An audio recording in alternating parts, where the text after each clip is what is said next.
Hey, it's Matimer. Hope you're all having a good day. In one of my previous videos, if you watched it, I said that I enjoy League. That would be an understatement. I absolutely love the game, its champions, its playstyle.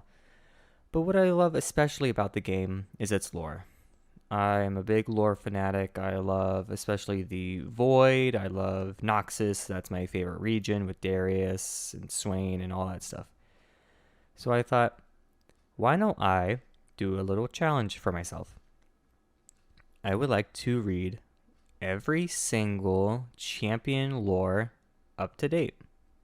That's Aatrox all the way to Zyra. And I have absolutely no idea how long this is going to take. But I know it's going to take several hours, and I'm mentally prepared for it. Even just thinking about how long I'm going to be talking is making my mouth dry. I would be recording this through a screen, but that would take way too much space on my hard drive, which I don't have much of. So if you all bear with me, I'm going to start with Aatrox and make my way down. Alright, Aatrox, the Darkened Blade. Whether mistaken for a demon or god, many tales have been told of the Darkened Blade, but few know his real name or the story of his fall. Oh jeez, this is already getting to me. In ancient times, long before desert sands swallowed the empire, a mighty champion of Shurima was brought before the sun disk to become the avatar for a now forgotten celestial ideal. Remade as one of the Ascended, his wings were the golden light of dawn, and his armor sparkled like a constellation of hope from beyond the great veil. Aatrox was his name. He was at the vanguard of every noble conflict. So true and just was his conduct that other god warriors would always gather at his side, and 10,000 mortals of Shurima marched behind him. When Setaka, the Ascended Warrior Queen, called for his help against the rebellion of the Caphelios, Aatrox answered without hesitation. But no one predicted the extent of the horrors that rebels would unleash. The Void quickly overwhelmed its Caphelian masters, and began the grinding annihilation of all life they've encountered. After many years of desperate battle, Aatrox and his brethren finally halted the Void's perverse advance, and seared the largest rifts shut. But the surviving Ascended, the self-described Sunborn, had been forever changed by what they have encountered. Though Shurima had triumphed, they all had lost something in their victory, even noble Aatrox. And in time, Shurima fell, as all empires must. Without any monarch to defend, or the existential threat of the Void to test them, Aatrox and the Sunborn began to clash with one another, and eventually this became a war for the ruins of their world. Mortals fleeing the conflict came to know them instead of a new and scornful name, the Darkened. Fearing that these fallen Ascended were as dangerous to Runeterra's survival as the Void incursions have been, the Targonians intervened. It is said that the aspect of Twilight gave mortals the knowledge to trap the Darkened, and the newly reborn aspect of war united many in fighting back against them. Never fearing any foe, Aatrox and his armies were ready, and he realized only too late that they had been deceived.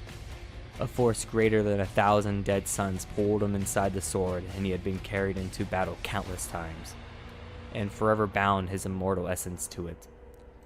The weapon was a prison, sealing his consciousness in suffocating eternal darkness, robbing him of even the ability to die.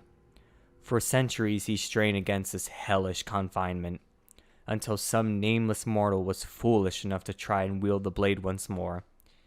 Aatrox seized upon this opportunity, forcing his will and intimidation of his original form onto his bearer. Through the process, quickly drained all life from the new body. In the years that followed, Aatrox groomed many more hosts, men and women of exceptional vitality or fortitude. Though his grasp of such magics have been limited in life, he learned to take control of a mortal in the span of a single breath. And in battle he discovered he could feast on his victims to build himself even larger and stronger. Aatrox traveled the land, searching desperately, endlessly, for a way to return his previous ascended form. But the riddle of the blade proved unsolvable, and in time, he realized he would never be free of it. The flesh he stole and crudely shaped began to feel like a mockery of his former glory, a cage only slightly larger than a sword. Despair and loathing grew in his heart.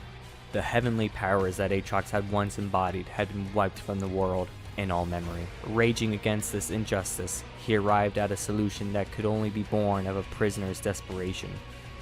If he could not destroy the blade to free himself, then he would embrace oblivion instead. Now, Aatrox marches towards this merciless goal, bringing war and death wherever he goes. He clings to a blind hope. If he can drive all of creation to a final apocalyptic battle where everything else is destroyed, then maybe he and the blade would also cease to exist. It's a really interesting one. I sometimes play Aatrox whenever I go top, and it seems like, yeah, he's just trapped in this fucking blade whenever he carries it around. I really like that. Alright, next is Ahri. Ahri's origins are a mystery, even to her. She has no clue as to the history of her Vestayan tribe, or their place among the rest, save for the twin gemstones she was worn her entire life. In fact, her earliest memories are running with ice foxes in the northern reaches of Shonzan. I really hope I'm pronouncing that right. Though she knew she was not one of them, they clearly saw her as something of a kindred spirit, and became to accept her within the pack. In that wild predatory existence, Ahri nonetheless felt a deeper connection to the forests around her. In time, she came to understand that this was the magic of the Vestaya that coursed through every fiber of her being, in the realm of spirits that lay beyond. With no one to teach her, instead she learned to call upon this power in her own ways, most often using it to quicken her reflexes in pursuit of prey. If she was careful and close enough, she also found she might soothe a panicked deer, so that it remained serene and calm even as she and her packmates sank their teeth into its flesh. The world of mortals was as distant and unsettling to Ahri as it was to the ice foxes, but she felt drawn to it for reasons she could not explain. Humans in particular were coarse, gruff creatures, and when a band of huntsmen camped nearby, Ahri watched them from afar as they went about their grim business. When one of them was wounded by a stray arrow, Ahri could feel his life seeping away. Knowing nothing but the instincts of a predator, she savored the spirit essence leaving his body, and through it gained brief flashes of his memories. The lover he had lost in battle, and the children he had left behind when he came north. Ahri subtly pushed his emotions from fear to sorrow to joy, and comforted him with visions of a sun-soaked meadow as he died. Afterward, she found that human words now came to her easily, like something from a half-remembered dream, and Ahri knew the time had come to leave the pack behind. Keeping to the fringes of society, she felt more alive than ever. Her predatory nature remained, but she was caught up in a ride of new experiences, emotions, and customs across Ionia. Mortals, it seemed, also became fascinated by her in return, and she often used this to her advantage, draining their essence while charming them with recollections of beauty, hallucinations of deep longing, and occasionally dreams colored by raw sorrow. She grew drunk on memories that were not her own, and exhilarated in ending the lives of others, even as she felt the grief and woe she brought to her victims. She experienced heartbreak and elation in tantalizing flashes that left her craving more. She wept at the images of brutal invaders from a faraway land of iron and stone. It was overwhelming, but she sensed her own power fading whenever she tried to stay away, and could not help but partake again and again, as much as it pained her heart to do so. Through countless stolen visions, Ahri began to glimpse more about the Vestaya. It seemed she was not alone, with many tribes now having somewhat troubled relationships with mortals. Eventually, she learned of a rebellion aiming to restore their people to some kind of former glory. This, perhaps, was a link to a past she could not remember. With the twin gemstones in hand, Ahri had set out in search of others like her. No more will she rely on borrowed memories and unfair dreams. And if any trace of her tribe still exists in Runeterra, then she is determined to find it. Another great story. I really liked that one too. I played the Rune King and it showed a lot of what she wanted to do with her powers and her memories. Now, on to Akali.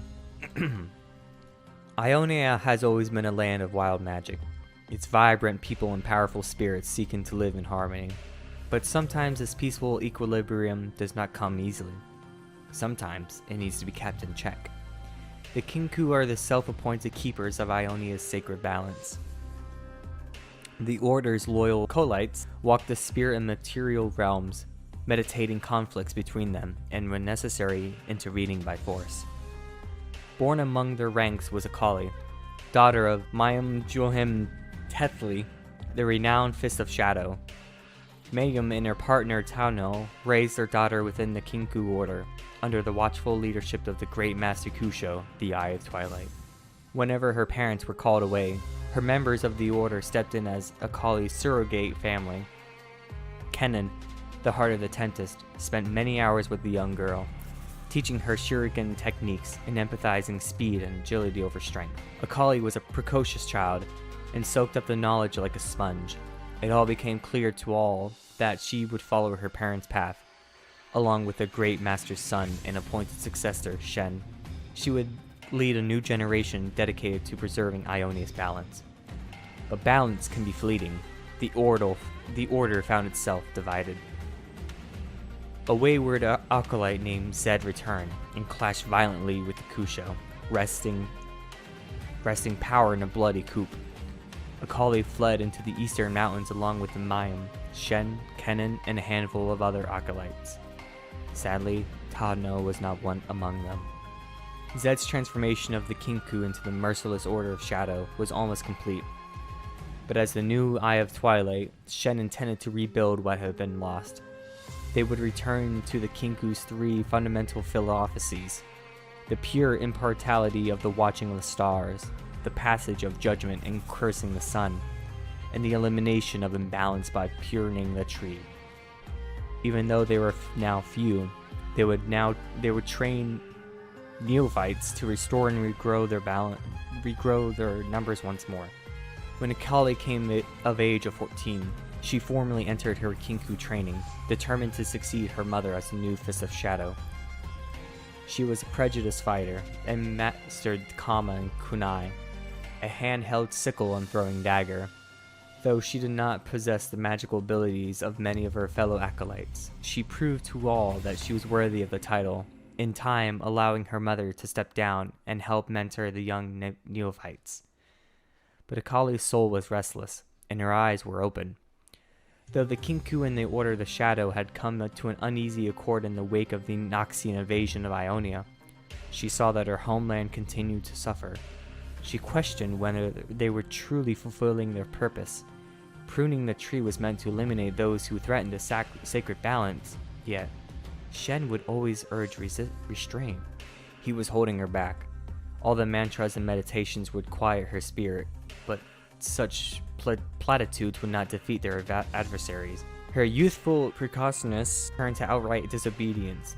She argued with Shen, she defied him, and she took down Ionia's enemies her way. In front of the whole Order, she declared the impotence of the Kinku, all of its talk of spiritual balance and patience accomplishing little. Ionians were dying in the material realm, and that was the realm Akali would defend. She was trained as an assassin. She was going to be an assassin. She did not need the Order anymore. Shen let her go without a fight, knowing this was the path that Akali must walk alone. Perhaps that path would bring her back one day, but that would be for her to decide. Another great story. Akali's is pretty interesting. Sorry for all the words I can't pronounce and a little incompetent in that. Alright, let's go with Akshan. Dashing through the shadows of Eastern Shurima, a righteous avenger stalks those who had harmed others.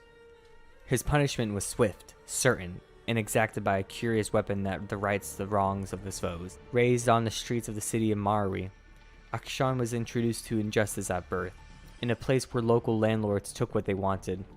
Most people survived by keeping their heads down and minding their own affairs. Try as he might, young Akshan could never manage to let bad deeds go unnoticed and was often quick to intervene when he saw someone being mistreated. This approach made the boy many powerful enemies, and on one fateful occasion left him beaten within an inch of his life. But luck was on his side. An old woman named Shadya found the boy unconscious in the street outside her dwelling. Though Marwian custom said she could not get involved, she took young Akshan inside, and against all odds, he pulled through. As Akshan regained his faculties, he realized the savior was no ordinary woman. Shadia was a member of the Sentinels of Light, an ancient order committed to fighting harrowings and eradicating agents of the Black Mist. She saw Akshan as a troubled youth, stubborn and defiant, but vulnerable. After butting heads with the boy over her numerous Sentinel house rules, Shadia quickly discovered there was much to like about him. He had guts and a conscience, a combination seldom found in Marwi. Seeing the immense potential in the young man, Shadia made a deal with him. She would allow him to stay free from the grasp of the countless enemies, and in return, he would dedicate himself to the Sentinel Order. Shadia and Akshan formed a fast bond as she taught him everything she knew about surviving as a solo Sentinel. Akshan, the scrappy street urchin, grew into Akshan, the full-grown bane of scoundrels. But even as Akshan's skills grew by the day, who could see his mentor growing more distant and more troubled. At last, Shadia told her pupil the reason for her concern.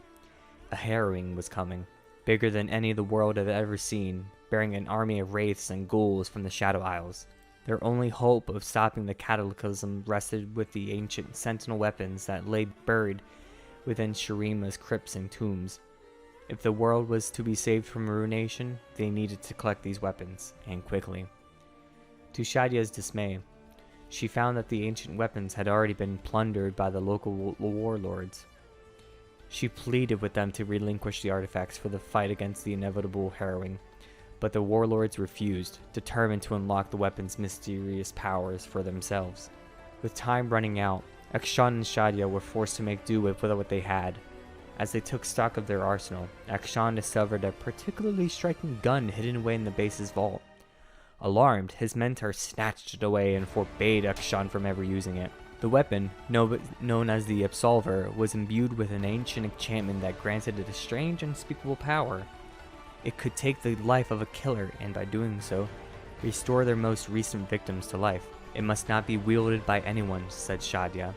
Such matters of life and death are best left in the hands of... But Akshan still bristled at Sentinel rules, and he had even stronger opinions on fate. He had spent his whole life seeing good people horribly mistreated while bad people did as they pleased without consequence. If fate was real, it definitely needed help. Help that the Absolver could provide. As his interest in the weapon deepened, Akshan continued to pry its history from Shadia and came into a shocking discovery. She had used the gun to save Akshan when she found him unconscious in the street all those years ago. With it, she'd slain the criminal who had nearly killed him, and in doing so, restored young Akshan to life. He wondered, why did he alone deserve to be revived by the gun? Surely there were others who were more worthy.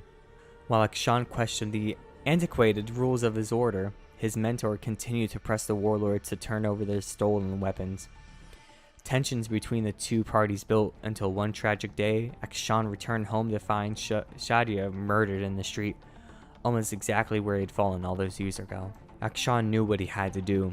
He made some key alterations to the Absolver and set out into the scorching desert with the forbidden weapon, hungry for vengeance.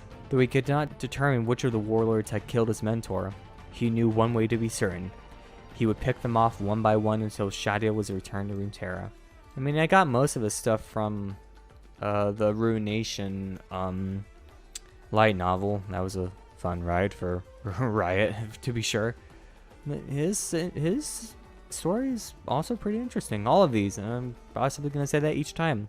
Alright, now for Alistar, the Minotaur. Many civilizations have resisted Noxus, but none as long as the clans of the Great Barrier Mountains. Through these fierce Minotaurs have protected the overland trade routes to the ancient city of Zon for centuries. They prefer to avoid Valorant's wider conflicts. The noble warrior Alistar was respected among all the clans. Out on the mountain peaks, his roar could scatter even the bravest trespassers, leaving only the foolhardy to face him in combat.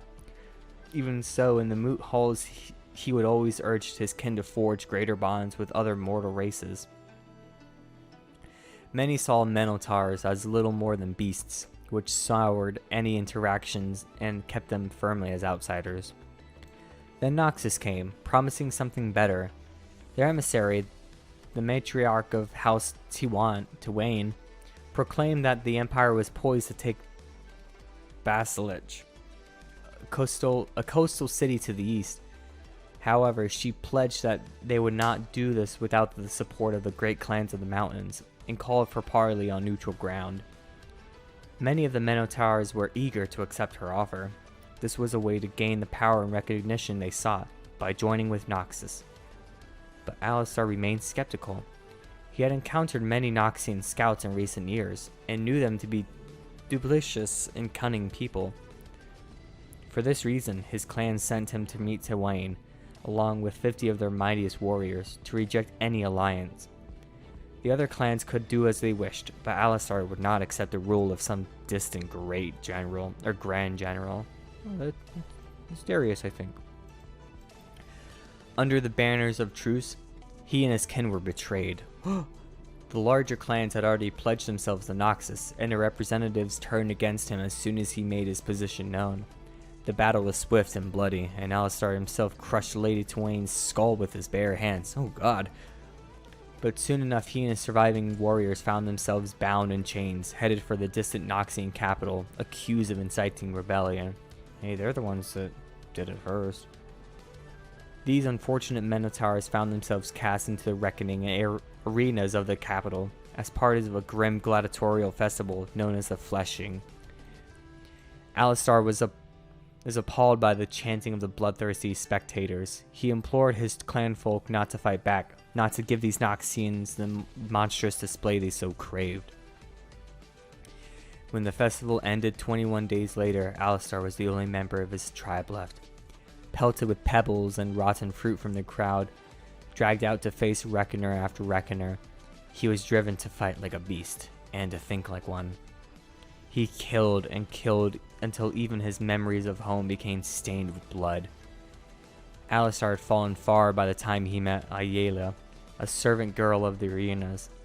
At first he bellowed and charged the bars of his cage, expecting her to fear or goad him like the others.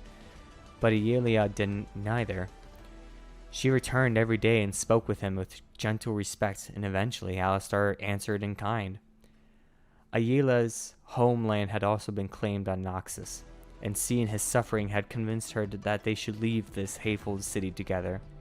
She whispered her plans through the bars, and for the first time in years, Alistar found he could think of home without dwelling on the way it had been taken from him.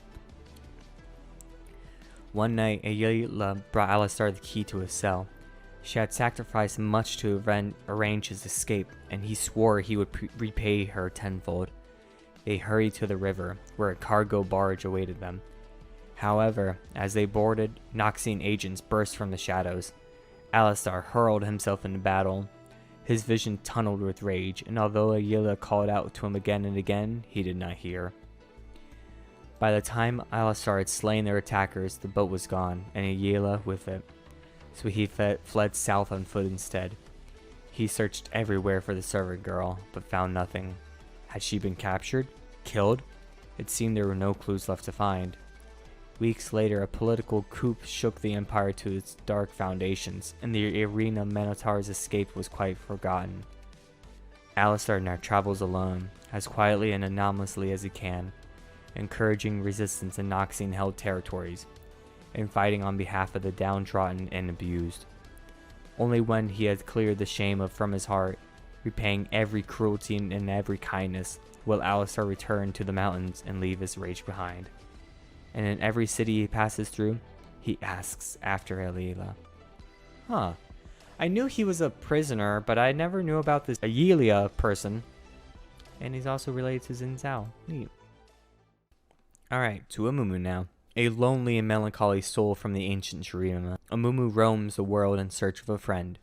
Cursed by an ancient spell, he is doomed to remain alone forever, as his touch is death and his affection ruin. Those who claim to have seen him describe Amumu as a living cadaver, small in stature and covered in bandages the color of lichen. Amumu has inspired myths, folklore, and legends told and retold for generations, such that it is impossible to separate truth from fiction. The hardy folk of Shurima agree upon certain things. The wind always blows from the west in the morning. A full belly on a new moon is an ill omen. Buried treasure hides underneath the heaviest of rocks. They do not agree, however, about the tale of Amumu. One off-told story links Amumu to the first great ruling family Shurima, who succumbed to a disease that corrupted flesh with hideous speed. The youngest child, Amumu, was quarantined in his chambers and befriended a servant girl who heard his cries through the walls. She regaled the lowly air with courtly news and stories of her grandmother's mystic powers. One morning, the girl brought word that Amumu's last remaining brother had passed away, making him the Emperor of Shurima. Saddened to hear that he had bared this news alone, she unlocked his door and ran inside to comfort him face to face. Amumu threw his arms around her, but as they touched, he fell back, realizing he had condemned her to the same terrible fate of his family. Upon the girl's death, her grandmother placed a twisted blight on the young emperor. In her mind, Amumu had as good as murdered her kin. As the curse took effect, Amumu was trapped in his moment of suffering like a locust ensnared in honeyed amber. A second tale whispers of another crowned prince, one given to bouts of petulance, cruelty, and a murderous vanity. In this telling, Amumu was crowned Emperor of Shurima at a young age, and convinced that he was blessed by the sun, he forced his subjects to worship him as a god. Amumu sought the fabled Eye of Angor, an ancient relic entombed in gilded crypt, said to grant eternal life to whoever looked upon it with an unflinching heart. He hunted the treasure for years with a host of slaves who carried him through labyrinthine catacombs, sacrificing themselves to traps so the emperor could continue without hindrance. Amumu finally reached the Cyclopean golden archway, whereupon dozens of his stone masons labored to breach the sealed door. As the young emperor rushed within, determined to look into the Eye of Angor, his slaves seized their chance and sealed the tomb doorway behind him. Some say the child emperor endured in the darkness for years, his loneliness driving him to insanity and causing him to claw at his own skin, he was forced to wrap in bandages. His life was extended by the power of the Eye, as he meditated in his past transgressions. The gift was a double-edged sword, for he was cursed to remain forever alone.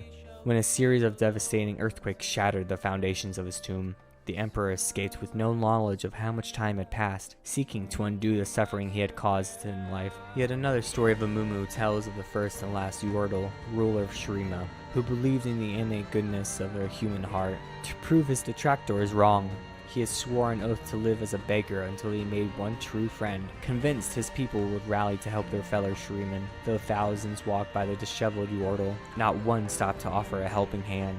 Amumu's sadness grew until he eventually died of a broken heart. But his death was not the end, for some swear the Yordle still wanders the desert, forever searching for someone who might restore his faith in humanity. These stories, despite their differences, are woven with parallels. Whatever the circumstances, Amumu is doomed to exist in a broken state of emptiness, eternally alone and friendless, fated to forever search for a companion. His presence is cursed and his touch is death. On long winter nights when the fire is never allowed to burn low, the sad mummy can sometimes be heard weeping in the desert, despairing that he'll never know the solace of friendship. Whatever Amumu searches for, atonement, kinship, a single act of kindness, one thing is as certain as the western wind at dawn, he has yet to find it. Poor Amumu. Really like his music video that they made years ago. Alright, Anivia. Anivia is an ancient Freljordian demigod who represents the eternal cycle of life, death, and rebirth. Intrinsically associated with the changing seasons. To those who venerate her, she is the elemental soul of the Freljord, a symbol of hope, and a sacred catalyst of change. Stories passed down through the ages often tell how she rewards those who are kind and humble. On the rare occasion a mortal glimpses her, or at least claims to, she is described as a noble spirited bird of ice, with glittering wings that span the heavens, and a piercing cry that can be heard over even the fiercest storm. The songs of Notai tribe tell how Anivia's birth first brought snow into the world. When she burst from her giant egg of ice, tiny pieces of it were hurled into the sky, and it has fallen as snow ever since. And, according to the sagas of the Mourncrow tribe, the frigid winds that scour the Freljord originate from the first beasts of her wings. Indeed, the full power of winter is Anivia's to command, and to those who seek to desecrate her homeland, she is a bitter foe.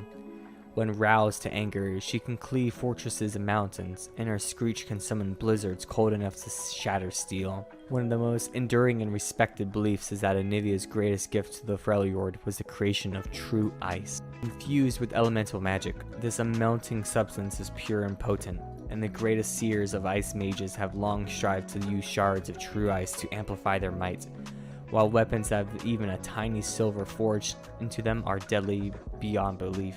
When mortals first arrived in the Freljord, Anivia welcomed them. Seeing that they could not withstand the cold, she guided them to secluded valleys where they could shelter, become established, and slowly harden themselves against the elements. She nurtured and watched over them for the first precarious centuries, and they, in return, worshipped her. Anivia hoped that these newly arrived tribes would remain unified in defending the Freljord from outsiders, but slowly infighting and blood feuds became all too common, making an invasion inevitable. According to legend, a greedy southern king marched his warriors up through the mountains, seeking to claim dominion over the Northlands and shackle their wind magic for themselves. So enraged was Anivia at the outsiders' hubris and disrespect that she blasted them with a snowstorm that lasted a century and a day. Scattered standing stones can still be seen on the scoring plain, which the locals claim that are all the remain of the ancient army. Other tales include the Avarosan legend of Ultra Shatter Spear, an iceborn war mother who was favored by Anivia for saving a young hawk from the Rimfang wolf. Across her lifetime, the Cryo Phoenix protected Lula from harm, and when she finally fell in battle, having witnessed almost 100 winters, it is said that Anivia welcomed her with wings spread wide. If all of these legends are true, then Anivia must have witnessed the rise and fall of countless mortal civilization. While there are still some dwindling remnants of those earlier times, most have long been forgotten and buried beneath a millennia of ice. But death cannot touch Anivia herself. The sagas speak of how she had been struck down and slain a handful of times throughout history, though she is always reborn. For as long as the Freljord exists, her soul is immortal. While it may be hundreds or even thousands of years before she rises again, each rebirth coincides with the dawning of a new era. Thus, her appearance, while regarded as a wondrous blessing, is often the harbinger of something terrible on the horizon. Once it is said that she sacrificed herself against a marching of towering Bale's striders.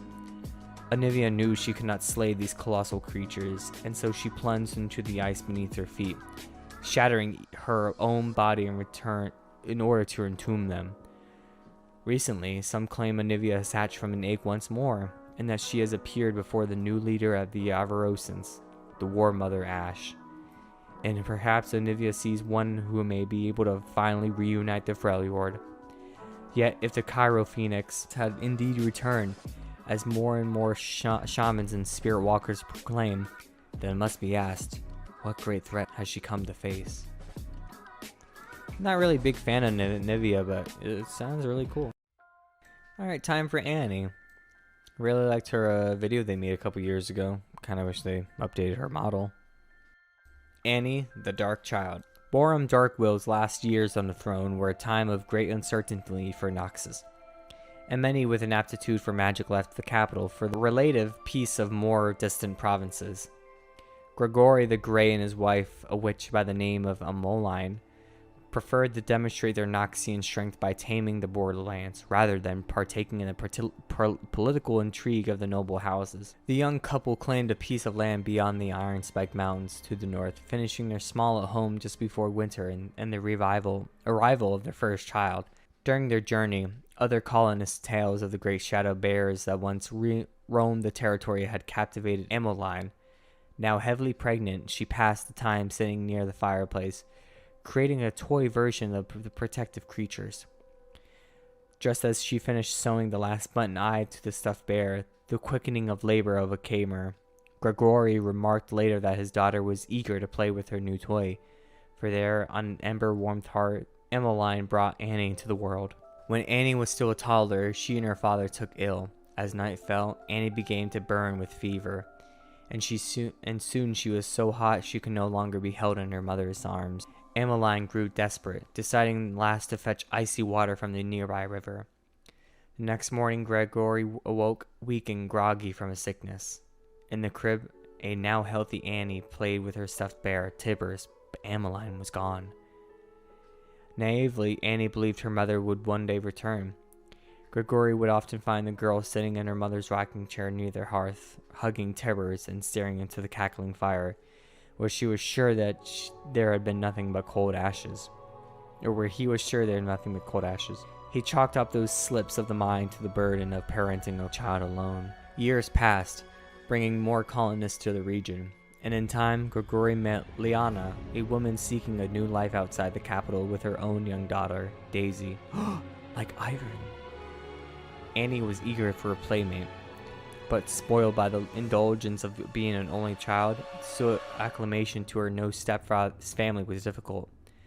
Whenever Annie's fiery temper erupted, it left Liana uneasy and quick to take her own daughter's side.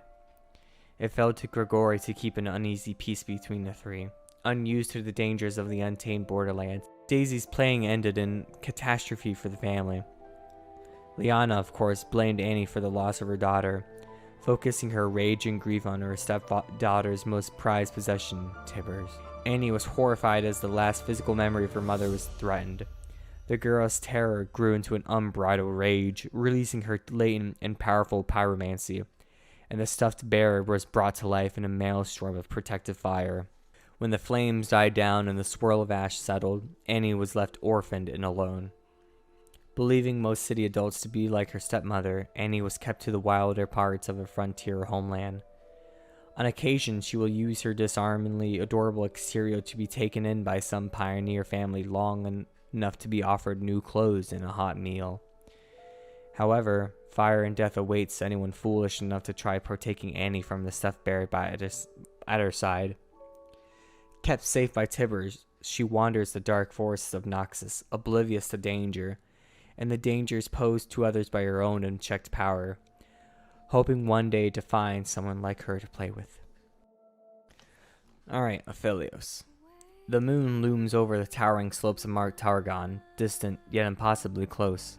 Born during a rare lunar convergence, when the physical moon was eclipsed by its reflection in the spirit realm, Aphelios and his twin sister, Elune, were celebrated as children of the destiny by those of Targon's Lunari faith. Mirroring the celestial event that had heralded their birth, the two children knew they had been marked by fate. Aphelios physically gifted like the moon of stone, and Elune magically like its spiritual reflection. Zealously devout, they grew up within a faith of mystery, reflection, and discovery, and embraced darkness not just out of belief, but as the only thing that could keep them safe. The Solari who ruled Targon considered the Lunari heretics, driving them into a hiding until most forgot the Lunari even existed. The Lunari were left to the shadows, dwelling in the temples and caves far from the Solari's sight. The pressure to be exemplary weighed heavily upon Aphelios. He practiced tirelessly with mystical moonstone blades, spilling his own blood in training so he could spill that of others to protect the faith. Intense and vulnerable, he bonded deeply with his sister in lieu of any of other friendships. While Aphelios was sent on increasingly dangerous missions to protect the Lunari, Elune trained separately as a seer, using her luminous magic to reveal hidden pathways and truths by the moon's light. In time, her tasks required her to leave the temple where they were raised. Without Elune, Aphelios' faith wavered. Desperate for purpose, he undertook a ceremonial journey into darkness where Lunari were said to discover their paths, their orbits. He followed the moon's light to a pool where rare noctum flowers bloomed beneath the water's surface. Though poisonous, the flowers could be distilled into a liquid that opened him to the night's power. Drinking the noctum's essence, Aphelios felt so much pain that it numbed him to anything else. Soon after, an ancient temple, the Mars Omeganum, began to come into phase from the spirit realm for the first time in centuries. Lunari from across the mountain gathered, emerging from hiding to witness the balance of power shift as celestial cycles in the heavens turned. The fortress accepted only one occupant, gifted in magic, each time it appeared. This time it would be Elune, her orbit guiding her to the temple. Aphelios, usually asking for nothing, requested to attend the event. But as the fortress passed through the veil into luminous display magic, a harsher radiance filled the night. Somehow the Lunardi had been discovered even as the celestial cycles turned in their favor. An army of Solari had descended upon them. All seemed lost. The Solari purging the Lunari heresy with fire and steel. Even Aphelios was beaten, his moonstone blades shattered on the ground, blood spilling from his lips as he reached for the Noctum. But as the battle raged, Elune traveled deeper into the temple, and when she reached its heart, her full potential unlocked. Through the Noctum, Aphelios could feel Elune's power embrace him, and he could hear her voice. With a whisper, she pushed magic into his hands, a replacement for his blades solidifying into moonstone. Like the moon of stone in his spiritual reflection, Aphelios' skill and Elune's magic converged. Those Solari would not live to see the sun again. As her power flared, Elune pushed the temple and herself within, back into the spirit realm where it would remain safe from the Solari. From inside, amplified by the temple's focusing power, Elune was able to project her magic anywhere so long it found a focus, like the poison coursing through Aphelios' veins. Only now did they understand their destiny. Aphelios would hollow himself out with pain, but would become a conduit for the moon's power. Elune would live alone, isolated in her fortress, but she would guide her brother, able to see through his eye. Together they would be the weapon of Lunari needed, bound by pain and sacrifice. Only apart could they be together, their souls brushing across the veil, distant yet impossibly close, converging into something they could not understand. To protect the survivors of the attack who retreated back into the shadows of the mountain, Aphelios' training as an assassin had been given reach by Elune's magic, his blades now an arsenal of mystical weapons, perfected by Elune over the course of many missions together. Now that the power balance of Targon is shifting, and the Solari knew that Lunari is still endure, Aphelios and Elune are needed more than ever. I don't play Aphelios whatsoever, but I kind of know his lines, or her lines more like, because I play with him because I'm a support main and top main. Alright, Ashe time. Ashe hails from the northern Freljord, where brutal tribal raids and interclan warfare are as much as a part of the landscape as the scream of the frozen wind and the unyielding cold of the tundra. The only child of Grina, the matriarchal chieftain of the tiny Avarosan tribe, Ashe was Iceborn, a member of the warrior caste, gifted with an ancestral connection to the magic of their lands and their rare ability to wield the power of true ice. Everyone assumed that Ashe would follow her mother as the tribe's next leader. However, this was never a glory Ashe desired. The grim responsibility of her warlike lineage and extraordinary gifts instead left Ashe feeling isolated, burdened, and alone. Her only respite was when Sejuani, an Iceborn girl from the sister tribe, would stay with them for the summer hunts around the Orncal rocks. Orn. The girls' friendship defined their childhoods, but was cut short as they reached their teens. Somehow, Grina had offered Sejuani's grandmother, and the fellowship between the tribes ended suddenly. Soon after, with her youth fading, Ashe's mother began her long life quest for the throne of Avarosa, a supposed hoard of treasures and magical items that she had hoped would return her people to great. But Grina's belief in prophecies and legends led her to take risks, which often led her tribe enfeebled. Finally, during a dangerous and unnecessary raid in another tribe's lands, Grina was killed. Her sudden death left young Ashe on the run, while most of her tribe was wiped out. Alone, pursued, Ashe followed her mother's last map to the deserted glacier where she had found the supposed grave of Avarosa and her magical bow of true of ice.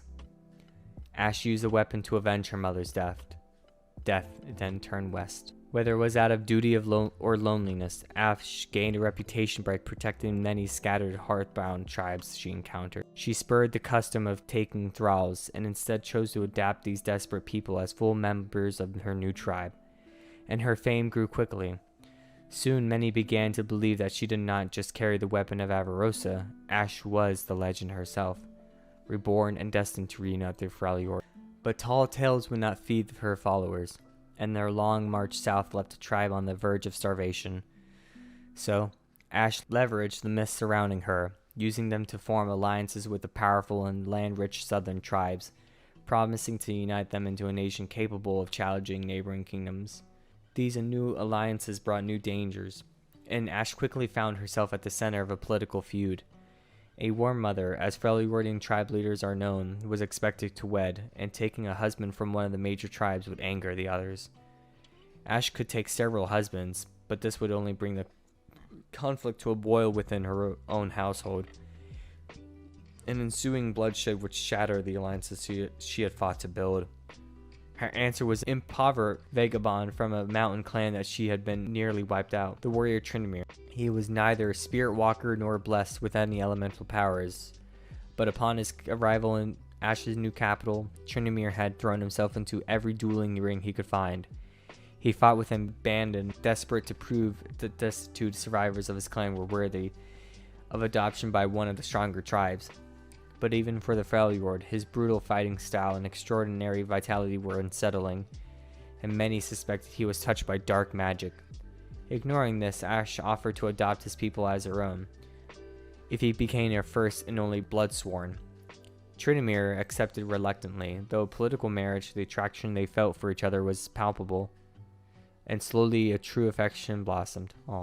Now Ashe stands at the head of the largest coalition of Freljordian tribes in many generations. Even so, the unity she would bring rests upon an uneasy peace threatened by internal intrigues, foreign powers, the growing violent horde of the Winter's Claw, and a supposed destiny that Ashe must at least pretend to believe.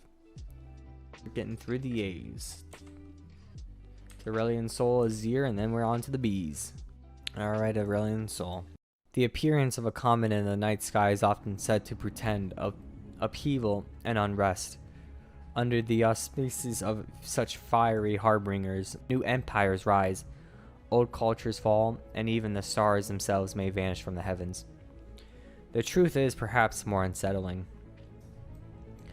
The almighty being known as Aurelion Sol was already ancient before the rise of the mortal races of Runeterra. Born in the first breath of creation, he and those like him roam the vast nothingness of a pristine celestial realm, seeking to fill this canvas of incalculable breadth with marvels whose twinkling spectra would bring fulfillment and delight all who witness him.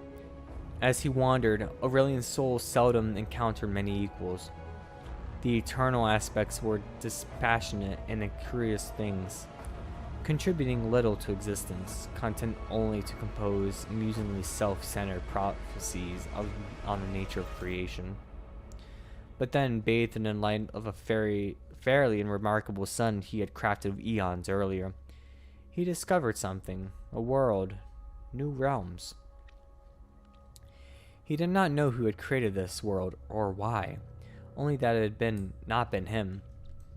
The aspects who had seemingly unusually invested in it implored him to come closer. There was life there, and magic, and fledgling civilizations that cried out for guidance from beings greater than themselves. Flattered by this new audience to his supreme majesty, Aurelion's soul descended to bask in their adulation, in the form of a vast and terrible dragon from the stars. The tidy inhabitants of this insignificant land of Targon named him for the golden light of the sun he had gifted them, and the aspects commanded them to bring forth a suitable offering in return. The mortals climbed to the peak of their tallest mountain and presented him with a splendorous crown, crafted with a careful and cunning magic, and etched with the inscrutable patterns of the celestial realm.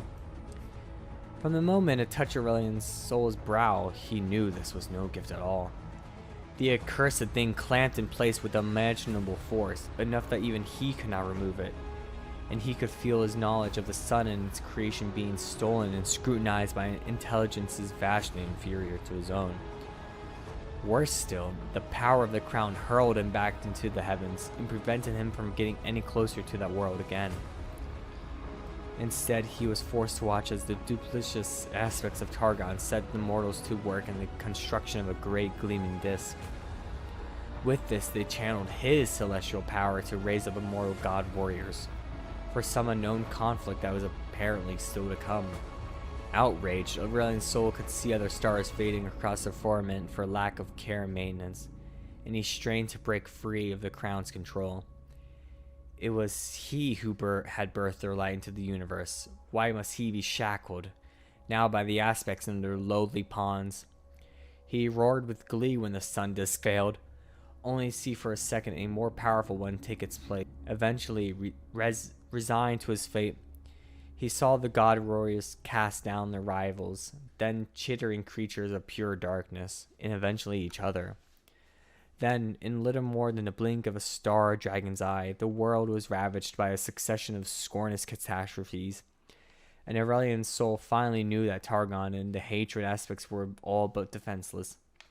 As he cautiously circled back, he realized the magic that bound him was weakening. Flecks of gold began to fall from his crown, each one blazing across the skies like a comet. Driven by the tantalizing possibilities of freedom and revenge, Aurelion Sol now regards Runeterra with simmering eternal fury. Surely it is here upon this world that the cosmic balance will tip in his favor once more, and with it the universe itself shall bear witness to the fate of those who dare steal the power of a Starforger. Aurelion Sol is badass. Alright, Azir, the Emperor of the Sands. Azir was a mortal emperor of Shurima in a far distant age, a proud man who stood at the cusp of immortality. His hubris saw him betrayed and murdered at the moment of his greatest triumph, but now, millennia later, he has been reborn as an ascended being of immense power. With his buried city risen from the sand, Azir seeks to restore Shurima to its former glory. Thousands of years ago, the Shuriman Empire was a sprawling realm of vassal states conquered by powerful armies led by the all but invincible warriors, known as the Ascended. Ruled by an ambitious and power-hungry emperor, Shurima was the greatest realm of its day, a fertile land blessed by the power of the sun that shone from the great golden disk floating atop the temple at the heart of its capital. The youngest and least favored son of the emperor, Azir was never destined for greatness. With so many siblings ahead of him, he would never be emperor. Most likely he would take up a position of the priesthood or as a governor of some backwater province. He was a slender, studious boy who spent wartime pursuing the texts collected in the great library of Nasus, then training to fight under the stern tutelage of the ascended hero Renekton. Amid the twisting shelves of scrolls, books, and tablets, Azir met a young slave boy who visited the library almost every day in search of texts desired by his master. Slaves in Shurima were forbidden to take names, but as the two boys became friends, Azir broke that law and called his new friend Xerath, which means one who shares. He appointed Xerath, though he was careful never to endanger him by naming him publicly, as his personal slave, and the two boys shared their love of history by learning all they could of Shurima's past and its long legacy of ascended heroes. While traveling with his father, brothers, and Renekton on the yearly tour of the Empire, the royal caravan stopped at a well-known oasis for the night. Azir and Xerath stole away in the middle of the night to draw the stars and add their own celestial maps to those they had studied in the Great Library. While they drew the patterns of constellations, the royal caravan was attacked by a cabal of assassins, sent by the Emperor's enemies. One of the assassins found the two boys out in the desert and was poised to cut Azir's throat. Oh jeez. When Xerath intervened, throwing himself upon the assassin's back. In the ensuing melee, Azir freed his dagger and plunged into his attacker's throat. Azir took up the dead man's sword and rushed back to the oasis, but by the time he had returned, the assassins were already defeated. Renekton had protected the Emperor and slain the attackers, but Azir's brothers were all dead. Azir told his father of Xerath's courage and asked him to reward the slave boy, but his words fell on deaf ears. In the Emperor's eyes, the boy was a slave and beneath his notice, but Azir swore that one day he and Xerath would be brothers.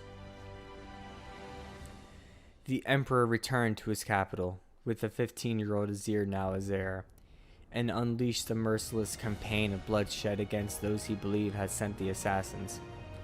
Shurima descended into years of paranoia and murder as the Emperor took revenge on any he had suspected of treason. Though he was now heir to the throne, Azir's life yet hung by a thread. His father hated him, wishing he had died instead of his brothers, and the queen was still young enough to bear sons. Azir, trained in combat for the attack of Oasis, had revealed how little he knew of the deadly arts. Renekton took up the task of teaching the growing prince, and under his aegis, Azir learned to wield sword and spear, to command warriors, and to read the ebb and flow of battle. The young heir elevated Xerath, his only trusted confidant, and made him his right-hand man. To better console him, Azir tasked Xerath with seeking out knowledge wherever he could find it.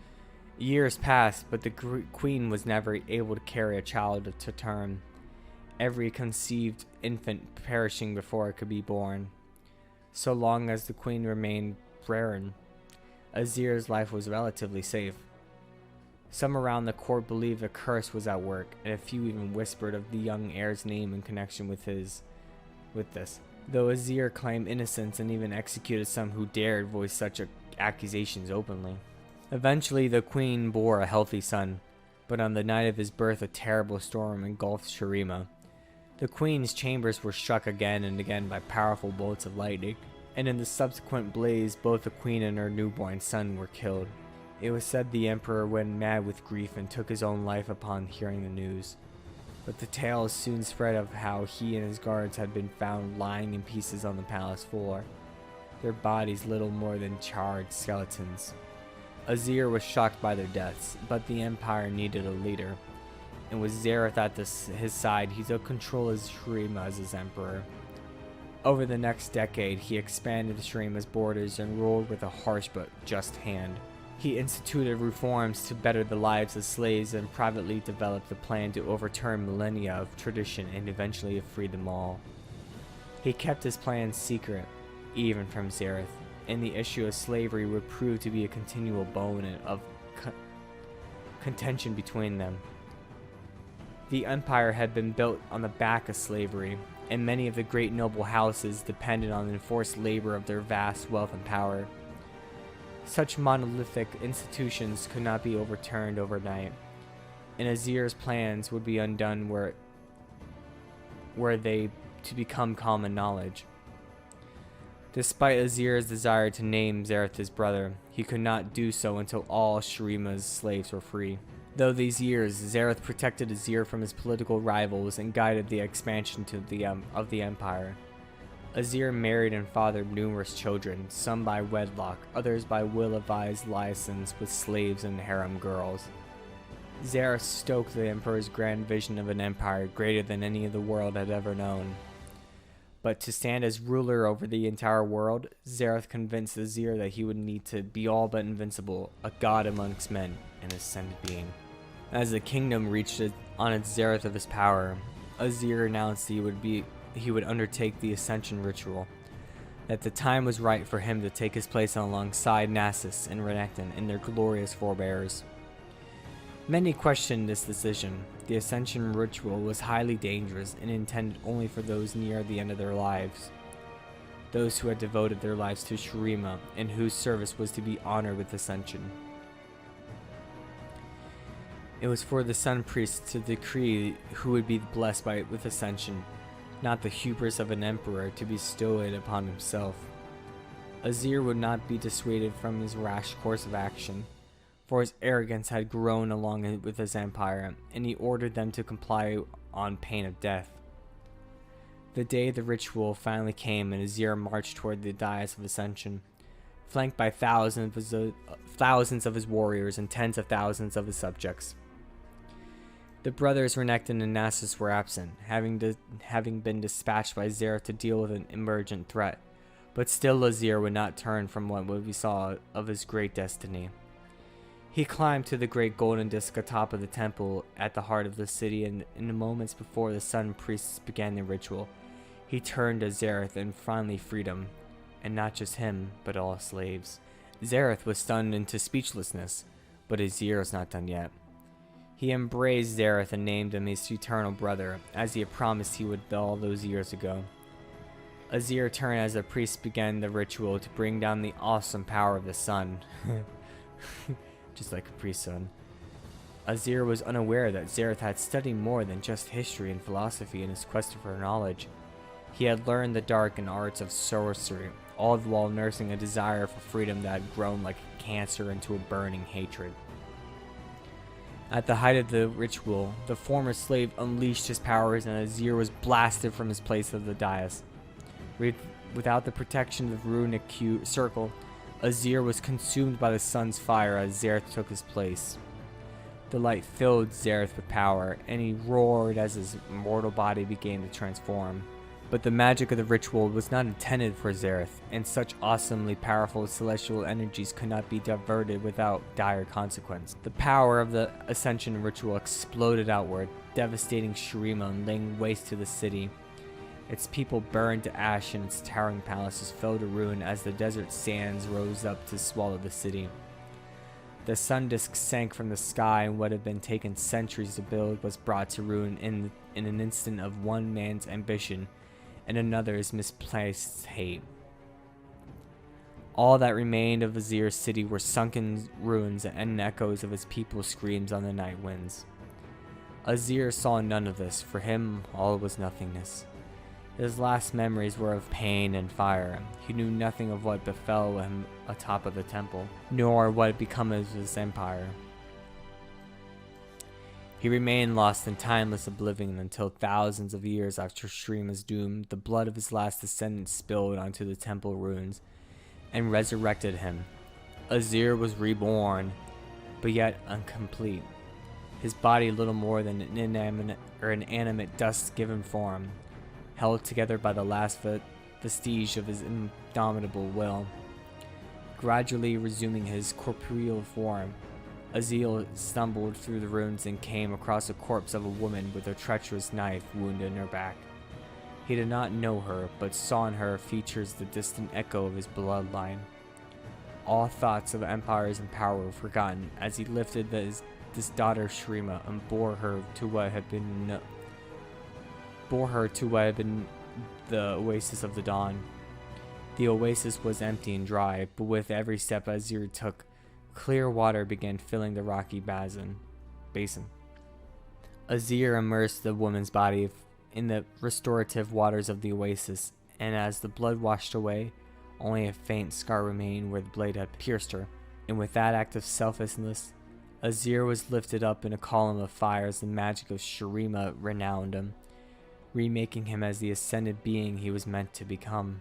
The sun's immortal radiance poured onto him, crafting his magnificent hawk-armored form and granting him the power to command the very sand itself. Azir lifted his arms, and the ruined city shrugged off the dust of centuries spent beneath the desert to rise anew. The sun disk lifted into the sky once more, and healing waters flowed between the temples, heaving themselves back into the light at the Emperor's command. Azir climbed the steps of the newly risen Sun Temple, weaving the desert winds to recreate the city's last moments. Ghosts formed of sand relived his city's last moments from long ago, and Azir watched in horror as Xerath's treachery unfolded. He wept as he saw his family murdered, his empire fall, and his power stolen. Only now, millennia too late, did he finally understand the depths of hatred harbored by his former friend and ally. With the power and presence of an ascended being, Azir sensed Xerath somewhere abroad in the world, and summoned an army of sand warriors to march alongside the reborn empire. As the sun blazed from the golden disk above him, Azir swore a mighty oath. I will reclaim my lands and take back what was mine. Oh my god, that was so long. Alright, time for Bard. The Bard Man. It is said that most inhabitants of the celestial realm see their home as a wondrous and vivid tapestry, woven with prismatic threads of purest starlight. However, for one prejudiced entity, the intangible and everlasting beauty of this dimension is not seen, but heard. For Bard, the troubadour of enigmatic as he is eternal, the wondrous firmament of the sympathy of mystic Abrosile music. In the beginning, Bard had drifted without purpose or perspective through a silent cosmos, but with a deep sense of anticipation that something miraculous would eventually come to fulfill it. Fate did not disappoint, and with the forging of the first stars, the silence was broken and the first rapturous notes of creation rang in Bard's ear. He traveled the swirling harmonies between the stars, along with the tiniest whips of residual inspiration and thought left over from their birth.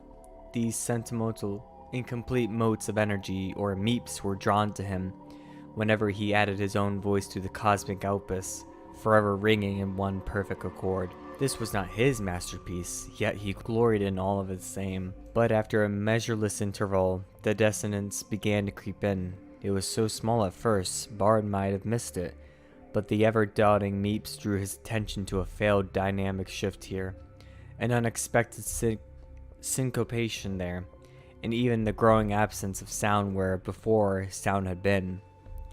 Bard scoured the celestial realms for clues until he discovered the source. It was the most curious of things, a world with a song all of its own.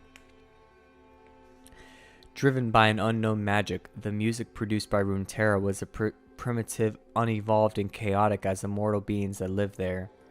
And yet, it had an inherent beauty, like the rolling thunder of a storm or the melodious knocking of the wooden chimes in the wind that precedes it. Bard would have merely appreciated it for what it was, but unfortunately, this particular song had gone far beyond a mere counterpoint to the celestial whole, and it was becoming destructive. Something had to be done. Touching down on the first lands of Ionia, Bard and his attendant meeps crossed into the material realm. All at once his ears became like eyes, and he fashioned himself a simple body from the trinkets and fabrics of a traveling sham player's wagon, including a beguiling mask, circular with 3 holes in the face. He walked the world for an age, confusing and delighting those he encountered along the way, and found the state of things far more complex than he had first imagined. Many objects of wild and unpredictable power seemed to have made their way erroneously into Runeterra, and were disrupting the natural cosmic order of things. Casting his gaze back to the heavens, Bard deduced that some other power within the celestial realm was at work here, though to what end he could not guess. Regardless, he was taken to the role of caretaker, retrieving anything out of place and returning it to where it can do no further harm. Though this may be the only first step in bringing the universe back in tune, it may also be the only way this world can be saved from what lies beyond it. And Bard is not blind to the future. He can see a great conflict approaching, one fought not in any single realm, but in all, and awaits the time when he must fully pick a side. Interesting. Time for Bel'Veth. Fascinated by the world of existence and eager to create one for herself, Bel'Veth is like a dark cancer that is metastasized within the heart of the void. The witch of all the Runeterra would be consumed and rebuilt in her own twisted image. She hungers for new experiences, memories, and concepts in vast amounts, devouring whole cities and their populations before repurposing the information into a sprawling alien landscape known as the Lavender Sea.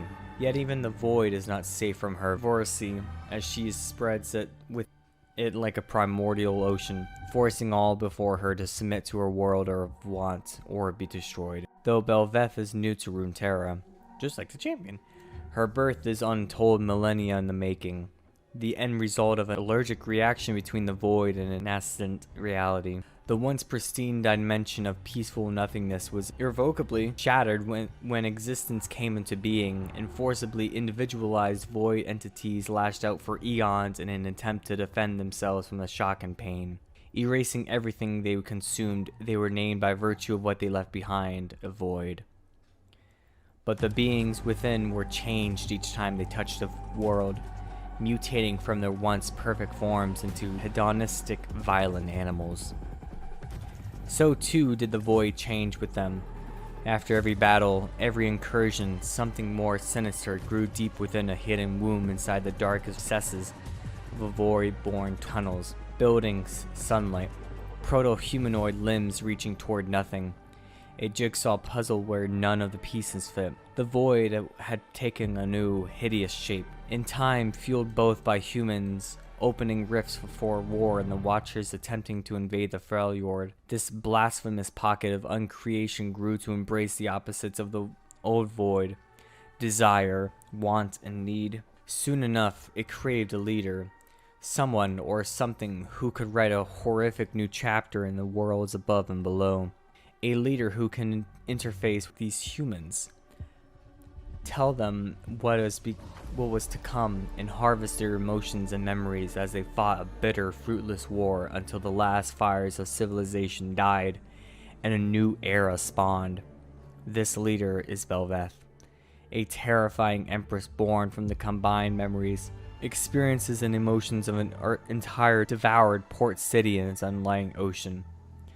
Bel'Veth's mind contains millions of years of perfectly preserved knowledge, giving her near omniscience as she prepares to destroy both Runeterra and the domain of her progenitors, the Watchers. To those lucky enough to be strategic value to her, she does not lie, ask questions, nor obfuscate the truth. She simply states the nature of things, for with victory all but assured thanks to the very nature of the void itself. There is no need to say anything more, and to those who displease her, they will find her human form to be merely adaptational, nerve endings, muscles, and eye stalks, as she unfurls her titanic wings to reveal her true monstrous figure. A figure that many want to fuck. Ironically, the ancient Shirimans had a word for such a concept, loosely translated to God of Oblivion. It was a tribal myth of a remorseless deity who would erase all things without hatred, replacing them with itself. They named the city of Bel'Veth after it, though the true meaning was lost after many hundreds of years. Lost to all, perhaps, save for the creature that city has become. Time for Blitzcrank! Zaun is a place of wondrous experimentation and vibrant, colorful life where anything can be achieved, but not without a cost. For all of its boundless creativity, there is also waste, destruction, and suffering in the Undercity, so pervasive that even the tools created to alleviate it cannot escape its corrosive grasp. Designed to remove the toxic waste claiming the whole neighborhoods of Zaun, lumbering mechanical golems toiled in violently hazardous locations. One such golem worked aside its fellows, fulfilling its programming to reclaim Zaun for the people. But the caustic reality of their mission soon wore away at its robust form, and before long it was rendered inappropriate and discarded as useless. Useless to all but one person, the inventor Victor, discovered the abandoned golem and seeing its potential still within the inherent chassis. Inspiration struck. Victor began a series of experimentations, seeking to improve the automation by introducing a new element that would elevate it far beyond the original scope of its creation. Hextech. Implanting a priceless Hextech crystal sourced from the desert of Shurima into the chassis of the Forsaken Golem, Victor waited with bated breath as the machine rumbled to life. Victor named the golem Blitzcrank, after its fizzing arcs and lightning that danced around their frame, an unexpected side effect of the Hextech crystal, and sent them down into the most toxic regions of Zaun. Not only did Blitzcrank prove as capable as any of their steam-powered brethren, but they accomplished their tasks with vastly improved speed and efficiency. And as the days turned into weeks, Victor began to watch something miraculous unfold. His creation was learning. Blitzcrank innovated, interpreting and extrapolating on their daily directories. As a result, they did far more to serve the people of Zaun, and even began to interact with them on a regular basis. Seeing his golem progress to the cusp of self-awareness, Victor sought to replicate its achievement, but found only frustration and failure, as the key to Blitzcrank's blossoming consciousness eluded him. Not all of Blitzcrank's growth was cause for celebration. Concepts like moderation and nuance escaped them, and Blitzcrank would pursue any effort with the entity of their being, or not at all. Entirety of their being. They would occasionally overdo or misinterpret the requests of Zodites, such as smashing down the front of a tenement to admit a single resident who had lost their key, or even tearing the entire factory apart. Dispatched by Victor to clear the neighborhood of toxic chemicals, Blitzcrank traced the caustic runoff to its source, reasoning that the most efficient means to prevent further pollution was to eliminate the source of said pollution. Blitzcrank proceeded to destroy the factory, their lightning wreathed fists not stopping until it was reduced to a mound of rubble and twisted iron. Enraged, the Chem Baron who owned the ruined factory descended upon Victor, demanding that he destroy the golem or pay a steeper price in blood. Victor was devastated, having come to view Blitzcrank as a living being rather than simply a tool to do his bidding. He concocts a scheme to smuggle his creation to safety, ready to accept the dangers and consequences of doing so. But as he returned to his laboratory to set his path into motion, he discovered that Blitzcrank was already gone. Blitzcrank's evolution beyond the constraints of their original programming had yet to cease. Having grown into full self-sufficiency, they resolved to take up their own mission independent from their creator. Rumors abound that the golem had even begun to upgrade their own form as they labored tirelessly to assist and protect Zonates without pausing for instruction. They now patrolled the Undercity, deciding for themselves how to best to shepherd Zon down the path of becoming the greatest city Valorn had ever seen. Blitzcrank's pretty cool. Time for Bran. The son of a Freljordian healer, Keegan Brode, was born an outsider. The little magic and herbcraft his mother possessed allowed them both to survive on the fringes of a small coastal community named Rygan's Reach. Friends were few and far between. Even as a young boy, he knew his father was an enemy reaver, and that he, and Keegan by extension, was the reason his mother was shunned. The villagers called him the Reaver Bastard. Keegan allowed his loneliness and resentment to smolder, often turning violent. After enduring years of seemingly endless winters, his mother's frail body finally gave in. As Keegan spread her funeral ashes, he thought of the people she had spent her life healing. None had come to pay the respects. He knew they wished him to disappear into the cold air as well. He would oblige them, but not before he took his revenge. He burned down the village and fled into the night, leaving himself with scars that would never heal. Keegan wandered the frozen tundra of the Freljord. He told himself that he was searching for his father, but he knew deep down he was looking for a friend, or at the very least a kind face. Finding neither, he holed himself up into a cave and waited to die. It was not death that came to him, but another outsider. The mysterious mage named Rise saw potential in this half-frozen young man and took him on as an apprentice. Teacher and student struggled as Keegan's nascent wild magic frustrated them both, and Rise's requests for patience and humility often fell upon deaf ears. Unfortunately, instructing Keegan would always come second to Rise's original mission. He had long sought to collect and hide away a power that could be Runeterra's unmaking, the legendary World Runes. After tracking down one such fragment, Keegan faced the same desperate temptation that had driven so many before him into madness. The runes were the source of all magic in the world, and, against his master's warnings, he chose to seize that power for himself. Rise was forced to watch in failure as his apprentice was burned away by the raw magic, Keegan's soul utterly consumed. The creature that was born in that moment was no longer the bitter young man Rise had rescued from the snows, nor the Freljordian mage that had come to know as his friend. Rather, this vengeful being of fire and fury that now walked the mortal realm would eventually be known as Brand.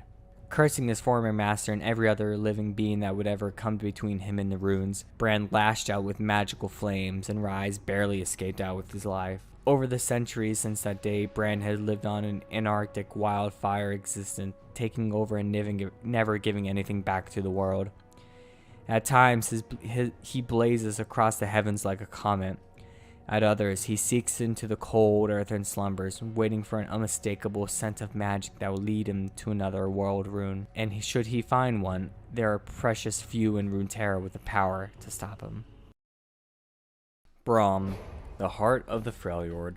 Even as a child, Braum was much larger than the other Freljordian youngsters, but his mother taught him never to use his size to intimidate or bully. She came from a proud line of herders and believed true courage lay in using one's power not to dominate, but to protect those in need. When Braum was still a boy, ice giants devastated a neighboring tribe. That tribe had long preyed upon the herds of Braum's people, but his mother didn't hesitate to head across the tundra to help the survivors, bearing furs, food stuffs, and healing supplies.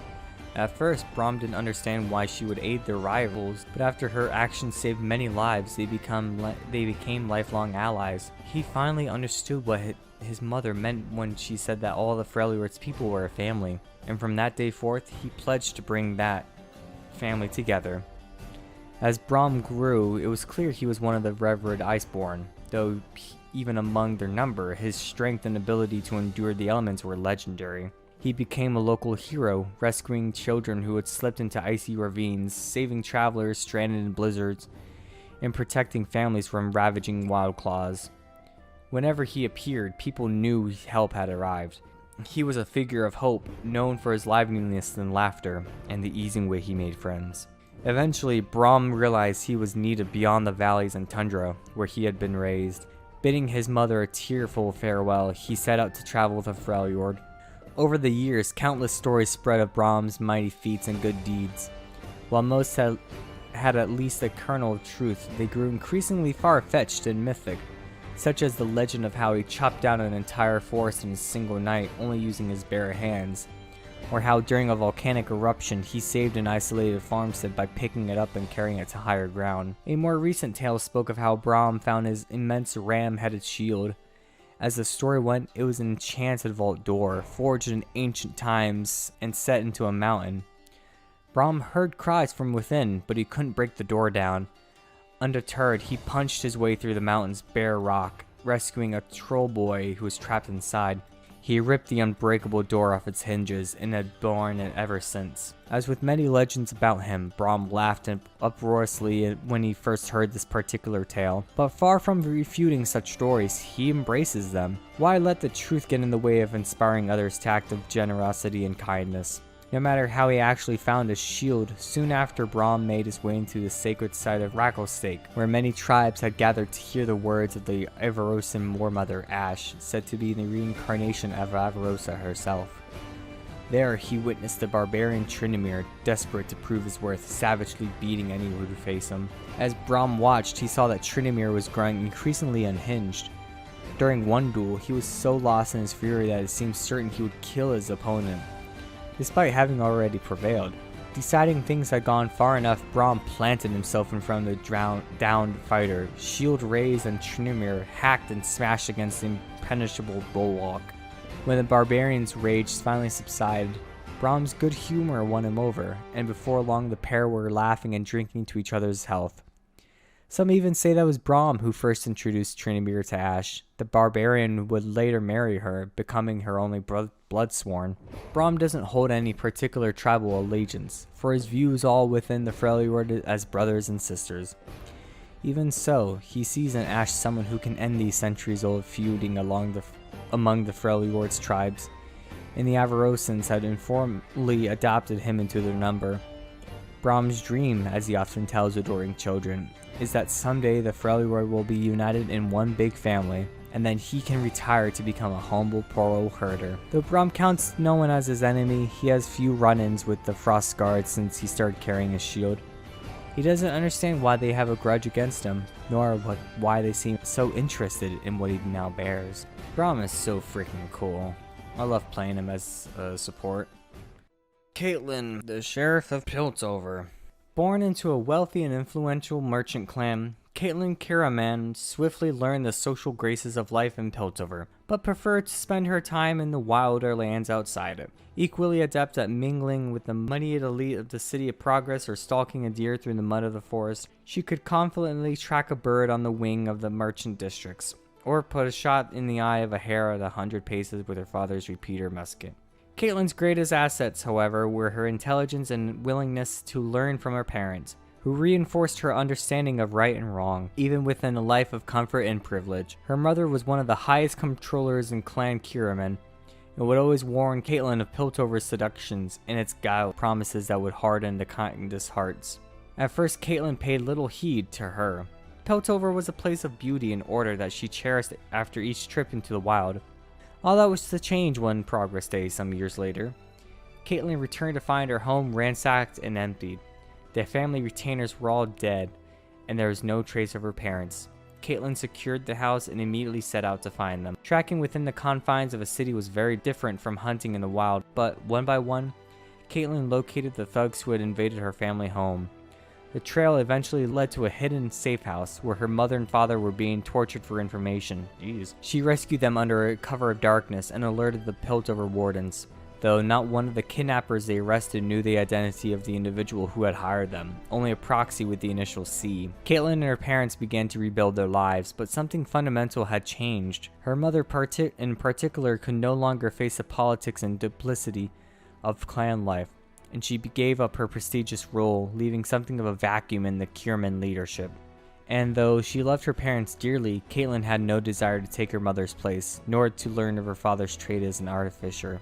Instead, her focus turned towards breaking through the web of intrigue surrounding the mysterious sea. Utilizing her hunting skills, she established herself as a private investigator and quickly made a name for herself as someone who could find anything or anyone. In recognition of her self-made success, Caitlyn's parents crafted her a Hextech rifle of exquisite artifice, with greater accuracy than any other musket. The weapon could take a variety of specialized shells and could be easily modified in the field. After a particularly traumatic case involving a missing Hextech device and a series of child abductions, Caitlyn was summoned by the wardens. She had been recommended by one of their number who had also developed something of an affinity for stranger cases. In their battle with a host of rogue chimerics, the employ of a lunatic chem researcher driven mad by his own concoctions led to her being offered a former position of a sheriff. At first, Caitlyn refused, but eventually came to realize that the warden's resources could potentially get her closer to discovering the true identity of C. Caitlyn has since become a highly respected officer within the ranks of the wardens, always striving to make the City of Progress a better and safer place. She recently partnered up with a new recruit from Zaun, their brash and reckless Vi. How such an unlikely pairing came about and have been proven so effective is the subject of a wild rumor and tavern speculation among their fellow wardens, as well as those they haul away to jail. What Caitlyn doesn't know, however, is that C is also keeping tabs on her, especially as her investigations bring her closer to the truth. Fun stories for Caitlyn. I really liked her in Arcane. Now that Caitlyn's done with, let's move on with Camille. Clan Pharos understands sacrifice. Most of the family's wealth came through harvesting a rare crystal from the Brackern, a creature native to Shurima. These hex crystals, or first crystals, contain power normally only wielded by those born with innate magical ability. After Camille's great-great-aunt lost an arm during an early expedition, her sacrifice inspired the Pharos family motto, "For family will I give." The Brackern were a limited resource, and Camille's family had to augment the crystals they'd accumulated. Utilizing shadow investments in chemtech and runic alchemy, they developed less powerful but easier to make synthetic hex crystals. Yet there were consequences. Synthetic crystal manufacturing had long been rumored to heavily contribute to Zaun Grey. Furthermore, it was only through espionage, intimidation, and murder that Clan Pharos held its monopoly on this priceless commodity and ensured its uninterrupted production in Zaun, maintaining the family's place in Piltover's illustrious Blue Wind Court. As the eldest surviving child of Clan Pharos' masters, Camille received every educational advantage. She had exceptional tutors, learning to speak several foreign languages and play the Celovina at a concert master level. Camille also learned to read and write in ancient Shuriman while assisting her father on digs in the Odin Valley. Traditionally, one of the younger children would become their family's principal intelligencer, working with the clan master to secure their family's success by any means necessary. However, Camille's younger brother, Stefan, had a weak constitution, and so Camille took his place. He jealously watched her embrace her additional training, and she became quite adept in combat, reconnaissance, and interrogation. When Camille was 25, augmented Zaunate thugs attacked her and her father, intent on stealing lucrative trade secrets. Camille's father succumbed to his wounds, and in anguish, her mother died soon after. Stefan became clan master, and he doubled the clan's research in human hextech augmentation, eager to prove himself as a strong leader. After a year of mourning, Stefan oversaw the induction of Hakem Nadarai, a promising young crystallographer from the Shuriman coastal city of Bel'Veth, as the family's lead artificer. Camille requested hextech augmentation from Hakem to push her beyond her human limitation. Hakem was instantly enamored with her, and they bonded over the preparations and late-night stories of Shurima. and eventually, Camille returned Hakim's feelings. Their affair grew reckless as they knew the surgery would conclude their time together. Hakim would move on to other projects, and Camille would once again be fully committed to the principal intelligencer's duties. More than that, Hakim worried that in carving away Camille's heart, he might remove her humanity. Days before Camille's operation, Hakim proposed marriage and begged her to run away with him. For the first time in her life, Camille was torn. Stevan had no such conflict, as he needed Camille to execute his vision. When he learned of the secret proposal, he devised a plan. The next time Camille and Hakim were together, Stevan set himself up to be attacked. When she saw her brother bruised and bloodied, Camille recognized what could happen when her attention was divided. Hakim pleaded with Camille, but she wouldn't listen. For family, she would give. She ended her relationship with Hakim, insisting her surgery go forward. He was the only one who could safely perform the operation, and so he exorcised Camille's heart and replaced it with Hextech, then resigned. When she awoke, the lab she and Hakim had shared was abandoned. Camille focused on her work. She took on further refinements, including bladed legs, grapple-spinded hips, and other minor hex augmentations, leading some to wonder how much of the woman was left. And as Clan Pharos amassed more power and wealth, Camille's missions became darker, more deadly. Thanks to her Hextech heart, she did not age. But the years were not so kind to her brother. Yet even as Stevan's body grew more frail, his iron grip on the clan remained. Eventually, Camille uncovered the depth of Stevan's betrayal and realized his machinations were no longer in the family's best intentions. In that moment, she discarded the last sentiment she felt towards her brother. After installing her favorite grandniece as the clan master, Camille now runs the family's public affairs as well as its more shady operations. As a solver of difficult problems, she embraces her more than human transformation and the cutting judgment it affords her. But a strange mortal keening in her Hextech heart may yet prove a troubled potent. Regardless, Camille refuses to sit idle and gains an invigoration from well-executed industrial espionage, a fresh brewed cup of tea, and long walks in the gray. Nice, another neat story from Riot with Camille. I don't play Camille at all, but I knew she was augmented, but learning that it was her brother that kind of pushed her towards that was pretty interesting. On to Cassiopeia. The youngest child of General Del Catal, Cassiopeia was born to a life of possibility and privilege among the Noxian noble houses. From an early age, she displayed a keen mind and sharp wit, and while her sister Katarina flourished under their father's tutelance, it was their mother Serena in whose footsteps Cassiopeia would follow. Well, too bad she's a snake, because she can't follow in the footsteps. A hero of Noxus' expansion into Shurima, General Du Catal eventually sent for his family, installing them close to the governor of the coastal city of Urziris. Surrounded by strangers in an unfamiliar land, Cassiopeia remained close to her mother, learning much of politics, diplomacy, and subtle influence.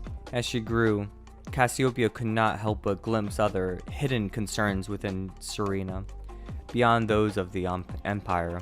One day, quite unexpectedly, Serena collapsed in the family residence. Her hairbrush had been laced with the caustic venoms by an unknown hand, leaving her close to death.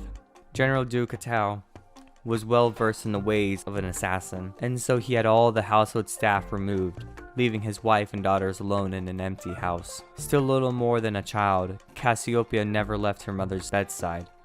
While Serena's recovery took many months, the bond between them became stronger than ever before. When the general was recalled to Noxus to prepare for the long-awaited invasion of Ionia, he took Katarina with him, but Cassiopeia remained in Urziris. Seemingly relieved, Serena confided in her daughter that belonged in a clandestine and secretive cabal known as some as the Black Rose. Having guided the Empire for centuries, they had finally managed to spread their influence into Shurima. Now free of her husband's watchful eye, Serena's real work could begin. In time and under her mother's tutelance, Cassiopeia blossomed into a young woman of tremendous beauty, cunning, and intelligence, if somewhat lacking in empathy. She saw those around her as tools to be used to achieve her goals, and then cast aside just as quickly. Though she had barely reached the cusp of womanhood, she was initiated into the Black Rose by hunting down and eliminating those who had sought the death of their mother. She surprised even Serena with her speed and efficiency, and left no trace of activities or her proxies behind. Only then was Cassiopeia made privy into the Cabal's broader plan for Serena. Using her family's tremendous resources, she undertook a number of expeditions into the deep desert, raiding ancient ruins with the help of a local mercenary named Sivir. Her efforts were made all the more urgent when the word reached Aziris from the capital. Grand General Braum Darkwill had been deposed by Jericho Swain, and a number of noble houses have chosen to honor this coup, including Duke Tau. Outraged and disgusted by her husband's betrayal, and fearing that all the members of the Black Rose were now in jeopardy, Serena became desperate.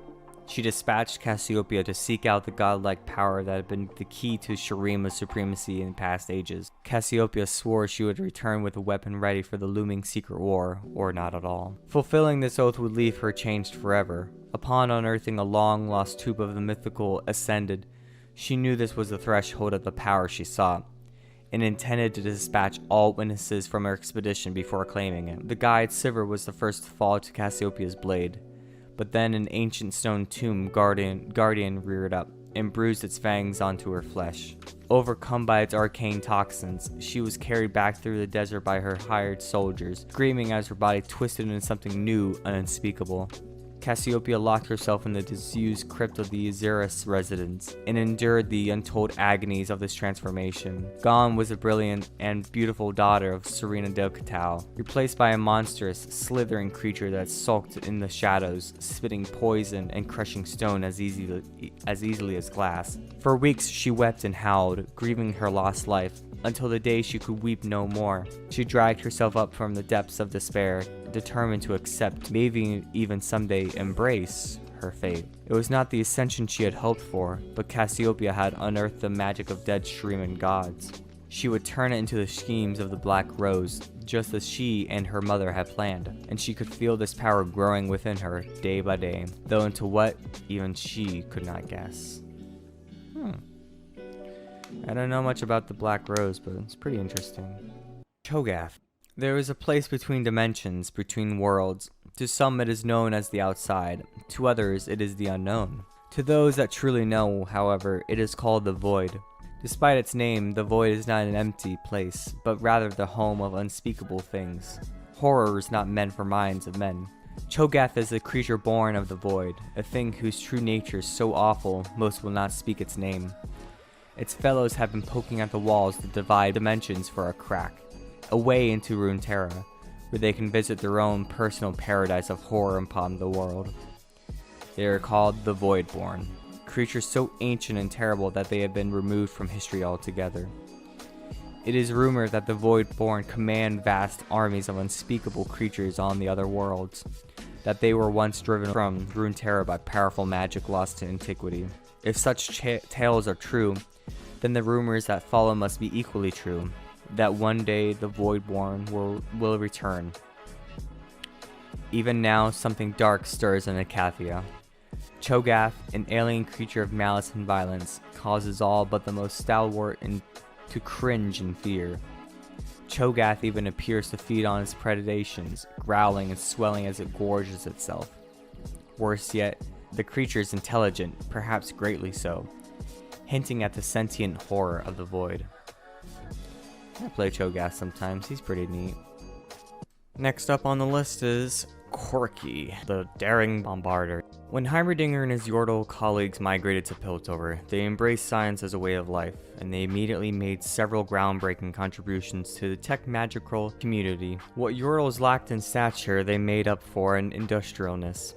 Corki, the daring barder, gained his title by test piloting one of the contributions. The original design for the Reconnaissance Operations Frontline Copter, an aerial assault vehicle which has become the backbone of the Bandle City Expeditionary Force, or BCEF. Together with the squadron, the Screaming Yip Snakes, Corki soars over Valoran, surveying the landscape and conducting aerial acrobatics for the benefit of onlookers below. Corki is the most renowned of the Screaming Yip Snakes for remaining cool under fire and exhibiting bravery to the point of madness. He served several tours of duty, often volunteering for missions that would take him behind enemy lines, either gathering intelligence or delivering messages through hot zones. He thrived on danger and enjoyed nothing more than a good dogfight in the morning. More than just an ace pilot, Corki also made several modifications to his copter, outfitting it with an arsenal of weapons which some speculate were more for show than functionality.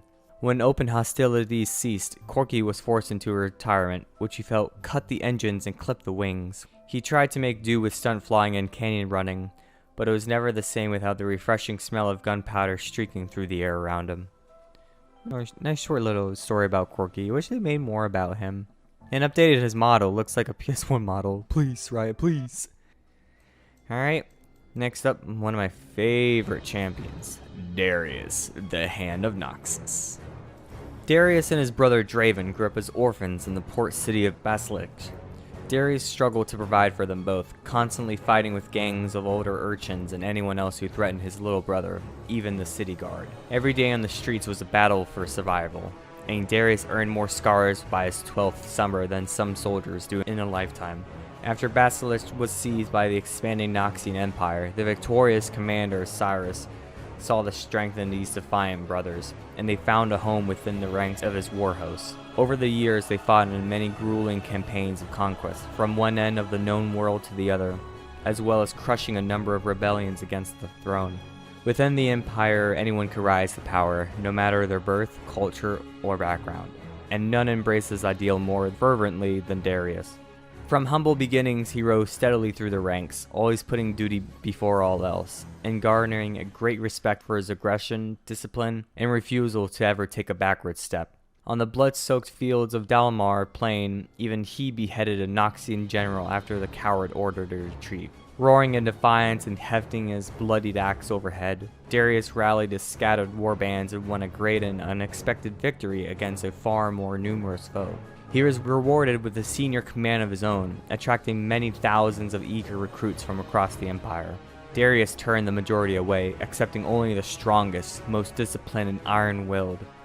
Such was his fearsome notoriety, even in the land beyond Noxus, that was not uncommon for entire cities to surrender at the first sight of his banners. After a grinding victory against the cloud fortresses of the Varju, a proud warrior people who had resisted decades of Noxian aggression, Darius was named the Hand of Noxus by Emperor Braum Darkwill himself. Those who knew Darius best knew he craved neither power nor adulation. He wished merely to see Noxus triumph over all, so Darkwill ordered him and his war host far north of the Freljord to finally bring the barbarian tribes to heel. The campaign dragged on for years, ending in a bitter, icy stalemate.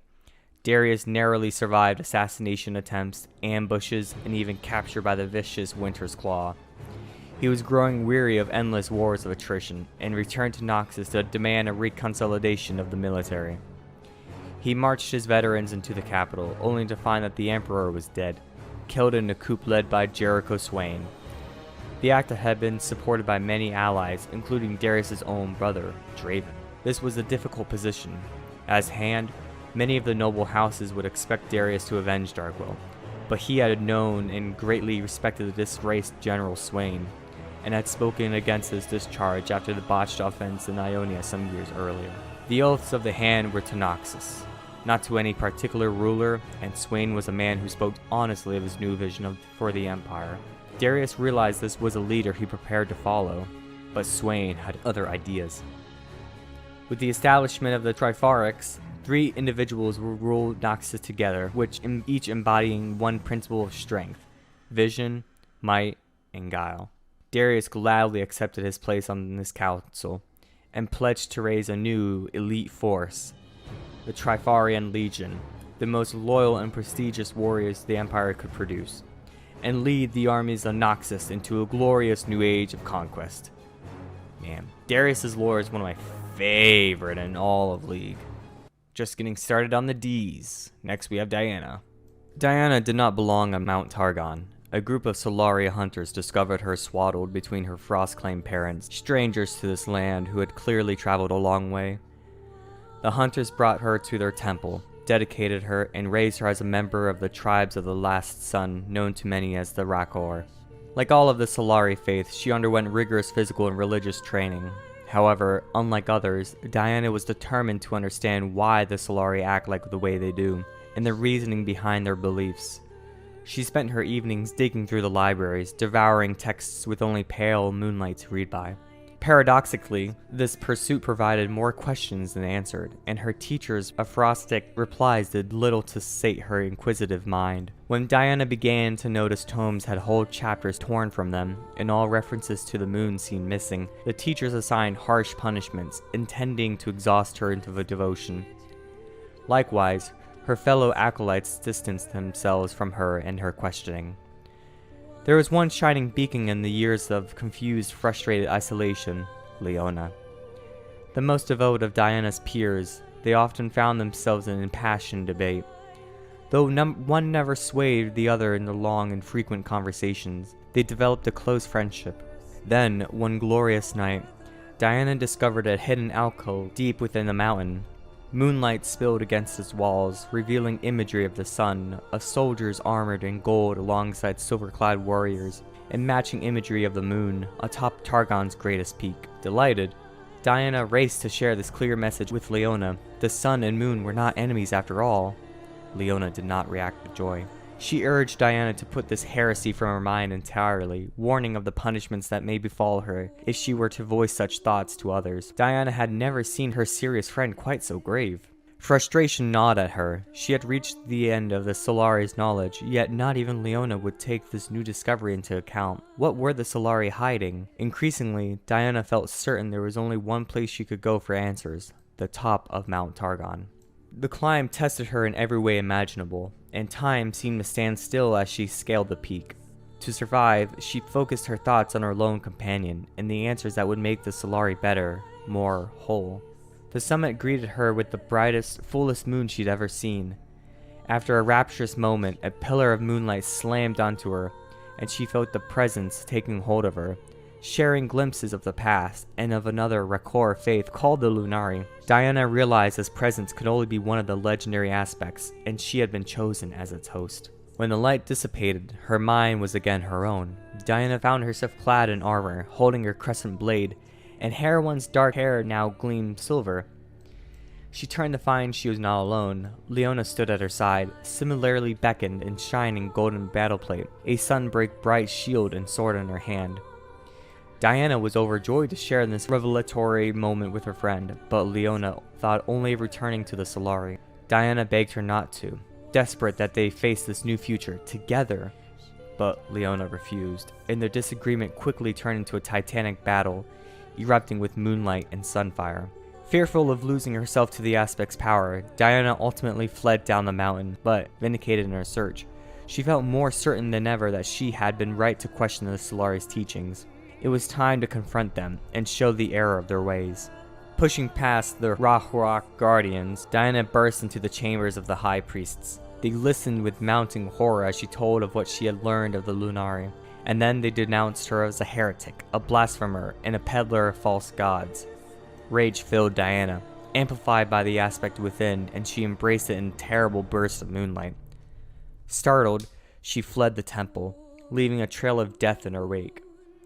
Now driven by half-remembered visions and glimpses of ancient knowledge, Diana clings only to the truths she knows for certain: that the Lunari and the Solari need not be foes, and that there is a greater purpose for her than to be a Solari acolyte of Mount Targon. And though that destiny remains unclear, Diana will seek it out, whatever the cost.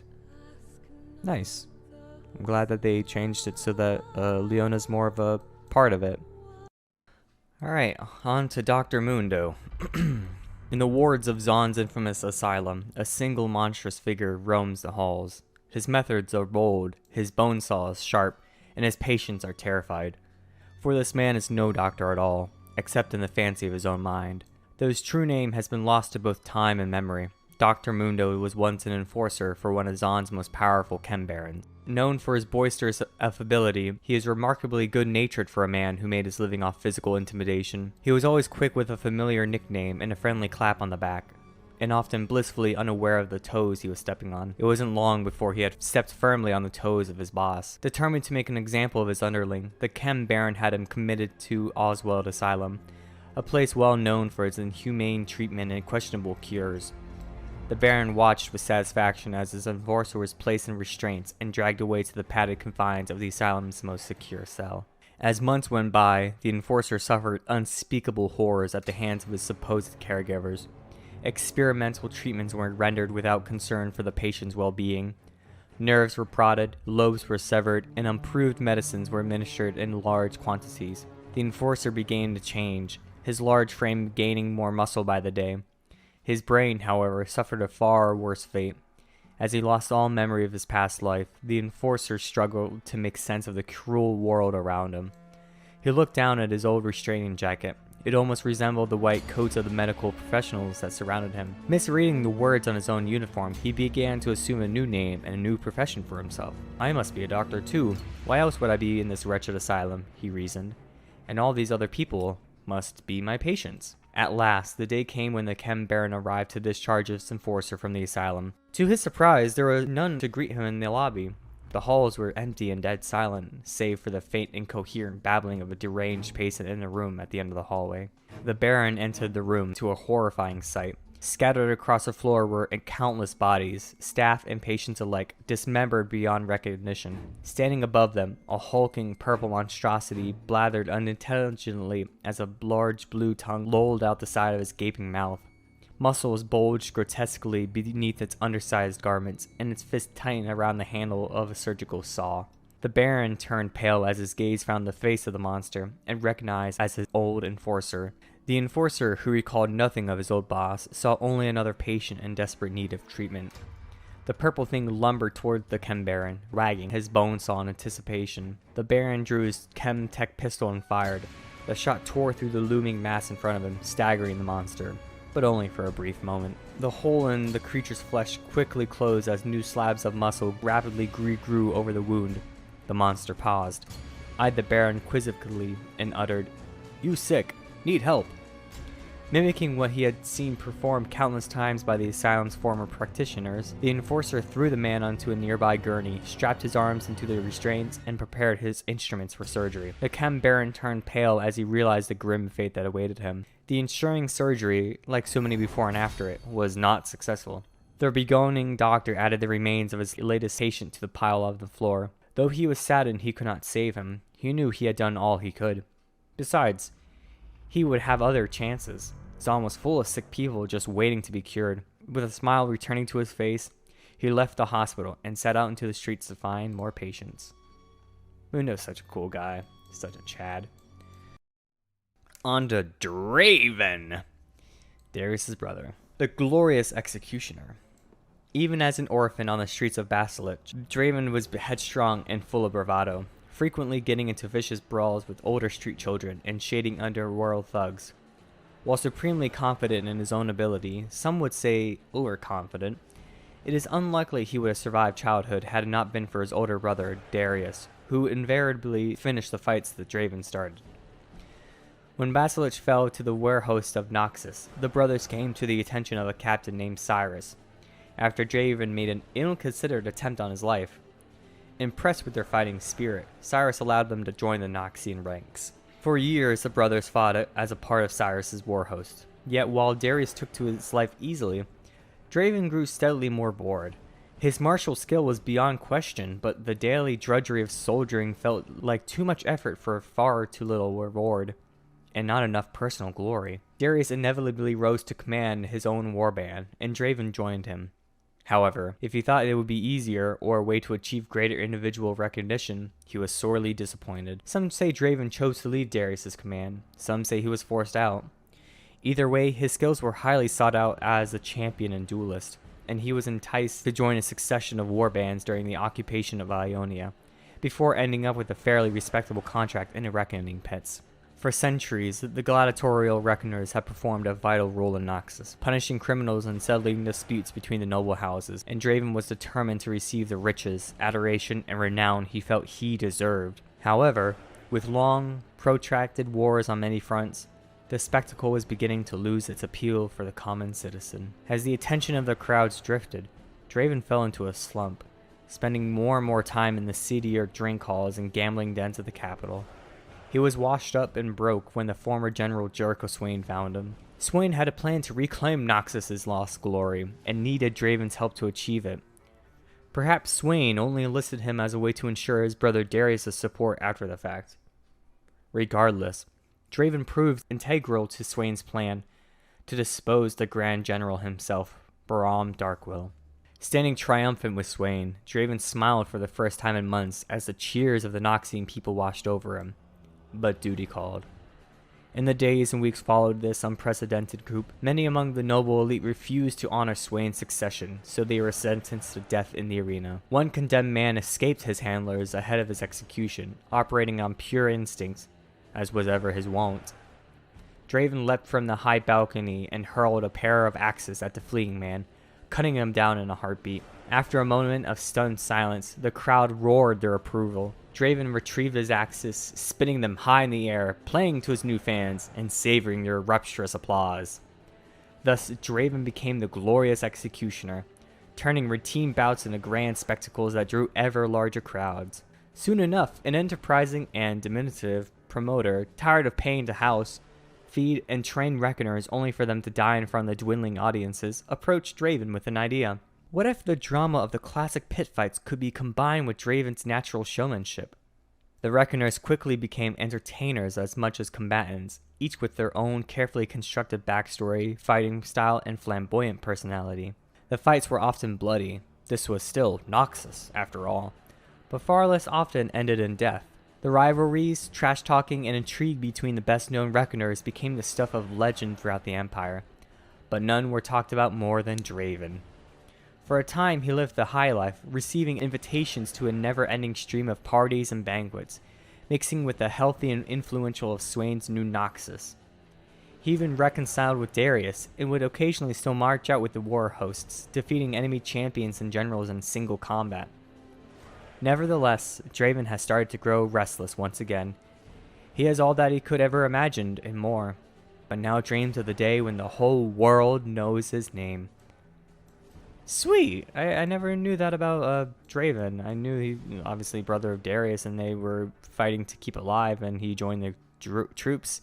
And I read the comic, but I never knew all that stuff about him losing like faith in what he did and becoming a drunkard, and then Swain finding him. Pretty neat stuff. On to Ekko's story. Ekko, the boy who shattered time. Born with genius-level intellect, Ekko constructed simple machines before he could crawl. His parents, Ina and Wyeth, vowed to provide a good future for their son. Zaun, with all of its pollution and crime, would only stifle Ekko, whom they felt deserved the wealth and opportunities of Piltover. Throughout his youth, he watched his parents age beyond their years, toiling for too many hours under dangerous conditions in suffocating factories. They earned meager wages while greedy factory owners and sneering Piltovan buyers profited immensely from their labor. It would all be worth it, they reasoned, if it meant their son could one day rise to the city above. Ekko saw things differently. Beyond Zaun's flaws, he saw a dynamic place overflowing with energy and potential. Zaunites' industry, resourcefulness, and resilience stirred a hotbed of pure innovation. They had built a thriving culture from catastrophe, and flourished where others would have perished. That spirit captivated Ekko, and spurred him into a youth of wild invention and innovation. He wasn't alone. He befriended scrappy orphans, inquisitive runaways, and eager upstarts. Zaunites tended to eschew formal education in favor of apprenticeships, but these lost children of Zaun looked to the labyrinthine streets to be their mentor. They wasted time in glorious youthful fashion, foot races through the border markets, or daring climbs from the sump of the Primade. They ran wild and free, answering to no one. One night, on a solo trek into the rumble of a recently demolished laboratory, Ekko made an astonishing find, a shard of blue-green crystal that glittered with magical energy. Every child of Zaun heard tales of Hextech said to power weapons and heroes alike. Such a thing had the potential to change the world, and now he had held a broken one. He scrambled to find more pieces, but the crunching footfalls of touched-up enforcers told him he wasn't the only one looking. Ekko barely escaped and returned to his home. He experimented madly with the crystal.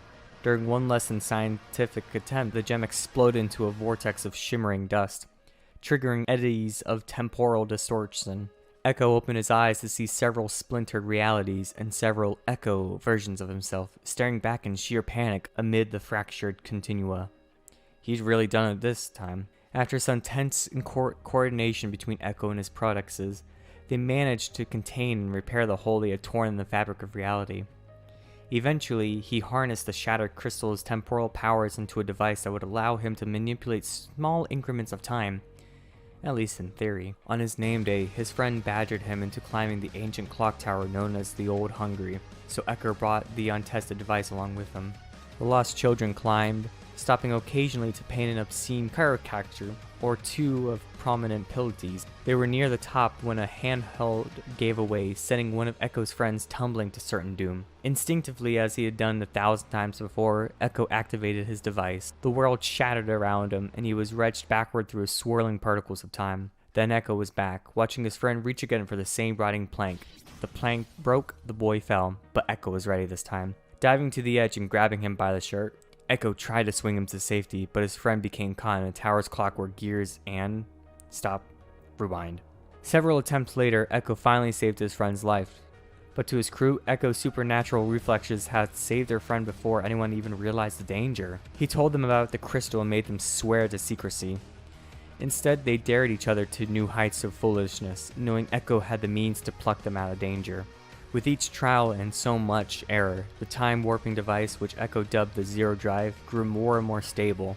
The only limit was how many do-overs his body could take before exhaustion set in. Ekko's time-betting antic had made him a person of interest to some of Zaun and Piltover's most inventive, most powerful, and most dangerous individuals, but his only interest was in his friends, his family, and his city. He dreams of the day when his hometown rises to dwarf the so-called City of Progress, when Piltover's golden veneer would be overshadowed by the towering integrity and relentless spunk of a Zaun born not from generations of privilege, but from sheer daring.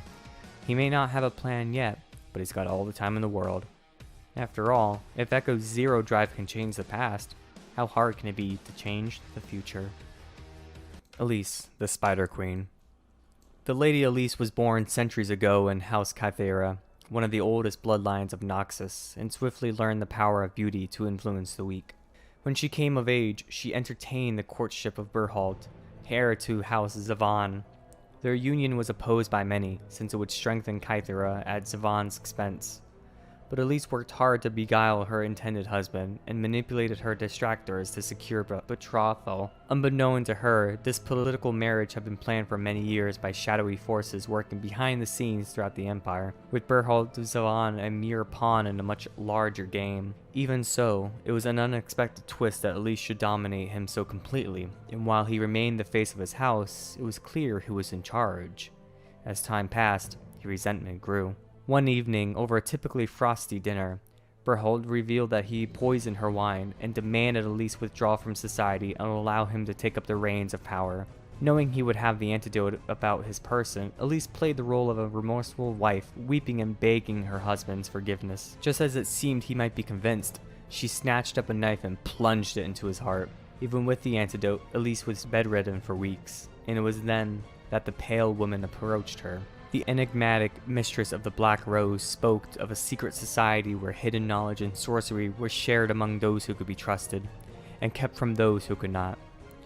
In truth, the pale woman did not care who controlled each of the noble houses, as long as they were sworn to her. Since Elise had killed the thrall Berhalt, she would have to prove her own value, or a more suitable replacement would be found.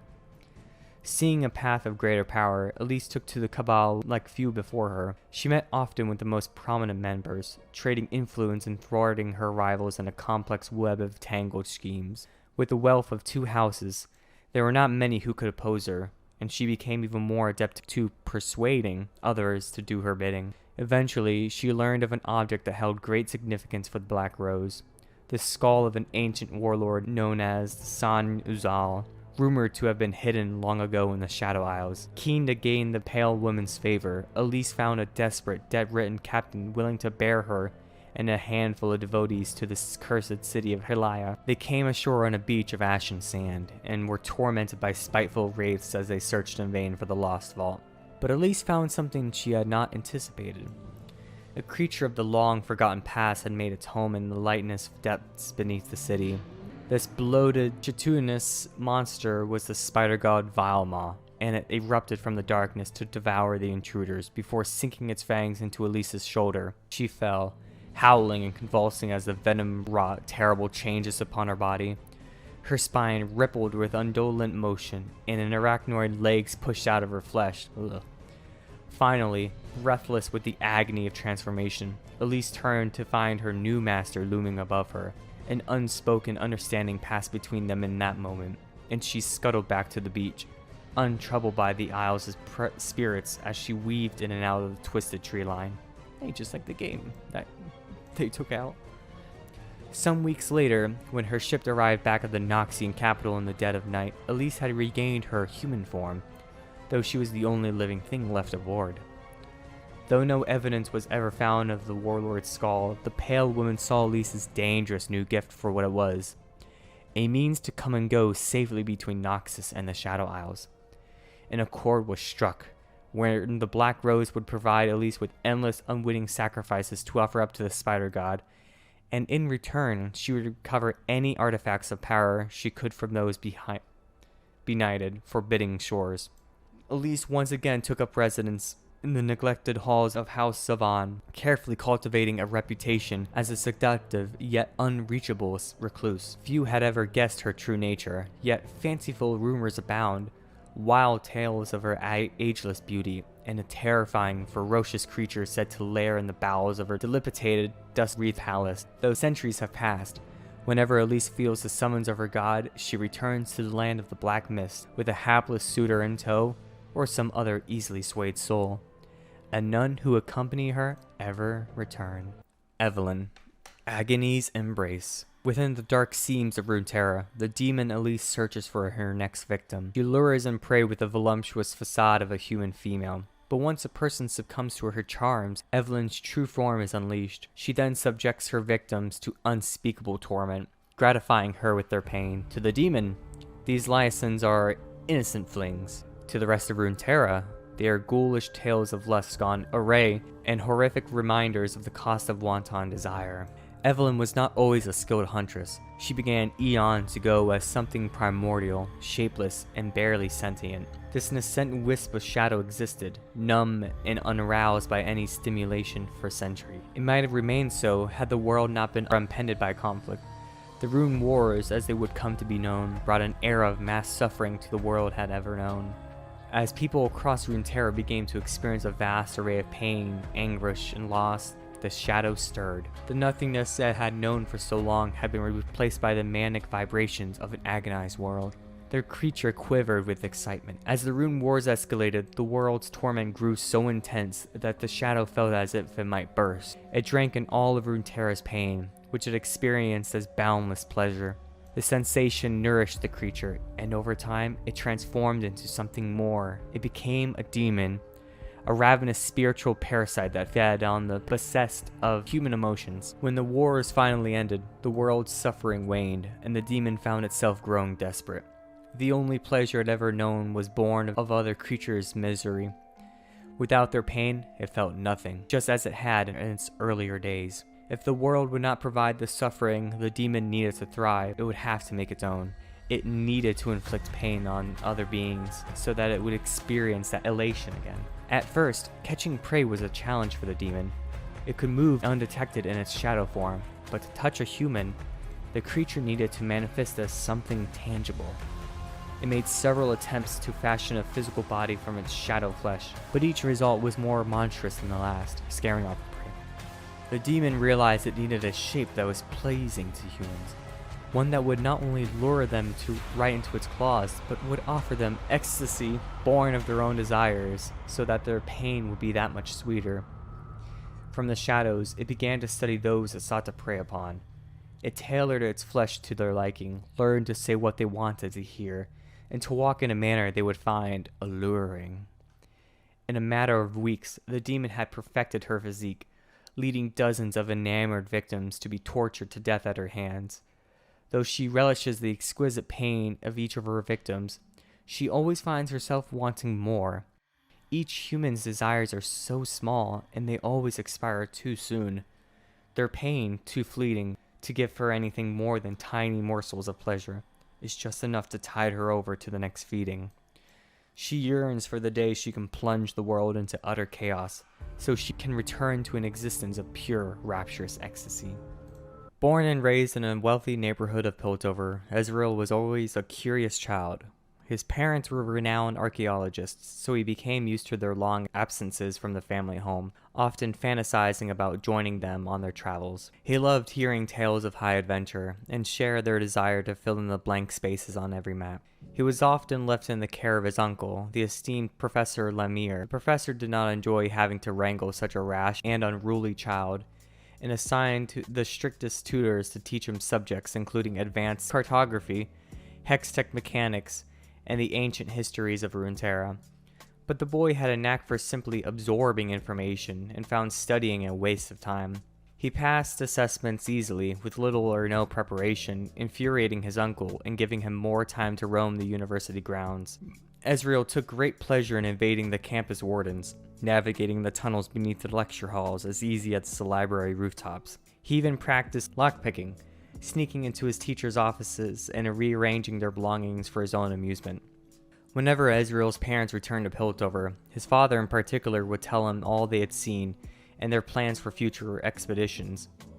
None more ambitious and secretive than the search for the lost tomb of Nizuk, a Shuriman tyrant who is said to be able to jump instantly from one place to another. If Ezreal's father could learn whatever sorcery Nizuk had possessed, he joked that wherever he was traveling, he would simply drop into Piltover for dinner with the sun each night. As the boy grew older, the time between his parents' visits grew longer, until one year they did not return at all. Professor Lemire tearfully admitted that they had most likely perished somewhere out in the desert. But Ezreal could not accept that. They had been too careful in their preparations. They must still be out there, somewhere. Abandoning his reluctant studies, the budding explorer would strike out on his own. He knew if he were to ever find his mother and father, he had to start with the final resting place of Nizuk. He spent weeks secretly gathering supplies from the university, celestial diagrams, translations of runic signals, guides on the burial sites of the Shurima, and a pair of protective goggles. Leaving a note of farewell to his uncle, he snuck into a supply shift bound for Nasharame. Following his mother's meticulous field notes, he crossed the Great Sigh with merchant caravans heading south. For many months, he delved into cavernous ruins beneath the shifting sands, relishing the freedom of the unknown, facing unspeakable horrors that guarded the hidden chambers. With each step, Ezreal imagined himself following his parents' path, drawing ever closer to solving the mystery of their disappearance. Finally, he managed what they eventually had not. Beneath the newer mausoleum of some unnamed emperor, he uncovered the tomb of Nizuk. The great sarcophagus lay empty, save for a gleaming bronze gauntlet with a bright crystalline matrix at its center. As soon as Ezreal laid his hands upon it, the tomb itself seemed to turn upon him, with cunningly wrought traps and wards laid down upon thousands of years ago. With secretly a thought, he donned the gauntlet and blasted his way through, even teleporting the last 100 yards back to the hidden entrance before the whole structure collapsed in a plume of sand and masonry dust. Breathing hard, Ezreal looked down at the gauntlet as it hummed along with his heartbeat. He could feel it siphoning and amplifying his own essence. This, he realized, was a fearsome weapon of a previous age, a weapon fit for a god warrior of Shurima, and the perfect tool for an explorer. Soon after returning to Piltover, Ezreal found himself bounding from adventure to adventure, from lost cities to mystical temples. His nose for treasure-seeking led him to places most university professors could only read about on maps, and his reputation began to grow.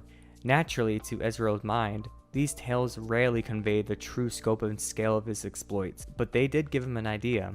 If he could make a name for himself as the greatest adventurer in the world, then his parents would surely return and seek him out in person. From the untamed borders of Noxus and Demacia to the seedy depths of Zon and the frozen wilderness of the Freljord, Ezreal chases fame and glory, uncovering long-lost artifacts and solving the riddles of history.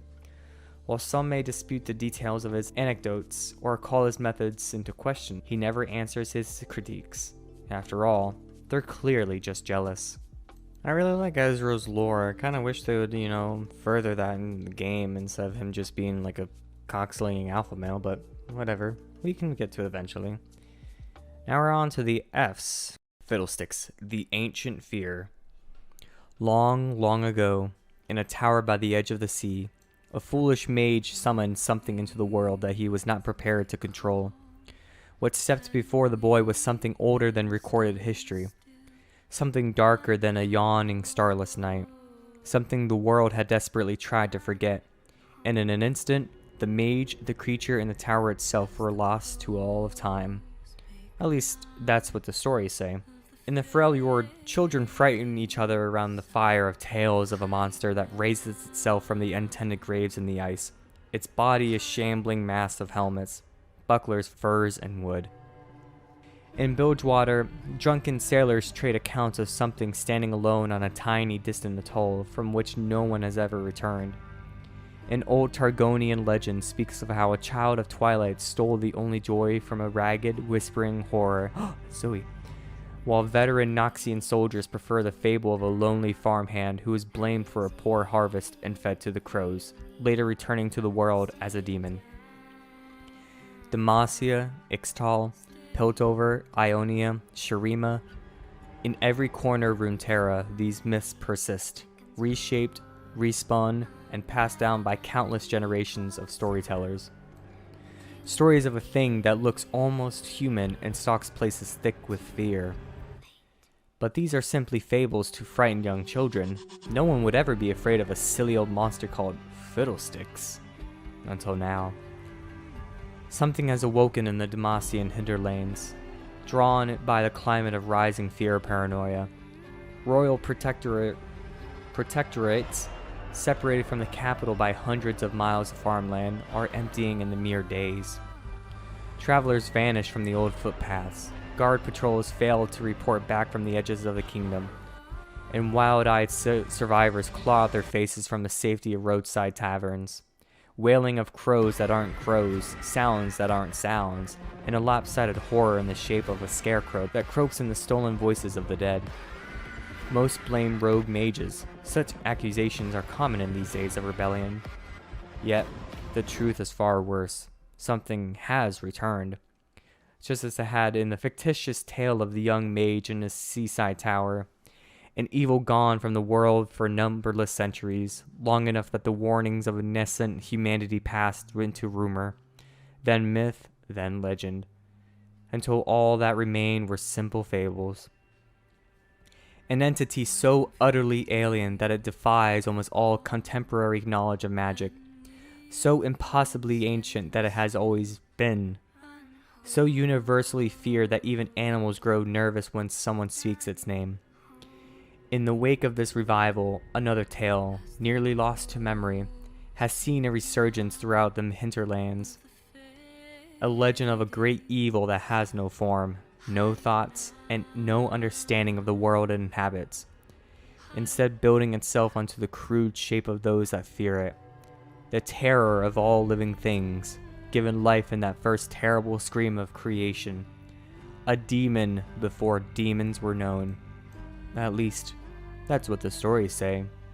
But Fiddlesticks is real. Man, Fiddlesticks is so cool. I love his lore. Glad that they're tying it in with Zoe. I want to know what that stupid key is for. But without further ado, let's get on with Fiora, the Grand Duelist. As the youngest daughter of the noble Laurent family, Fiora seemed destined for a life as a political pawn, to be married off in Demacia's grand game of alliances. This did not sit well, and from an early age she deliberately defied every expectation placed upon her. Her mother had the finest craftsmen of Demacia fashion the most lifelike dolls for her to play with, but Fiora gave them to her maids, and took up her eldest brother's rapier, forcing him to give her lessons in secret. Her father obtained a set of dressmaking mannequins for her personal seamstress to craft wondrous gowns, but Fiora merely used them to practice her lunges and ripostes. Despite her years of quiet resistance, a politically advantageous marriage was eventually arranged with an outlying branch of the Crown Guard family after her 18th birthday. Plans were set for a summer wedding. It would take place in the capital, and King Jarvan III himself was to attend. On that day, as the invited guests began to arrive, Fiora stood up and declared that she would sooner die than allow someone else to decide the course of her life. Her betrothed was publicly shamed by this outburst, and his family demanded satisfaction in the old manner, a duel to the death. Fiora immediately agreed, but her father, Sebastian, implored the king to intervene. Jarvan had done much to end the feuding among the nobility, but in this case his hands were tied. Fiora had already accepted. There was only one option left. Sebastian invoked his right to fight in her place. High Marshal Tiana Crownguard likewise named a champion to fight for her kinsman, selecting a veteran warrior from the dauntless vanguard. Sebastian's defeat seemed almost certain. The Laurent name would be ruined, and Fiora exiled in disgrace. Presented with the stark of a choice, he made a decision that could damn his family for years to come. The night before the duel, he attempted to slip his opponent a draught that would dull his senses and slow his reactions, but he was caught in the act and arrested. The law was clear. Sebastian Laurent had broken the most fundamental code of honor.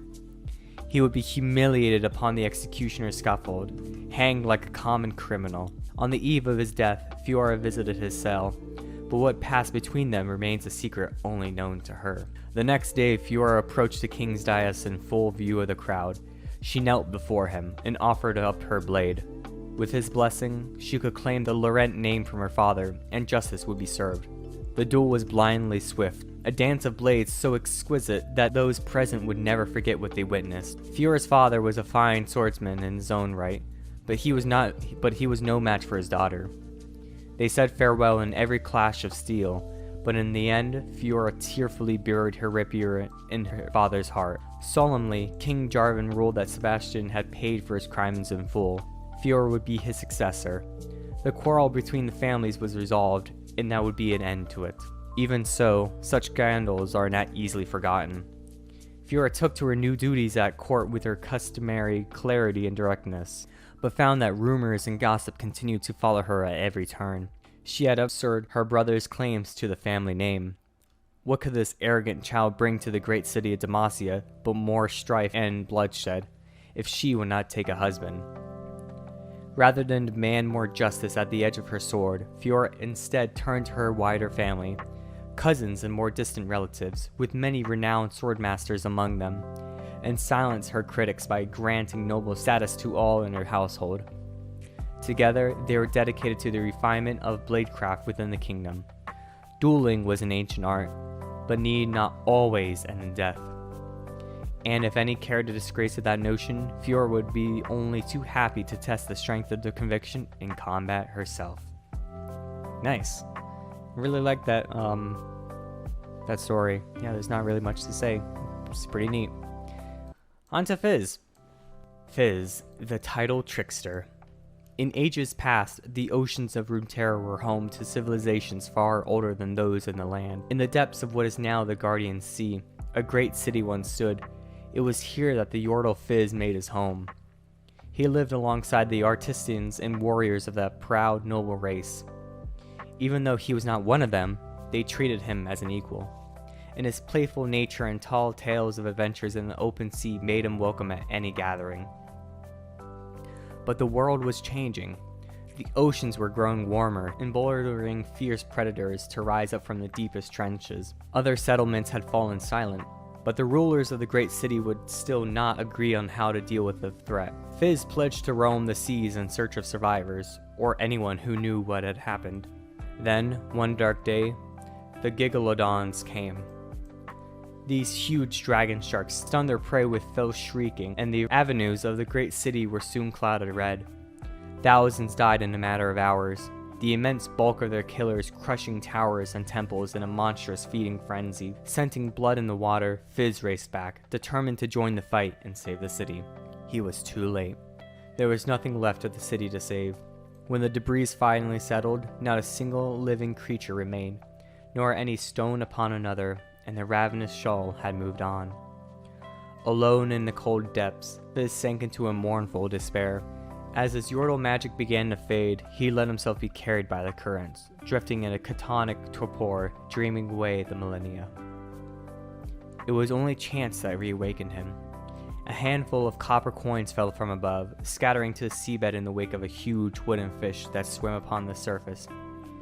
This was no Gigalodon, but Fizz was alarmed nonetheless. He knew little of the world overhead, but surely no fish could survive up there. He ventured up and peered into the salty air for the first time. There were people who lived outside of the water and sailed in wooden fish of all sizes. Fizz found the thought both frightening and exciting, but the curious gifts that they cast into the water made it clear that they wanted to be his friends. In time, following their movements to and fro across the oceans, he came to the port city of Bilgewater. To the inhabitants of the lawless place, this strange and slippery creature quickly became something of a legend, the tidal trickster, a spirit of the ocean itself. It is said that he can summon great beasts to do his bidding, hole a ship's hull with his stone trident, and breathe air or water as it suits him. Many a misbehaving child has been warned on the moonless night, go quickly to sleep or the trickster will come and feed you to the fishes. Fizz is good-natured, but mischievous even for a Yordle, and delights in confounding the people of Bilgewater. The most seasoned fishermen know, just as the ocean may rise and fall, the tidal trickster is as likely to lead them into windless doldrums as to an easy catch that would fill their nests. Even so, Fizz does not take kindly to the greedy or selfish, and more than one haughty sea captain hoping to make a quick pile of silver has found that her mysterious guide has led her to crew not to safety, but to shipwreck. Galio, the Colossus. Galio's legend begins in the aftermath of the Rune Wars, when countless refugees fled from the destructive power of magic. In the west of Valoran, a band of these displaced people were hounded by a vicious band of dark mages. Exhausted from days without rest, the refugees hid among the shadows of an ancient petrified forest, and their pursuers suddenly found their magic to be ineffective. It seemed the fossilized trees were a natural magic dampener, and any sorcery used within them would simply fail. No longer helpless, the refugees turned their swords on the dark mages and drove them from the land. Some decided that this sanctuary from magic was a gift from the gods, others saw it as a fair reward for their terrible journey, but all agreed this should be their new home. As years passed, the settlers crafted items of protection from the enchanted wood. Eventually, they found it could be mixed with ash and lime to make petricide, a material with a powerful resistance to magic. It would be the foundation for their new civilization, forming the walls of the new kingdom of Demacia.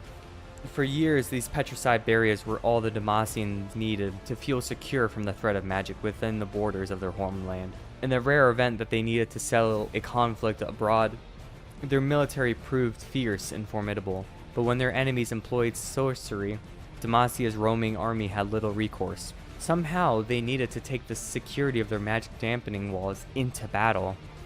The sculptor Duran was commissioned to fashion some manner of petricide shield for the military, and 2 years later the artist unveiled his masterpiece. While it was not what many were expecting, the winged statue Galio would become vital to the defense of the nation and serve as a symbol of Demacia across Valoran. Using a system of pulleys, steel sledges, and countless oxen, they would pull the great stone figure to the battlefield. Many would-be invaders simply froze at the sight of the awe-inspiring silhouette looming before them. The titan who ate magic, inspired a kingdom, and terrified those who opposed it. However, no one thought to consider what exposing the statue to such unpredictable energies might do. Demacia had been mirrored in battle with enemy forces of the Greenfang Mountains. A skilled order of war mages, known as the Arcane Fist, bombarded the Demacians with the crackling bolts of raw mystical power for 13 days. Those who had survived this long felt their morale dwindling and huddled close to Galio. Just when their spirits could be brought no lower, a slow, deafening rumble shook the vale, as if two mountains were grinding against each other. As a great shadow grew above them, the Demacian soldiers steeled themselves for death. A deep voice bellowed from above. To the Demacians' astonishment, The sound came from the Colossus at their backs. Galio was moving and speaking entirely on his own. Somehow the accumulation of absorbed magic had given him life.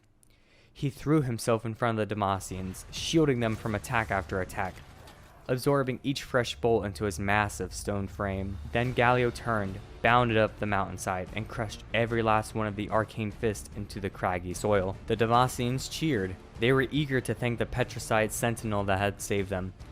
But as quickly as he come to life, their fearsome protector had ceased moving, returning to his pedestal just as before. Back in the great city, this bizarre tale was told in hushed tones by the few who had survived the Battle of the Green Fangs, and was usually received with silent incredulity. That day passed into legend, perhaps a mere allegory of ancient days to help people through hard times. Certainly, no one would have believed the Colossus continued to see all that transpired around him. Even when immobile, Galio retained consciousness, longing to experience the sensations of battle once again. He watched mortals pass beneath him, paying him tribute year after year. It puzzled him to see them disappear one by one as time rolled on. Galio wondered where they went when they vanished. Perhaps they were sent away to be mended, as he often was when he would return from war. As the years slipped by, Galio began to realize the sorrowful answer to his question. Unlike himself, people of Demacia could not be repainted or have their damage easily repaired.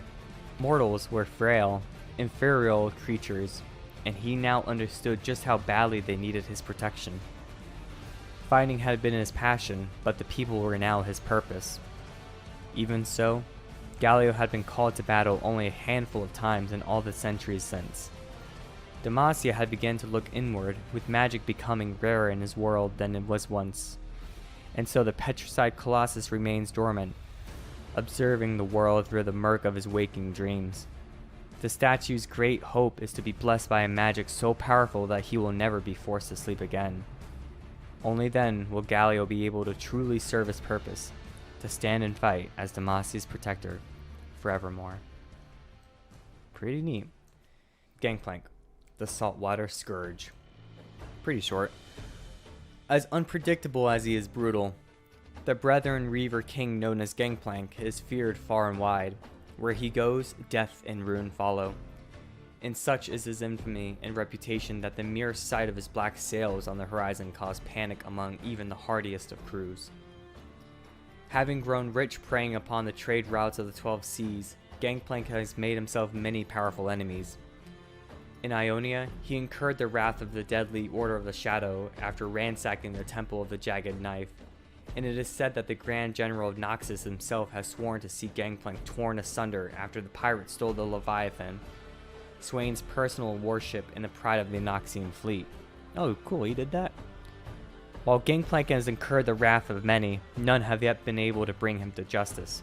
Despite assassins, bounty hunters, and entire umrads being sent after him, he takes grim pleasure in the ever-increasing rewards posted for his head, and makes sure to nail them to the bounty board in Bilgewater for all to see whenever he returns to port, his ships heavy with loot. In recent times, Gangplank has been brought down by machinations of the bounty hunter Misfortune. His ship was destroyed with all the Bilgewater watching, killing his crew and shattering his aura of invincibility. Now that they have seen he is vulnerable, the gangs of Bilgewater has risen up, fighting amongst themselves to claim dominion over the port city. Despite receiving horrific injuries in the explosion, Gangplank survived, sporting a multitude of fresh scars, and with a newly crafted metal arm to replace his amputated limb. He is now determined to rebuild his strength, reclaim what he sees as rightfully his, and to ruthlessly punish all those who turned against him. Pretty freaking badass. Now, on to Garen, the Might of Demacia. Born into the noble Crown Guard family, along with his younger sister Lux, Garen knew from an early age that he would be expected to defend the throne of Demacia with his life. His father, Piter, was a decorated military officer, while his aunt, Tiana, was a sword captain of the elite Dauntless Vanguard, and both were recognized and greatly respected by King Jarvan III. It was assumed that Garen would eventually come to serve the king's son in the same manner. The kingdom of Demacia had risen from the ashes of the Rune Wars, and the centuries afterwards were plagued with further conflict and strife.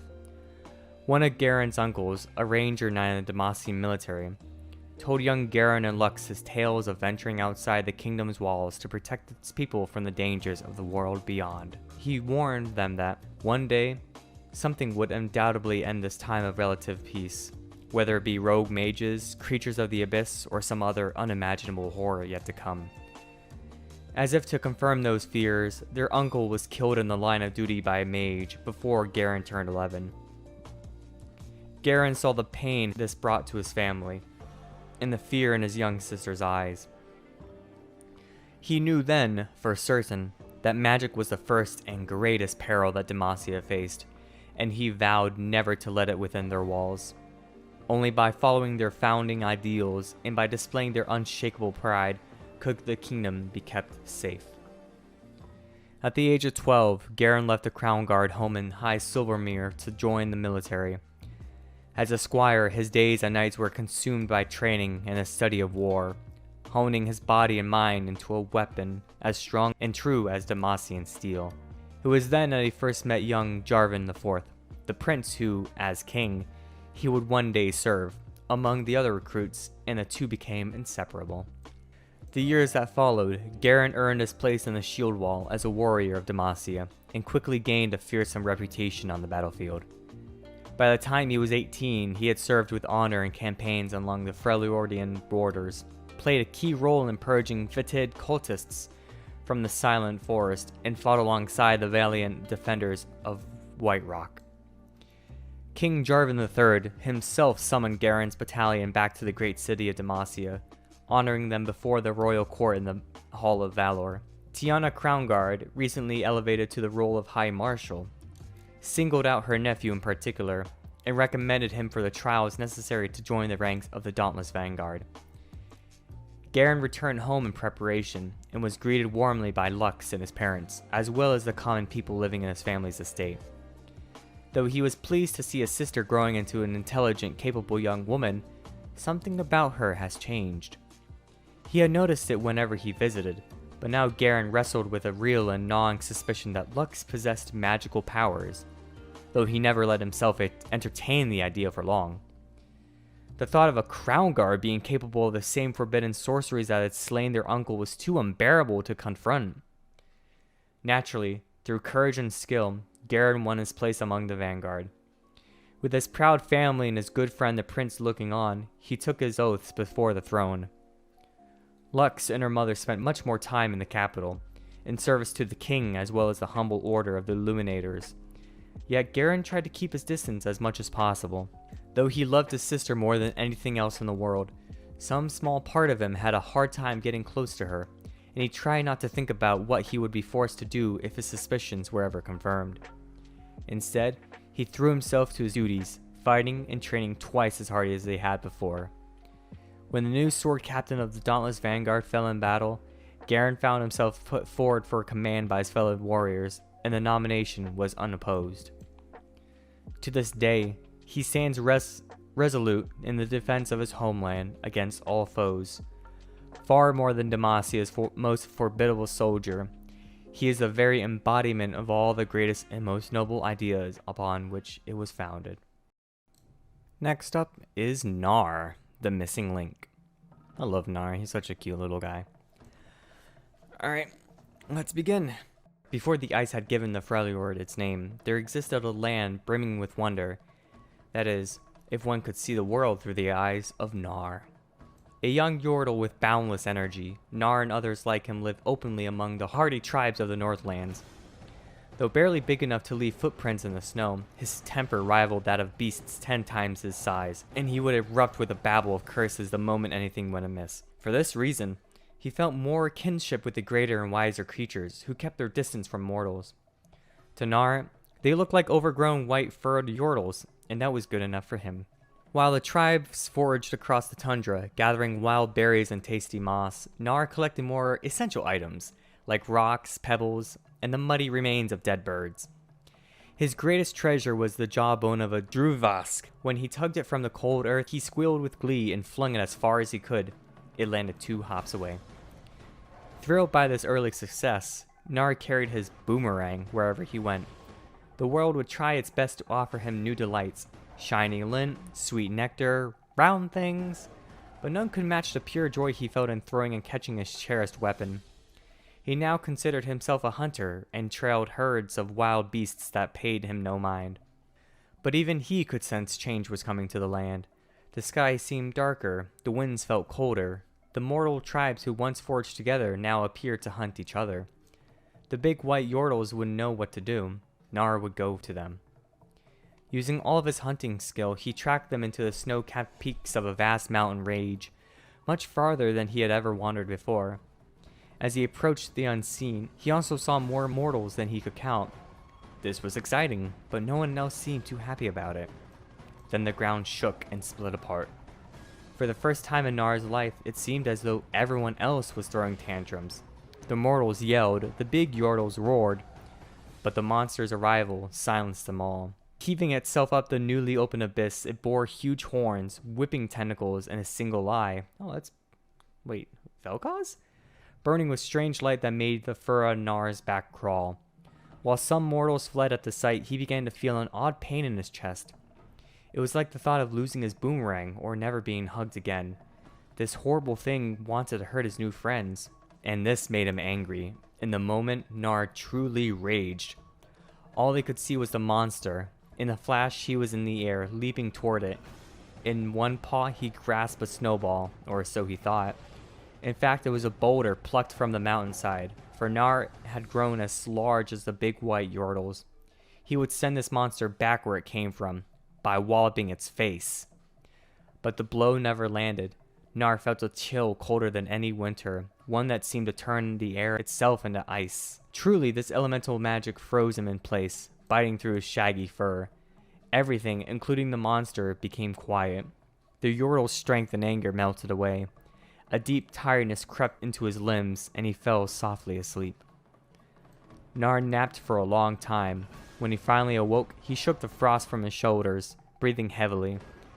Everyone else was gone. With no monsters to fight and no friends to protect, he felt very small and alone again. The land was very different too. There was snow everywhere, blanketing everything as far as his wide eyes could see. Still, he let out a happy yelp when he saw his beloved boomerang laying beside him and scurried away to find something to hunt. Even now, Gnar has no grasp on what took place that fateful day, nor how he escaped. He simply marvels at the world before him, with so many oddities to collect and places to explore. Such a cool little story from Gnar, I like it. The next one is Gragas, the man, the myth, the legend, the rabble-rouser. The only thing more important to Gragas than fighting is drinking. His unquenchable thirst for stronger ale has led him in search for the most potent and unconventional ingredients to toss in his still. Impulsive and unpredictable, this rowdy carouser loves cracking kegs as much as cracking heads. Thanks to his strange brews and temperamental nature, drinking with Gragas is always a risky proposition. Gragas has an eternal love of good drink, but his massive constitution prevented him from reaching a divine state of intoxication. One night, when he had drained all the kegs and was left wanting, Gragas was struck by a thought rather than the usual barstool. Why couldn't he brew himself something that would finally get him truly drunk? It was then that he vowed to create the ultimate ale. Gragas' quest eventually brought him to the Freljord, where the promise of acquiring the purest Arctic water for his recipe led him into uncharted glacial wastes. While lost in an unyielding blizzard, Gragas stumbled upon a great howling abyss. There he found it, a flawless shard of ice unlike anything he had ever seen. Not only did this unmelting shard imbue his lager with incredible properties, but it also had a handy side effect. It kept the mixture chilled at the perfect serving temperature. Under the spell of his new concoction, Gragas headed for civilization, eager to share the fermented fruits of his labor. As fate would have it, the first gathering to catch Gragas' bleary eyes would shape the future of the Freljord. He blundered into a deteriorating negotiation between two tribes discussing an alliance with Ashe. Though Ashe welcomed a break in the tension, the other warriors bristled at the intrusion and hurled insults at the drunken oaf. True to his nature, Gragas replied with a diplomatic headbutt, setting off a brawl matched only in the legends of Freljord. When the fallen from that great melee finally awoke, Ashe proposed a friendly drink as an alternative to fighting. With their tempers doused in suds, the two tribes, formerly on the brink of war, bonded over a common love of Gragas's brew. Although strife was averted and Gragas hailed as hero, he had still not achieved his dream of drunken blissfulness. So once more, he set off to wander the tundra in search of ingredients for Runeterra's perfect pint. Pretty freaking sweet. Next up is Graves, the Outlaw. Raised in the war valleys of Bilgewater, Malcolm Graves quickly learned how to fight and how to steal, skills that would serve him very well in all the years ahead. He could always find work hauling contraband up the smugglers' skiffs that came into the bay each night, with a tidy side gig as hired muscle for various other unsavory local characters as they went about their business in the port. But the alleys were small time, and he craved more excitement than they could offer. Still little more than a youth, Graves stole a blunderbuss and smuggled himself aboard a ship headed out of Bilgewater to the Shuriman mainland, where he stole, lied, and gambled his way from place to place among the coast. Across the table of a high-stakes and highly illegal card game in Mudtown, Graves met a man who could change the course of his life and his career, the trickster now known to many as Twisted Fate.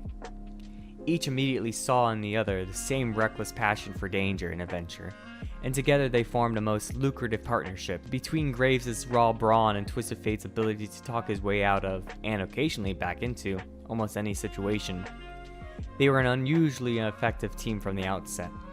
Their mutual sense of roguish honor grew into genuine trust, and together they stole from the rich, swindled the foolish, handpicked skilled crews for specific jobs, and sold out their rivals whenever they would. Though at times Twisted Fate would blow all their shares and leave them with nothing to show for it, Graves knew that the thrill of some new escapade would always just around the corner. On the southern borderlands of Valoran, they set two renowned noble houses of Noxus at each other's throats as cover for the rescue of a kidnapped heir. That they pocketed the reward money, only to ransom the vile young man to the highest bidder, should they really have come as to no surprise to their original employer. In Piltover, they still hold the distinction of being the only thieves ever to crack the supposedly impenetrable clockwork vault. Not only did the pair empty the vault of all of its treasures, they also tricked the guards into loading the loot onto their hijacked schooner, for a quick getaway through the Sun Gates. In almost every case, only once they and their accomplices were safely over the horizon were their crimes even discovered. Usually along with one of Twisted Fate's trademark calling cards left where they could be easily found. But eventually, their luck ran out. During a heist that rapidly turned from complex to completely botched, Graves was taken by the local enforcers, while Twisted Fate merely turned tail and abandoned him. Thrown into the infamous prison known as the Locker, Graves endured years of torture and solitary confinement, during which time he nursed his bitter anger toward his old partner. A lesser man would surely have been broken by all of this, but not Malcolm Graves. He was determined to have his revenge. When he finally clawed his way to freedom, with the prison warden's brand new shotgun slung over his shoulder, Graves began his long overdue pursuit of Twisted Fate. The search led him back home to Bilgewater, where he found that the wildly old card ship had acquired a few new bounties on his head, and Graves would be only too happy to claim them.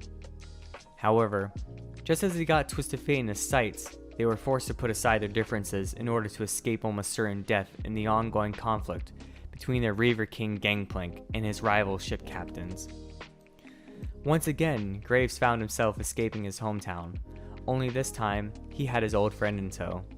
While both of them might have liked to pick up their old partnership where they left off all those years ago, such resentment couldn't simply be forgotten overnight, and it would be a while before Graves could bring himself to trust Twisted Fate again. Still, he feels Bilgewater calling him once more. Maybe this time around, the pair of them would find their stride and be able to pull off the ultimate heist. And last but certainly not least for the G's is Gwen, the Hollowed Seamstress. Within the long-lost kingdom of Camille, there once lived a village of people far from the throne. It was here in the royal colonies, where a humble seamstress made her beloved doll, Gwen.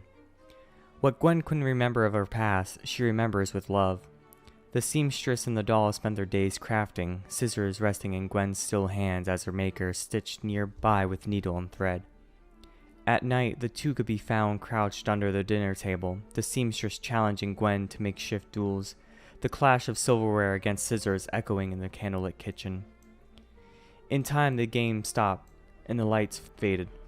Gwen could not understand why, but whenever she struggled to recall details, she felt a twinge of pain, tied to a man whose name and face escaped her.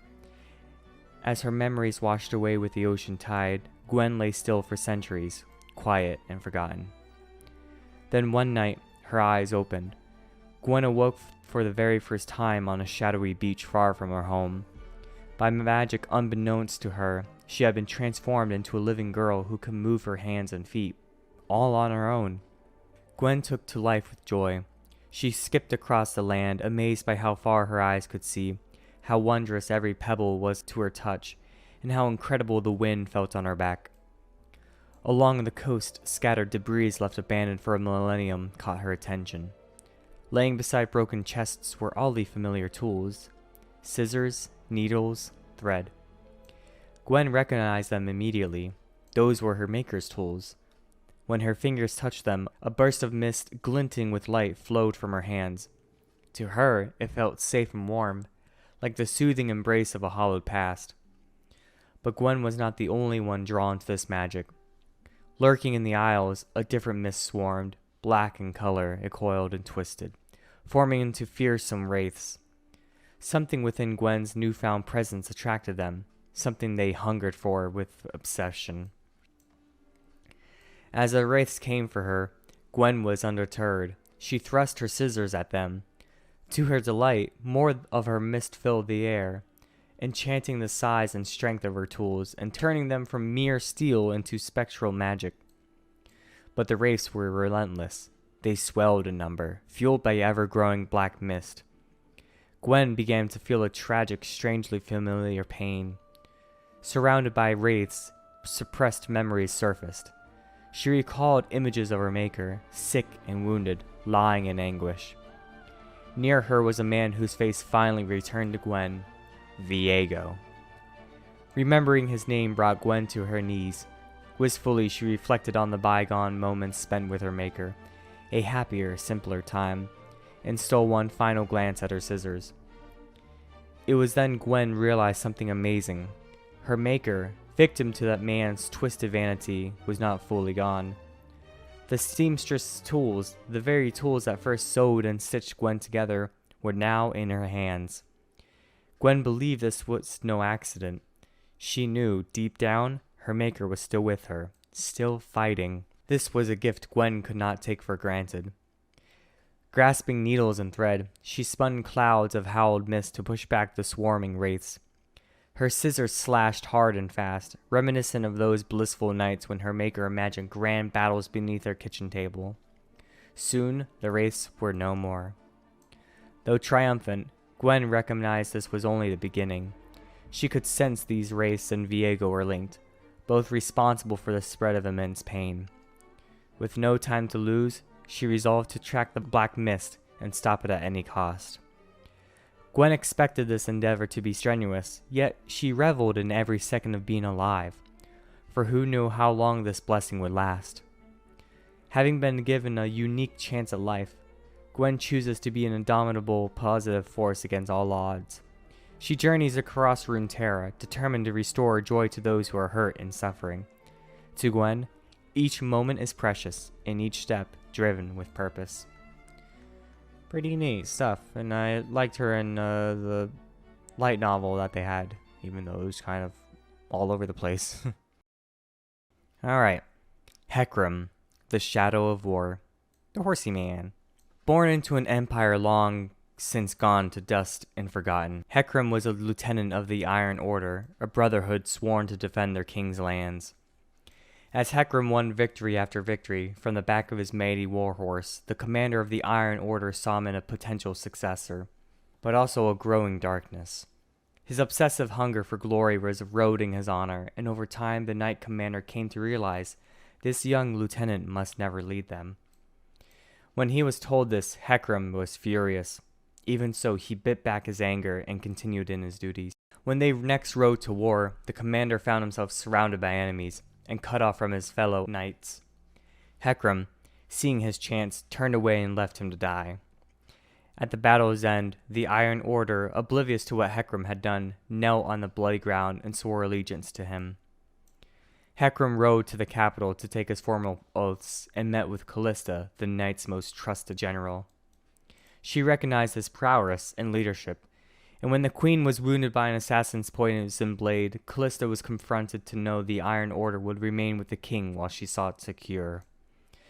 Gripped by paranoia, and seeing new threats in every shadow, the king raged at those he believed were trying to separate him from his dying wife, and dispatched Hecarim to quell dissent throughout the kingdom. The Iron Order earned a dreadful reputation as ruthless enforcers of the king's will. Towns and villages burned, hundreds were put to the sword. With grim inevitability, when the queen died, Hecarim chose to sour the king's grief into hatred, seeking sanction to lead the Iron Order into foreign lands.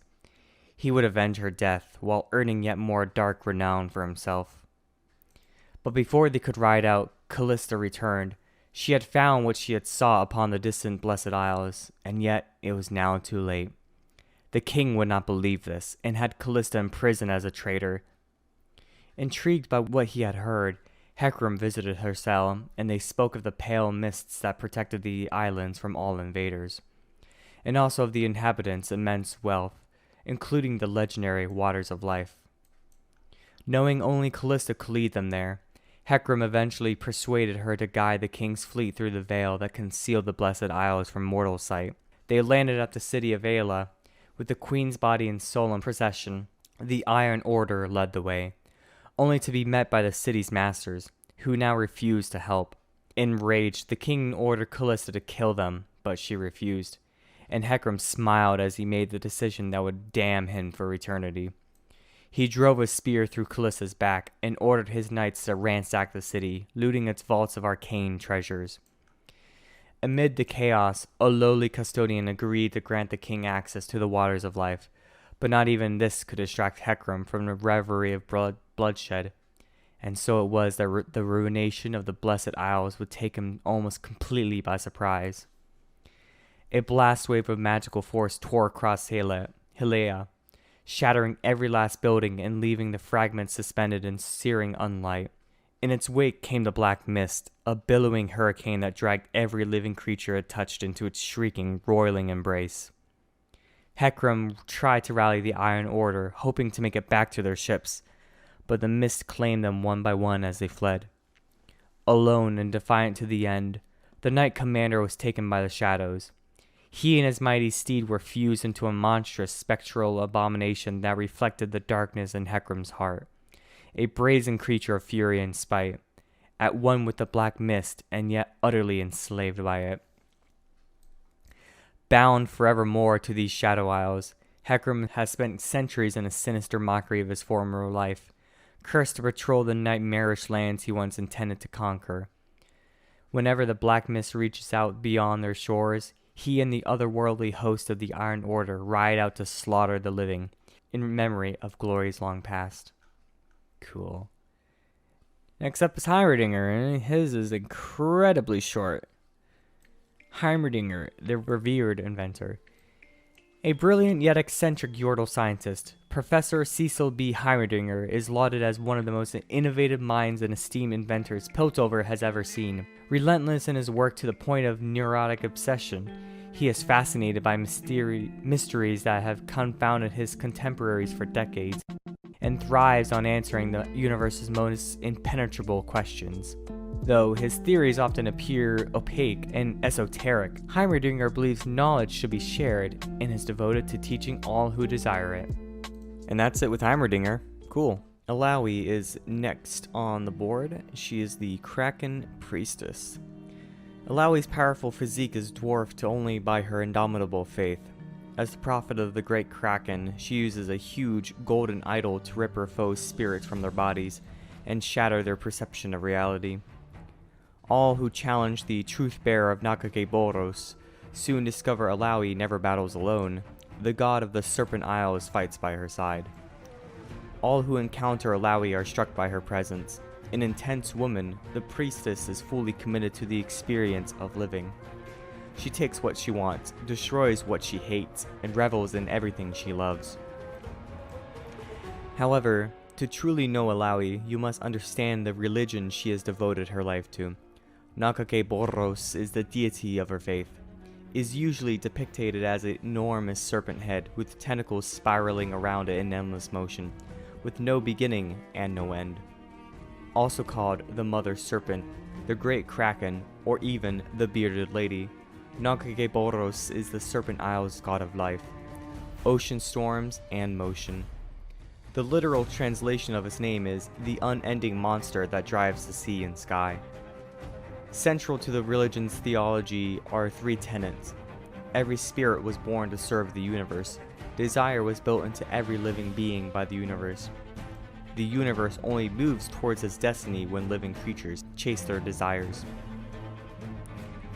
Lesser priestesses are tasked with maintaining temples, calling holy serpents, and teaching people the ways of Boros. As a religion's truth-bearer, Alawi's role is to serve the god directly by unblocking the flow of the universe. To this end, she has two sacred responsibilities. The first duty of a truth-bearer is to be the spearhead in the war against the undead. Having fallen outside of the normal flow of the universe, the undead are considered an abomination against Boros. While it is the responsibility of every priestess of the Kraken to protect the indigenous population from the harrowing, a truth-bearer directly engages its most powerful spirits and drives the black mist back. Second, Alawi is tasked with seeking out individuals of great potential and challenging them with the test of Boros. This task is the burden Alawi's title reflects. With her massive holy relic, the Eye of God, the truth-bearer strips the subject's spirit from their body, then forces them to stand against her to prove their worth. She does this knowing those who fail will be completely annihilated, for the Great Kraken has no tolerance for cowardice, doubt, or restraint. But destruction is never the goal. Survivors of the ordeal are forever changed and often find the will to pursue their true destiny. Though Alawi is the most powerful and respected truth-bearer in 100 generations, it is where she has broken the traditions of her faith that speaks the most about her. Having completed her training as a truth-bearer, and at the height of her power, Alawi left the golden temples of Buru for the squalor of nearby Bilgewater. The pirate city is the only place foreigners are permitted on the Serpent Isles, viewed as a fetid gutter by Alawi's people. Previous truth-bearers ignored the city and viewed the arriving foreigners as little better than untouchables. Alawi broke with tradition when she chose to protect residents of Bilgewater from the harrowing, or even more controversially, when she decided that some of its residents had souls worthy of the great test. Despite this, only a handful of temples have been opened up in the city, and very few Palangi, islanders slang for residents of mainlander descent, have ever been permitted inside. Regardless, it is Alawi who has brought the widespread awareness of the Mother Serpent to Bilgewater, and it is her indomitable spirit that has brought her religion into favor there. Rumors persist that Bilgewater's most bloodthirsty and infamous pirate had his heart broken by the towering priestess. To anyone who has ever met her, this is no surprise. Alawi's rough manner belies subtle intelligence, strength, and magnetic confidence. Many seek Alawi's favor and welcome her to Bilgewater, yet everyone fears being tested by the Kraken's prophet. There can be no rest. We are the motion. From the 20 Wisdoms of Boros. Alawi is one of my favorite champions, and it is such a blast to play her in the Ruined King game. And next up is Irelia, the Blade Dancer. Even as a small child, Aurelia was fascinated by the grace and beauty of human movement. Under her grandmother's tutelage, she learned the traditional silk dances of her provenance. Though she was dubious of her supposedly mystical connection to the spirit of Ionia, Irelia's love for the dances was real. Seeking to master the art, she eventually left home to study with some of Ionia's most respected performers at the Placidium of Navori. Aurelia's people were peaceful and sought harmony with their neighbors, but rumors of foreign invaders sighted off the coast unsettled many of the Placidium. Aurelia returned to her village to find it already occupied, with steel-helmeted soldiers from distant Noxus shoving unarmed civilians through the streets with the butts of their spears. The Noxian Admiral Dakal had seized the Zon home and quartered his fleet officers. Aurelia's brothers and her father, Leto, had eventually protested. Her entire family now lay in unmarked graves in the gardens. Ravaged by grief, the young girl saw Dakal's men hauling valuables from the house. Among the loot was a large metal crest depicting the Zon family emblem. Aurelia raced to it, wrenching it from the Noxian hands. The Admiral himself hurled her to the ground and had his warriors shatter the crest with a heavy iron maul, before ordering them to dig a fresh grave for this upstart child. As they surrounded her, Aurelia averted her eyes, looking to the pieces of the Zon crest scattered on the ground. From deep within her soul, she felt a strange rhythm begin to beat. The shards of metal began to twitch, to twist, moving seemingly on their own, and Aurelia felt the serene joy of the ancient dances once more. With a sweep of her arm, she sent the pieces flying like ragged knives, cutting clean through two of the Noxians. As Dakal and his officers reeled in shock, Aurelia snatched up the shards of her crest and fled the village. In the quiet forests beyond, Aurelia mourned her family and thought back to her grandmother's teachings. She realized that the techniques that she had learned were more than mere dances. They were a powerful expression of something far greater. The Noxian occupation soon began to test a fragile piece of the First Lands. It was said that even the religious leader Karma had been forced to strike back at the invaders with deadly magic, though her followers had now withdrawn to the lasting altar and would not condone any further violence. Across Navori, dissenting voices began to band together. A resistance was forming, one that would not rest until Ionia was free once more.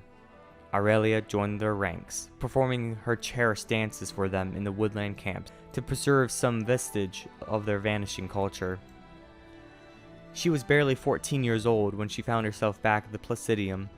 Her band of resistant fighters joined the militia who had sworn to guard the monasteries and wild sacred gardens. But Noxus knew only too well of what this place represented.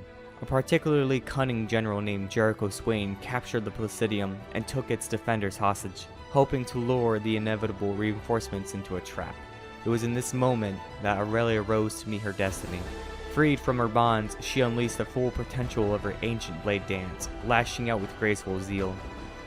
A dozen of Swain's veterans fell, sowing chaos in their ranks as the other captives joined her, before she struck down the general himself.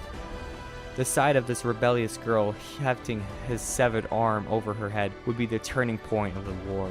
This victory, the great stand in Navori, ensured that everyone in Ionia knew the name of Zon Aurelia, and looked to her for leadership. Reluctantly, she led the growing resistance for almost 3 years of grueling battle before her triumph at Dalu Bay. There, she finally cornered the defeated Admiral Dakal and exacted the vengeance she had sought for so long. Though the war had long since ended, Ionia had been permanently changed by it. The First Lands are now divided, with rival factions fighting each other almost as bitterly as they did with the Noxians.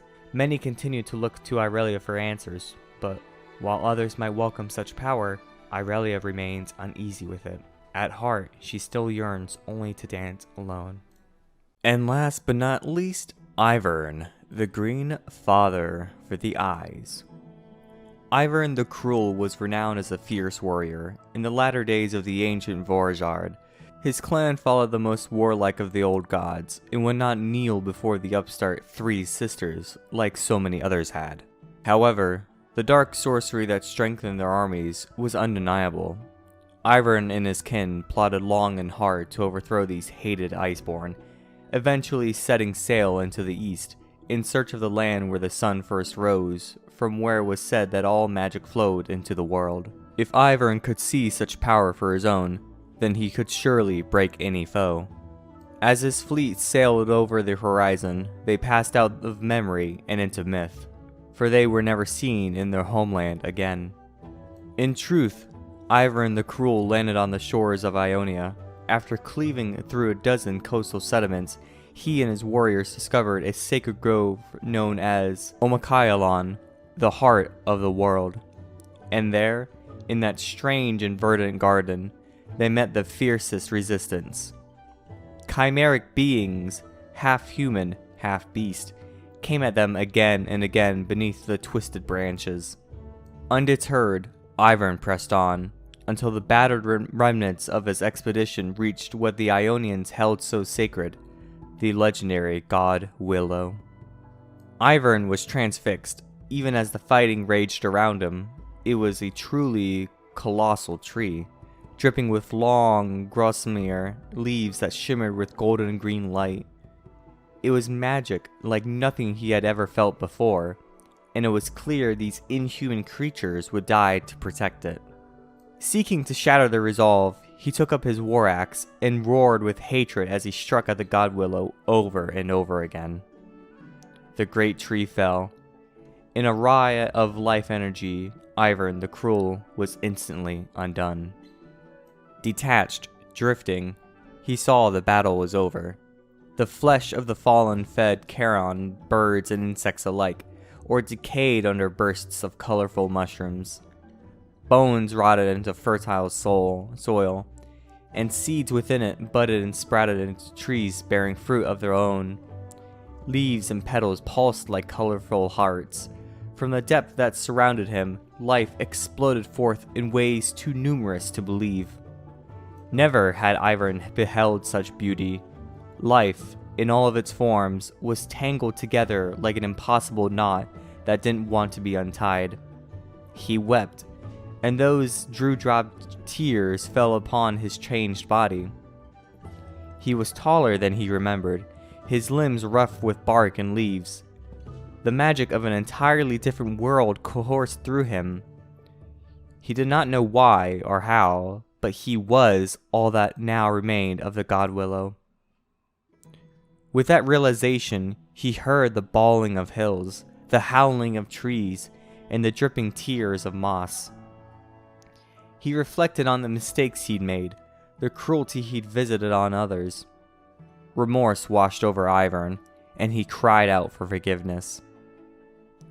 When he finally moved, so much time had passed that the world felt new. The violence and sadness of his former self were mere echoes in his heart. He found he could dig his toes deep into the soil and commune with the roots, rocks, and rivers. Even the dirt itself had opinions. Ivern wandered far across Ionia and beyond, and the strange magic of Omakailon followed in his wake. He developed close kinships with the creatures great and small, observing their foibles, delighting in their little habits, and occasionally offering a helping hand. He shortened the inchworm's path, played tricks with the mischievous bramblebacks, hugged thorny elmarks, and laughed with the wizened elder fungus. In one instance, he found a wounded stone golem. Knowing the poor thing's spirit was fading, he fashioned her a new heart from a river pebble, and the golem became Ivern's devoted life friend. He named her Daisy, after the flowers that mysteriously sprouted from her stone body. Sometimes, Ivern encountered mortals, and many of them were at least somewhat peaceful. They called him Bramblefoot or Green Father, or the Old Woodsman, and told tales of his strange benevolence. But he was filled with sadness to see how they still took more than what they gave. How they could be so cruel and so careless, and he retreated from their company.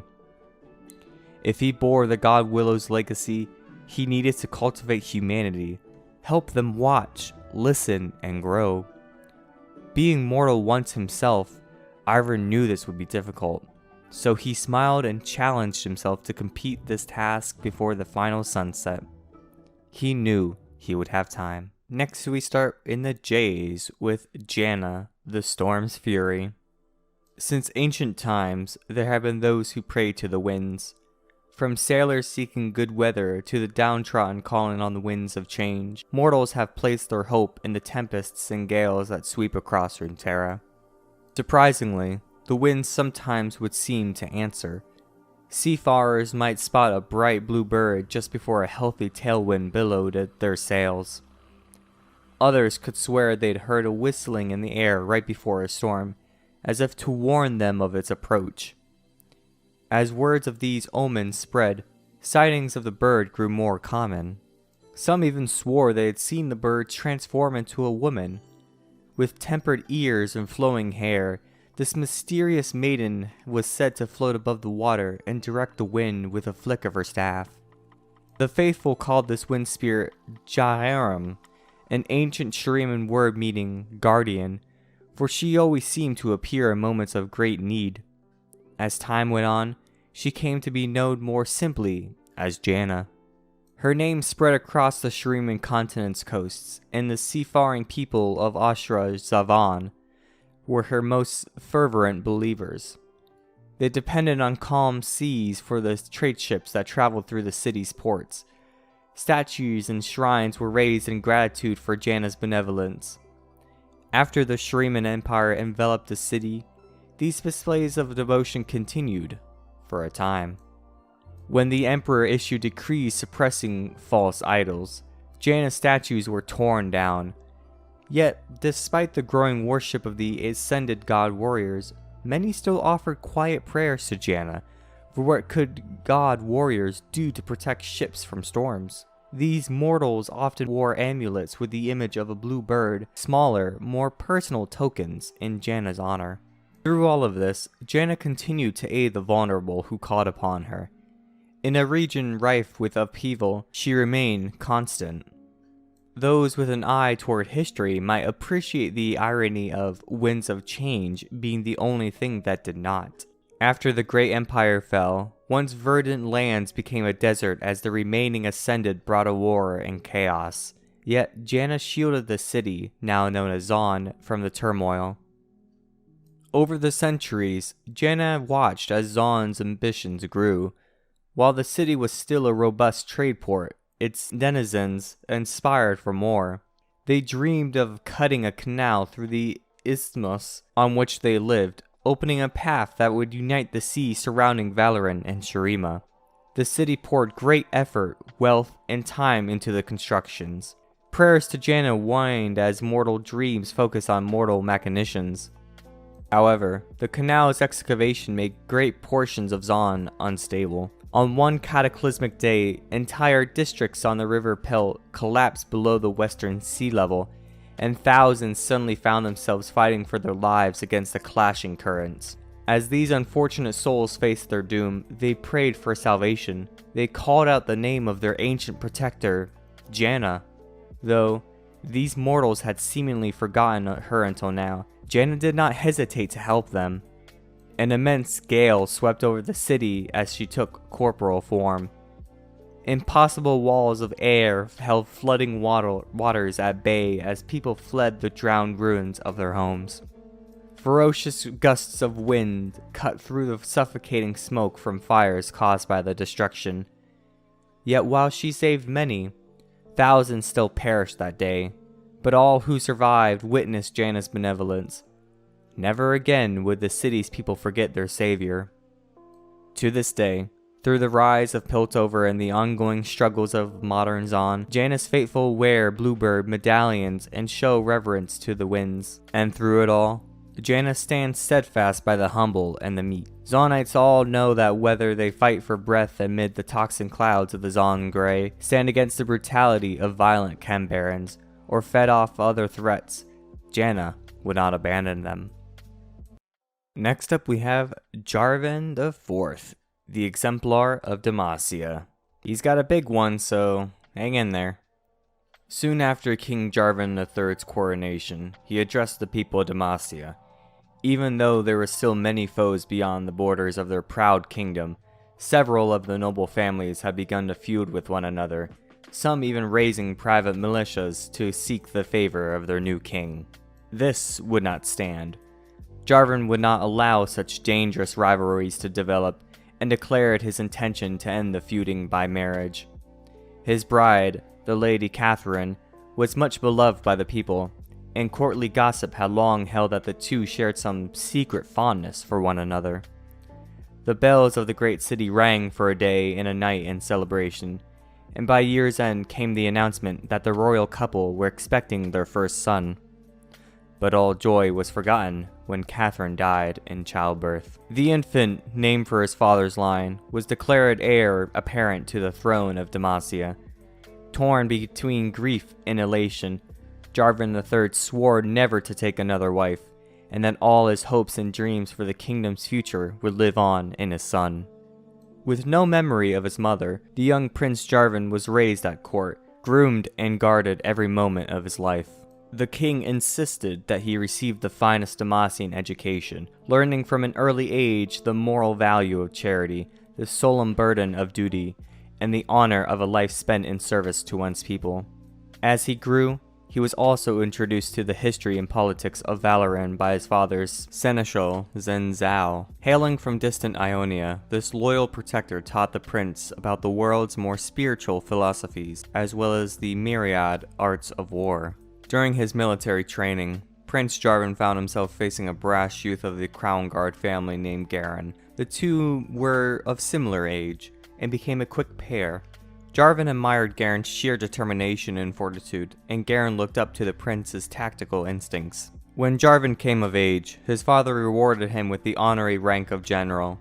While it is not necessarily expected that the heir to the throne would take to the field of battle, Jarvan was determined to prove himself, with or without the king's blessings. The lands beyond the Argent Mountains had long been contested by the Empire of Noxus, creating an almost lawless frontier where foreign reavers and warring tribes threatened many of Demacia's allies. The prince pledged to bring stability back to the region. His great-grandfather had been slain by a foul Noxian brute many years ago, in the first clashes between their nations in the south. Now, that insult would finally be answered. Jarvan's armies won victory after victory, but the carnage he witnessed in the outlying towns troubled him deeply. When word came that the gates of mourning had fallen, he resolved to drive onward into Noxian territory, against the advice of his lieutenants. Inevitably, with the battalion spread so thin, Jarvan was encircled and defeated by Noxian warbands before he even reached Travail. Refusing to surrender, the prince and a handful of other survivors fled into the forests, only to be hounded for days by enemy scouts. Eventually, pierced through his side by an arrow, Jarvan collapsed into the shade of a fallen tree, where he drifted in and out of consciousness. He was devastated. He had failed his family, his kingdom, and his brothers in arms. Doubtless he would have died there, alone, were it not for Shyvana. This strange, violet-skinned woman somehow carried Jarvan all the way back to Demacia, to the old castle at Renwall, where she proved herself a kind and worthy companion during his days of healing. At first taken aback by her outlandish appearance, the garrison commander could not deny that she had done a great service to the throne in saving Jarvan's life. Unfortunately, Shyvana was herself being pursued by the monstrous elemental dragon Yuval. When the castle's watchman spotted the beast on the horizon, Jarvan saw a chance to redeem himself. As Shyvana prepared to meet the beast in the skies in her half-dragon form, the prince limped from his bed to marshal the garrison and reinforce the walls. He took up his lance and swore that they would return to the great city with the head of Yuval, or not at all. The battle was swift and deadly. When his men were driven in fear from their posts, it was Jarvan who rallied them. When they were wounded, it was Jarvan who directed healers to their aid. The fell creature was slain by Shyvana, but it was the prince's leadership that had held the line. In that moment, Jarvan saw the true strength of the Demacian people, standing together as one in defense of their homeland, no matter their differences or misgivings. He promised Shyvana that she would always have a place among his guard, if she so chose. With the dragon's skull in tow, Jarvan journeyed to his father's court in triumph, Shyvana at his side. Though the king was overcome with emotion at his son's return, some of the gathered nobles quietly questioned the wisdom of allowing such a creature to stand with the prince, let alone serve as one of his protectors. Even so, Jarvan resumed his position within the military, also playing a key role in stately matters between the defense of the realm. With his friend Garen now sword captain of the elite Dauntless Vanguard, and Shyvana and the Renwell veterans training other border garrisons, the prince felt assured that Demacia could answer any emergent threat, but the kingdom itself was changing. The Mage Seeker Order had gained support among the noble families, leading to widespread imprisonment of anyone in Demacia possessing magical talents. Fear of persecution quickly gave way to resentment, and finally, rebellion. When mages attacked the great city, Jarvan was distraught to discover that his father, the king, had been killed. Although the prince's political stance towards mages has hardened significantly since then, he has yet to fully allay concerns over his suitability to rule. As such, he has taken the counsel of many prominent nobles, including Garen's aunt, High Marshal Tiana Crownguard, and pledged to heed their wisdom and experience in the days ahead. For he must examine his own conscience and alliances carefully if he is ever to come into his inheritance, and be crowned King Jarvan IV of Demacia. Next up is Jax, Grandmaster at Arms. Syjax Kyle Rinks Ikathun grew up in Inkathia, a satrapy of the Shuriman Empire. Ever since he was a boy, his father told him of when their home was a proud, independent nation, before it was ground under the heel of Shuriman oppression. He told him of the Kohari, heroes who protected Akathia and its Mage King. The Mage King had resisted Shurima's conquest, but when he died in battle, his Kohari protectors followed him, committing ritual suicide. The Shuriman Emperor displayed the Kohari's decaying bodies for all to see, and the Mage King himself was impaled above the city gates, his bones left to molder. Syjax's father had witnessed this cruel act, and over time, he passed down to his son the burning resentment that was growing in every Akathian heart. Even so, Syjax committed himself to the study of arms, learning from Shuriman's weapons masters as well as his own clan's elders. After many centuries of Shuriman rule, a massive earthquake struck the coastal province of Sabera. The destruction revealed something hidden deep beneath the earth, something dark and of great power, perhaps strong enough even to overcome Shuriman's godlike ascended warriors. Syjax was entrusted with protecting the Akathian mages who encountered this discovery, which the guards just barely contained with braziers, staves that blazed with conjured elemental fire. Disturbed, he escorted the mages into the governing council so they could tell of what they learned. They called this power the Void. Immediately, the council recognized this potential, but Syjax saw the doom the Void portended. As a master of weaponry, he knew the danger of using a weapon they could neither fully understand nor safely harness. He regretted that he didn't kill the mages as they rose from Sabera. He would regret it even more in the days to come. Confident that the Void could defeat their Shuriman overlords, the council crowned a new Mage King. The Kohari were rebuilt, with Syjax among the first to join their ranks. They triumphed in early engagements, and Syjax even killed one of the vaunted Ascended in battle, watching with pride as its corpse was paraded around the liberated city of Bizek. When the Ascended hosts approached Akathia, Syjax and his brethren assembled on the front lines. As the two armies churned the earth beneath them into crimson loam, Akathia's mages and priests deemed the time had come to unleash the Void. Ruin swept over the land, and as Akathians, Shurimans, and even Ascended were unraveled from existence. The city's walls collapsed as the Void swallowed thousands into cold, silent oblivion. In moments, Akathia was lost. Syjax rode into the ruined crater where the Void had been summoned, determined to fall upon his sword like the Kohari of old. But before he could take his life, he saw among the devastation a discarded brazier stave that he recognized from Sabera. It still blazed with elemental fire that harmed the Void. This flame kindled a spark in Syjax's heart. He took up the stave and left behind the ruins of his homeland, tending to this last light of Akathia and the hope it represented. Grieving and ashamed, Syjax Kal Rinks Ithkathon forsook his old name, and from that day he was known only as Jax. He became a wanderer, traveling across the known world and to places beyond any map. As he bore the elemental fire, Jax's life extended beyond even the expectations of his long-lived people. Yet, the farther he went from Akathia, the lower the flame burned, until it threatened to gutter out once and for all. Jax understood with grim resolution that he couldn't run from his past. He had a duty to return and fight. The advance of the Void had been halted by the last surviving Ascended, but its singular threat endured. For centuries since, Jax has roamed, a vagabond warrior searching for those strong enough to rebuild the Kahari. Though he has fought countless times against beings of great skill, courage, and power, none have yet convinced him that they could march against the coming darkness. The fall of Akethia has plagued Jax with doubt. But one thing remains certain. When the final battle comes, Jax will stand against the Void, even if he has to face it alone. Wow.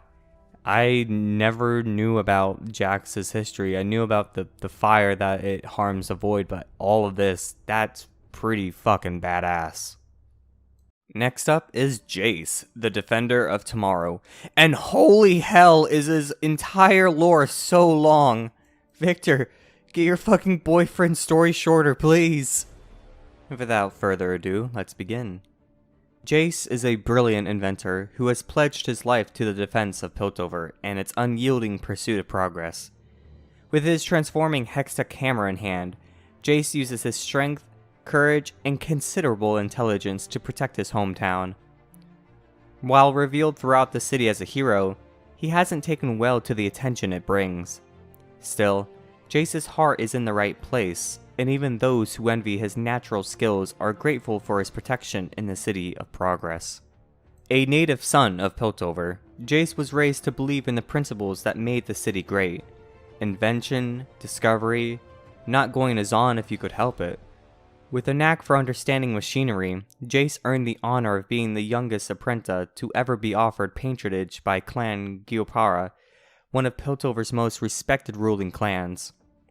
Utterly surprised, Jace took the offer and spent most of his early years constructing potential Hextech devices and designing transformable multi-tools for Piltover's working class. A wrench that could be transformed into a pry bar, a pickaxe that could be morphed into a shovel, a hammer that could turn into a demolition beam, if only it had a sufficiently powerful battery. Everything Jace touched put his contemporaries to shame. Most things came easy to Jace, and he could never understand why his peers had so much trouble with what, to him, were simple concepts. As a result, nearly everyone who worked alongside Jace found him arrogant, dismissive, and unwilling to slow his pace to help his colleagues catch up. As time went on, his patience became shorter, while at the same time, a chasm grew between decorum, charm, and Jace's natural demeanor. Only one person ever managed to match Jace's intelligence, while also maintaining a healthy indifference to his superior attitude. His name was Victor. The two met at a mandatory Progress Day party and immediately bonded over how little either of them wanted to be there. They started working together shortly after.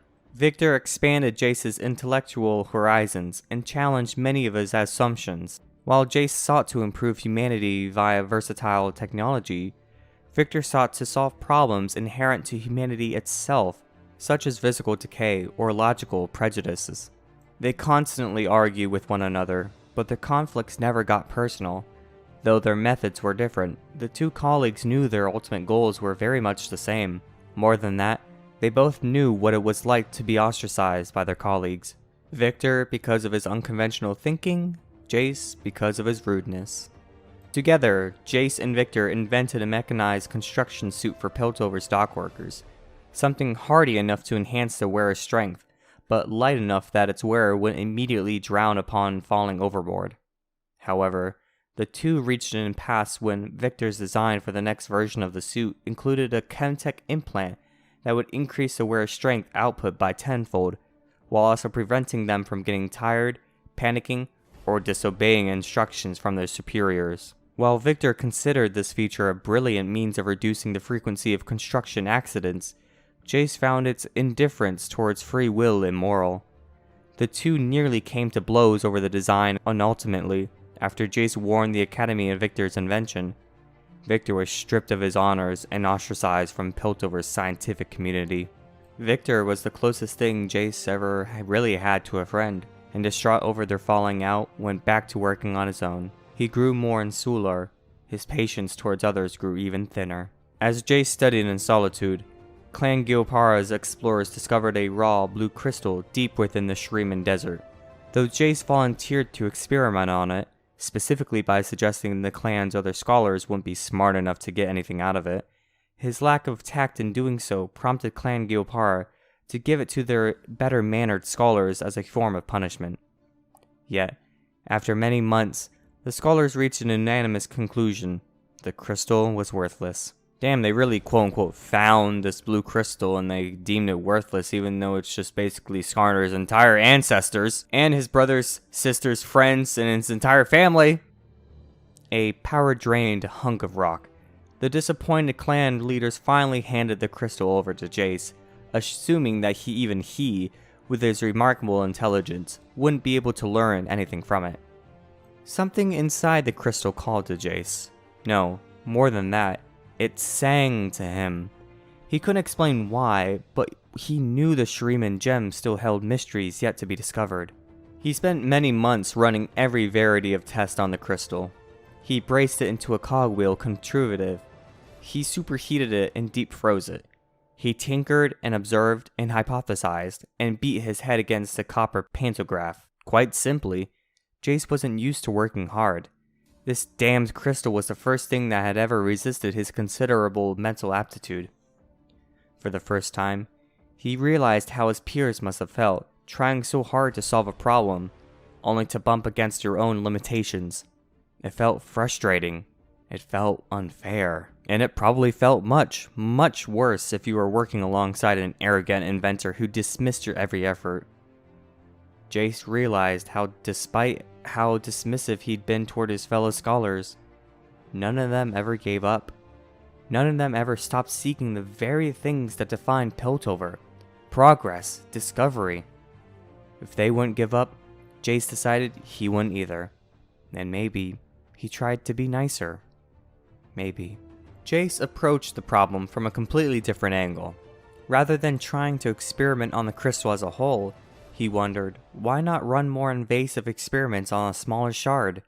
Jace chiseled off a piece of the crystal and suspended it into a liquid alloy. As he sent a volcanic current through the liquid metal, Jace's eardrums nearly shattered from the booming baritone note that blasted from the shard. Heat radiated from the crystal and, with a flash, it glowed bright enough to nearly blind him. This was unexpected. This was potentially dangerous. But this was progress.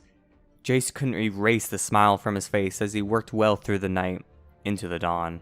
The next day, Jace was surprised to find his old friend Victor on his doorstep. Alerted by the massive power spike from the crystal shard, Victor had a simple proposition. Since his expulsion from Piltover's scientific community, Victor had commenced work on a secret project in Zaun. He'd finally learned how to achieve his dream, how to eradicate Zeev's hunger, hatred. If Jace joined him, the two would accomplish more than anyone from Piltover or Zaun could have ever dreamed of. They'd save humanity from itself. Jace had heard a monologue like this before from Victor. He never liked where it led. Victor told Jace that he only needed one thing for his glorious evolution: a power source like Jace's crystal. Jace disagreed, informing Victor that what he truly needed was a moral compass. Victor, who had long grown tired of Jace's rudeness, leapt upon him, grabbed the crystal and knocked Jace unconscious with it. Wow, Victor's pretty freaking powerful. When Jace awoke hours later, he noticed that though the Shriman crystal was gone, Victor hadn't seemed to notice or care about the smaller shard. Jace knew whatever Victor was planning, he would only resort to these measures if he were close enough to completion. Even though he didn't know what Victor's glorious evolution consisted of, it probably didn't have a lot of respect for the free will of others. Without wasting a second, Jace retrieved the suspended shard and installed it into a massive transforming hammer, a demolitions invention he abandoned years ago for lack of a strong enough battery to power it. Though he had no idea where Victor might have taken the crystal, he could feel the hextech hammer vibrate, pulling him not north, not south, east or west, but down toward the undercity of Zaun. The shard, eager to be reunited with the crystal from which it was chiseled, eventually led Jace to a warehouse in the depths of the sump. Within the cavernous building, Jace found something horrifying. Dozens of corpses, their skulls sawed open and hollowed out, their brains transplanted into an army of immobile metal soldiers, hooked up to the now pulsing crystal. This was the first step in Victor's glorious evolution. Jace's stride grew less confident as he approached Victor. He and Victor had not always seen eye to eye, but this was something else entirely. For the first time, it occurred to Jace that he might have to kill his old friend. He called out to Victor, flinching as the army of robots stood to attention. Jace asked him to look around, to see what he was doing. Whatever this was, this evolution, wasn't the progress they fought for in their youth. He even, to Victor's surprise, apologized for acting like such a jerk. Victor sighed. He only had 2 words in response: kill him. The automatons sprang towards Jace, breaking free of their wires connecting them to the crystal, and introducing Jace to another new emotion: panic. He gripped the hammer tight, realizing he never actually used it before. When the first golem was within reach, he swung it as hard as he could, feeling the shard's energy surge through his muscles, accelerating the hammer's movement until Jace was worried it might fly out of his hands. It slammed into the automaton, all but exploding into a hail of metal. Despite the obliteration of their comrade, the other machines didn't even pause as they rushed to Jace, trying to pummel him into unconsciousness. Jace analyzed the formation of the mechanical wave coming at him, and attempted to quickly calculate how to take out the largest number of them with the fewest amount of swings. It was pointless. They were on him before he could swing even once. As he fell to the ground under a storm of their blows, Jace saw Victor looking on, not with triumph, but with sadness. He'd outsmarted Jace and ensured humanity's future, but he knew that future came at a cost. He couldn't let his old friend live. Jace vanished under a sea of swinging metal limbs. That's when Jace, for the first time in his life, decided to stop thinking and just break stuff. No longer caring for his own safety, Jace used every last bit of strength he had to break from Victor's automatons. He sprinted to the glowing crystal and struck it with all of the Hextech enhanced force his hammer could muster, crushing the mystical object. Victor cried out in horror as the crystal shattered to fragments, the shockwave blasting them all backwards as the army of automatons collapsed lifelessly to the floor. The very foundations of the warehouse shook, and Jace barely managed to escape before the entire building toppled. Victor's body was never found. Upon his return to Piltover, Jace informed his clanmasters of Victor's nefarious plans. Soon, Jace found himself a topic of discussion in both Zaun and Piltover alike. Hailed for his quick thinking in a time of crisis, Jace became a beloved figure, at least amongst those who haven't met him, earning himself a nickname, the Defender of Tomorrow. Jace cared little for the adoration of his fellow Piltovans, but took the nickname to heart. He knew that Victor was still out there, plotting his revenge. One day, maybe someday soon, an awful lot of trouble was headed for Piltover, and Jace would be waiting. That's really neat. I really like how there's kind of like a huge difference between the Victor in this lore and the Victor in the Arcane lore. Although I feel like after Season 1, when Season 2 starts, it's probably going to progress way down lower to Victor going full ham into the crystal energy and all that stuff. If you've seen Arcane, you probably know what I'm talking about. But yeah, Jace's lore is huge, and I'm pretty sure Victor's is just as long. But yeah, really nice job, Riot. And for Fortiche, I believe I'm pronouncing that right, the studio behind Arcane. Good job. Now that Jace's long-ass bio is out of the way, time to head to Jhin, the Virtuoso. One can travel to nearly any village across Ionia and hear the tale of the capture of the Golden Demon. Depicted in a variety of plays and epic poems, the cruel spirit's banishment is still celebrated to this day. But at the heart of every myth there lies a kernel of truth, and the truth of the Golden Demon is one far different than the fiction. For years, Ionia's southern mountains were plagued by the infamous creature. Throughout the province of Zun, and even as far as Shunzan and Galarin, a monster slaughtered scores of travelers and sometimes whole farmsteads, leaving behind twisted displays of corpses. Armed militias searched the forests. Towns hired demon hunters. Wuju masters patrolled the roads. But nothing slowed the beast's grisly work. In desperation, the Council of Zun sent an envoy to beg Great Master Kusho of the Kinku Order for help. Charged with maintaining the balance between the spirit and material realms, Kusho was adept in the banishment of demons. Leaving in secret lest the cunning creature be alerted to their intent, Kusho, his teenage son Shen, and young apprentice Zed traveled to the Providence. They tended to countless families shattered by the killings, dissected the horrific crime scenes, and looked for connections between the murders. Soon, Kusho realized they were far from the first to hunt this killer, and his conviction grew that this was the work of something beyond the demonic. For the next 4 years, the Golden Demon remained beyond their reach, and the long investigation left the three men changed. The famous red mane of Kusho turned white. Shen, known for his wit and humor, became somber, and Zed, the brightest star of Kusho's temple, began to struggle with his studies. It was almost as though the demon knew they were seeking it, and delighted in the torment sown by their failure. Upon finally finding a pattern to the killings, the Great Master is quoted as saying, "Good and evil are not truths. They are born from men, and each sees the shades differently." Kusho sought to hand off the investigation, believing now that they sought not a demon, but a wicked human or Vastaya, taking them beyond the Kinku's mandate. Shen and Zed, unwilling to turn back after all they had sacrificed to bring the killer within reach, convinced him to continue the hunt. On the eve of the Spirit Blossom Festival in June Pass, Kusho disguised himself as a renowned calligrapher to blend in with the other guest artists. Then, he waited. Shen and Zed laid a carefully prepared trap, and at long last, they found themselves face to face with their hated quarry.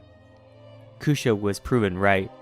The famed Golden Demon was a mere stagehand in Zun's traveling theaters and opera houses, working under the name Kata Jin.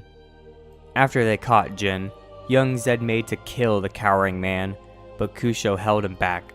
He reminded his students that they had already broken their remit, and that killing Jin would only worsen matters. Kusho worried that knowledge of Jin's humanity would undermine the harmony and trust that defined Ionian culture, or could even encourage others to commit similar crimes. Despite Jin's actions, the legendary master decided the killer should be taken alive and locked away within the monastery prison at Tuala. Shen disagreed, but submitted to the emotionless logic of his father's judgment. Zed, disturbed and haunted by the horrors he had witnessed, was unable to understand or accept this mercy, as it is said a resentment began to bloom in his heart. Imprisoned in Tuala, Jin kept his secrets, revealing little of himself as many years went by. The monks guarding him noted he was a bright student who excelled in many subjects, including smithing, poetry, and dance. Regardless, they could find nothing to cure him of his morbid fascinations. Meanwhile, outside the monastery's walls, Ionia fell into turmoil as the Noxian Empire invaded, and war awoke the tranquil nation's appetite for bloodshed. Jin was freed from Tuala sometime after the war with Noxus, possibly put to use by one of the many radical elements vying for power of the first lands near the conflict's end. He now has access to the Kashiri Armory's new weapons, though how he came to possess such implements of destruction and what connection he has to the Kashiri is still a mystery. Whoever his shadowy patrons might be, they've endowed Jin with nearly unlimited funds and seem unconcerned by the growing scale of his performances. Recently, he attacked members of Zed's Yanlei order, and mass murderers and assassinations bearing his signature flair have occurred not only across Ionia's many regions, but also in distant Piltover and Zon. It seems that all of Runeterra might be but a canvas for the atrocity that is Kata Jin's art, and only he knows where the next brushstroke will fall. So Jin's the reason why Zed and Shen and their master is the way that they are. Pretty cool. I can see why a lot of people like him. Next up on the board is Jinx, the loose cannon. While most look at Jinx and see only a mad woman wielding an array of dangerous weapons, a few remember her as a relatively innocent girl from Zaun, a tankerer with big ideas who never quite fit in. No one knows for certain what happened to turn that sweet young child into a wildcard, infamous for her wanton acts of destruction. But once Jinx exploded onto the scene in Piltover, her unique talent for sowing anarchy instantly became the stuff of legend. Jinx first gained notoriety through her anonymous pranks on the citizens of Piltover, particularly those with connections to the wealthy merchant clans. These pranks range from the moderately annoying to the criminally dangerous. She blocked streets on Progress Day with a stampede of exotic animals freed from the Count May's menagerie. She disrupted trade for weeks when she lined the city's iconic bridges with adorably destructive flame chompers. Once, she even managed to move every street sign in town to new and utterly confusing locations. Though this unknown troublemaker's target seemed random, and her motivation nothing more than pure chaos, her actions always served to bring the city's orderly bustle to a screeching halt. Naturally, the Wardens attributed some of her crimes to chempunk gangs from the Undercity. Having others get credit for her manic schemes didn't sit well with Jinx, and so she made sure to make her presence known at every future crime scene. Rumors soon circulated of the mysterious blue-haired Zonite girl carrying a Chemtech explosives, a shark-mounted rocket launcher, and a repeater gun. Still, the authorities dismissed these reports as preposterous. After all, how could a lowly street punk possibly obtain such lethal ordnance? Jinx's bombastic spree seemed endless, with the Wardens' attempts to catch the culprit thwarted at every turn. She began tagging her works of destruction with vivid graffiti and other taunting messages directed at the city's sheriff's newest ally in the fight against crime, Enforcer Vi. Jinx's reputation grew, leaving the people of Zaun divided as to whether she was a hero for sticking it to the arrogant Pilties, or a dangerous lunatic for escalating existing tensions between their two cities. After months of ever-increasing carnage, Jinx unveiled her biggest plan yet. In her trademark electric pink, Jinx daubed the walls of the Ecliptic Vaults, one of Piltover's most secure treasuries, with a very unflattering caricature of Enforcer Vi, and the details of her own intention to rob the stores within. An uneasy sense of anticipation settled on Piltover and Zaun, leading up to the promised date of the heist. Many doubted even Jinx would have the guts to show up and risk almost certain capture. When the day arrived, Vi, Sheriff Caitlyn, and the Wardens prepared a trap for Jinx outside the treasury. But Jinx had already smuggled herself inside by way of an oversized coin crate that had been delivered days before. When Vi heard pandemonium erupt from inside the structure, she knew that the Wardens had been outclassed once again. She burst into the treasury, and the ensuing confrontation left the Ecliptic Vaults a smoldering ruin, and the merry mischief maker Jinx nowhere to be found. Jinx remains at large to this day, and is a constant thorn in Piltover's side. Her schemes have inspired copycat crimes among the chempunks, as well as numerous satirical plays lampooning the incompetence of the Wardens, and even smattering of new colloquialisms throughout both cities, though no one has yet the courage to call Enforcer Vi pretty in pink to her face. Jinx's ultimate endgame and her obvious obsession with Vi both remain a mystery, but one thing is certain, her crimes are continuing and growing in sheer audacity. Pretty neat. I really liked how Arcane really expanded the story of Vi and Jinx and how, what they came to be afterwards, and I just feel so bad for Jinx and Vi and everyone else. Man, Arcane's so fucking cool. If you haven't seen it already, and if you somehow got to this point in this video, you should really check it out. It's a really good show. Now that we're done with the J's, let's get on with the K's, with Kai'Sa, Daughter of the Void. Perhaps the most remarkable thing about the fearless Hunter of the Void known as Kai'Sa is how unremarkably her life began. She did not descend from tribal warriors hardened by generations of battle, nor was she summoned from distant lands to fight the unknowable menace lurking beneath Shurima. Rather, she was just an ordinary girl, born to loving parents who called the unforgiving southern deserts their home. This was where she would spend her days playing with friends and her nights dreaming about her place in the world. In her 10th summer, the young girl Kaisa's destiny would be changed forever. Had she been older, she might have noticed more of the unusual events that had begun to unfold in the villages. Every day, her mother urged her to stay home, for fear of the strangers wandering the land, demanding tribute to dark powers below. Kaisa and her friends did not believe it, until one evening they came upon a pen of sacrificial goats brought from the nomad herdsmen. Using the knife her father had given to her on her 8th birthday, she cut their tethers and set the animals free into a nearby canyon. It seemed like a harmless prank, until the unthinkable happened. The ground began to quake, flashes of light scorched the sky, and the children ran for their lives. The void had been awakened. A great rift split the bedrock, swallowing up Kaisa's village and everyone in it, leaving nothing behind but sand pierced with twisted columns as black as night. Kaisa regained consciousness to find herself trapped underground.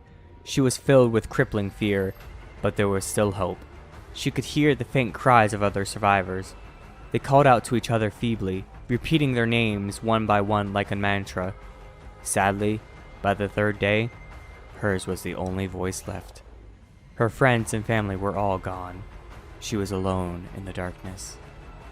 It was only when all seemed lost that she saw the light. She followed it down. Along the way, she found meager sustenance. Amid the debris left by the collapse were ragged water skins, rotting peaches, anything to keep the starvation at bay. But eventually, Kaisa's hunger was replaced by fear once again. She found herself in a vast cavern, illuminated by an overworldly purplish glow, and she could see she was no longer alone. Skittering creatures swarmed in the depths.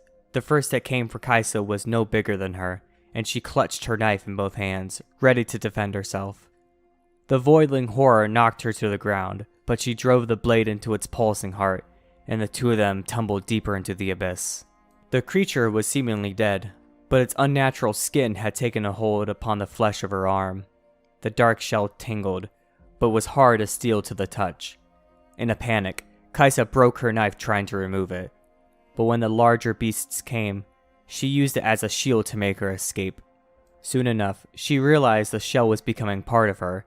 As her daily struggle to survive drew out into years, this second skin grew with her, and so too did her resolve. Now she had more than hope, she had a plan. Fight hard, stay alive, find a way back. She was transformed from frightened girl to fearless survivor, from prey to predator. For almost a decade, she had lived between two worlds in an attempt to keep them apart. The void hungers to consume not only the scattered villages of Shurima, but the whole of Runeterra. She would not allow that to happen. Though she has slain countless void constructs, she understands that many of the people she protects would see her as a monster herself. Indeed, her name has begun to pass into legend, an echo of the ancient horrors of doomed Acathia. No longer Kaisa, but Kaisa. Alright. I don't know how to pronounce that last part since they're kind of the same. But, you know. Cool. I really like Kaisa. Short and sweet. And next up is Kalista, my favorite ADC. Kalista, the Spear of Vengeance. In life, Kalista was a proud general, niece to the king of an empire that none now recall. She lived by a strict code of honor, serving the throne with utmost loyalty. The king had many enemies, and when they sent an assassin to slay him, it was Kalista's vigilance that averted disaster. But in saving the king, she damned the one he loved most. The assassin's deflected blade was envenomed and sliced the arm of the queen. The greatest priests and surgeons were summoned, but none could draw the poison from her body. Racked with grief, the king dispatched Kalista in search of a cure, with Hecarim of the Iron Order to take her place at his side. Kalista traveled far, consulting learned scholars, hermits, and mystics, but to no avail. Finally, she learned of a place protected from the outside world by shimmering pale mists, whose inhabitants were rumored to know the secrets of eternal life. She set sail on one last voyage of hope, to the almost legendary Blessed Isles. The guardians of the capital city, Hilea, saw the purity of Kalista's intent, and parted the mists to allow her safe passage. She begged them to heal the queen, and after much consideration, the masters of the city agreed. Time was of the essence. While the queen yet breathed, there is hope for her in the fabled waters of life. Callista was given a talisman that would allow her to return to Hylia unaided, but was warned against sharing this knowledge with any other. However, by the time Callista reached the shores of her homeland, the queen was already dead. The king had descended into madness, locking himself in his tower with the queen's festering corpse. When he learned of Callista's return, he demanded to know what she had found. With a heavy heart, for she had never before failed him, she admitted that the cure she had found would be of no use.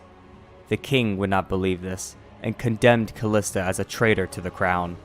It was Hecarim who persuaded her to lead them to the Blessed Isles, where her uncle could hear the truth of it from the masters themselves. Then, perhaps, he would find peace, even if only in accepting that the queen was gone and allowing her to be laid to rest. Hesitantly, Callista agreed. And so the king set out with a flotilla of his fastest ships, and cried out in joy as the glittering city of Hylia was revealed to him. However, they were met by the stern masters, who would not allow them to pass. Death, they insisted, was final. To cheat it would be to break the natural order of the world. The king flew into a favored rage and commanded Callista to slay any who opposed them. She refused, and called on Hecarim to stand with her, but instead he drove his spear through her armored back. The Iron Order joined him in this treachery, piercing Callista's body a dozen times more as she fell. A brutal melee erupted, with those devoted to Callista fighting desperately against Hecarim's knights, but their numbers were too few. As Callista's life faded, and she watched her warriors die, swearing vengeance with her final breath. When next Callista opened her eyes, they were filled with the dark power of unnatural magic. She had no idea what had transpired, but the city of Hylia had been transformed into a twisted mockery of its former beauty. Indeed, the entirety of the Blessed Isles was now a place of shadow and darkness, filled with the howling spirits trapped for all eternity in the nightmare of undeath. Though she tried to cling to those fragmented memories of Hecarim's monstrous betrayal, they had slowly faded in all the centuries since, and all that now remains is a thirst for vengeance, burning in Callista's ruined chest. She has become a specter, a figure of macabre folklore, often involved by those who had suffered similar treacheries. These wretched spirits are subsumed into hers to pay the ultimate price, becoming one with the spear of vengeance. Callista's lore is one of the biggest, most important ones in the Ruined King story.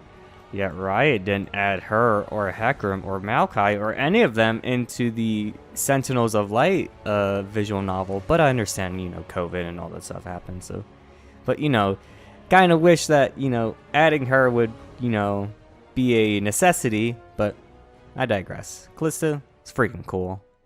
Next up is Karma, the Enlightened One. Karma is the living embodiment of an ancient Ionian soul, who serves as a spiritual beacon to each generation of her people. Her most recent incarnation came into the form of a 12-year-old girl named Dara.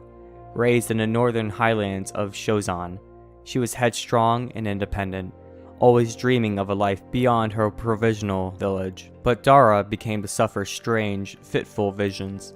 The images were curious, they felt like memories, yet the girl was certain they had not happened to her.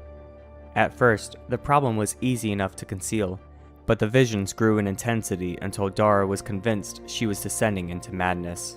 Just when it seemed she would be confined to the healing huts forever, a group of monks visited her village. They had come from a place known as the Lasting Altar, where the divine leader Karma had passed away some months earlier. The monks were in search of the old man's next incarnation, believing him to be among the villagers. They applied a series of tests to everyone they met, but eventually prepared to leave empty-handed. As they passed the healing huts, Dara threw herself out of her cot and ran to stop them. She wept, telling them of her visions, and that she had known the monks' voices from the babble in her head. They recognized the signs immediately. This was their karma. The visions were past lives rushing to fill a new vessel. In that moment, Dara's life changed forever. She bid farewell to all she had ever known, and journeyed to the Lasting Altar to learn from the monks. Over the years, they taught her to connect with her ancient soul, and to commune with thousands of previous incarnations, each espousing the wisdom of ages past. Karma had always advocated peace and harmony, teaching that any act of evil would bring about its own repercussions, and so required no response. But Dara questioned these principles, even as she became Karma. Some of her followers were confused. How could she be invested with the spirit of Ionia, the First Land's most sacred manifestation, and yet disagree with their most self-evident prophecies? Indeed, these beliefs were truly tested when Noxus invaded Ionia. Many thousands were killed as the enemy warbands advanced inland, and Karma was forced to face the harsh realities of war. She could feel the immense destructive potential that swelled in her soul, and wondered what the point of this power could be if it was not to be used. The voices of the past urged her to remain at the lasting altar, to confront her people and allow this conflict to pass, and yet a far deeper truth compelled her to act. Karma agonized over this until she could stand it no longer. She confronted a Noxian commander on the deck of his own war frigate and unleashed her divine fury. This was no single measured attack. She obliterated the entire vessel and its crew in a heartbeat. Though many Ionians rejoiced at this apparent victory, the monks believed she had made a huge mistake. She had upset the spiritual harmony of their homeland, disgracing all who had borne the name of Karma before her, and tarnished her own undying soul along with those of her followers. Even if it meant a life of solitary meditation and penance, they implored her to do no further injury. Karma silenced them with a raised hand. Though she could still hear the voices in her head, it was the spirit of Ionia in her heart that guided her, and the First Lands were stirring to defend themselves. She did not know if this had been chosen for her courage and strength of will, but Karma knew that sometimes harmony came only at a great cost. The world was changing, and true wisdom lay not in resisting that fact, but accepting it. Though the war of Noxus is now long over, there were still many in Ionia who had become only too glad to meet violence with violence, even against their own neighbors.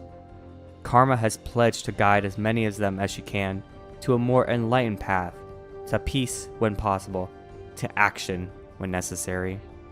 I never knew Karma's lore was so, important into morality of how violence is sometimes a necessity when defending your homeland. Only when it's morally necessary, not when you believe it to be on your own selfish terms. You guys know what I mean. Next up we have Karthus, the Death Singer. The Harbinger of Oblivion. Karthus is an undying spirit whose haunting songs are a prelude to the horror of his nightmarish appearance. The living fear the eternity of undeath, but Karthus sees only beauty and purity in its embrace, a perfect union of life and death. When Karthus emerges from the Shadow Isles, it is to bring the joy of death to mortals, an apostle of the unliving. Karthus was born into abject poverty in the sprawl of dwellings built beyond the walls of the Noxian capital. His mother died at the moment of his birth, leaving his father to raise him and his 3 sisters alone. They shared a crumbling, rat-infested almshouse with scores of other families, subsisting on a diet of rainwater and vermin. Of all the children, Karthus was the best ratter and regularly brought gnawed corpses for the cookpot. Death was a commonplace in the slums of Noxus, and many mornings began with the wailing of bereaved parents who woke to discover their child cold and lifeless beside them. Karthus learned to love these laments, and would watch, fascinated, at the tallymen of kindred knocked their staffs and bore the bodies from the almshouse. At night, the young Karthus would sneak through the cramped rooms, seeking those whose lives hung by a thread, hoping to witness the moment their soul passed from life to death. For years, his nightly travels were fruitless, as it was impossible to predict exactly when a person would die. He was denied witnessing the moment of death until it had reached his own family. Outbreaks of disease were frequent in such cramped confines, and when Karthus' sisters sickened with the plague, he watched over them intently. While his father drowned his grief, Karthus was the ever doubtful brother, caring for his sisters as the disease consumed them.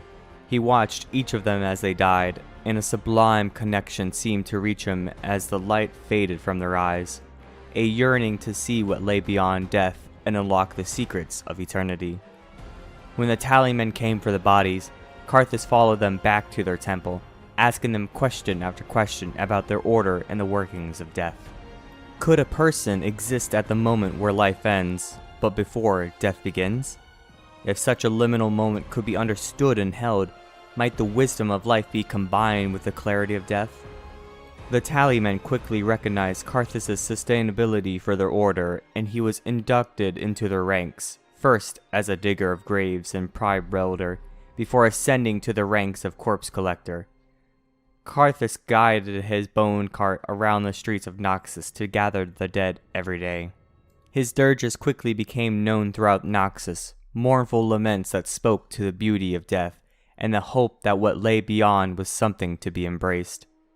Many a grieving family took solace in his songs, finding a measure of peace in his heartfelt elegies. Eventually, Karthus worked in the temple itself, tending to the sick in their final moments, watching as whatever death had laid its claim upon them took its due. Karthus would speak to each person laid before him, ushering their souls into death, in search of further wisdom in their fading eyes. Eventually, Karthus reached the conclusion that he could learn no more from mortals, that only the dead themselves could answer his questions. None of the dying souls could tell of what lay beyond, but whispered rumors and tales told of frightened children echoed of a place where death was not the end, the Shadow Isles. Karthus emptied the temple's coffers and bought passage to Bilgewater, a city plagued by a strange black mist, said to draw souls to a cursed island far off at sea. No captain was willing to take Karthus to the Shadow Isles, but eventually he came upon a Rumsoden fisherman with a mountain of debts and nothing to lose. The boat plied the ocean for many days and nights, until a storm drove them onto the rocks of an island that appeared on no charts. A black mist rolled out from a haunted landscape of gnarled trees and tumbled ruins.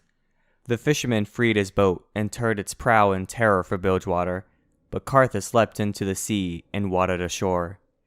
Steadying himself with his Noxtali staff, he proudly sang the lament that he had prepared for the moment of his own death, and his words were carried on a cold wind to the heart of the island.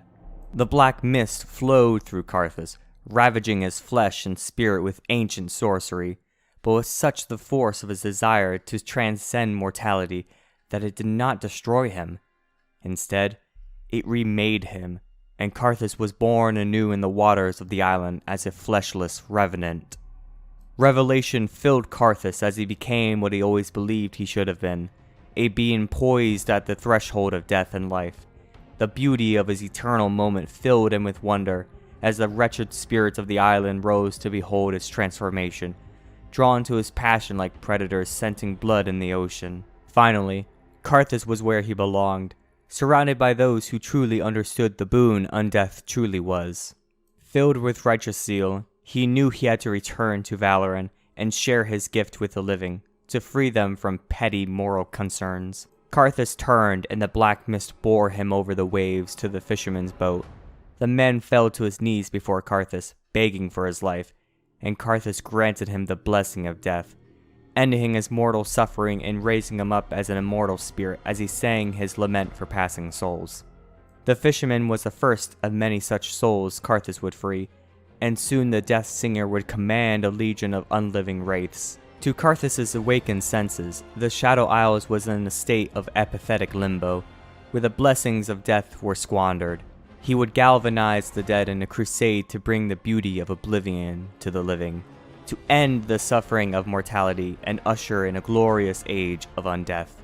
Karthus has become the emissary of the Shadow Isles, the herald of oblivion whose laments are paeans to the glory of death. His legions of unbound souls join with his funeral dirges, their haunting song reaching beyond the black mist to be heard on cold nights over graveyards and charnel houses all across Valoran. You know, I don't get to hear much of Karthus, but, you know, reading his lore, he's pretty cool. I wish they would do more stuff with him. Next up for the Ks, we have Kassadin, the Void Walker. Kassadin started life as a lowly offcast, walking the harsh sands of the Great Sigh alongside merchant caravans to draw predators away from their more valuable goods. He survived many of these treks across the desert, and began to serve less as bait and more as a guide. The foreign tongues that sought his talents, Kasai Adum, or whom does the desert know, often slurred their shuriman, and so he became fondly known as Kassadin in the back alleys and markets of Bel'Zon. He spent many years exploring the ancient ruins of his homeland, making his employers exceedingly wealthy, but it wasn't until a dig near Zarima that he found a treasure of his own. He fell in love with a woman from one of the desert tribes. With his wife and newborn daughter, I think it's Kaisa, Kassadin settled in a small village in the rocky canyons to the south. He was on the road often, his work sometimes requiring him to accompany particularly valuable relics to some faraway sponsor. But no matter where his travels took him, Kassadin would always return with exciting tales from the world beyond. Journeying home from distant Piltover, Kassadin and his fellow caravanners were watering their beasts at an oasis when they encountered the first terrified survivors stumbling out of the desert. They spoke of the disaster that had claimed their homes, as if the maw of the underworld itself had opened up to devour them. They had barely escaped with their lives. Fearing for his own family's safety, Kassadin left the others behind, riding hard, driving his mount almost to exhaustion. When he finally reached the place where his village had once stood, he found only shifting sand and rubble. He clawed at the debris until his hands bled, screaming out his wife and daughter's names, though no answer came. Days later, Kassadin's companions caught up to him, now just a broken and empty man weeping beneath the scorching sun. They dragged him back to Zarima, but Kassadin would go no further. For years he tried to drown his grief, reducing to little more than a vagrant, until word reached town of the Prophet. Whispers of unspeakable horrors that dwelt beneath the earth, and of sacrifices made in their name, chilled Kassadin to the bone. He knew well the legends of old Acathia, and the fate that befell that accursed place. If the void had been deliberately drawn towards Shurima once more, then it had likely been the death of his entire village, and countless more besides. He also knew there were few, if any, who could stand against it.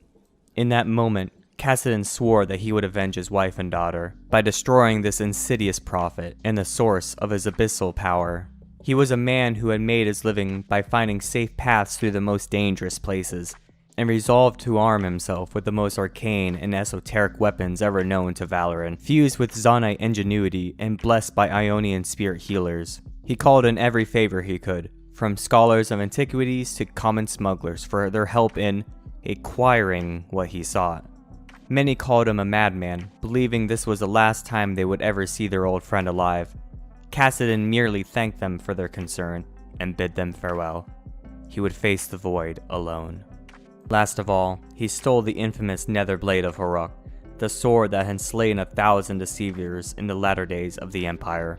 He could feel the cold pull of oblivion in its edge, but no longer had any regard for his own mortality, and nothing of his old life left to lose. Disguised in the robes of a pilgrim, more than a decade since he had last set foot anywhere near the desolate land, Kassadin made his way into Acathia.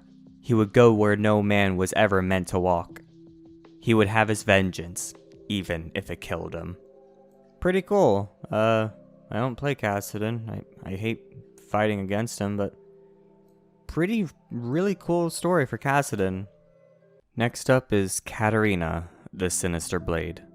Born to one of the most respected noble families of Noxus, Katarina Jukuntu found herself elevated above others from an early age. While her younger sister Cassiopeia took after their politically brilliant mother, Katarina was very much her father's daughter, and the wily General Jukuntu pushed her to learn the way of the blade, to cut away the Empire's enemies not with reckless brutality, but deadly precision. He was a harsh teacher with many pupils, and notoriously difficult to impress. So it was that Katarina's childhood, if it can be called such, had little room for kindness or rest. She spent every waking moment honing herself into the ultimate weapon, testing her endurance, her dexterity, her tolerance for pain. She stole poisons from the city's least reputable apothecaries, testing their efficiency in tiny increments upon herself, gradually building her resistance even as she catalogued their effects. She scaled the tallest towers in the dead of night, unseen by anyone. She yearned to do her part for Noxus. She yearned for the opportunity to demonstrate her hidden strengths in service to the Empire and the throne. Her first mark came straight from her father, camped with his warbands on the eve of one of the military's innumerable westward invasions. She was to assassinate a line officer of the opposing army, a lowborn wretch by the name of Demetrius. Katarina was livid. She hadn't trained her entire life to have her talents wasted on some dungheel barely skilled enough to swing a sword. He simply wouldn't do. Instead of her assigned target, Katarina stole into the enemy camp and slit the enemy commander's throat as he slept. It was a flawless execution. It would bring a swift victory and glory to Noxus. It would make her father proud. At dawn, his face dabbled with ashes, the vengeful hero Demetrius led a berserk charge into her father's encampment. Dozens of Noxian soldiers were slaughtered, along with the general's personal retinue. Katarina's father himself barely escaped with his life. He was furious beyond words, refusing even to look his daughter in the eye.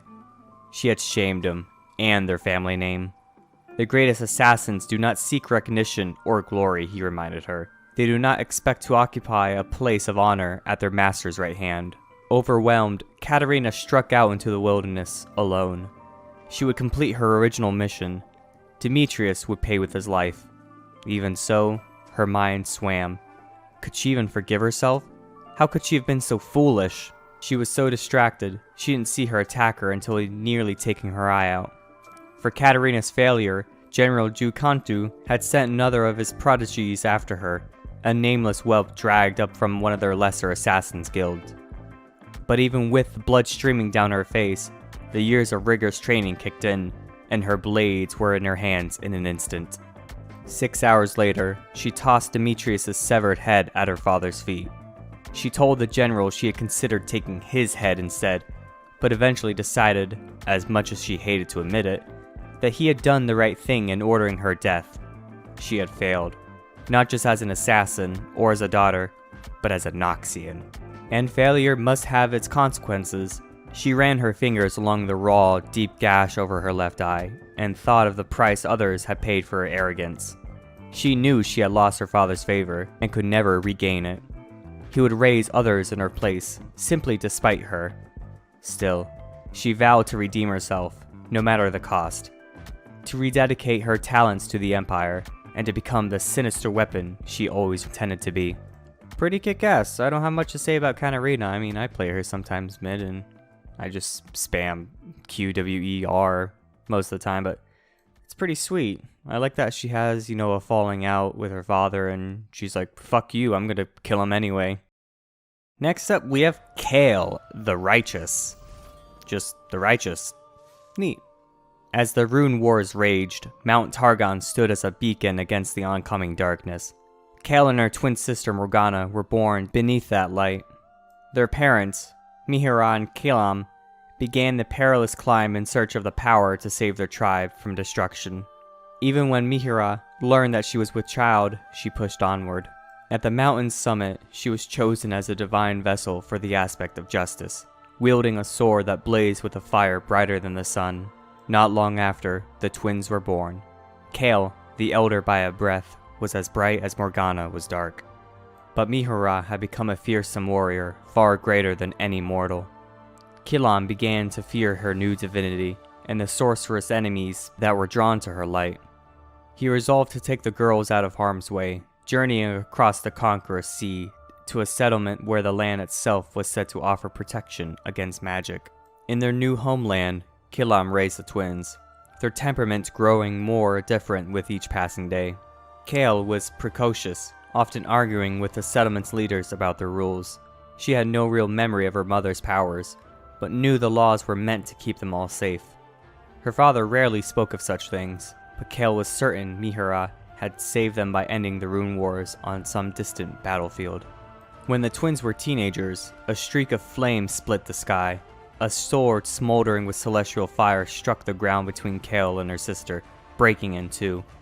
Kilam was distraught when he recognized the blade as Mihira's. Kayle eagerly snatched up one half of the weapon, feathering wings springing forth from her shoulders, and Morgana cautiously followed her example.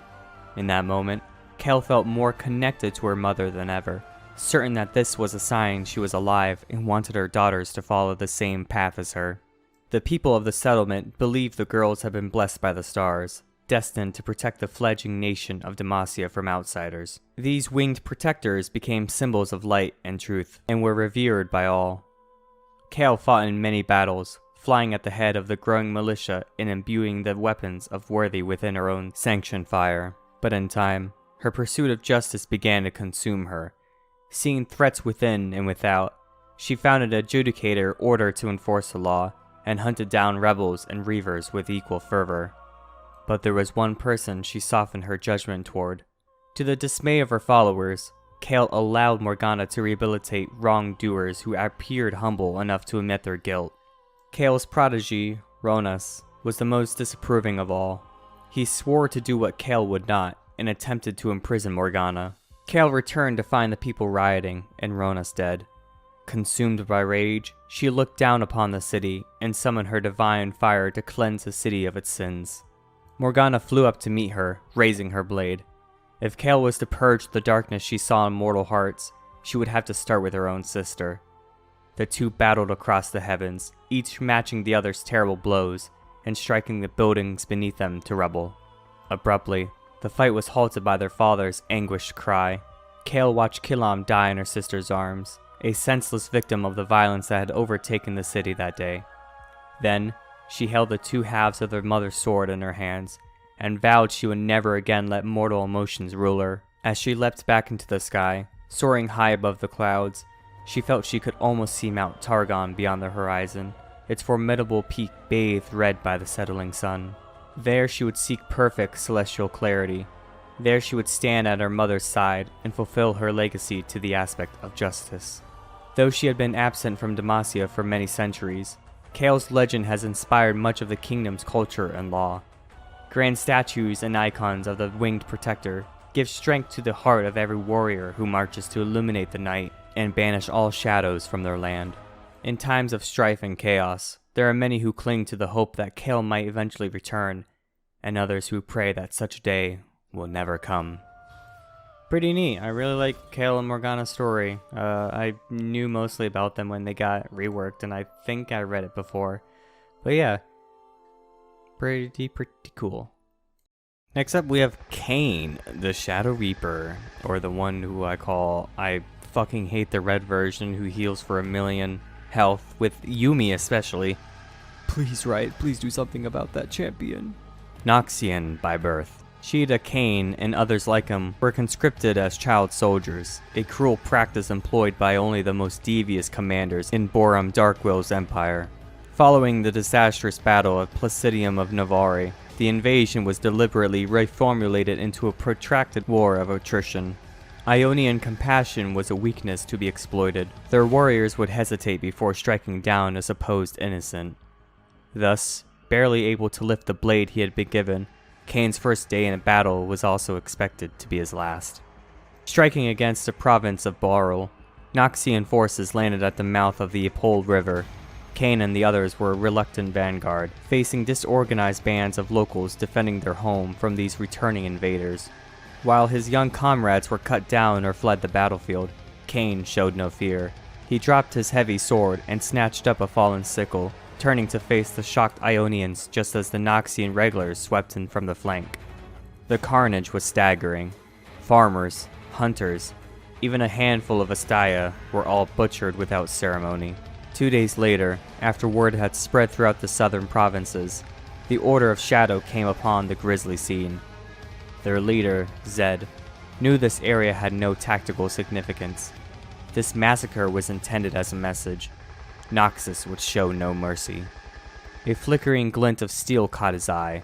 A child of no more than 10 lay in the mud, leveling his broken sickle at the master assassin, bloody knuckles straining white. The boy's eyes harbored a pain that belied his age, yet still burned with all the fury of a hardened warrior. This tenacity was not something that could be taught. Zed saw in this child, this abandoned Noxian survivor, a weapon that could be turned against those who had sent him here to die. The assassin held out his hand and welcomed Kayn into the Order of Shadow. Acolytes traditionally spent years training with a single weapon of their choosing, but Kayn mastered them all. To him, they were mere tools, and he was the weapon. Armor he viewed as a cumbersome burden, instead cloaking himself in shadows and slaying his enemies with quickness and stealth. These swift executions instilled fear in the hearts of those fortunate enough to be spared. And as Kayn's legend grew, so did his arrogance. He truly believed that one day his power could eclipse even that of Zed himself. This hubris led Kayn to embrace his final test, to seek out a darkened weapon recently unearthed in Noxus, and prevent it from ever being used against the weary defenders of Ionia. He accepted without hesitation, never questioning why he had been chosen for this task. Instead, where any other Acolyte would have been destroyed the living scythe known as Rost, Kayn took it for himself. The corruption took hold the moment his fingers closed around the weapon, locking them both in a fateful struggle. Rost was long awaited the perfect host in order to rejoin its darkened brethren and lay waste to the world. But Kayn would not be easily dominated. He returns to Ionia in triumph, convinced that Zed will name him the new leader of the Order of Shadow. Pretty short, a lot shorter than I thought. I kind of wish they would go more into the whole he can either take the weapon for himself or it can take over him kind of thing. But I guess that's what you learn throughout gameplay and, you know, his lines. Also, I learned the fact that apparently when Rost is not in contact with anything, it's as if every single one of his senses has been, like, diminished. So he's just in an eternal, like, without any hearing, any smell, sense, taste.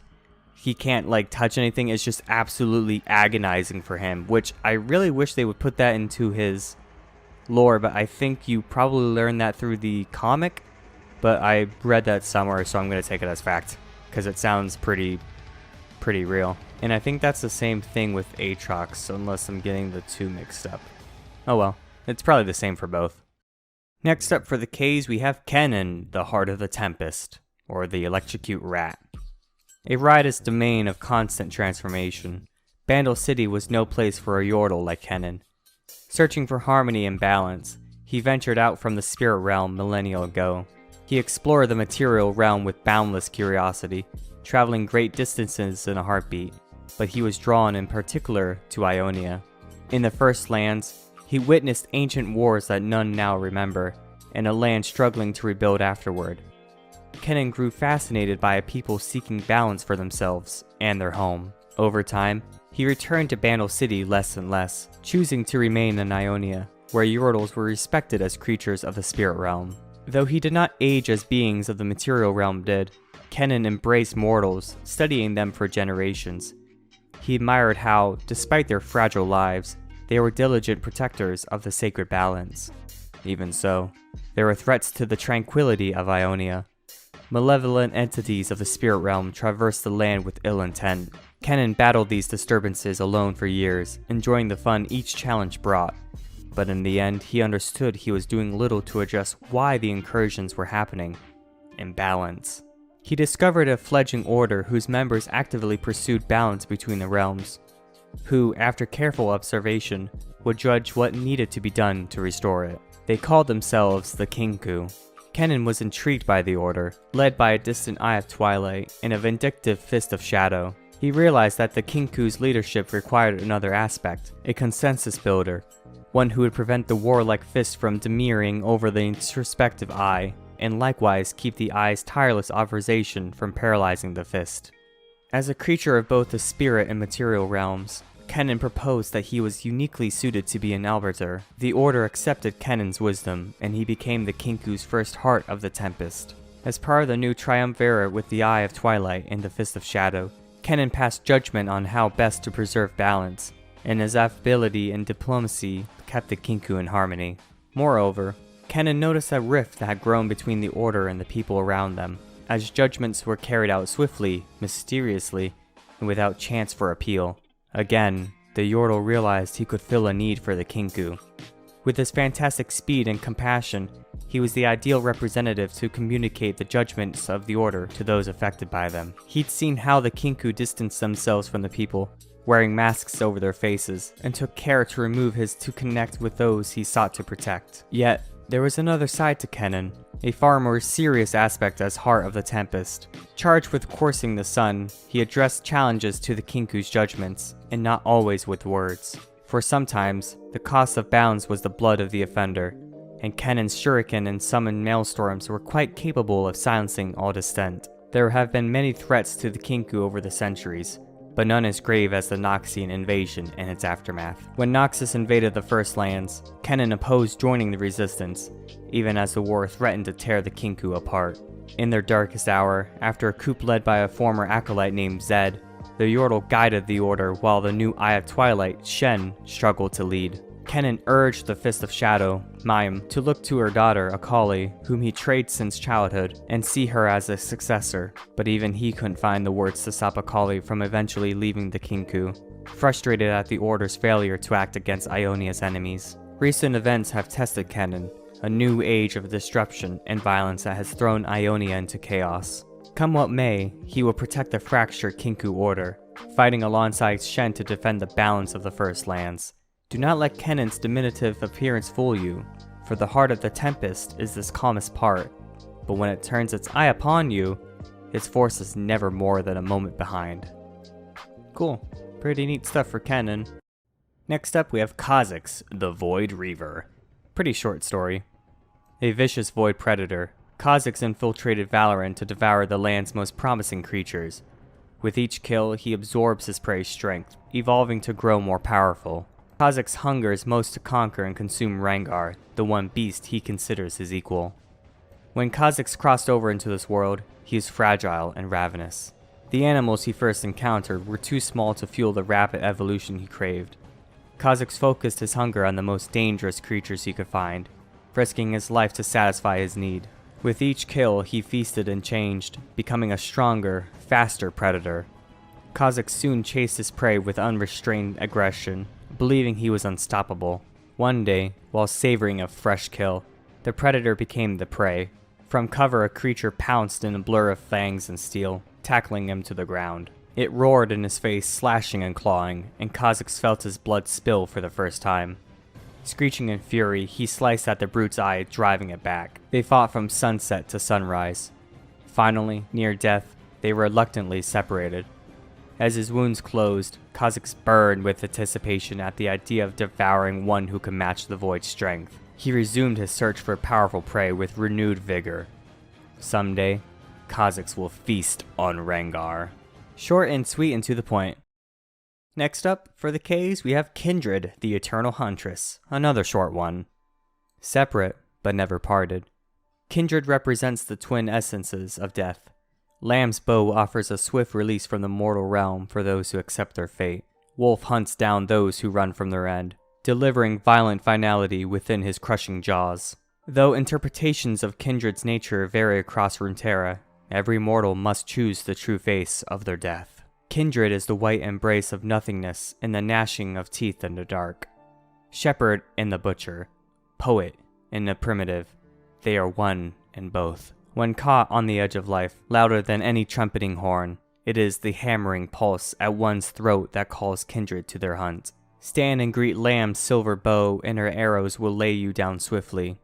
If you refuse her, Wolf will join you for his merry hunt, where every chase runs to its brutal end. For as long as its people have known death, Kindred has stalked Valoran. When the final moment comes, it is said a true Demacian will turn to Lamb, taking the arrow, while through the shadowed streets of Noxus, Wolf leads the hunt. In the snows of the Freljord, before going off to fight, some warbands kiss the wolf, vowing to honor his chase with the blood of their enemies. After each harrowing, the town of Bilgewater gathers to celebrate its survivors and honor those granted a true death by Lamb and Wolf. Denying Kindred is to deny the natural order of things. There are but a wretched few who have eluded these hunters. This perverse escape is no sanctuary, for it only holds a waking nightmare. Kindred waits for those locked in the undeath of the Shadow Isles, for they know all will eventually fall to Lamb's bow, or Wolf's teeth. The earliest dated appearance of the Eternal Hunters is from a pair of ancient masks, carved by unknown hands into the gravesties of people long forgotten. But to this day, Lamb and Wolf remain together, and they are always kindred. Nice, I really like Kindred's story whenever she dies and tells Wolf about the silver man who cut himself in two, so he could always have a friend. Next up, we have Clade, the Cantankerous Calvareer. Or the High Major Commodore of the 1st Legion 3rd Multiplication Double Admiral Artillery Vanguard Company. Legends of the popular folk hero Clade can be traced back to the founding of Noxus, and perhaps even further still. He is an icon revered by the common soldiery, which is increasingly a cause of concern to their commanders, for there are some among the war hosts who claim to have literally served beside him. Tall tales such as the Great Hussar's Victory, the return of the High General Marshal Sergeant, and the Mountain Admiral abound, which strongly imply Kled has fought in every campaign ever waged, acquiring every military title, and never once backed down from a fight. Though the details are often outlandish and contradictory, the essence of the tale remains. Charging into battle with his untrusty steed, Skarl, Kled fights to protect what's his, and takes whatever else he can get. In truth, the cantankerous Calvarier hails from another land entirely, Bandle City. As a Yordle, he made his home among the proud Noxi tribes in the wake of the Rune Wars, and has never looked back. The earliest mention of Kled in historical records was at the First Battle of Drugni. In the dusty hells of those Badlands, the war host of General Zavan was on the run from barbarian foes. Having lost the previous 2 engagements, morale was low. The supply train had been abandoned in the route, and they were a week's march from the nearest outpost. Zavan, in his spotless armor, seemed more concerned with how this would appear back home than the welfare of soldiers, and ordered a defensive circle formation to buy himself time to think. Then, as the morning sun rose, the lone figure of Clade appeared on the hilltop, mounted upon a desert Dracopolis. This warrior's weapon was rusted, his armor worn, and his clothes tattered, but contempt and anger burned in his one good eye. He bellowed an ultimatum to the barbarian horde, demanding that they leave his lands or be destroyed. However, he did not wait for any response, spurring his steed and screaming the charge. Desperate, starving, and furious with their general, the Noxian war host's anger ignited at the sight of this act of bravado. They rushed after Kled as he tore into the enemy. What followed was one of the bloodiest melees ever fought on the northern steppes. The initial momentum of the counterattack was crushed beneath a hail of barbarian arrows from higher ground, but Kled fought on, even after he was thrown from his saddle and his Dracopolis fled. He always seemed to be at the heart of the battle, chopping down foes, kicking out teeth, and biting faces. The bodies piled up around him, and his clothes were soaked with blood. He screamed louder challenges and cruder insults. Clearly, this great warrior was willing to die before ever backing down. Cowardice can be infectious, but so too can courage. Where the Noxians might have given up and fled for their lives, instead they were inspired to make one last stand. Even Kled's Dracopolis returned and crashed into the barbarian's rear guard, snarling and clawing as it dived in to free its master. With his mount again beneath him, Kled became a veritable whirlwind of death, and it was the barbarians who broke and ran. Though too few of the Noxian soldiers survived that day for it to be considered a victory, Drugni was contested long enough that word reached the Immortal Bastion, and reinforcements were sent. The war ground on for at least another decade, until the barbarian leaders sued for peace. Their strength was added to Noxus, and Drugni became a foothold for continued campaigns across Dalamar in the north for many centuries to come. The body of General Zavan and his fine armor were never found. In time, countless other war hosts of the Empire acquired similar stories of Kled. It had long been said that he rides wherever Noxians march, claiming the spoils of war for himself. Indeed, in their wake, good-humored signs can often be found proclaiming each new territory property of Kled. I want Riot to make more champions like Kled. He's such a fun champion to play and to fight against. Last but certainly not least for the Ks, we have good little Kog'Maw, the mouth of the abyss. When the prophet Malzahar was reborn in Acathia, he was led there by an ominous voice which thereafter anchored itself to his psyche. From within, this voice bestowed upon him terrible purpose, and though Malzahar was no longer tormented by its call, the voice did not cease its unrelenting summons. This baleful beacon's gentle flicker, now fastened to Runeterra, drew forth a putrid beast that ambled across a threshold it did not understand, widening a fissure between the spaces which were never meant to be met. There amongst the haunting ruins of Acathia, Kog'Maw manifested into Valoran with unsettling curiosity. The spark which led him to Runeterra teased him still, urging him gently towards Malzahar. It also encouraged him to familiarize himself with this new environment, to the stark horror of everything he encountered on his journey.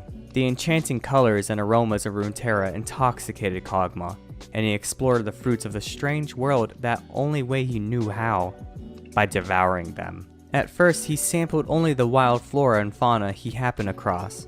As he traversed the parched Tempest Flats, however, he came upon a tribe of nomads. Seemingly unhampered by conventional rules of physics, Kog'Maw consumed every nomad and any obstacles they put in his way, amounting to many times his own mass and volume. The most composed of his victims may have had time to wonder if this was due to the caustic enzymes which stung the ground as they dripped from his gaping mouth, although such musings were abruptly concluded.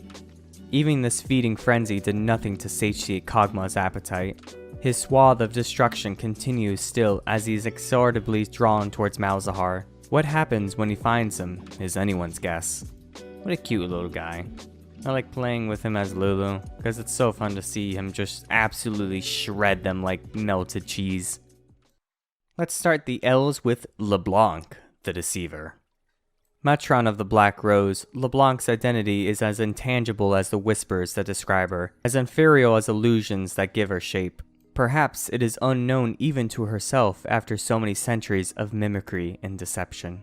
Remnants of an order that has existed far longer than Noxus itself, initiates of the Black Rose have schemed from the shadows for centuries, drawing the rich and powerful to their ranks. Though they do not often learn the origins of their Metron, many have uncovered legends of a pale sorceress who aided the broken barbarian tribes in their struggle against the infamous Iron Revenant, subjugating lands already ravaged by the Darken. Even today, his name is whispered in fear. Mordekaiser. Uniquely skilled among the Revenant's inner circle before she betrayed him, the sorceress pledged to neutralize the source of his power, the Immortal Bastion, cutting him off from the well of death that fueled his nightmarish empire. Yet, even as the barbarians built an empire of their own in the Bastion's shadow, they failed to realize that the arcane secrets it held had not completely been locked away. The pale sorceress had always been gifted at illusion, and her greatest trick was to make Noxus forget the dark power roiling in its own heart, before she was burned from the pages of history around the time of the Rune Wars. The Black Rose exists now to further the clandestine interests of those who can wield such magic, with its rank and file composed of mundane nobles drawn to rumors of miracles, kept in thrall and ruthlessly exploited. Even the most powerful military commander could only ever serve the cult's true masters, as they fought one another for influence in games of intrigue and conquest, both in the Noxian capital and beyond its borders. For centuries, LeBlanc has served in secret as an advisor to foreign dignitaries, appearing in many nations at once, her illusions driving order into chaos. Rumors of a new matron rising with each generation only raise further questions. Which is the true version of herself? When she speaks, is it with her own voice? And what will the price be for the favor she offers? Braum Darkwill was but the latest to learn this last answer for himself. Though the Black Rose had aided his bid for the throne, he refused the counsel for their hand-picked advisors, requiring LeBlanc to take drastic measures. Manipulating a young nobleman named Jericho Swain into revealing the cult's involvement, LeBlanc allowed herself to be executed along with the most prominent conspirators. Or at least, so it appeared. In time, she reached out to Darkwill herself and found an increasingly paranoid ruler, fearful of his own mortality. After promising him the secrets to extend his life, LeBlanc slowly poisoned Darkwill's mind, even as she empowered him. Under his rule, the Noxian reverence of strength became something far more sinister, and together they ensured Swain's legend would end in disgrace on the battlefields of Ionia. But Swain, emboldened by forbidden lore from within the Immortal Bastion, did something wholly unexpected, managing to drag Darkwill from the throne and seize Noxus for himself. This new Grand General was not interested in his own legacy, but the glory of the Empire, and such a man could not so easily be corrupted. After countless centuries, LeBlanc wondered, had she finally found a worthy nemesis? Her actions have pushed Runeterra to the brink of all-out war many times. In the wake of desperate campaigns across the Freljord, on Targon's peaks, and deep in Shurima's deserts, the darkest magic has begun to spread once more, circling closer and closer to Noxus. Whether LeBlanc is still the same pale sorceress who betrayed the Iron Revenant, or merely one of countless hollow reflections, her influence clearly stems from ancient roots. The Black Rose has yet to truly bloom. You know, after reading this, like, when, like, we see LeBlanc and she's just some lady with a skimpy attire, you don't really think, oh, this lady has lived, you know, centuries and can do illusions. You just see, like, a mage girl. Like, Riot could probably change her, like, her look and to make it appear more, you know, sinister, because she's just kind of really goofy in game. Next up we have Lee Sin, the blind monk. Among the many spirits Ionians revere, none are as storied as that of the dragon. While some believe it embodies ruin, others view it as a symbol of rebirth. Few can say for certain, and fewer still have ever been able to channel the dragon's spirit, and none so completely as Lee Sin. He arrived at the Shojin monastery as a boy, claiming the dragon had chosen him to wield its power. The elder monks saw flashes of its fire in the talented child, but also sensed his reckless pride and the disaster it could bring. Warily, they nonetheless took him as a pupil, though, as others advanced, the elders kept him cleaning dishes and scrubbing floors. Lee Sin grew impatient. He longed to fulfill his destiny, not waste time on chores. Sneaking into the hidden archives, he found ancient texts describing how to call upon the spirit realm, and chose to flaunt his skill during a combat lesson. Brashly, he unleashed the dragon's rage in a wild kick, paralyzing his learned instructor. Consumed with shame and banished for his arrogance, the young man set out to atone. Years passed. Lee Sin wandered far, to distant places, benevolently aiding those in need. Eventually, he reached the Freljord, where he met Udyr, a wild man who channeled the primal beasts of his homeland. The so-called Spirit Walker struggled to control the powers that warred within him, and Lee Sin began to wonder if controlling the dragon was even possible. Sharing a need for spiritual guidance, the two men forged a bond, and he invited Udyr on his journey back home. The two were dismayed to hear that the Empire of Noxus had invaded and occupied Ionia. Monks from every province had fallen back to defend the holy monastery at Hirana, high up in the mountains. Lee Sin and Udyr found it besieged. Noxian soldiers had broken through to Hirana's great hall. As Udyr leapt to join the fray, Lee Sin hesitated, seeing his former peers and elders fall to the enemy's blades. The wisdom of Hirana, Shojin, so much of Ionia's ancient culture, all would be lost. With no other choice left, he invoked the dragon's spirit. A tempest of flames engulfed him, searing his skin and burning the sight from his eyes. Imbued with wild power, he crippled the invaders with a flurry of breakneck punches and rapid kicks, an untamable spirit flaring brighter and hotter with each blow. The monks were victorious, but Lee Sin's desperate actions left the monastery in ruins, and his vision would never return. At last, in the blind darkness, he understood that no mortal could ever bend the might of the dragon's spirit to their will completely. Devastated, agonized, he bound a cloth over his sightless eyes and tried to stagger away from the mountain paths. But the surviving elders stopped him. In forsaking all desire for power, their disgraced pupil was finally ready to begin anew. Although they would not forgive his previous arrogance, the monks offered absolution. The dragon's wrath was deadly and unpredictable. True enough, but the humblest and worthiest mortal souls could counter its fiery nature, and direct it from time to time. Gratefully, Lee Sin stayed with the monks to rebuild their monastery, and after the work was done and the Spirit Walker returned to the Freljord, Lee Sin devoted himself fully toward the pursuit of enlightenment. In the years since the war with Noxus ended, he has continued to meditate on his role in Ionia. Knowing his homeland has not faced the last of its trials, Lee Sin must master himself and the dragon spirit within to face whatever foe is yet to come. So that's how Lee Sin and Udyr know each other. Pretty cool. Next up we have Leona, the Radiant Dawn. Among the Record tribes that dwell upon Mount Targon, the sun is sacred, and none venerate it more than the Solari. Children are raised from birth to honor it, and even to shed blood for it, until its aspect returns, heralding a grave threat they all must face. Leona was one such child. She took to the Solari faith as naturally as breathing, finding solace and warmth within its rigid structure. This manifested through her rapid achievement of excellence, her peers envious of her capability, willpower, and devotion. None doubted she would one day become one of the Rahorak, the holy warriors of the Solari. Though Leona flourished, she could not help but see her master struggle with her most exasperating student, an orphan named Diana. Her curiosity was welcomed at first, but soon the teachers began to perceive Diana's questions as challenging the Solari ways. Leona watched Diana suffer punishment in isolation, but where others saw insolence, she saw a lost soul devoted to a search for meaning. Leona found her purpose in the Solari teachings and resolved to share it with Diana, as even the most dutiful teachers forsook her. The two would debate late into the night, with Leona hoping to persuade Diana that everything she could ever want was there in the faith, waiting for her to accept it.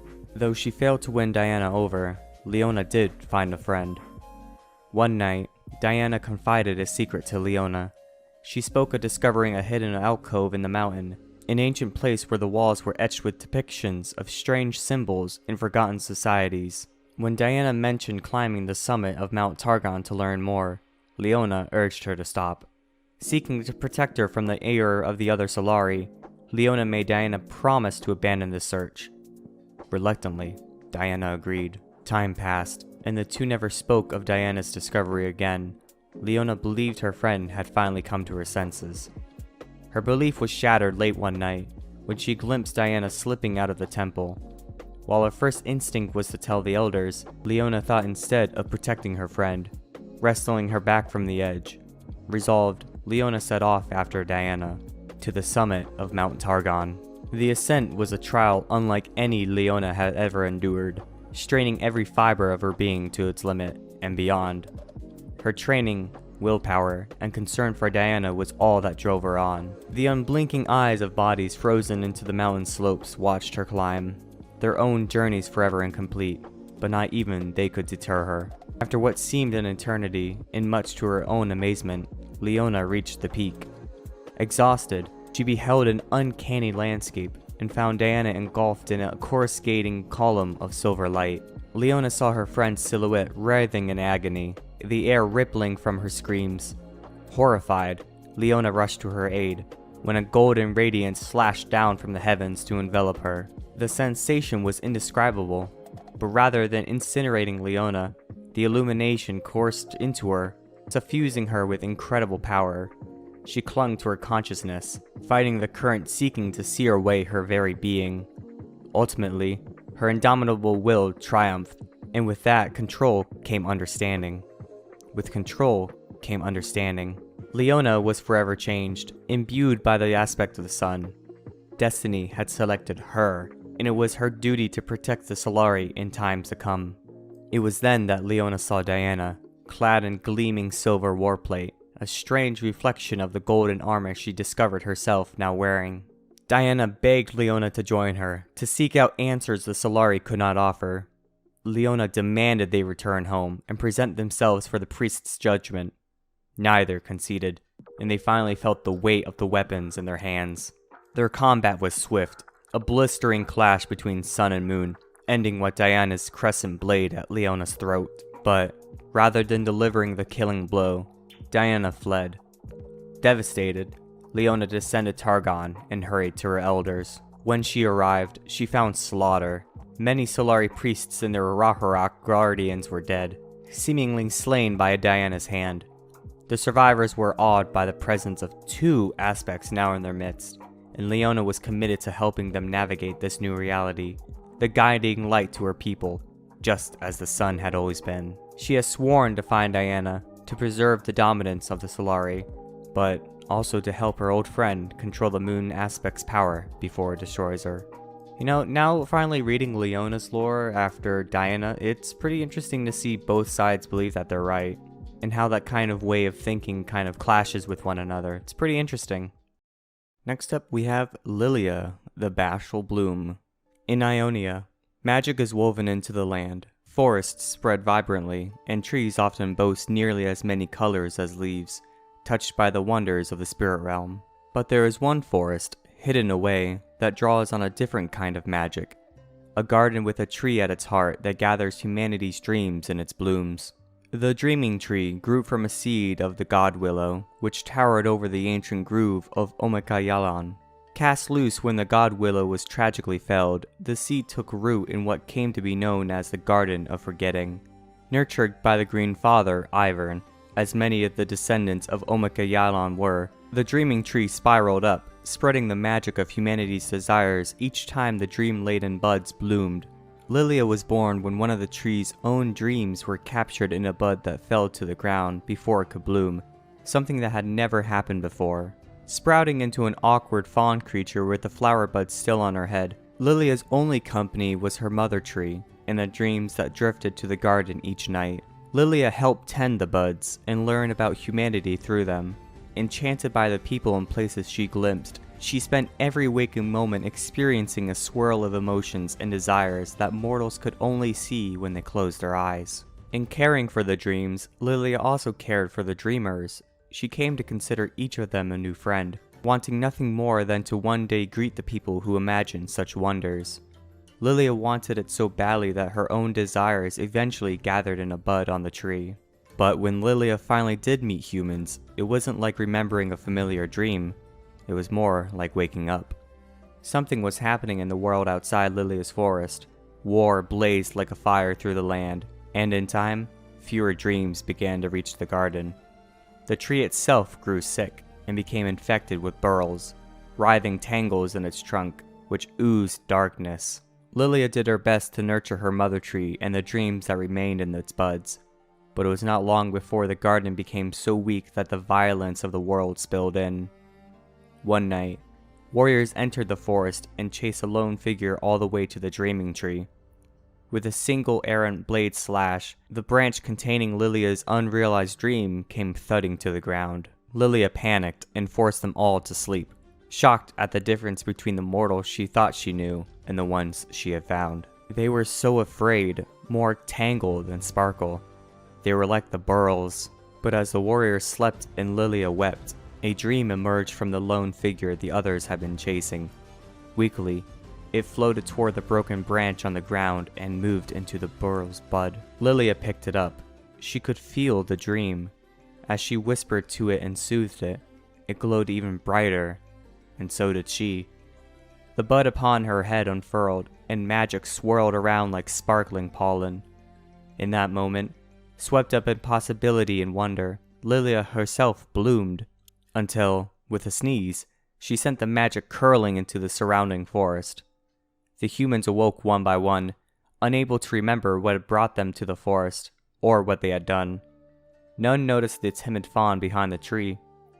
With relief, Lilia watched the humans go, still seeing only confusing tangles, but knowing now that there was still a sparkle beneath it all. And if their dreams wouldn't come to the tree, she would have to bring the tree to them. Taking up her branch, Lilia left the garden and entered the world of humans, a world she had always wanted to know, but one that frightened her now more than anything. It was so unlike what she understood. Hiding just out of sight, Lilia now helps people's dreams be born, drawn forward by glimpses of who they could be, and by what may be trapped beneath their tangles. By helping humans realize their deepest wishes, Lilia realizes her own, the bud on her head blooming as she is filled with joy. Though darkness may be encroaching on Ionia once more, it is but a mask, and beneath it lies the familiar sparkle of hope. Only by braving the world and braving herself can Lilia hope to untangle its burls. Pretty cute story of Lilia. She's pretty cool. Next up, we have Lysandra, the Ice Witch, or as I like to call her, Lysandra, the Ice Bitch. In a long time forgotten, before the sands birthed and then swallowed Shurima, beings of old magic freely walked Runeterra. The borders between the mortal realm and what lay beyond it were hotly contested. Into this dangerous and volatile age, Lysandra and her sisters, Seralda and Avarosa, were born. Each sought to harness the powers at war, and each paid a terrible price. Attempting to command the heavens above them, Seralda lost her voice to the first twilight. Avarosa faced the twisting dark beneath the world and was deafened by its emptiness, waiting to consume all creation. It was Lysandra who stood against the wild magic of the mortal world itself. For this defiance, the savage claws of her primal god raked across her eyes, blinding her. Though each sister had lost a part of themselves, it was on the frozen fields of Lysandra's many battles that they were able to unite and prevail. Together, they were unstoppable. But even a bond of blood could only weather so much. With her sight taken, Lysandra chose instead to walk in dreams, As she navigated the fitful visions of those around her, she realized only she could see the darkness below for what it was. The lingering abyss promised not only an ending, but infinity. It was death, both dangerous and full of potential. Unknown to her sisters, Lysandra struck a deal on their behalf with the godlike entities she had communed with. The Watchers would grant them near immortality in exchange for preparing Runeterra for the coming of the Void. The three sisters and their most powerful followers were named Iceborn. Those with this ability to withstand the worst of the numbing frost would be spared until the very end. However, Lysandra's sisters grew displeased. Avarosa argued that the only thing worse than death was servitude. Even Seralda bristled against what would become of the world they had fought so hard for. Caught in the middle, Lysandra tried to soothe her sister's concerns while appealing to the Watchers for more time, but the unknowable nothingness cared not for such platitudes. The void erupted into the mortal world into the foreign earth, and with it, Lysandra's hidden allegiance to the Watchers became undeniable. In that moment, her only choices were to let all the world be consumed, or to give up what she cared for most. Lysandra sacrificed her sisters and the allies they had gathered, entombing the Watchers beneath a glacial barrier of magical ice that could never be melted. Lysandra soon discovered that even this elemental power was not enough. The monstrous beings she had frozen were merely slumbering, slowly tainting the true ice around them into something darker. Now, they wandered through Lysandra's dreams as easily as she had theirs, and always she would wake, terrified, professing her loyalty to the chilling eternity they promised. Ever the survivor, she gathered her remaining followers to venerate her and her departed sisters. If true ice could delay the inevitable end of all things, then they had to gather as much of it as they could find, and scour the frozen lands for any of the Iceborn descent to join their cause. Lysandra and the first among her Frostguard did everything in their power to rewrite history, seizing all records of what had truly happened. And yet, rumors and prophecies persisted in myth and song. It was whispered that Avarosa and Seralda would one day return to unite the disparate tribes, and so Lysandra had any who were hailed as their reincarnations quietly killed. Even she retreated into the shadows, periodically renewing herself with the powers she had been gifted. Like the threat that lies trapped beneath the ice, Lysandra has never been able to completely control her sister's legends. Whether from guilt or arrogance, her failure to eradicate their legacy has manifested once more in two powerful Iceborn, one an idealist, the other a conqueror. And now, between them, they lead many tribes within the Freljord. Lysandra watches them carefully, seeking any opportunity to pit them against one another, all the while redoubling her own efforts to lock away the terrible secrets she had buried deep under her citadel. And she must hurry, for the ice is beginning to melt. Huh, I never knew that about Lysandra. It's pretty cool. And terrifying. Next up we have Lucian, the Purifier. From an early age, Lucian wanted nothing more than to be like his father, Arias, who was a member of the ancient order of the Sentinels of Light. While Lucian remained home in Demacia, Arias ranged far and wide, protecting the living from the wraiths of the Black Mist. Arias would regale Lucian with tales of his adventures, where courage and ingenuity carried the day. Lucian hung on every word, picturing himself saving the people of Runeterra at his father's side. But Arias did not want his son to follow in his footsteps, hoping to keep his family safe from the dangerous life he had chosen. Lucian waited for the day he would become Arias' apprentice, but it never came. Instead, Lucian stayed in Demacia, where he found himself increasingly at odds with the kingdom's culture. It especially rankled him that Demacia would exile peaceful mages to the hinterlands. Lucian found fulfillment in safeguarding the banished on their perilous journey. Where his countrymen saw only outlaws, reducing the world to good or evil, Lucian looked closer and saw people in need of help. After returning home from one such journey, Lucian found a stranger waiting at his door. She introduced herself as Senna, a Sentinel of Light. Cradling Arias' relic pistol in her hands, Senna explained that Lucian's father had died, falling in battle against the long-dead wraiths of the Black Mist. Senna had been Arias' apprentice, fighting at his side for years. Lucian reeled in shock. Not only was his father dead, but before him stood a woman who had lived the life he had wanted for so long. As Senna made to take her leave, Lucian stopped her at the door. insisting he join her. He knew what came next. The vigil for lost sentinels. Senna reluctantly allowed Lucian to accompany her. Along the way, the two traded stories of their time with Arias, Senna comforting Lucian with her plain-spoken wisdom, and Lucian easing her pain with fond remembrances. They arrived at Arias' birthplace, far away from Demacian lands. There, they held the vigil for lost sentinels. As they prepared to depart, dark clouds rolled over in the coast, and wraiths manifested from the foulness, attacking them. Where Lucian was horrified, Senna drew her weapons with a grim familiarity. This was her curse. Since she was a child, tendrils of the black mist had stalked her wherever she went, unleashing its horror should she tarry anywhere for too long. As Senna fought one of the creatures, it clawed Arias' pistol from her grip. Lucian retrieved it, sensing his fate opening up before him. The blazing sorrow in his heart manifested into a bolt of light that blasted from the pistol, distracting the wraith so Senna could banish it. Senna fought off the remaining spirits before the pair left, the mist ever on a trail. Never before had one of the uninitiated fired a Sentinel's relic weapon. For the first time, Lucian had showed Senna his potential to join the Order. Eventually, Senna entrusted Lucian with his father's pistol, and instructed him in the tactics and doctrines of the Sentinels. He proved himself worthy of the lessons. A bond slowly formed between them, Lucian's warmth and charm the perfect balance that Sentinel's discipline and unbreakable resolve. Lucian and Senna battled the myriad evils that ushered forth from the black mist, and their reliance upon each other blossomed into love. The closer Lucian grew to Senna, the more he witnessed the curse she bore. Each conflict hardened him, splitting the world apart into light and shadow, good and evil. Lucian's urge to heal Senna became a crusade he pursued with reckless zeal. Scouring a forgotten vault for a curse, the two sentinels were attacked by the monstrous wraith Thresh.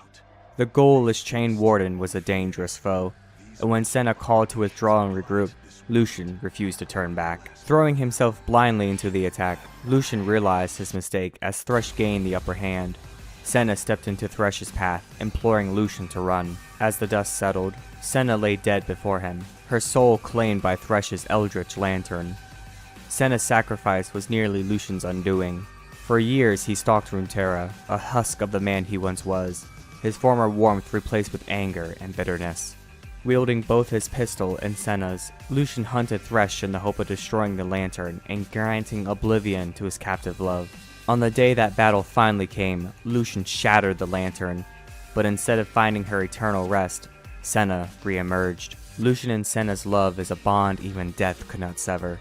As Lucian struggles to grasp Senna's altered form, he is forced to conflict his own. Lucian now fights to return to his former self, while grappling with the reality that the dark forces he hates are all that kept Senna with them. While Senna has returned with knowledge of a new mission, Lucian remains obsessed with exacting vengeance from Thresh, as he is certain the Chain Warden's machinations have only begun.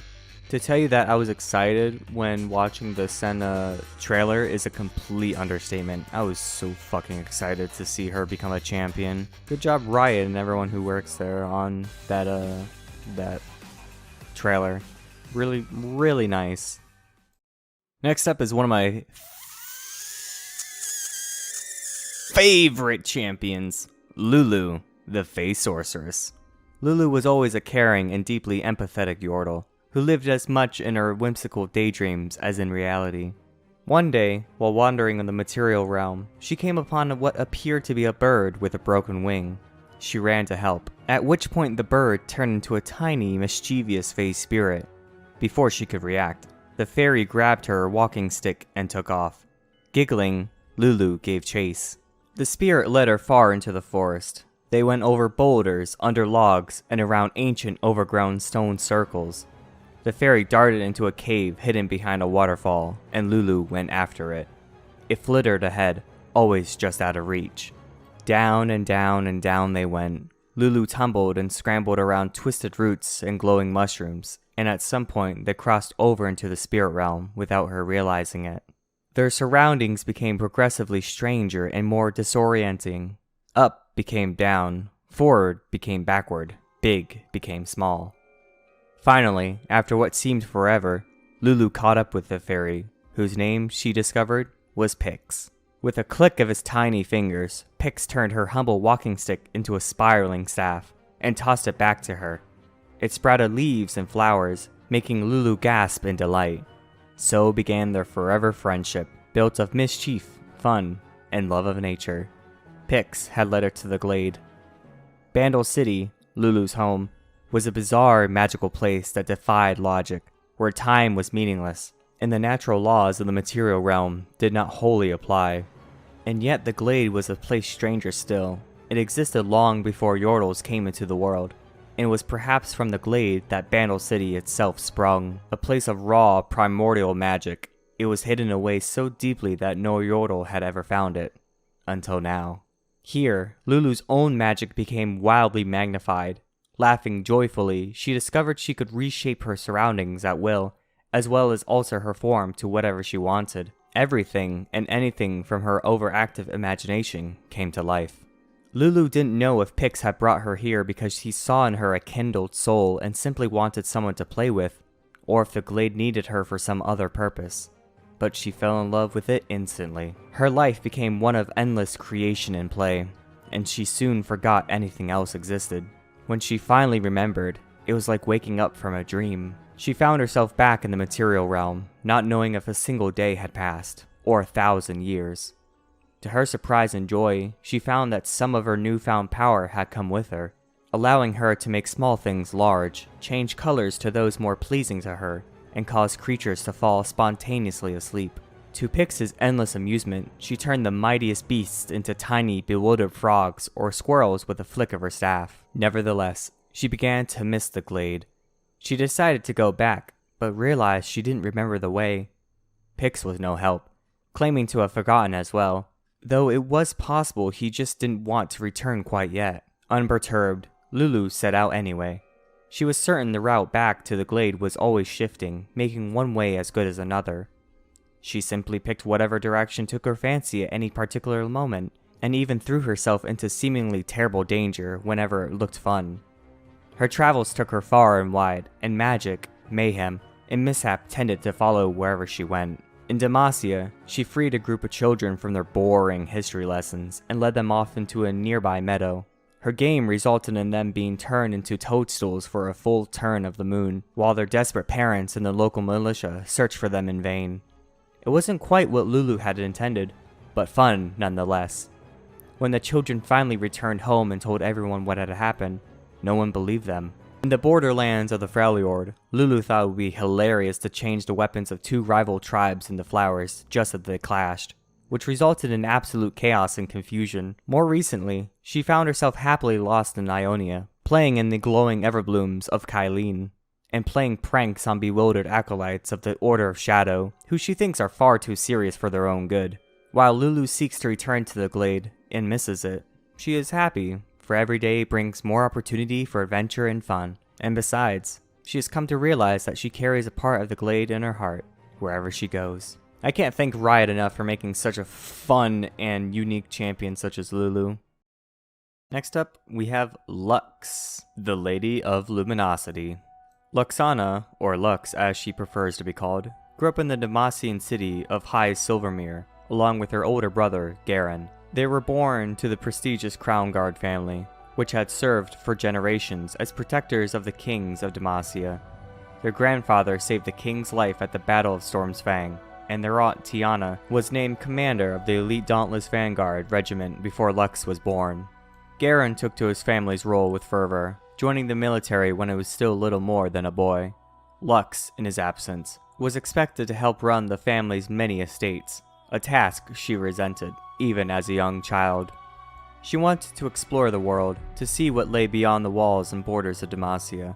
She idolized Garen, but railed against his insistence that she put her own ambitions aside. To the endless frustration of Lux's tutors, who sought to prepare her for a life of dutiful service to the Crown Guard family, she would question their every teaching, examine different perspectives, and seek out knowledge far beyond what they were prepared for. Even so, few could find it in themselves to stay angry at Lux with her zest for life and intoxicating optimism. Little did any of them know a time of change was approaching. Magic had once brought Runeterra to the brink of annihilation, and Demacia had been founded as a place where such powers were forbidden. Many of the kingdom's folktales told of pure hearts turned dark by the lure of magic. Indeed, Lux and Garen's uncle had been slain by a rogue mage some years earlier, and there were fearful whispers, rumors from beyond the Grey Mountains, that magic was rising once more in the world. Riding home one fateful night, Lux and her horse were attacked by a ravenous saber wolf pack. In a moment of fear and desperation, the young girl let loose a torrent of magical light from deep within her, routing the beasts but leaving her shivering in fear. Magic, the terror of Demacian myths, was as much a part of Lux as her crown guard lineage. Fear and doubt gnawed at her. Would she become evil? Was she an abomination, to be imprisoned or exiled? At the very least, if her powers were discovered, it would see the crown guard name disgraced forever. With Garen spending more time away from High Silvermere, Lux found herself alone in the halls of their family home. Still, over time, she became more familiar with her magic, and her sleepless nights, fists clenched, willing her inner light to fade, became fewer and fewer. She began experimenting in secret, playing with sunbeams in the courtyards, bending them into solid form, and even creating tiny, glowing figures in her palm. She resolved to keep it a secret as much as she could. When she was 16, Lux traveled with her parents Pioneer and Agatha to their former residence in the great city of Demacia, to witness Garen's investiture into the honored ranks of the Dauntless Vanguard. The city dazzled Lux. It was a monument of the noble ideals of the kingdom, with every citizen protected and cared for. It was there that Lux learned of the Illuminators, a charitable religious order working to help the sick and the poor. Between her family's courtly engagements, she became close with a knight of the order named Kahina, who taught Lux more martial skills, sparring, and training with her in the gardens of the Crown Guard Manor. Spending more time in the capital, Lux has finally begun to learn of the wider world, its diversity, and its history. She now understands that the Demacian way of life is not the only way, and with clear eyes she can see her love for her homeland standing alongside her desire to see it more just, and perhaps a little more accepting of mages like her. Pretty neat stuff for Lux. Can't wait to read about Silas's lore and how his connection with Lux became a thing. I mean, I already know she realized that he wanted to fight for, justice because he's a mage and she's a mage, so they became friends, and yeah, can't wait to read his story. To start the M's, we have Malphite, Shard of the Monolith. For more than 2 millennia, Shurima dominated the known world, an empire that reigned over countless peoples without challenge and without threat, until the day Ikathia fell. From the moment the Void tore its way into the material realm, the armies of Shurima faced an enemy that could not only lay their ground empire low, but one that seemed to grow stronger the more they fought it. The corruption spread rapidly from Ikathia's ruins, boiling over the land and beneath the oceans, before its hideous tendrils reached the southernmost jungles of Ixtal. Nezuk of the Ascended Host was an Ixtali elemental mage of colossal power and almost unrivaled arrogance. He went before the Emperor, pledging to create a weapon powerful enough to take the fight to the Void, and eradicate it at the source of its original eruption. After months of inhuman labor, Nezuk revealed the Monolith, a floating fortress of living stone, maintained by the greatest elemental mages, and its ramparts manned by his fellow Ixtali god warriors. The size of a city itself, the monolith glided titanically toward the wastelands of Ikathia, the lightning crackling from its magical inhibitors, fusing the sands to glass beneath it. Nezuk and his super weapon arrived at their destination, to face once more the howling infinite darkness of the abyssal realm, and the hordes of voidborn monstrosities it had created. The battle dragged into weeks. It was violence of a scale and intensity never before witnessed in Runeterra. Sorcery enough to raise entire civilizations, or render whole continents into naught but a memory, was unleashed upon the Void. The darkness retaliated in kind. Its hideous energies gouged deep wounds into the living stone of the monolith, whose surfaces became pocked and seared with unnatural malphite, from the Ixtali for bad stone, and leaving mineral-like scars. The fortress was pushed to the very limits of its design, struggling to self-repair and re-knit its weakened superstructure. But even the incredible magics that held it aloft had a breaking point. As Nezuk fought to rally his ascended brethren for one last desperate charge, the unthinkable happened. Sagging for an instant, the monolith crashed down to earth, cleaving through the bedrock of Ikathia and opening the void beneath to the skies. Much of the fortress was lost within that gaping maw, vanishing into the silent nothingness below. The rest rained down as great ruins, littering a landscape already blackened by the terrible conflict that had been cut so abruptly short. Only a single ascendant survived. Nizuk hauled himself from the wreckage, choking on the ashes of what was meant to be his greatest triumph, now his greatest folly, and fled for his life. In defiance of all worldly reason, some desperate fragments of the monolith endured, still imbued with something like magical life. The far-flung shards struggled to heal, to reform the whole to which they had once belonged, but the void's endless hunger leached away at them, rendering them as little more than inert shapes clawing feebly in the dust. However, against all that had been lost, a single shard remained. Buried deep beneath the surface, forgotten even by those that dwelt in the abyss, it slowly gathered in strength. It lived, until at last it awakened under uncounted centuries and realized it was alone. In all the centuries since that dark day, Malphite, the last shard of the monolith, has become something of a legend in Runeterra.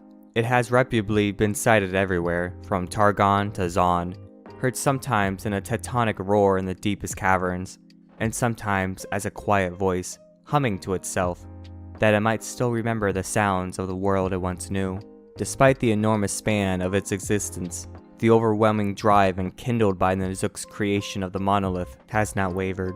Now, Malphite knows it must soon rise to meet the resurgent darkness it once battled, as the void wakens to threaten all of Runeterra once more. If I recall correctly, I hope I get this out before it happens, I think Malphite was with like Kaisa and Talia and Pike in the Void teaser poster that was going around Twitter a lot of weeks ago around this time. It's been a while since I've started this whole thing, but wow, Malphite is just a shard of that entire thing. Jeez, he's pretty cool. Next up, we have Malzahar, the Prophet of the Void. Beneath the glare of the Shuriman sun, there has always been those blessed with the power of foresight. The only son of aging trinket peddlers, Malzahar did not realize his gift until his parents had already succumbed to a wasting sickness, leaving the young, traumatized boy to fend for himself on the city streets of Amakra. He read fortunes in the gutter for a coin or scraps of bread. As his auguries proved more and more accurate, his reputation grew. He used his second sight to predict who a curious Camille might marry, or where throwing daggers would land in games of chance at the bazaar. Soon, he began to receive patrons dressed not in dirtied sandals, but in jeweled slippers. However, for all this, Malzahar could never see his own destiny. His future was hidden. Increasingly disillusioned with his success, he noted the common disparities of wealth. It witnessed those unhappy with their lives acting out in spiteful violence against one another. It was so apparent to him that people were bound up in a never-ending cycle of pain, often of their own making, and no hopeful prophecy seemed able to break it. Malzahar himself soon felt nothing but a sense of emptiness, finally relinquishing his mortal possessions and leaving Amakra for good. For years he roamed the land, from the trackless wastes of the Lesser Sai to the ruins of Old Shurima.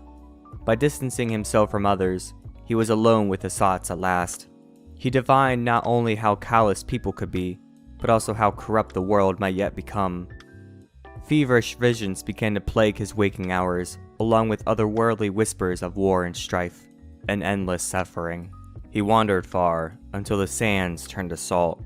He could not know that he had arrived in Acathia, a lost city ravaged in the wars of a bygone age. There, gazing into the depths of a ragged abyss, Malzahar opened his unsteady mind, desperate for understanding, and the void answered. That would have been the end of any other tale, and yet somehow Malzahar endured. What lay in the darkness below brushed against the soul of a broken seer, only for an instant, and yet its strange and unknowable energy saturated his mind completely. The lone figure that eventually strode out of Acathia was no longer just a man, but something greater.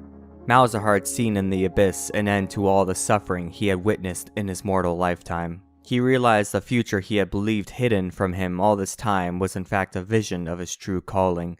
To accelerate the world toward inevitable oblivion, he had to return to the people and spread word of the holy nothingness that would gladly embrace them, the willing and non-believers alike. He would become the herald of the world's salvation. Among the nomads of the deep desert, he found his first disciples. Before their astonished eyes, he used his new void-given powers to rend the very earth itself, summoning chittering, nightmarish creatures to carry away any who dared to deny him. Within a matter of months, strange rumors began to travel with the merchant caverns.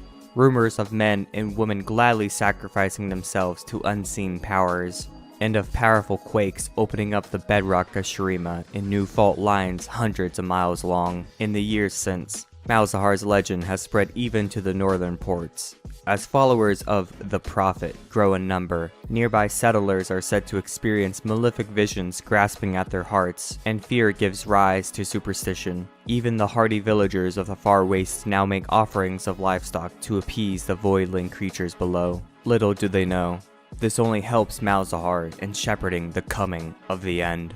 He is quite the mysterious champion indeed. He's really cool. I kind of wish they would update his model. That janky knife he has, he doesn't even use it. Next up, we have Maokai, the Twisted Treant, my favorite tank, that I wish was more viable as a tank top instead of a burst mage tank bot support. Yeah. Maokai is a rageful, towering treant who fights the unnatural horrors of the Shadow Isles. He was twisted into a force of vengeance after a magical cataclysm destroyed his home, surviving underneath only through the waters of life infused within his heartwood. Once a peaceful nature spirit, Maokai now furiously battles to banish the scourge of unlife from the Shadow Isles and restore his home to its former beauty. Long before a living memory, a chain of islands erupted from deep beneath the ocean tides as blank slates of rock and clay. With its creation, the nature spirit Maokai was born. He took the form of a treant, with his tall body covered in bark and long limbs resembling branches. Maokai felt the profound loneliness of the land and its potential for teeming growth. He wandered from island to island in search of signs of life, growing ever more forlorn in his solitude. On a hilly isle covered in soft, rich soil, Maokai sensed a boundless energy radiating from deep beneath the ground. He plunged his great roots downward until they reached a spring of magical, life-giving water and drank deeply. From this potent liquid, he grew hundreds of saplings and planted them across the islands. Soon the land was shawled with verdant forests, groves of towering viron pine, and tangled woods, all steeped in wondrous magic. Magnificent sky trees with expansive canopies and thickly winding roots covered the isles with lush green foliage. Nature spirits were drawn to the lavish vegetation, and animals reveled in the fertile greenery. When humans eventually came to the islands, they too thrived in the land's abundance and formed an enlightened society of scholars devoted to studying the world's mysteries. Though Maokai was wary of their presence, he saw how they respected the sanctity of the land. Sensing the deep magic within the roots, the humans built their homes in areas not heavily forested, to avoid disturbing any nature spirits. Maokai occasionally revealed himself directly to those he trusted and blessed them with knowledge of the Verdant Isles, even its greatest gift, the underground spring that could heal mortal wounds. Centuries passed, and Maokai lived in idyllic contentment until a fleet of soldiers from across the sea beached upon the shores of the Isles. Maokai sensed something was terribly wrong. Their grief-maddened king bore the corpse of his queen, and in hopes of reviving her, bathed her decaying flesh in the healing waters. Reanimated as a rotting corpse, the queen begged to return to death. The king sought to reverse what he had done, unwittingly casting a terrible curse upon the land. From leagues away, Maokai felt the first ripples of the disaster that would soon devastate the Isles. He sensed a horrific force gathering beneath the soil, and a bitter chill washed over him. As the ruination spread, Maokai desperately plunged his roots deep into the ground and drank of the healing waters, saturating every fiber of his being with their magic. Before the cursed water reached him, Maokai withdrew his roots, severing all connection to the pool. He howled and raged as the sacred reservoir he had entrusted to men was fully corrupted, the spiraling coils churning underwater until nothing pure remained. Moments later, the mists surrounding the islands blackened and spread over the land, trapping all living things in an unnatural state between life and death. Maokai watched in helpless agony as all he knew, plants, nature spirits, animals, and humans alike, twisted into wretched shades. His fury grew. The great beauty he had cultivated from tiny saplings fell to ruin in an instant at the careless hand of man. The enervating mist coiled around Maokai, and he wept as the bright flowers adoring his shoulders crumbled and fell to dust. His body shuddered and contorted into a mass of gnarled roots and tangled branches as the mist leached life from him. But Maokai's heartwood was saturated with the precious waters of life, saving him from the terrible fate of undeath. As grotesque wraiths and horrific abominations flooded the land, Maokai was overcome by a host of lifeless men. He struck the spirits with his branch-like limbs in manic violence, realizing the force of his blows could shatter them to dust. Maokai shuddered with revulsion he had never killed before. He flew at the breathless shapes in a frenzy, but hundreds more overwhelmed him, and eventually he was forced to retreat. With his home all but decimated, and his companions turned to deathless horrors, Maokai was tempted to try and escape the nightmare of the Isles. But from deep within his twisted form, he felt the sacred waters giving him life. He had survived the ruination by carrying the very heart of the islands within him, and he would not abandon his home now. As the Blessed Isle's first nature spirit, he would remain and fight for the soul of the land. Though surrounded by endless hosts of malicious foes and darkening mist, Maokai fights with furious vengeance to conquer the evil that plagues the Isles. His only pleasure comes from dealing savage violence to the soulless wraiths who roam his land. Some days, Maokai subdues the mist and its deathless spirits, breaking their hold on a grove of trees or a small thicket. Though new life has not bloomed in such cursed soil for an age, Maokai strives to carve havens, however temporary, free from regret and decay. So long as Maokai continues to fight, hope remains, for steeped within his heartwood are the uncorrupted waters of life, the last remaining chance of restoring the Isles. If the land returns to its joyous state, Maokai too will shed his twisted form. The nature spirit brought life to those Isles long ago, and he refuses to rest until the Isles bloom once more. Pretty freaking cool. Maokai is so cool. I really especially loved him in the Ruined King game. Kinda sucks he doesn't join your team, but you know, I get it. He has to stay and fight the Shadow Isles, which is pretty cool of him. Next up we have Master Yi, the Wuju Bladesman, or the champion that every bronze player hates. In Ionia's central province of Barl, a mountain settlement once stood, hidden away in its serene beauty. Here, in the village of Wuju, the boy Yi grew up learning the ways of the sword, chasing a dream that later turned to tragedy. Like most children, he admired those who wore silk robes and carried blades with poems to their name. His parents being swordsmiths, Yi made a strong impression on the local warriors who frequented their workshop. He spent his mornings in the garden, sparring with his mother, and his nights reciting poetry to his father by candlelight. When it came time for Yi to study under Wuju's masters, his parents could not have been prouder. Carrying his talent and discipline over to his training, he surpassed every expectation. Soon, the whole village knew of the young Master Yi. Still, the humble student wondered about the rest of Ionia. From atop the tallest pagodas, he spotted faraway towns no one else ever mentioned. But when he sought to journey down the mountain with blade in hand, his mentors forbade him. Wuju was founded by those believing their swordsmanship to be too precious to share, too sacred to draw blood. So for centuries, it flourished in isolation, with no outsiders knowing its true nature. All this changed the day Yi saw vast plumes of smoke rising above the distant towns. Noxian warbands had invaded from the coast, conquering settlement after settlement in waves that washed the provinces red. Choosing the people of Ionia over Wuju's hollow tradition, Yi ventured down to help defend the first lands. To astonished eyes, he swept across the front lines in a blur, routing the enemy with blinding swordplay never before seen by outsiders. Word of the one-man army spread far and wide, like mist in the mountains. Inspired by his courage, even his fellow disciples joined the fight, and together they journeyed to Navari, where the greater war was raging. The Noxian commanders saw in Wuju a threat that could not be ignored. They scouted the origin of these peerless warriors, and elected to strike at their home without mercy.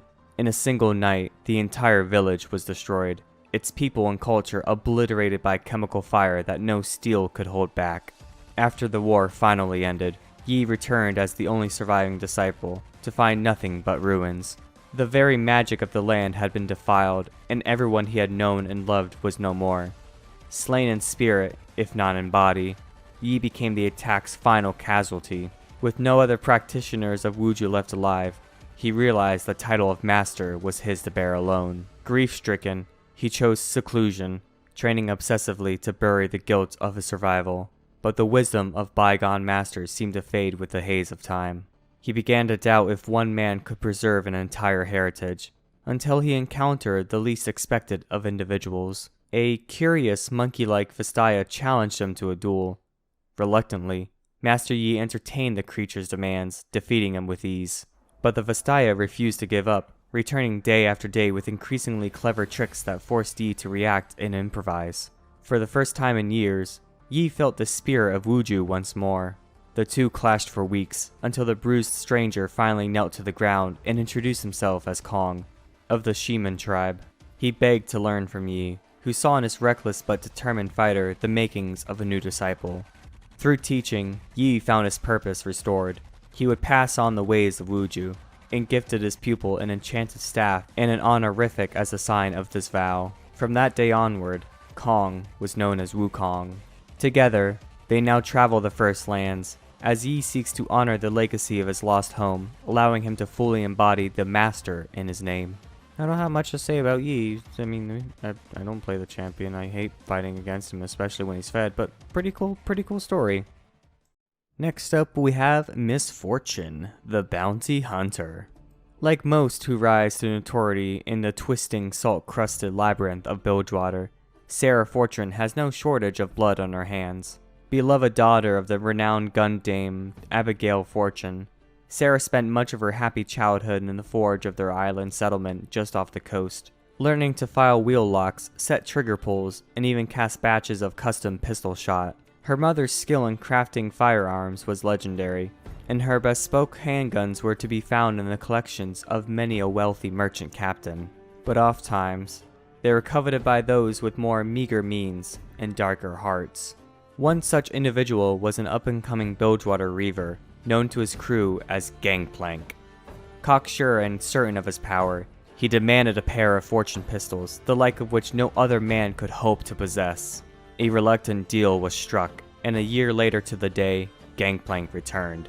With no intention of paying for the work, he had masked his face with a Grimsby scarf. He was there to take the guns by force. Abigail had crafted two masterpieces, twin hand cannons of exquisite workmanship and pinpoint lethality. Indeed, she declared, too fine for the likes of him. She could see the brutish thug that Gangplank had become. Enraged, he seized the pistols and gunned her down with her own creations before turning them on her husband, and young Sarah too. Then, out of nothing but spite, he set the workshop ablaze and smashed both pistols on the cobblestones to wipe the fortune legacy from the face of Runeterra completely. Sarah awoke to agony. Her wounds were grave, but she managed to crawl from the burning ruins with the remains of the two pistols clutched to her chest. In time, her body healed, but waking nightmares and night terrors would torment her for many years to come. Even so, she endured. She was determined to have vengeance. She rebuilt her mother's pistols and learned all she could of the masked murderer who had since declared himself the new Reaver King of Bilgewater, and forced even the most influential ship captains to honor his claim, no matter. When Sarah faced him again, she would be ready. Taking a ship to Bilgewater Bay, she killed her first man within minutes of setting foot on the crooked timbers of the quayside, a drunken pirate with a gallon of Miran's Dark in his belly, and a price on his head. Sarah dragged his corpse to the bounty board officials, before tearing off a dozen more warrants and heading off into the city. Within a week, every one of them was settled, and those with the misfortune to be hunted by Sarah were either dead or in chains. She quickly earned the reputation in the taverns and gambling dens, becoming known only as Misfortune. Gangplank would never see her coming. What was one more bounty hunter on the streets of his city? In the years that followed, tales of Misfortune's exploits spread far and wide, each more fanciful than the last. She drowned the leader of the Silk Knife Corsairs in a barrel of her own stolen rum. She took the siren from a captain who learned the hard way what it meant to slip a hand where it wasn't wanted. She tracked down the insane Doxy Ripper to his lair in the belly of a half-dismembered Leviathan down on the slaughter docks, and shot him in the back as he fled. Despite all of this, Gangplank was far too powerful to confront openly, with the fierce Jagged Hook's crew always at his side. But Misfortune knew just killing him would never be enough. Only his abject humiliation and the burning to ash of all he had stolen would satisfy the girl who had died on the floor of her mother's workshop. And so, little by little, she began to surround herself with a small but loyal cadre of allies that would eventually help her lay her demons to rest. Misfortune risked everything to make her move against Gangplank. Plots within plots saw his ship, the Deadpool, blown to flaming wreckage in the harbor, and the tyrannical Reaver King overthrown. Best of all, everyone in Bilgewater saw him fall. It was everything Sarah could have hoped for, exactly as she planned, and it was over in moments. With Gangplank gone, the other rival captains quickly descended into fighting amongst themselves for control of the city. What little semblance of law there had been was gone in an instant, with countless innocent civilians caught between the warring crews. Reluctantly, Misfortune stepped up. As captain of the Siren, and backed by her own people, she brokered an uneasy truce that had somehow held to this day. But little is ever really permanent in the port city, and Captain Fortune still finds herself having to impose her own brand of order on every reaver, ganglord, and distant threat that comes her way. The real battle for Bilgewater has only begun. Next up we have Mordekaiser, the Iron Revenant. In the previous epic, the fierce warlord Son rampaged across the northern wildlands. Driven by dark faith, he crushed every tribe and settlement in his path, forging an empire in blood and death. As his mortal life neared its end, he took great satisfaction in knowing he had doubtless earned a seat at the gods' table, in the glorious Hall of Bones, for all eternity. Yet, when he died, he found no halls or glory awaiting him. Instead, Son stood in an empty, grey wasteland, shrouded by ethereal fog and plagued by discordant whispers. Occasionally, other lost souls drifted nearby, little more than ghostly shapes, wandering their own personal oblivion. Anger consumed Son. Had his faith been false? Or was his domination of the world simply not enough to grant him the immortality he craved? Surely this emptiness could not be all there was. Yet there seemed no end to it. He watched as the lesser souls slowly faded into the fog, unmade and lost to time. But Son refused to fade. His will, tempered by rage and torment, held him together. Over time, the unknowable, disembodied whispering in that place crystallized into words he could almost comprehend. This, he learned, was Aknun, a profane tongue unspoken by any among the living. Slowly, a deceitful plan began to form in what was left of Son mind. He began to whisper temptations across the veil between realms, promising his indomitable strength to any who dared listen. And, sure enough, the day came when a coven of sorcerers resolved to bring Son back from the dead. Lacking any flesh or bone, he spurred them to make him stronger than any mortal, binding his spirit form in dark metal plates wrought in the likeness of his old armor. So he rose, a hulking revenant of iron and hate. These power-hungry sorcerers had hoped to use him as a weapon in their trivial wars. Instead, he slew them where they stood, their weapons and magic useless against him. In desperation, they screamed out his name to bind him, but to no avail, for Son was no more. With an ethereal rumble, he spoke his spirit name in Aknun, Mordekaiser. Thus began his second conquest of the mortal realm.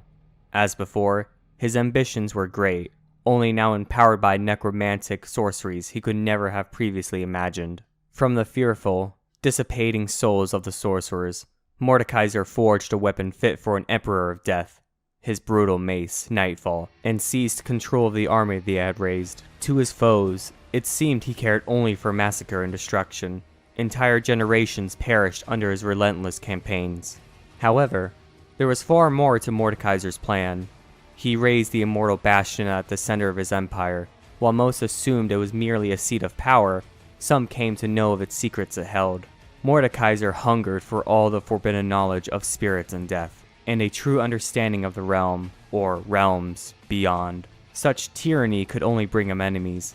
The Iron Revenant was defeated, surprisingly, by an alliance of the Anoxi tribes, and betrayal from within his own inner circle. This hidden cabal managed to sever the anchors of his soul from his armor and sealed the empty iron shell away in a secret place.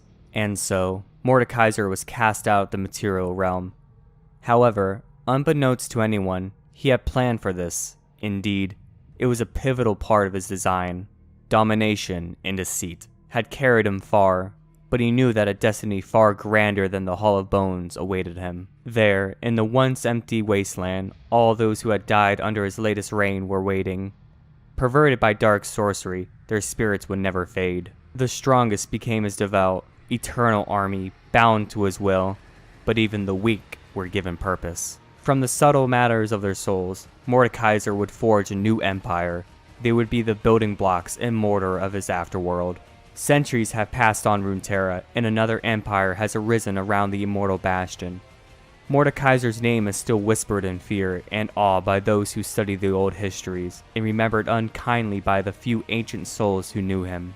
For them, the greatest terror would be for Mordekaiser to find his own way to return permanently. It is something they pray will not come to pass, for they know of no way to stop him. This guy is just basically an unkillable and unstoppable machine. Jesus, I never knew that about Mordekaiser. Now, for Morgana, the Fallen. Whether through destiny or circumstance, Morgana and her sister were born to a world in conflict. The cataclysmic rune wars had ripped through most of Valorant and Shurima, and seemed poised to engulf even the peaks of Targon. Morgana's parents, Mihira and Kilam, knew the legends of the Great Mountain granting divine power. They saw no other choice than to attempt the long and perilous journey, if their tribe was to be saved. Even when they learned Mihira was with child, they could not turn back.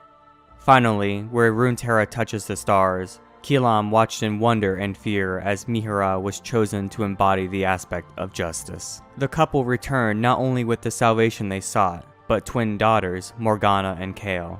However, the celestial power that claimed Mihira began to overshadow her mortal personality and affections. She would often push the girls into their father's arms, abandoning them to answer the battle's call. For many months, uncertainty gnawed at Kilam. The war still raged on countless fronts, and his beloved wife was slipping away. Fearing for his daughter's safety, he waited for Mihira to leave once more, then fled Targon with them both. Though their destination did not yet have a name, it would become known as a haven from magic and persecution, the Kingdom of Demacia. There, the twins grew different as day and night. While Kayle studied the settlement's growing set of laws, dark-haired Morgana became troubled by their distrust of new arrivals. Knowing what it was to be a refugee, she wandered the wilds, talking to wayward mages and others cast out for the dangers they might bring. At home, she felt her father's heartbreak at leaving Mihira behind, and grew bitter at her mother for causing such pain. Morgana's fears that she and Kayle might carry some remnant of the Aspect's power were eventually confirmed, when a great blade wreathed in shadow and starfire fell from the heavens. As it pierced the ground, splitting in two, feathered wings burst from the girls' shoulders. Their father wept at the sight of them each taking up half of the weapon, and turned away even as Morgana reached out to confront him. While Kayle embraced their new calling, rallying an order of judicators to enforce the laws, Morgana resented her gifts. Until the night their settlement was raided, Kilam found himself surrounded as the fighting spread. In that moment, Morgana rushed to shield him, bursting his attackers to ash. Together, the sisters saved countless lives, and were hailed as the winged protectors of Demacia. But Kayle grew more extreme in her ideologies, and Morgana increasingly found herself pleading the case of those who wanted to atone for their crimes. An accord was struck between the sisters and their mortal devotees, though it was uneasy and did not last. Kayle's most ardent disciple, Ronus, came to arrest Morgana herself. Attempting to protect her penitent followers, she shackled him with dark flame until he fell to the floor, dead. Divine fire lit the city from above as Kayle swore to bring Ronus' killer to justice, and Morgana met her sister in the skies. They raised their blades, each matching the other with arcs of blinding light and burning darkness that lashed down at the buildings beneath them. It seemed certain that one of them would win, but Morgana faltered when she heard their father's anguished voice. Kilam lay in the rubble, mortally wounded. Howling with grief, Morgana hurled her half-other mother's sword at Kayle and plunged to the surface like a meteorite. She cradled her father, cursing their inheritance for the destruction around them. Kayle landed, dumbstruck, and Morgana demanded to know if the smiting of wicked mortals included Kilam, whose crime was stealing them away from their mother. Kayle gave no answer. but soared into the heavens without looking back. Morgana's wings became an inescapable reminder of her pain. She tried to cut them from her flesh, but could find no blade strong enough. Instead, she bound them with iron chains, resolving instead to walk the world of mortals. Over centuries, her tale fell into myth, and the name Morgana was all but forgotten.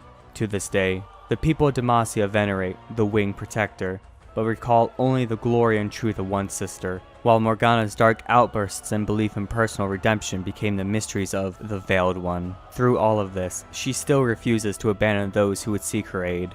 Bitter, betrayed, she bides her time in the kingdom's shadows, knowing with certainty that Kael's light will someday return to Runeterra, and all will face her judgment. As magic begins to rise again, Morgana sees that dawn is nearly upon them. Man, they are really freaking afraid of Kael, and I kind of want to see what happens if she does actually return. Maybe like make that an event where she just starts slaughtering people who she deems unworthy or who she deems to be like a sinner or something. That'd be really freaking cool. Next up we have Nami, the Tidecaller. In a fun little thing, the voice actress Cassandra Lee Morris also voices Yumi in League, but she also voices Morgana from the Persona 5 series, and I actually got her autograph when I saw her at a convention. It's pretty cool. Without further ado, let's begin. A headstrong young Vastaya of the seas, Nami uses her mystical Tidecaller staff to reshape the tides and defend her fellow Mirai from danger. The first of her kind to leave the ocean and venture into dry land, Nami faces the unthinkable with grit, determination, and daring mettle. In the seas to the west of Mount Targon dwells a tribe of Vastaya known as the Mirai. Long ago, these mermaic creatures discovered a rift in the depths. The rift bore a horrible, creeping darkness which sought to exterminate all forms of life. Damn, this void is just fucking everywhere.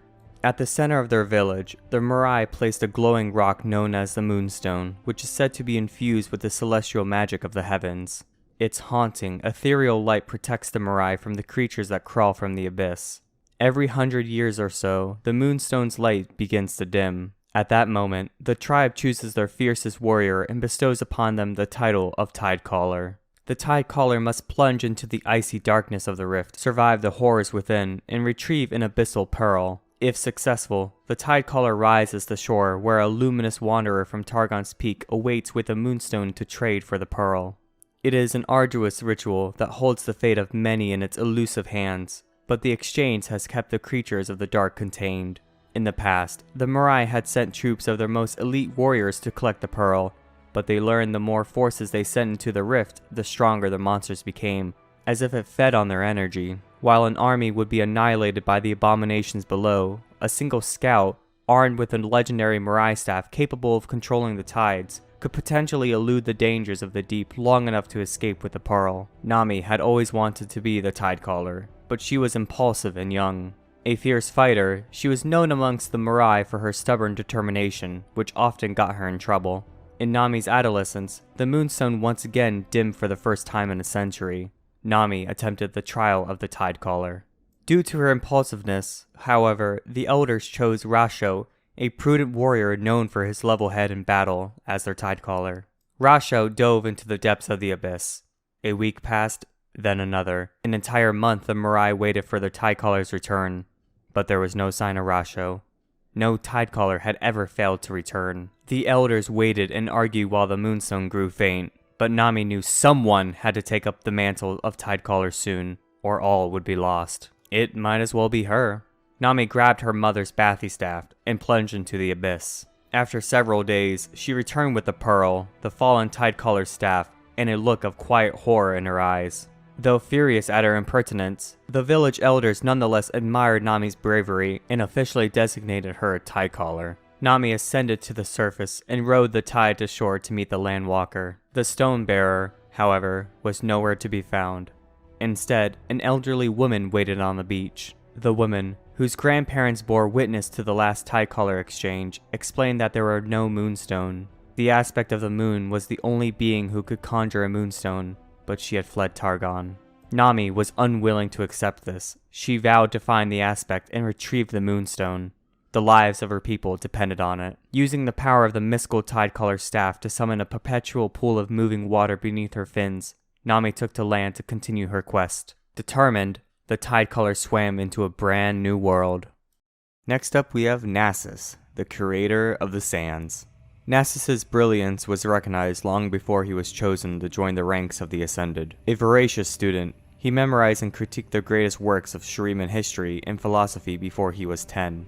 However, his passion was not shared by his younger brother Renekton, who tended to bore quickly and fight with other local children instead. Nonetheless, the brothers were close, and Nasus kept an eye on Renekton, ensuring he didn't get into too much trouble. When he came of age, Nasus was welcomed into the prestigious and exclusive Collegium of the Sun. He had the best teachers in the Empire and developed a keen understanding of military strategy and logistics, eventually becoming the youngest general in history. While a competent soldier, his genius lay not in fighting battles, but in planning them. A deeply empathetic man, Nasus took his responsibilities seriously, always ensuring his soldiers were well provisioned, paid on time, and treated fairly. He guided the Emperor's mortal armies to countless victories, and was respected by all who served beneath him. Sure enough, his brother Renekton also entered military service, and rose through the ranks as a trusted and capable warrior under Nasus's command. But despite his triumphs and accolades, Nasus did not enjoy war.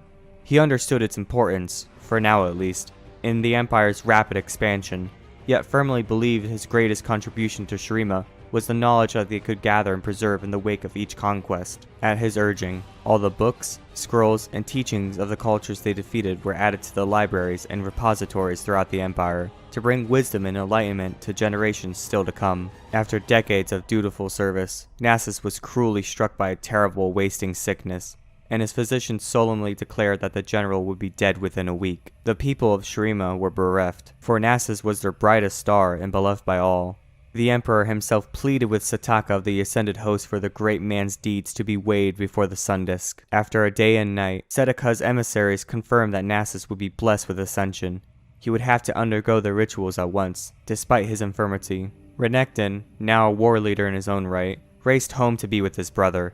He was shocked to find Nasus's flesh wasted away, his bones fragile as glass. So weak was he that, as sun disk's golden radiance streamed over his dais, Nasus was unable to climb the final steps into its light. Renekton's love for his brother was stronger than any sense of self-preservation. He carried the weakly protesting Nasus into the dais, and would willingly accept oblivion.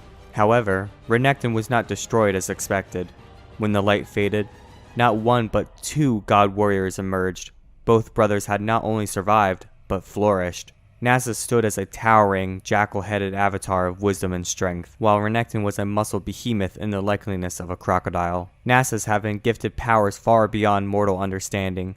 The greatest boon of his ascension was the countless lifetimes he could now spend in study and contemplation, though this would also eventually come to be his greatest curse. But he was more immediately concerned by the increased savagery he saw within Renekton. At the siege of Nashirame, finally bringing the city under Shuriman rule, Nasus learned that his brother had razed the Grand Library and massacred all who stood against him. This was the closest the brothers ever came to bloodshed, facing one another in the rubble, weapons drawn. Only under Nasus's stern, disappointed gaze did Renekton's bloodlust dwindle, and he turned away in shame. War with the rebel state of Acathia changed many of the Ascended.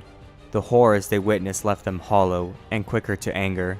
Nasus undertook centuries of solitary study as he tried to comprehend what had happened to his immortal brethren, and what it could mean for the future.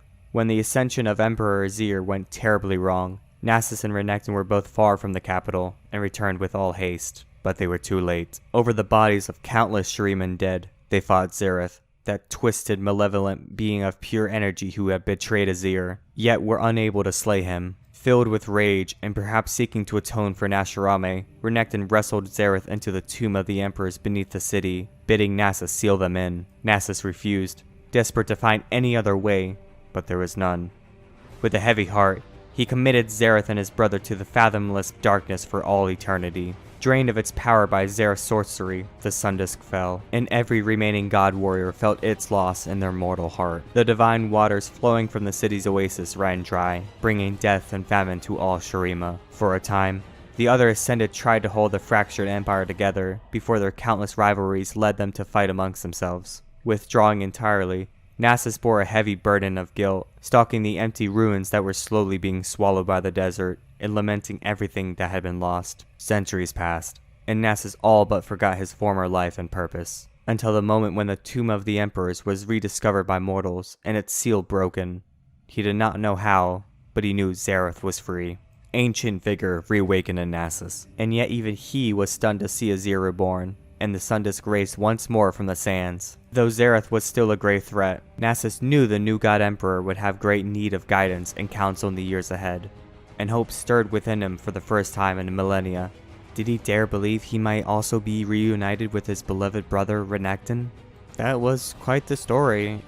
I never knew that about Nasus, and a majority of these other champions too.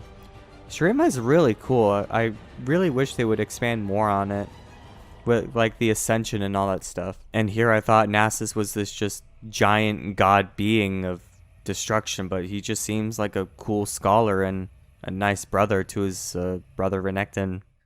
Next up is Nautilus, the Titan of the Depths. To understand the legend of Nautilus, the one must first know the man, for even the tallest of tavern tales agree he was indeed a man. Though the waves have washed away the name he was born with, most remember Nautilus as no mere sailor, but as a savage diver. Just beyond the southernmost reach of the Blue Flame Isles lies a graveyard of ships, rumored lost while searching for a blessed land, looking to trade wealth for immortality. On a fair day, their glittering holds beckon from beneath the surface. Many crews sought divers to collect the lost fortune, and none could match the skill of the quick-seeking hulk of solid muscle that was Nautilus. With lungs that could steal the air from a galleon's sails, Nautilus preferred to free dive, always bringing up plenty of gold or jewels for the crew. The man demanded no special wages. He asked only that the captain toss a coin overboard as they set out, honoring and appeasing the vast ocean. A sailor superstition, to be sure, but many a sea-fearing crew made such offerings to ensure a safe return. Years of salvage depleted the easy treasure, each haul becoming less and less, until one day Nautilus's crew learned that their ship and working papers had been bought out from under them. The dawn was scarlet the morning the new captain came aboard. Hailing from a foreign port, he brought with him a giant suit of brass and iron. He zeroed in on Nautilus. Indeed, he had purchased the command because of Nautilus. It was clear the captain was obsessed with a specific wreck, one shrouded in darkness even on a fair day. The diving armor could withstand the pressures of the ocean floor far longer than any man, long enough to collect what was hidden in the abnormal murk. The crew agreed working was better than starving, and Nautilus found himself being bolted into the suit, the wooden deck groaning under the load. Panic rose in his throat when he realized that they had nothing to pay the tithe. The foreign captain laughed as Nautilus was lowered into the water. He assured the crew that whatever the bearded lady was protecting would make them all rich beyond their wildest dreams. When Nautilus returned to the surface, they would make their silly sacrifice. As Nautilus sank, the light above dimmed, and all grew quiet. The man's own breath the only sound echoing in the iron suit. Then something reached out from the depths. He was being pulled down, and for the first time Nautilus felt liquid fear wrap itself around his heart. It was not treasure his captain sought, but something slumbering, eldritch power. Nautilus grabbed the anchor chain, his last connection to the world above, and hauled himself up even as the thing below sought to drag him down. But the weight was too much. Just as his giant metal fingers were about to breach the surface, the chain snapped. Nautilus screamed within the suit, but none could hear him. He tumbled back into the inky maelstrom, clutching the sinking anchor in desperation. Dark tendrils enveloped him, and he could only watch as the dimming outline of his ship faded away. Then everything went black. Nautilus awoke on the ocean floor. He was something different. The darkness could no longer hurt him. The great metal suit had become a seamless shell around him, concealing the bond that the primordial power had made with his spirit. Trapped in the sunless depths, he could remember only one thing: the new captain's broken promise. Nautilus vowed, there and then, that all would pay the ocean's tithe. He would see to it himself. Driven ever forward by this thought, he trudged through the shore. But by the time he reached Bilgewater, years had passed, and he could find no traces of his captain or crew. There was no life to which he could return, no vengeance he could take. Instead, he returned to the sea, allowing his anger to surface on the greedy, gutting their ships with his mighty anchor. Sometimes, in the tumble of waves, distant memories of who he was push up above the waterline. But always the man who is Nautilus stays drowned just below the surface. This man's on a path for revenge, and it is so fun to just throw an anchor out and somehow hit someone in the lane when playing him. His hitboxes are so weird. Next up we have Nico, the Curious Chameleon. Nico was born on a remote and largely unknown island, far to the east, where the last members of an ancient Vestayan tribe remained isolated from the rest of the world. They were called the Uvicat, and could trace their lineage generation by generation back to the legendary Vestaya Shire, the ancestors of all Vestaya. The Uvicat were peaceful beings, of unrivaled potential. Their harmonious society blended seamlessly with the spirit realm, so that their Shoma, their spiritual essence, could intermingle with other beings through mere proximity and even help them mimic other physical forms. No secrets existed between the Uvicat, but few were as curious, resilient, or energetic as young Nico. She developed a fondness for games, hiding trinkets and thoughts to see if others could find them. Her inquisitive nature knew no bounds, and she was pure and innocent in her charmed existence. But it was not to last. Cataclysm loomed on the horizon. Thanks to the quick thinking and self-sacrifice of the Uvicat elders, Nico escaped the death of her homeland. She clumsily took the form of a bird and fled the smoldering destruction, feeling the screams of her people fading into the ethereal gulf between realms. Days later, desperate and exhausted, Nico plummeted into the sea. She clung to driftwood, entirely at the mercy of the currents, until an odd silhouette rose into view. She could hear voices carrying over the waves, and so she swam toward the strange structure. With the last of her strength, she crept aboard what turned out to be a mercantile vessel destined for Haralport. Nico rested where she could, calling out into the spirit realm for her lost tribe. She felt only scattered, sad echoes in response, and images of towering, dead trees that lay somewhere over a fragile horizon. When Nico emerged from the ship into the city, it was a strange and unfamiliar new world. All her senses tingled. Many a creature, even another Uvicat, might be afraid in that situation, but not Nico. The society bustled with unique personalities, strangers with a vast array of motives and shapes. This was a place of countless stories and experiences, and it entranced her completely. Before she could get far, she was spotted by a Vestayan sailor named Crete. Nico could not understand all his words, but he demanded to know which tribe she belonged to. Nico reached out with her Shoma, mimicking his face and expression to make her peaceful intentions understood. But Crete did not seem to like this at all. Overwhelmed by his darkening thoughts, Nico fled into the crowd, altering her shape many times until she escaped. Surrounded by lush, tropical greenery in their hinterlands beyond Haralport, Nico grappled with her recent experiences. She simply could not understand how anyone might rely solely on words as their singular form of communication. It seemed so limiting. Seeking solace, she took on the shape of the sleek jungle cats she encountered among the trees and tried to run with them. Nico loved being fast and agile, and their bright, keen eyes reminded her of home. Until, quite unexpectedly, the leader transformed into a beautiful, strong, dark-haired woman. After a tense standoff, she introduced herself as Nidalee and reluctantly accepted Nico into the group. Nico hesitated to entrust the truths of the Uvicat to others, but she felt a deep kinship with Nidalee, because she suspected this bestial huntress might share some forgotten connection with the Vestayan race.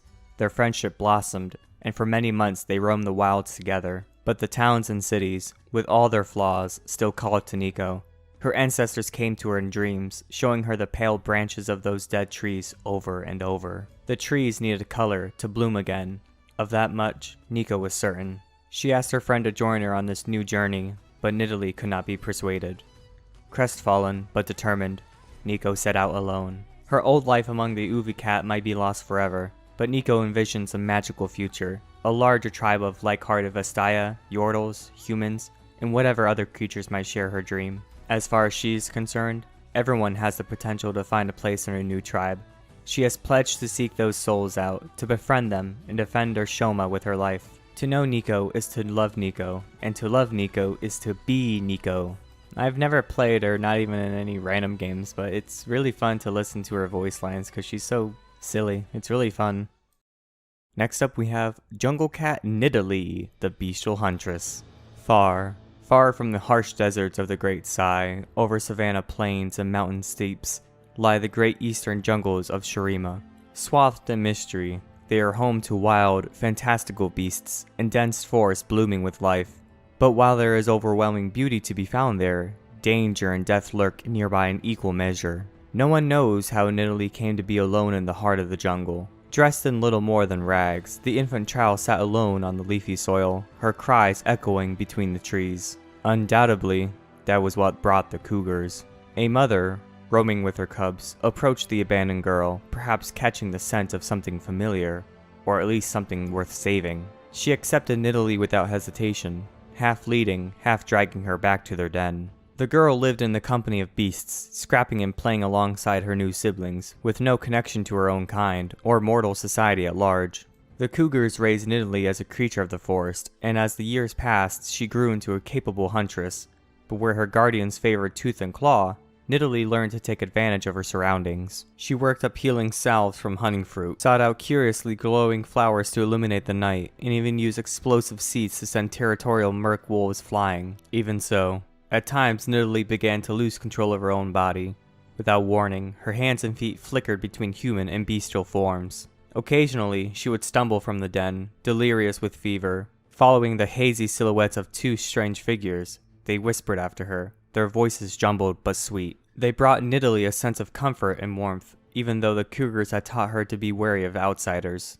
And with good cause. It was at the height of the summer rains when she first encountered the Kilash. These Vasayan hunters ranged into the forests every season in search of prestigious kills and trophies to show their prowess. Nidalee's adopted mother tried to chase them away, but fell, wounded by their blades and spears. But before the Kilash could finish the aging cougar, Nidalee lunged from the undergrowth, howling with grief and rage. Something had changed. She felt the spirit of the jungle cats within her, and was transformed like never before. Lashing out as a beast, she brought down the nearest hunter with her razor-sharp claws, before whirling around a human form once more to snatch up his spear. The other Kilash growled and hissed at this sight, and to her surprise, Nidalee found she understood some of their speech. They cursed her, invoking the name of their Vastaya Shire Ray ancestors as they retreated from the fight, empty-handed. Hurling the spear aside, Nidalee held the dying cougar close.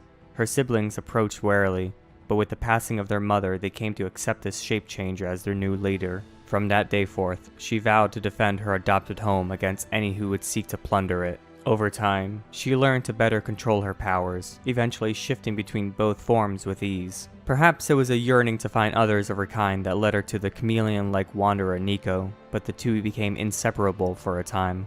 Nidalee delighted in mentoring her inquisitive new companion, and they reveled in exploring the jungle's numerous wanderers together, before Nico eventually departed to follow her own destiny beyond Shurima's shores. Even now, the dense forest remained the last truly untamed wilderness in the known world, and something of an enigma even to Nidalee. Still, in rare, quiet moments, the huntress finds herself dwelling on her own origins, and her encounter with the Kilash, and whether she will learn the truth behind any of it. Pretty cool. All I have to say is, Riot, please update her. She desperately needs a change. She's either too strong or too weak. I don't play her, but still, she just needs something of an update. Next up, we have the new champion that just came out a bit ago, which is Nilah, the Joy Unbound.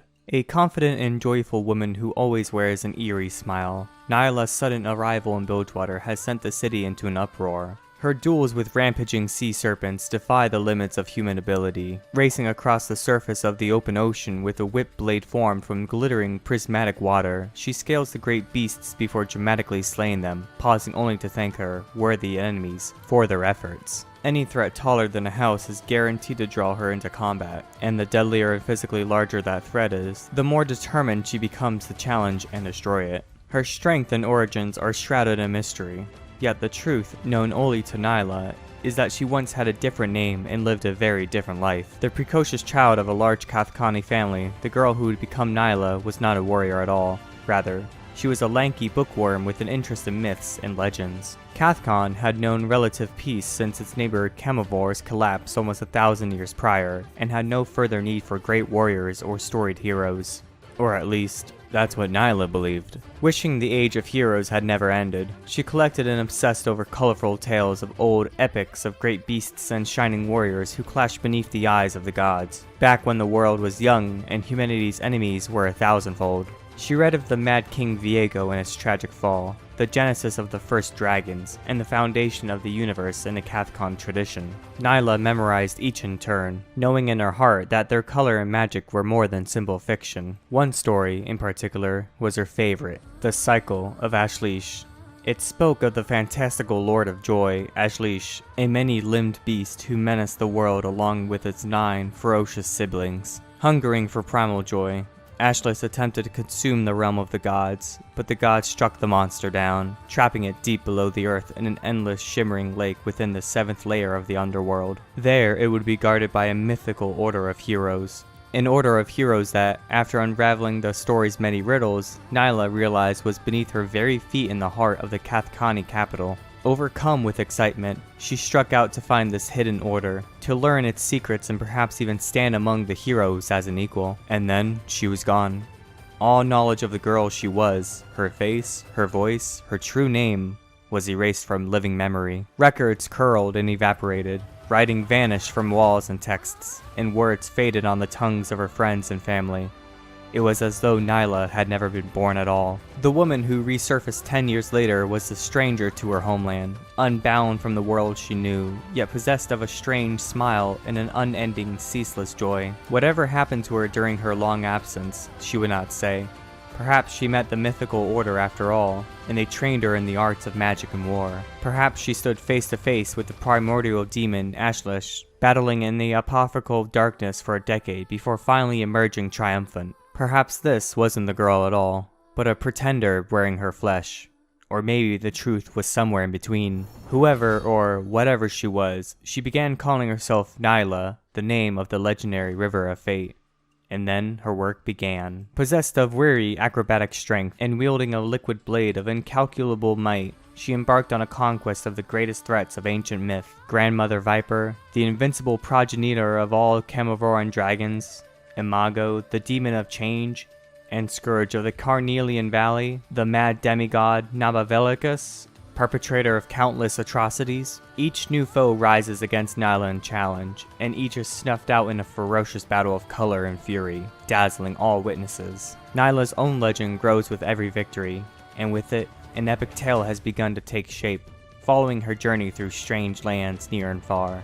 At her side is the power of Ashe itself, which Nyla wields against other evils that might one day threaten the safety of Cathcun. In her heart is the memory of what she has lost, and the knowledge of what is to come, driving her to face greater and greater opponents wherever they might be found. Whatever happened to that lanky girl who was buried in books, Nyla now faces her future with unbridled bliss. Her mere presence inspires others to fight alongside her, while her deeds ensure that people remember the hero she has become, even if they cannot remember the woman she once was. Facing the mythological villains of Runeterra with unerring glee, she will challenge the end itself if it means she can protect those who cannot protect themselves. Dang, that's really cool. I don't see much of her because she's either not played that much or people ban her.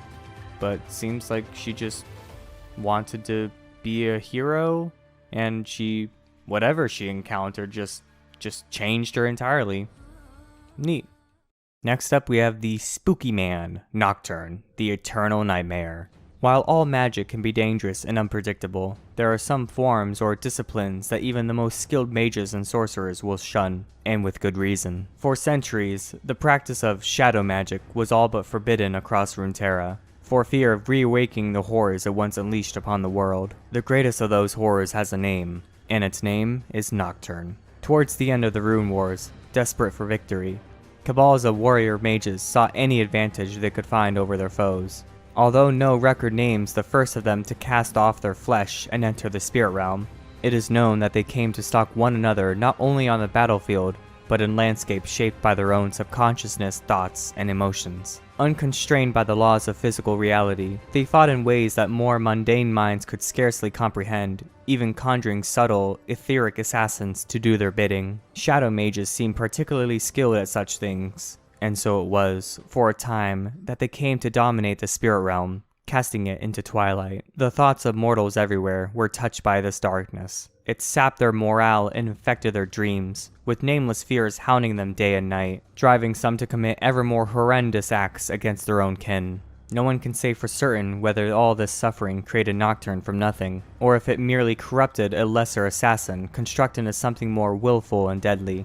But the shadowy creature that resulted was one of insubstantial form and fathomless dread. Nocturne understood nothing of kindness, honor, or nobility. It was terror made manifest, with none of the restraint necessary to control itself. This demonic creature howled within the spirit realm, and set upon those foolish, errant mages that had given it life, thrashing in desperation for an end to its own suffering. It was in pain, and that pain made it cruel, but it quickly acquired a taste for mortal fear. Time has little meaning in that other place, but Nocturne dragged out each and every pursuit for as long as possible, savoring the prey's anguish before cutting their life's silvery thread in an instant. Soon enough, there were none left who dared to enter Nocturne's domain. Would the outcome of the Rune Wars have been different if the demon had not played its part beyond the veil? It is difficult to say for certain, but afterwards, what little remained of the lore of shadow magic was hidden away, and its practice carried the sentence of death in many lands. Trapped in the spirit realm, and with precious few intruders to sustain it, Nocturne began to starve. The only thing close to the delectable feasts of fear it had once tasted was when mortal minds unknowingly drifted through the ether in the hours of sleep, drawn on currents of magic to where the two realms divide, and where peaceful dreams can easily become night terrors. Nocturne found a way to manifest itself into the waking world. Existing now as a shade, eyes burning with cold light, Nocturne has become a sinister reflection of the most primal fears of the many peoples of Runeterra. From the bustling cities to the desolate plains, from the mightiest king to the lowliest peasant, the demon is drawn to any weakness of spirit it can twist into mortal terror and everlasting darkness. He is quite the spooky man indeed. Next up we have Nunu and Willamp, one that has two different lores in a single bio. Pretty cool. So without further ado, let's begin with Nunu and Willamp, the boy and his Yeti. One of the Notai, a nomadic tribe that long traveled the Freljord, Nunu learned from his mother, Laika, that behind everything is a story. Together, they gathered tales that Laika turned into songs. For Nunu, nothing was better than journeying from village to village, hearing his mother sing of ancient heroes. With music and dance, the Notai brought one last celebration to everyone they met, as each winter's chill set in. Riding the wave of the frost spilling from Anivia's wings, his heart beating the rhythm of a jubilant song, Nunu's world was full of possibility. On his 5th name day, Laika gave Nunu a special gift, a flute, so he could learn to play her melodies himself. In the safety of their cart, the two bundled together and followed the knotted string that served as Laika's heart song, recording everywhere they'd been together as the years came and went. When the caravan was attacked by raiders, Nunu was separated from his mother. Dragged to safety by a band of Frostguard, the surviving Notai children were taken to a village near their towering citadel. Nunu was left to wonder what happened to Laika, waiting to hear her songs on the wind. Snow fell.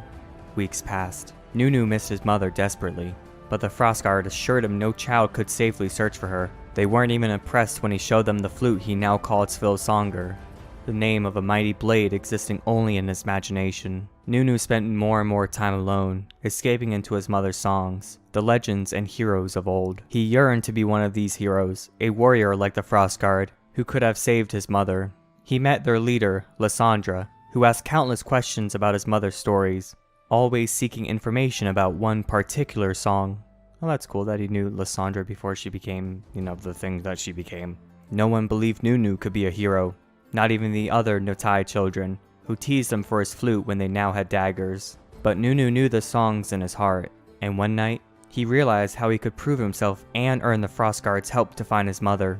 From Lysandra, he learned of a fierce monster that killed all who sought his power, thwarting the Frostguard who were sent each year never to return. There was a song that Nunu's mother sang. Could it be the one Lysandra would always ask about? Suddenly, Nunu understood.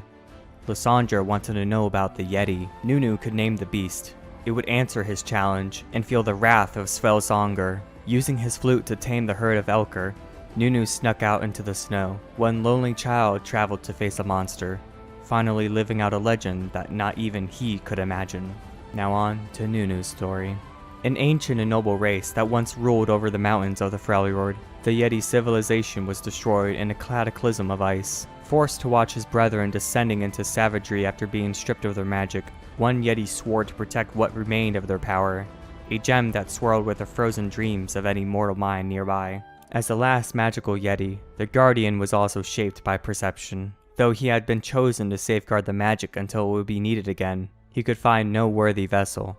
The men who intruded upon his ruined home had only malice in their hearts, and so a monster greeted them with fang and claw. But the Guardian knew he was forgetting something, his name, and the names of those he had loved. Once, there had been song. That all changed when a young boy stumbled into the ruins. After centuries of unbroken vigil, The monster was prepared to end the boy's life, snarling as he sensed the human approach. Unexpectedly, the gem brought forth images of heroes slaying dragons and beheading ancient serpents from the boy's mind. The child roared, drawing his flute like a fearsome sword. But the blow never came, for even as the boy saw visions of heroes swirling around him, he realized the deeper truths of the songs his mother sang. When he looked at the Guardian, he didn't see a monster. He saw someone who needed a friend. Still enraged, the Yeti did not expect the first snowball to the face, or the second. Snowball fight. In anger, then shock, then joy, the Guardian joined in, shaped not by fear, but by a child's imagination. He was growing furrier and friendlier. His growl was becoming a laugh, until the beast accidentally broke the boy's flute. As the child began to cry, the Guardian felt a kindred grief take shape around the gem. For centuries, he had looked into it and seen the end of his people, the threat they had buried, betrayed by the Blind One. And now, instead, he saw a caravan burning. He heard a voice on the wind. He sensed something else within the boy, something he had never felt from a human, not even the three sisters who had come to him long ago. It was love, fighting back despair. In that moment, the Guardian knew the Freljord's only hope lay in the power already within this child. The magic he had been guarding was a tool. What truly mattered was the heart that would shape it. With a gesture, the magic passed from the gem into the boy, giving him the ability to make his imagination real, to repair his flute, freezing it in dreams that hardened into true ice, to imagine a best friend named Willemp. Escaping into the Freljordian plains, Nunu's heart and Willem's strength now enabled the pair to do what they never could alone. To have an adventure. Following the songs of Nunu's mother, they snowball wildly from one place to the next, holding on to the hope that she is still out there, somewhere. But Willemp knows that with magic and dreams comes responsibility. One day the games will end, as the dark ice at the heart of the Freljord thaws and thaws. Holy shit. Wow, their bio, even though it's like mostly like just Nunu finding Willemp and Willemp like having the responsibility, like their pair together is so important in like the League of Legends lore of Runeterra because of the true ice and, you know, the void that Lissandra basically brought into the world. I want to play the game that they are making, that one of the studios is making. I want to... Wow. I have no words except that's amazing. Next up we have Olaf, the Berserker. Most men would say that death is a thing to be feared. None of those men would be Olaf.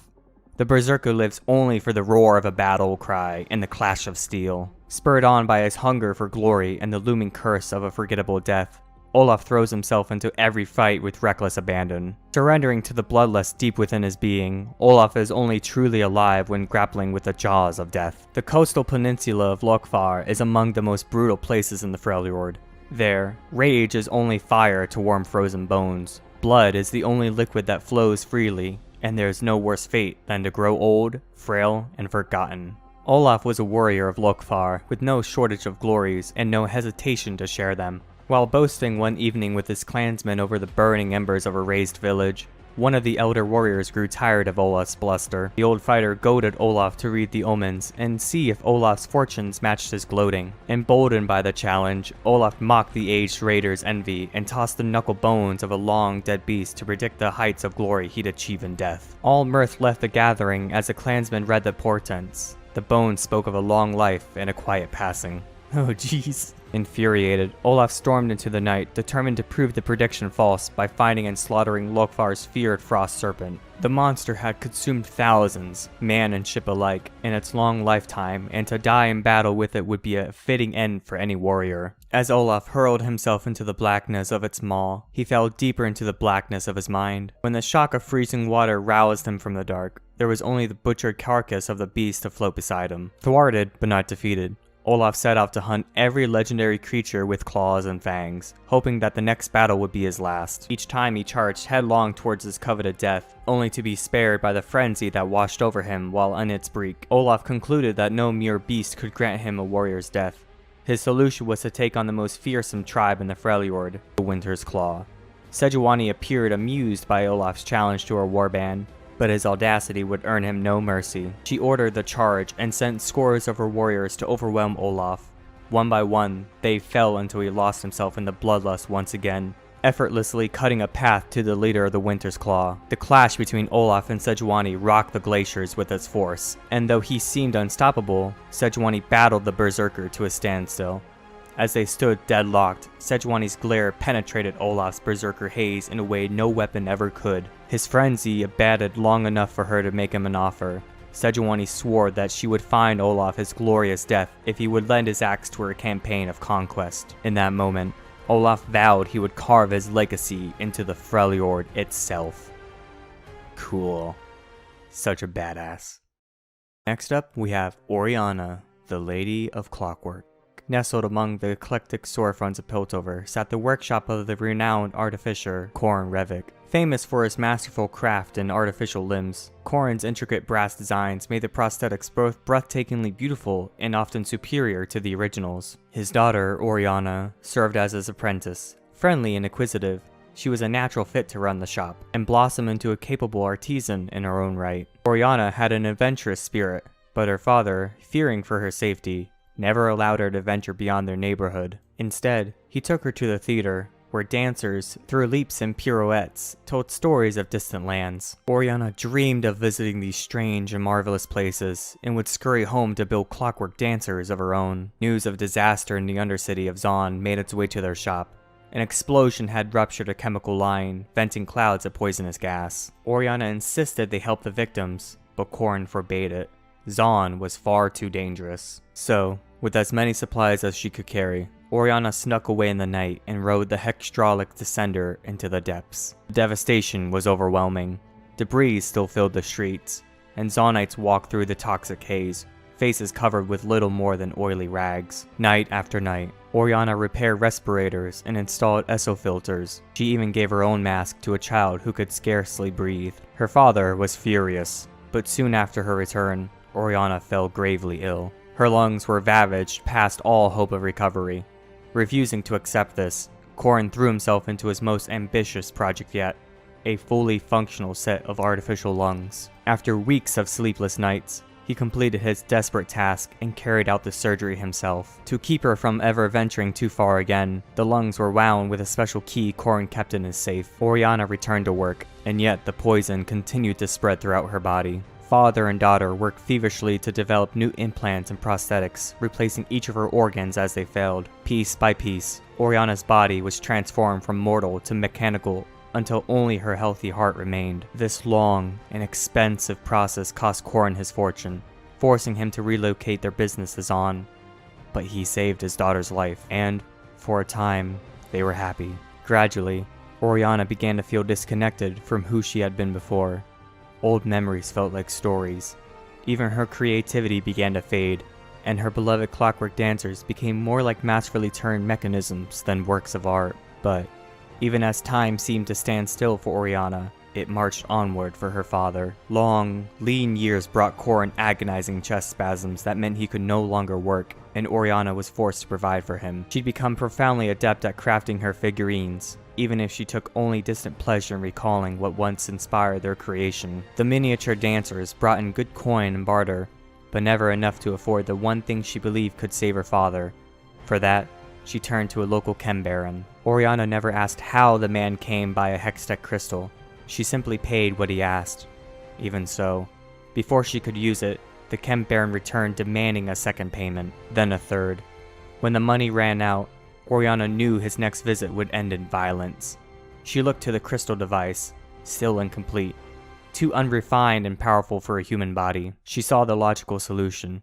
She didn't need her human heart anymore, and Corrin needed a heart no one could ever take from him. She spent weeks in preparation, building a clockwork orb, integrating it into her own mechanisms, readying it to house the crystal so she could defend herself in the journey ahead. Slipping her father a sleeping draught, she commenced the surgery. Corrin became one with the last remnant of the daughter he had known and loved. She listened to his steady heartbeat through the night, the quiet hum of hextech in the beautifully intricate ball by her side. Only then did she realize she had shed the last of her humanity, but she felt no fear or remorse, merely acceptance. She had become something entirely new, a lady of clockwork, and she needed to find where in the world's vast machine she might fit. At dawn, she collected the key that would wound her lungs, a single pulse from her ball welding it firmly in her back. Then she left for good.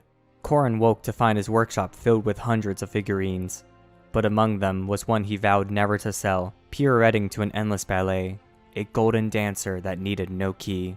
That's one of the saddest fucking things I've ever read in all these lores. Jesus, that's so upsetting. Next up, we have Ornn, the fire below the mountain. Ornn's name was once spoken throughout the lands that would one day become known as the Freljord. It was widely held that he was the firstborn of the old demigods, who had shaped the land itself and brought forth the first snows. More than any other of his kind, Ornn was said to value privacy, solitude, and focus. Beneath a dormant volcano that bore scars from some ancient eruption, he labored day and night, forging whatever his heart desired. The results were priceless tools, destined for feats of legend. The lucky few who have stumbled upon these relics note their bewilderingly high quality. Some even claim that Braum's shield was made by Ornn thousands of years ago. It remains as sturdy as the day it was finished. No one can be sure, however, for none can find the forge god to ask him. Almost all the tales of Ornn's deeds and accomplishments have been excised from history by his enemies in the slow march of time. The few that remain are remembered by the handful of tribes who can trace their lineage back to a single culture of blacksmiths, architects, and brewmasters. This long-lost populace was known as the Hearthblood, apprentices who journeyed from all corners of Valoran and gathered on the slopes of Hearthhome to follow Ornn's example. Despite this imitative form of worship, Ornn never considered himself their patron.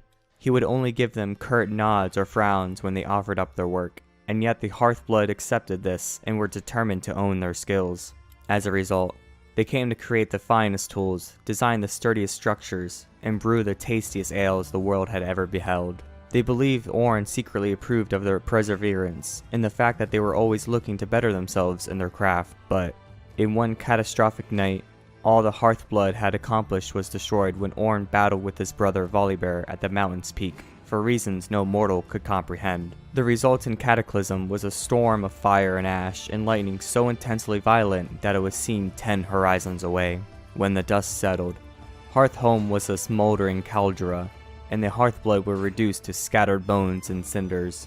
Though he would never admit it, Ornn was devastated. Though the Hearthblood he had glimpsed the sweeping potential of mortal life, only to see it all lost beneath the indiscriminate wrath of his immortal struggle. Racked with guilt, he retreated to the isolation of his foundry and buried himself in his work for an age. Now, perhaps he senses that the world is on the cusp of a new era. Some of his siblings appeared to have taken physical form once more, their cults of followers growing restless and aggressive. The Freljord itself is fractured and leaderless, and ancient horrors are lurking in the shadows, waiting for an opportunity to strike. In the wars to come, and in their aftermath, Ornn knows that the Freljord and the rest of Runeterra will have need of a good blacksmith. Short and sweet. Pretty nice. I don't play Ornn that much, but he's pretty cool. We start in the P's with Pantheon, the Unbreakable Spear. Artrius was born in the hostile slopes of Targon, and named after a star in the constellation of war known as the Pantheon. From an early age, he knew he was destined for battle. Like many in his tribe, he trained to join the Rakor's militant order, the Rahorok. Never the strongest or the most skilled warrior, Artrius somehow persevered, standing up, bloodied and bruised after each bout. In time, he developed a fierce rivalry with a fellow recruit, Pylas, but no matter how often Artrius was cast onto the stones, he stood back up. Pylas was impressed by his unrelenting endurance, and through the blood they spilled in the training circle, a true brotherhood was born. Artrius and Pylas were among the Rakor who stumbled across a barbarian incursion, surviving the ambush that left the rest of their patrol dead. When the aspect of the sun refused to destroy these trespassers, Artrius and Pylas swore to capture the power of the aspects themselves by climbing to the peak of Mount Targon. Like so many before them, they underestimated how arduous the ascent would be, with Pylas shivering his last upon finally reaching the summit. Only Artrius remained as the skies opened, making him host to a divine aspect with the power to take revenge. But it was not a man who returned to the Rakor afterward, spear and shield gleaming with celestial might. It was the aspect of war itself, the Pantheon. Judging Atrius unworthy, a warrior who had known only defeat, it had taken control of his body to pursue its own ends, a task it considered too great for mortal men. Cast into the furthest corners of his own mind, Atrius endured only vague visions as the aspects scoured the world for Darken, living weapons created in a bygone age. Eventually, Pantheon was goaded into battle not far from Mount Targon by the Darken Aatrox, who sought the mountain's peak. Their fight raged into the skies and swept through the armies of men beneath until the impossible occurred. The Darken's god-killing blade was driven into Pantheon's chest, a blow that carved the constellation of war from the heavens. But as the aspect faded, Atrius, the man had considered weak, awoke once more. Impaled upon Aatrox's blade, and with the power of the aspect's weapons dimming, he took a ragged breath and spit in the Darken's face. Aatrox sneered and left Atrius to die. Hours later, as the crows descended, Atrius painfully stood back up, stumbling back to the Rakor in a trail of blood. After a lifetime of defeat, his will to live and his anger at betrayal were enough to stave off the death that had claimed war itself. Atrius recovered on Pylos' homestead, nursed back to health by his friend's widow, Lula. There, Atrius realized he'd spent his life looking to the stars, never considering what lay beneath. Unlike gods, mortals fought because they must, knowing that death lay in wait.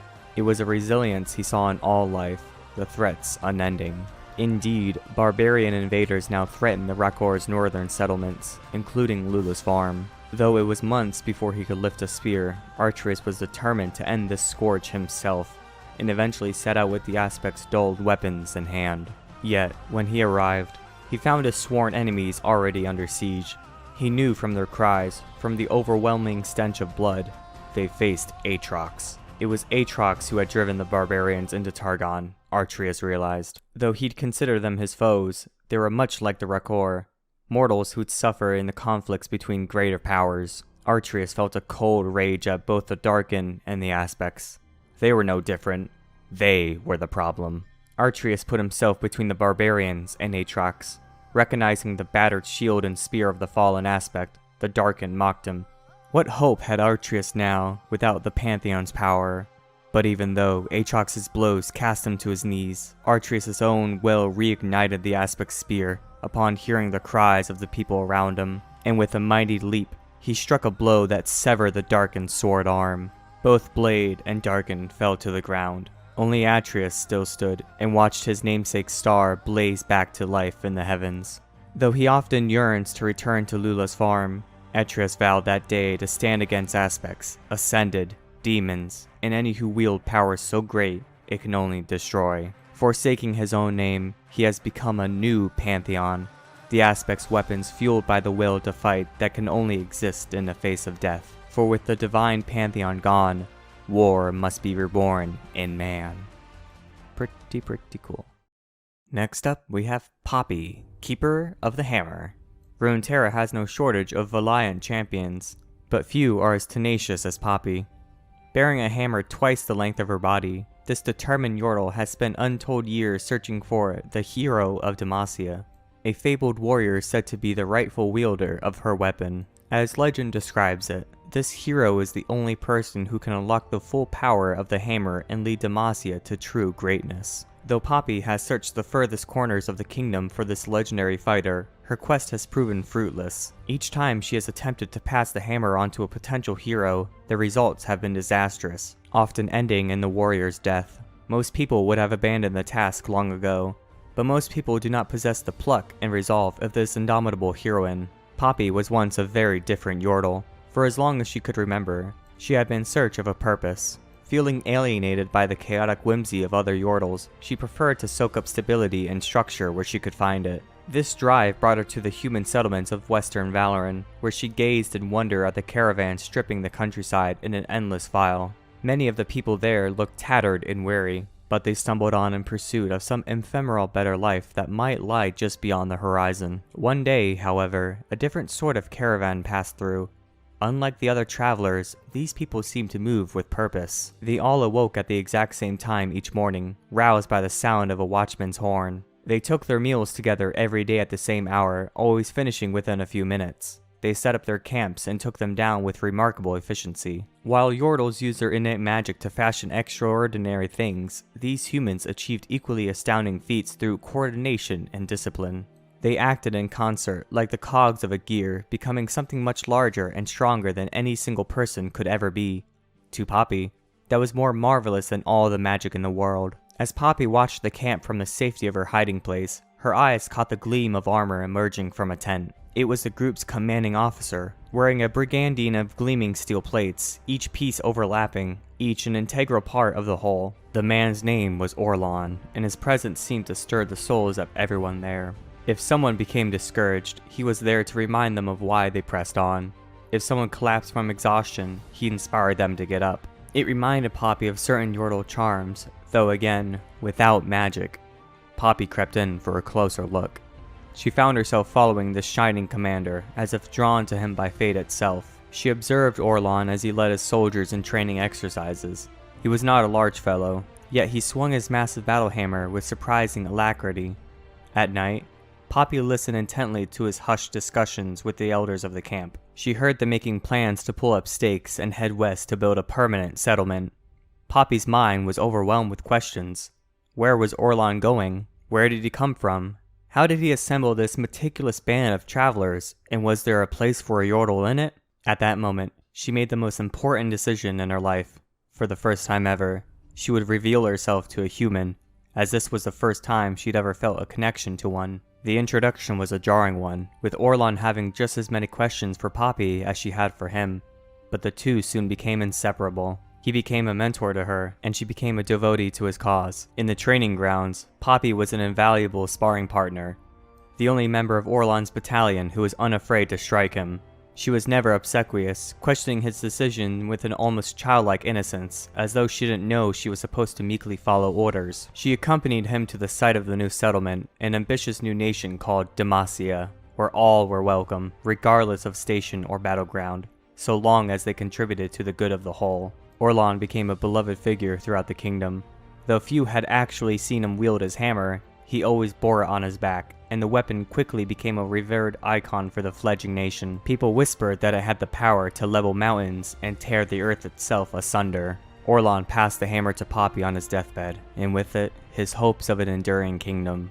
It was only then that Aurelion told her the story of his weapon's creation, and how it was never truly intended for his hands. He explained to Poppy that the hammer was meant to go to the hero of Demacia, the only one who could keep Demacia whole. As her friend drew his last breath, Poppy swore to him that she would find this hero and place the weapon in his hands. But what Poppy possesses in resolve, she lacks in ego, as it never even occurred to her that she might be the hero Aurelion described. What a cute story. I wish they made more Yordle tanks instead of just Poppy. Next for the P's we have Pike, the Blood Harbor Ripper. As a youth, Pike started out like many in Bilgewater, on the slaughter docks.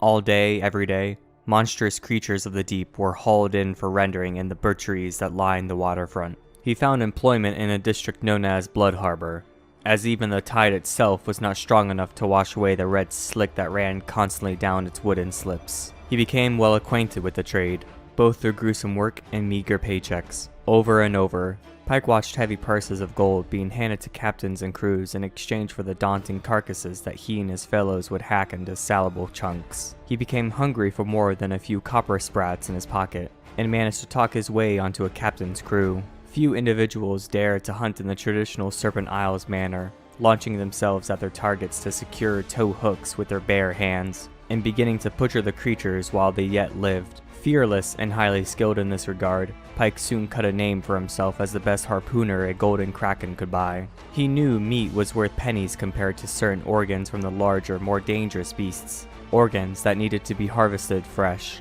Depending on the difficulty of the hunt, each sea monster commanded its own price, and the most desired by Bilgewater traders was the jawfish. From its razor-toothed maw, priceless sacks of sapphire were coveted across Runeterra for various sorcerers' desolations, and a small flask of the glowing blue oil could pay for a ship and its crew 10 times over. But it was while hunting with an untested captain that Pike learned where a life of blood and guts would land him. Days into their journey, a huge jawfish breached, opening its maw wide to reveal rows of sapphire sacs. Several harpoon lines secured the beast, and though it was far bigger and older than any he had encountered before, Pike leapt into its mouth without hesitation. As he set about his work, a deep vibration began to stir in the creature's cavernous gullet. Roiling bubbles broke the ocean's surface, and an entire pod of jaws began to push against the tethered ship's hull. The captain lost his nerve and cut Pike's lifeline. The last thing the doomed harpooner saw before the beast's jaws snapped shut was the look of horror on his crewmates' faces, as they watched him being swallowed alive. But this was not the end for Pike. In the deepest fathoms of the unknowable ocean, crushed by the titanic pressure and still firmly trapped within the jaw's mouth, he opened his eyes once more. There were blue lights everywhere, thousands of them, seemingly watching him. Tremulous echoes of something ancient and mysterious filled his brain, crushing his mind, showing him visions of all he had lost whilst other grew fat. A new hunger overtook Pike, one for vengeance and retribution. He would fill the depths with the corpses of those who had wronged him. Back in Bilgewater, no one thought much of the killings at first. So for a dangerous place, the occasional red tide was nothing new, but weeks became months, and a pattern began to emerge. Captains for many ships were found carved up and left out for the dawn. Barroom patrons whispered it was a supernatural killer, wronged at sea, gutting his way through the crew manifest of some damn ship called the Terror. Once a mark of respect and celebrity, the question, "You a captain?" became a cause for alarm. Soon it was the caulkers too, and the first mates, merchant officers, bankers. Indeed, anyone associated with the bloody business of the slaughter docks. A new name went up on the bounty boards, 1,000 krakens for the infamous Blood Harbor Ripper. Driven by memories twisted by the deep, Pike has succeeded where many have failed, striking fear into the hearts of unscrupulous businessmen, killers, and seafaring scoundrels alike, even though no one can find any mention of a ship named the Terror ever docking in Bilgewater. A city that prides itself on hunting monsters now finds a monster hunting them, and Pike has no intention of stopping. Pretty cool. Kind of similar to Nautilus, which I don't mind since he has his list and everything, but overall pretty cool. Next up we have one of two only Q names in all of League, Qiyana, the Empress of Elements. The youngest child in a ruling family, Qiyana grew up believing she would never inherit the high seat of the Yun Tal, as her parents governed Ixalcan, a city-state hidden deep in the jungles of Ixtal. They raised their children to succeed them, schooling them in the proud traditions of their isolated nation. Primed to rule before her, Qiyana's 9 older sisters received most of the attention, and she often longed to find her own meaningful place in the family. That place became clear the day young Qiyana began to learn the ancient elemental magic of Ixtal. Soon after she took up lessons, she realized she was blessed with extraordinary talent.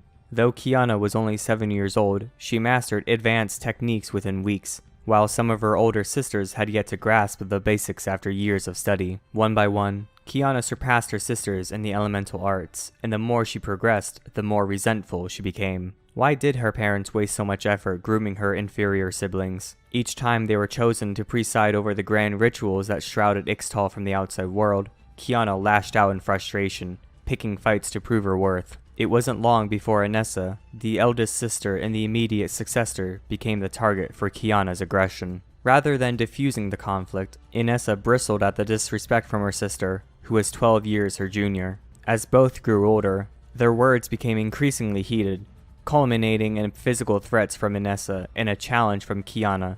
They should decide who is the strongest in ritual combat, for all of Ixalcan to see, and for the right to succeed their parents. Inessa accepted the challenge to teach her sister some much-needed humility. When the contest was over, Inessa was never to walk again, while Qiyana stood unscathed. Jeez, did she break her fucking legs? She was eager to take her place as the rightful heir, but Qiyana's parents were furious at her actions. They denied her the prize. Tradition decreed that Qiyana would always be the 10th in line to inherit the high seat of the Yun Tal. Though the news was bitter, Qiyana soon discovered that the duel had made her elemental prowess known across all of Ixalcan. At last, she had found what had long eluded her: respect. That respect quickly became an addiction.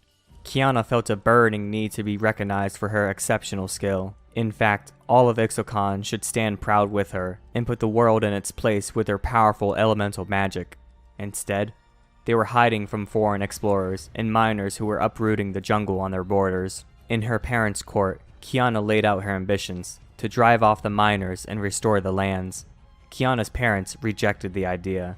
Contact with the Outlanders would bring hatred, war, and disease, jeopardizing what their dynasty had protected for centuries. Qiyana stewed, impatient to prove her strength to the world and determined to prove her parents wrong. Acting against their will, Qiyana raided the mining site, killing all the miners but one.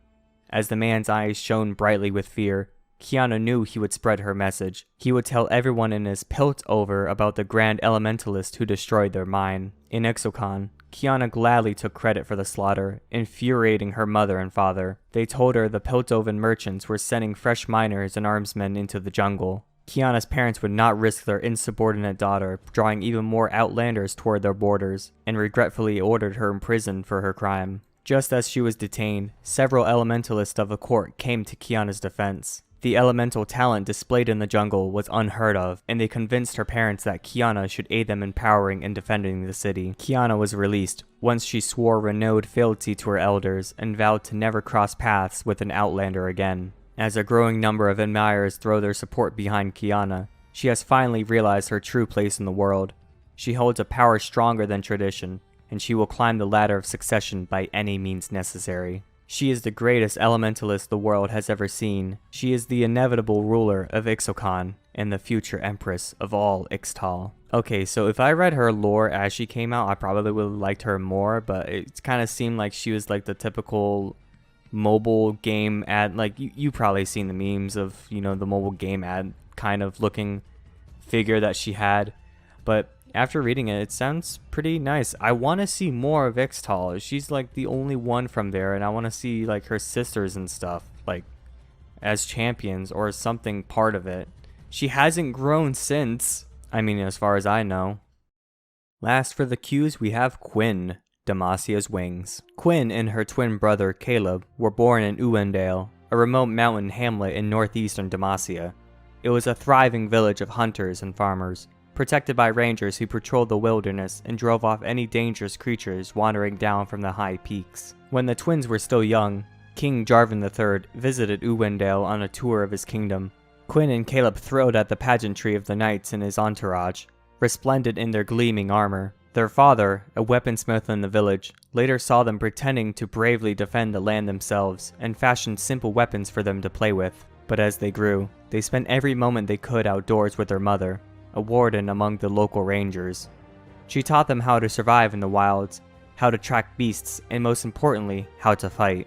Quinn and Caleb became a formidable team, with her keen eye for trails, his skill at baiting their prey, her aim with a bow, and his prowess with a hunting spear. But one expedition ended in tragedy. Quinn and Caleb, now rangers for Uwendale, were hired to accompany a party of nobles from the capital as they hunted a giant tuskvor, a predator known for its thick hide, long horns, and voracious temperament, but they failed to kill the creature outright, and the wounded beast turned on them. The twins were quick to intervene, with Caleb's spear putting out one of the monster's eye, and Quinn driving off the tuskvor with her arrows, but not before it gored Caleb with its deadly horns. The leader of the party, Lord Barret Bouvale, helped Quinn bury her brother near where he had fallen, but all could see his death had broken her. Unable to move on, she would return to the gravesite, and the joy she had felt as a ranger began to dim. Her prowess in the wilderness waned, and she started making mistakes. She missed easy tracks, and her aim was off. A few months later, Lady Lestara Bouvale visited Quinn's family. The noblewoman was grateful that Quinn had saved her husband's life, and asked what she could do to repay them. Quinn could think of nothing. She thanked Lady Bouvale and politely turned her away. A year to the day after Caleb's death, Quinn returned to his grave, as she so often did. Lost in grief, she didn't hear the approaching tuskvor, its one eye marking it as the very beast that had slain her brother. The monster charged. Quinn fired arrow after arrow, but to no avail, and she knew it was her doom. Just then, a majestic bird swooped in, an azurite eagle, a breed long thought extinct. The eagle's talons and beak ripped bloody gouges across the tuskvor's face, but the creature was resilient, its horns tearing into the bird's wing. Quinn fired her last arrow as the monster charged her again. This time her aim was true, and the shaft blew right down its gullet, felling the creature in a heartbeat. Though the eagle was injured, she approached with caution, for such birds have been known as vicious and untamable hunters. But instead, she saw in his eyes a deep well of kinship. Quinn bound the eagle's broken pinion and returned to Uwendale with him. She named him Valor, and the bond that formed between them rekindled the fire in Quinn's heart. Once more, her thoughts turned to serving Demacia in battle as a knight. Her mother reminded her that this would require sponsorship, and that was far beyond their family's humble means. But her father urged her to seek out Lady Bouville, who had already offered recompense for service to her noble family in the capital. With his help, Quinn crafted a new weapon worthy of a knight, a finely wrought repeater crossbow capable of firing multiple bolts with a single pull of the trigger. Quinn and Valor then set out for the great city together. Alistar Bouville gladly vouched for Quinn, even paying a personal visit to High Marshal Tiana Crownguard to petition for her. Within a week, Quinn took her oaths as a Ranger Knight of Demacia. Now, having brought renown to the Rangers of Uwendale, she prefers to remain out in the hinterlands, never staying within the walls of the outlying towns for long. Quinn rarely pulls rank with the Rangers who report to her, instead deferring to their specialized skills and experience in the field, a stark departure from the rigid hierarchy of the rest of the military. Quinn and Valor have ventured far and wide in service of Demacia, risking journeys into the icy Freljord and deep within Noxian-held territory. And with each mission, their unique bond has helped ensure the security of the kingdom's borders for generations to come. What a great touching story. Yeah, I can see how people think that Valor is like the reincarnation of her brother. Damn, I just read it and I completely forgot his name. Caleb, that's what it is. Yeah, that he could be like the reincarnation of Caleb, which is pretty cool. I fucking hate going against Quinn. Next up we have Rakan, doing his job as the Charmer.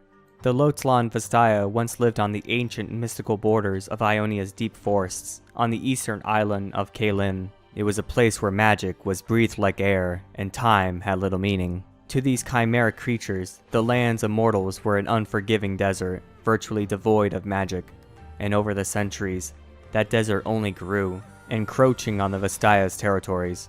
Rakan was born into a tribe in decline, yet he never gave up hope. Like his brethren, Rakan watched as human settlements continued to expand, damming the flow of Ionia's wild, chaotic magic for their own safety. Many tribes sent emissaries to negotiate with them, securing treaties to protect the mystical energy the Vastaya needed to thrive. Yet over and over again, these promises were broken. Disillusioned, most Vastaya became increasingly isolationist as they clung to their remaining lands. The young Rakan advocated a different path. The Battle Dancer believed that mortals could be convinced to let wild magic run free if they could only appreciate its beauty, and he boasted that he was the one to make them see it. For this, he was labeled Mutakal, distrusted as a human sympathizer and collaborator. Rakan left the Lothlon tribe, determined to spread the song of his people across Ionia. He was an entertaining rogue, a welcome performer at any tavern or village carnival. But over the years, he realized that was all he was to mortals. No matter how many dances and songs he performed, no matter how much he enthralled the crowds, he merely provided diversion to drunken revelers. Rakan grew restless, finding himself without purpose, until he had a chance encounter with Xayah, a fellow Lothlon, at the harvest festival in Vlunko. Seeing her in the crowd, Rakan sang one of his old songs, entrancing the entire town with his gleaming plumage. Though countless human and Vastayan women had fallen for him in the past, this violet raven seemed immune to his charms, though not uninterested. How could she see him and yet choose not to follow him? It was a puzzle with no easy answer. Intrigued, the Battle Dancer approached Xayah and asked after the welfare of their tribe. When she told him that the Lothlon had lost the last of their lands, Rakan howled with rage. This finally seemed to impress Xayah, and she assured him that there was still hope. She was part of something greater, a rebellion of sorts, to take back what the Vastaya had lost, not just for the Lothlon, but for all tribes. Rakan was thunderstruck. Here was a chance for him to redeem his people, a cause he was willing to die for. He implored Xayah to let him accompany her, and she agreed, as long as he carried his weight. And, as Xayah would soon learn, Rakan's dances were as impressive in battle as they were on stage. He called himself the greatest battle dancer in Lothlon history, a boast that none could refute. He granted entrances and dazzling acrobatics distracted and befuddled enemies before Xayah felled them with her razor-sharp quills. In any dangerous situation, They fought together with uncanny harmony. During their travels, Rakan became fascinated by how Xayah interacted with the world. She seemed always prepared, aloof, and focused, whereas he was absent-minded, affable, and lacking seriousness. Although Rakan would often forget her carefully laid plans, he made up for it in his ability to read the emotions of others, using charisma and insight to persuade them. The two Vastaya were so different, and yet they achieved great feats, each one's strengths complementing the other's weaknesses. Soon enough, Rakan couldn't imagine life without Xayah, and it was clear that she felt the same for him. The pair pledged themselves to each other in the midst of a raucous tavern brawl, yet they did not see eye to eye in all things. Where she viewed the world as black and white, with mortals always the enemy, he had more compassion and believed some of them were redeemable. Despite this difference, Rakan was certain that his and Xayah's love for each other would bear them through the storms that lay ahead. Through Xayah, Rakan has found purpose. Inspired by his partner's singular drive, Rakan has made her crusade his own, and together, they will fight to reclaim the First Lands for the Vastaya. I had to redo some lines so many times because I couldn't stop smiling because I absolutely love Rakan and his story. It's just so fun to just see him zip in and out of fights, and he's one of my favorite champions, especially supports. He's just so unique, and he's just so bright and out there. It's fucking amazing. Yeah, it's time for Rammus, the Armadillo. Okay, alright.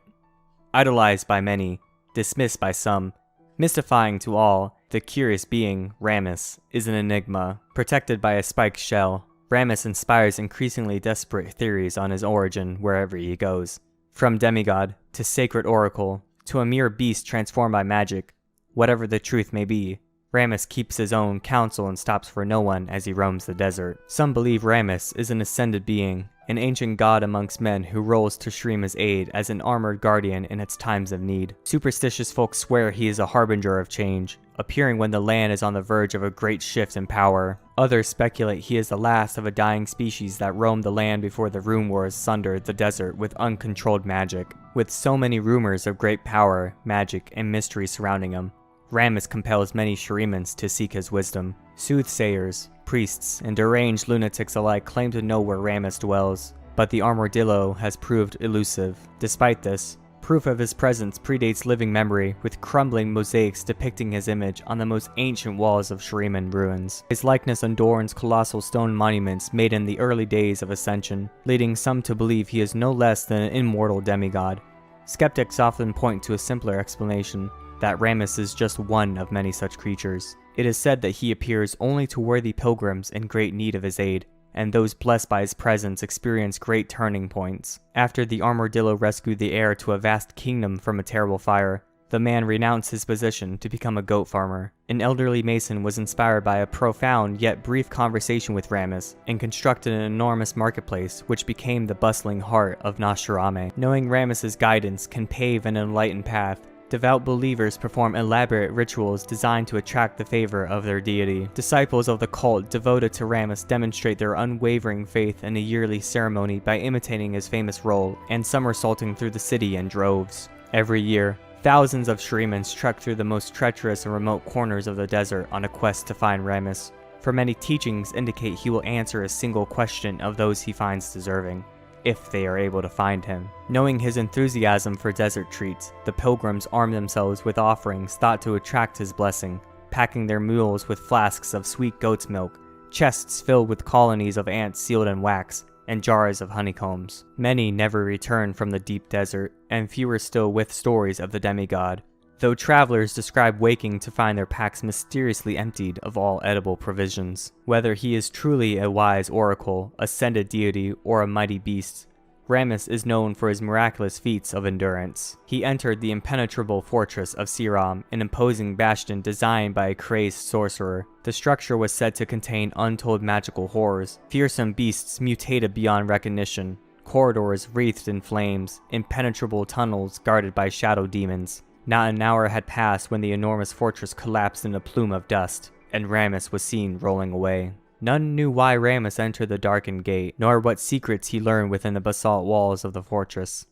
In the year of the Great Flood, he crossed the vast lake of Imali in just 2 days, and dug many miles deep to destroy a giant anthill and kill its queen, whose daughters had devastated the nearby farmland. Sometimes he appears as a benevolent hero. When invaded Noxian warbands attacked the northern Shuriman settlement, desperate tribes banded together to defend the territory beneath the Temple of the Ascended. They were no match for the invaders in size or skill, and the battle was all but lost when Rammus entered the fray. Each side was so shocked to see the elusive creature that fighting halted completely as they watched him roll between them. As Rammus passed the towering temple, the foundations of the building shook and the enormous stone blocks toppled onto the invading army, crushing many of its warriors. Now outnumbered, the army retreated to elated cheers from the Shurimans. While many swear Rammus saved the town out of love for Shurima, others argue he was merely defending the territory in which his favorite cactus flowers grew. At least one tribesman claims Rammus was simply sleep-rolling and had no intention of taking down a temple. Whatever the truth, stories of Rammus are treasured by the people of Shurima.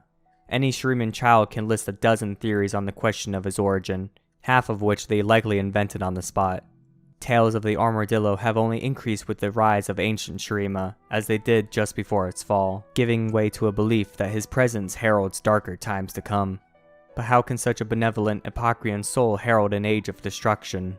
Yeah. Okay. Alright. I love Rammus. I don't play jungle much, but when I do, I usually play as Rammus because it's just kind of fun just to roll around.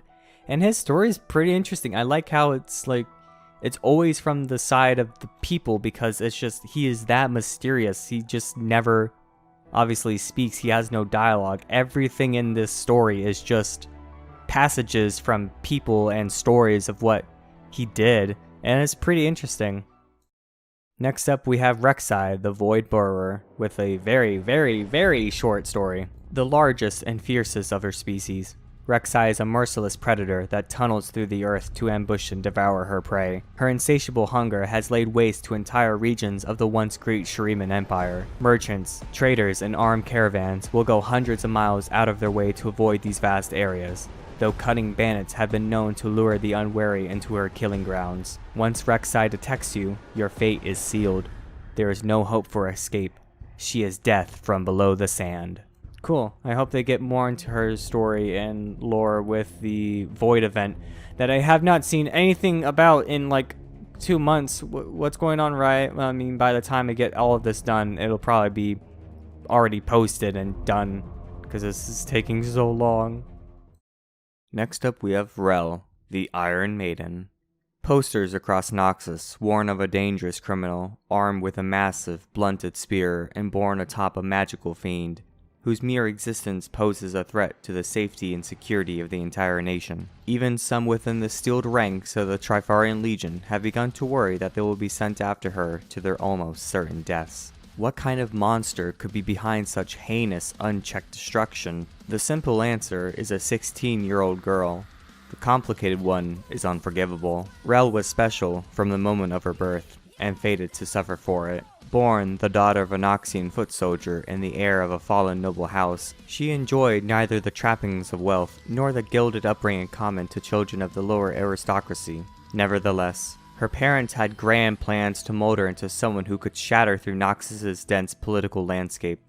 As Rel's mother always said, excellence is measured in sacrifice. Rel's unhappiness grew with time, sparking something unique within her, a magic unlike anything seen in centuries, the ability to manipulate metal. To Rel's parents, this was something to be exploited, for Rel's own sake of course, and they tried unsuccessfully to apprentice her with many powerful mages who might whisk their daughter into the political or military elite.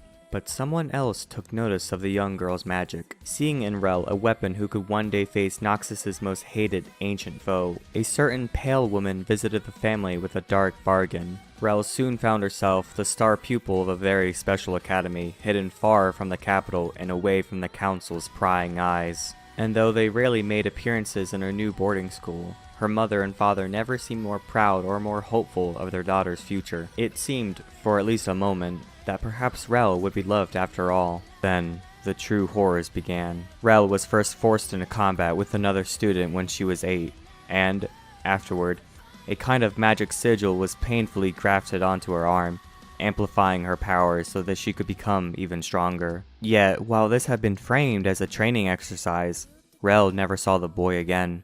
She never saw any of her opponents again. Each day, she grew more powerful, honing her magic for martial combat. Her body became covered with sigils that amplified her magical abilities to impossible heights. In time, she could rip a vein of raw ore from deep out of the ground, twist the walls into deadly weapons, and superheat an opponent's armor until it collapsed and crushed them. But her instructors desired even more from her, all in the hopes that Rel would be the most powerful soldier the Empire had ever known. On her 16th birthday, after a particularly barbaric duel, she'd finally had enough. Casting her instructors aside, Rel tore past the guards and ripped open the doors of a forbidden wing of the academy, discovering the true nature of her school.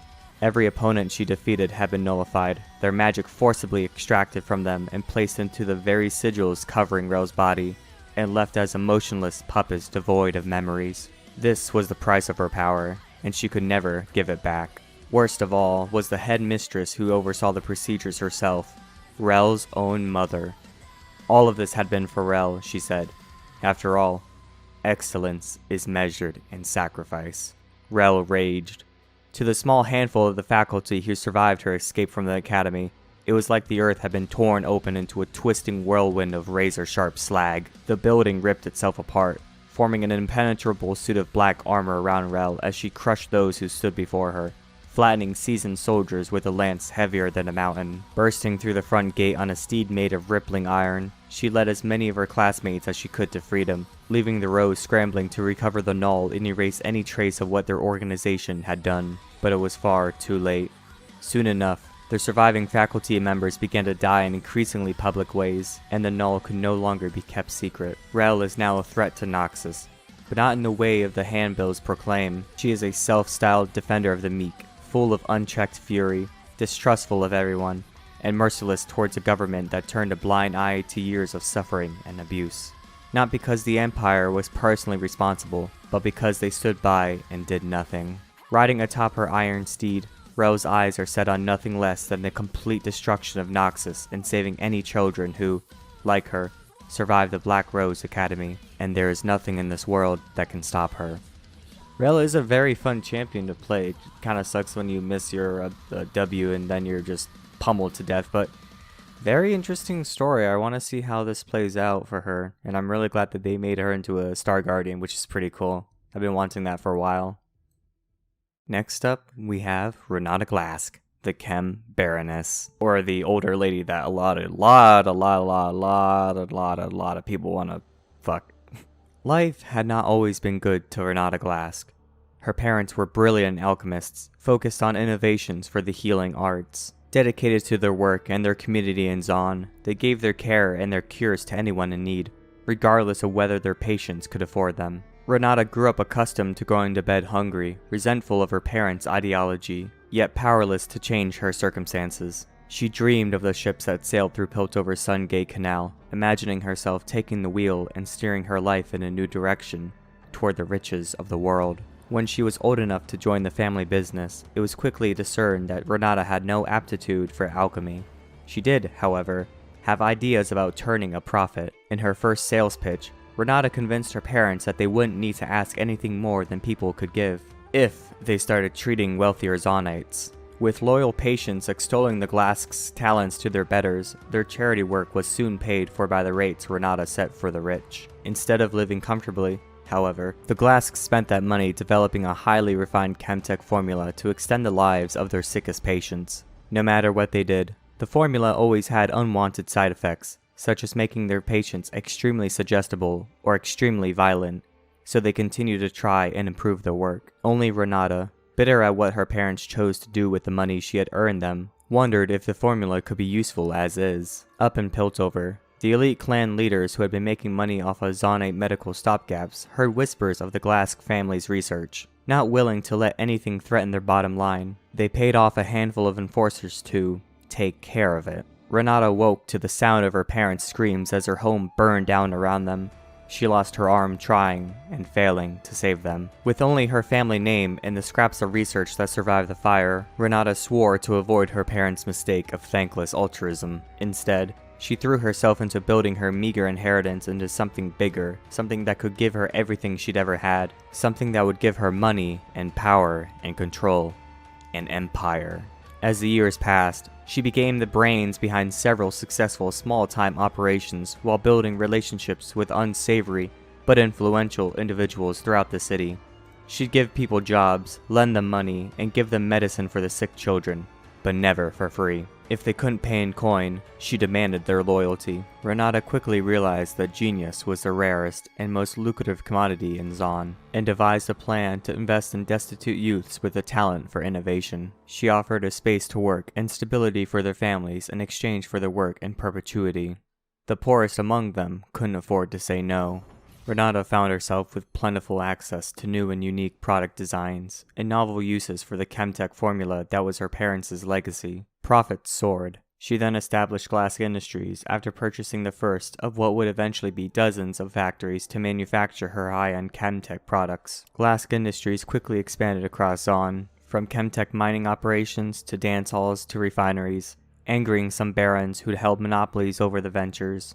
But, one by one, Renata persuaded them all to go into business with her, and just like that, Renata quietly managed to become a chem baron in her own right, and no one could push back for fear of upsetting their own cash flow. While Glass Industries flourished, Renata herself remained in the shadows, waiting for the right time to make her next move. That time came after a chemical accident sent poisonous fumes sweeping through the streets of Zaun, leaving the city in its worst state in decades. Amidst the noxious gray clouds, Glass Industries offered basic breathers and replacement filters to everyone in the city, for free. Now everyone in Zaun knew of Renata Glask and her benevolence. She had earned Zaun's loyalty. Word of her generosity swept through Piltover as well. For the first time, shopkeepers looked seriously at Renata's elegant and ultra-refined chemtech designs, and soon lined their shelves with her products. Now, every fashionable Piltovan owns at least one of Glass Industries' product, and the wealthiest among them vie to sit beside Renata at novelty galas in the Opera House. But Renata's plan was never to be a chem baron in Zaun, or the corporate darling of Piltover. No. She aims to take Piltover's source of financial power for herself, the Sungate she had dreamed of so often in her youth. For she who controls the Sungate controls the flow of trade, and she who controls the trade controls the world. With a secret catch of her parents' chemtech formula embedded in every glass product in Piltover and Zaun, ready to be released at her command, side effects and all, it's only a matter of time before everyone works for Renata Glask. Quite the serious story. Pretty nice. Playing her support, obviously, because she can't play anything else, is pretty fun, especially when you ult and the other team doesn't really know how to avoid her ult, so they just barrel right through it and then start attacking each other. It's pretty funny. Next up for the R's, we have Renekton, the Butcher of the Sands. Renekton was born to fight.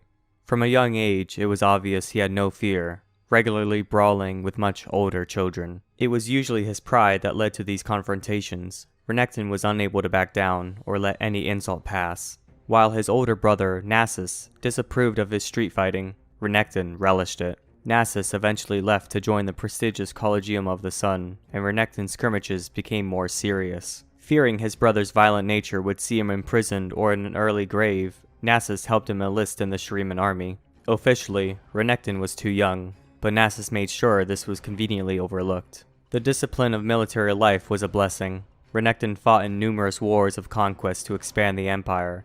His ferocity and toughness were still evident, but his honor and bravery became renowned. Nasus, now a celebrated general and tactician, would often say that he planned many great battles, but it was Renekton who won them. Indeed, after saving the isolated city of Zareta, Renekton was made a captain by the Emperor himself and named Gatekeeper of Shurima. Outnumbered 10 to 1, he and a small contingent had faced the enemy in remote, rocky passes to the south to buy time for the city to be evacuated. It was a battle none had expected Renekton to survive, let alone win, yet he held out long enough for a relief force led by Nasus to arrive, and the invading forces were routed. Through decades of service, Renekton's reputation came to rival even the god warriors of the Ascended Host. His presence on the battlefield an inspiration to those fighting alongside him, and terrifying to his foes. Still, he was a grizzled and battle-scarred veteran of middling years when word reached him that his brother was close to death. He raced back to the capital to find Nasus a pale shadow of his former self, having been struck down by a debilitating wasting malady. The sickness was incurable. Nevertheless, the general's greatness was recognized by one and all. Beyond his military acumen, Nasus had curated the Empire's great libraries and compiled or translated many of the finest literary works of antiquity. Such a man could not be allowed to pass, and it was decreed that he was worthy of ascension. The whole city gathered in witness, but Nasus no longer had the strength to climb onto the dais before the sun disk. Without thought for his own safety, Renekton lifted his brother in his arms and climbed the final steps, fully expecting to be obliterated in the process. He was just a warrior, after all, and he knew Shurima would need Nasus in the years to come. However, Renekton was not destroyed. Beneath the blinding radiance of the sun disk, both brothers were raised up and remade, and when the light faded, two mighty god warriors stood before the crowds, Nasus in his lean, jackal-headed body, and Renekton as an immense reptile. The jackal is often regarded as the most clever and cunning of beasts, and the fearless aggression of the crocodile fit Renekton perfectly. Renekton had been a mighty hero before, but now he possessed power beyond mortal understanding. He led Shurima's armies to many bloody victories, neither giving nor expecting any mercy. His legend spread far beyond the borders of the Empire, and it was his enemies that knew him as the Butcher of the Sands, a title he embraced. But there were some, Nasus among them, who came to believe that a portion of Renekton's humanity had been lost in his transformation. He seemed crueler, taking even greater pleasure in the spilling of blood, and there were whispers of many battlefield atrocities. Nevertheless, he remained a staunch defender of Shurima, faithfully serving a succession of emperors, even through the rebellion of Acathia and the horrifying war that followed. Some years later, it was decided that the young Emperor Azir would join the ranks of the Ascended Host and become the immortal ruler his people deserved. The results were catastrophic. Renekton and Nasus were each more than a day's journey from the capital when it happened, and they arrived to find the glorious city in ruins. The sun disk was failing, drained of all its power. At the center of the carnage, they found the Emperor's treacherous magus, Xerath, now a malevolent being of pure energy. The brothers fought hard, but knowing that they could not destroy Xerath, Renekton finally wrestled him into the tomb of the Emperors beneath the city, and bade his brother seal them inside. Knowing there was no other way, Nasus reluctantly did as his brother ordered. Xerath and Renekton continued their battle. For uncounted centuries, they stalked one another through the lightless depths, as the once great civilization of Shurima turned to dust in the world above. Xerath taunted his adversary, whispering poison in Renekton's ear, and gradually, his viperous words began to take hold. He convinced Renekton that Nasus, jealous of his success, had leapt at the chance to be rid of him, and enjoy immortality alone. Piece by piece, Renekton's sanity cracked. Xerath drove a wedge into these cracks, twisting his perception of what was real and what was imagined. When the tomb of the Emperors was finally opened by greedy mortal scavengers, Renekton roared his fury and thundered out into the desert, sniffing the air for his brother's scent. But Shurima had changed much in his absence.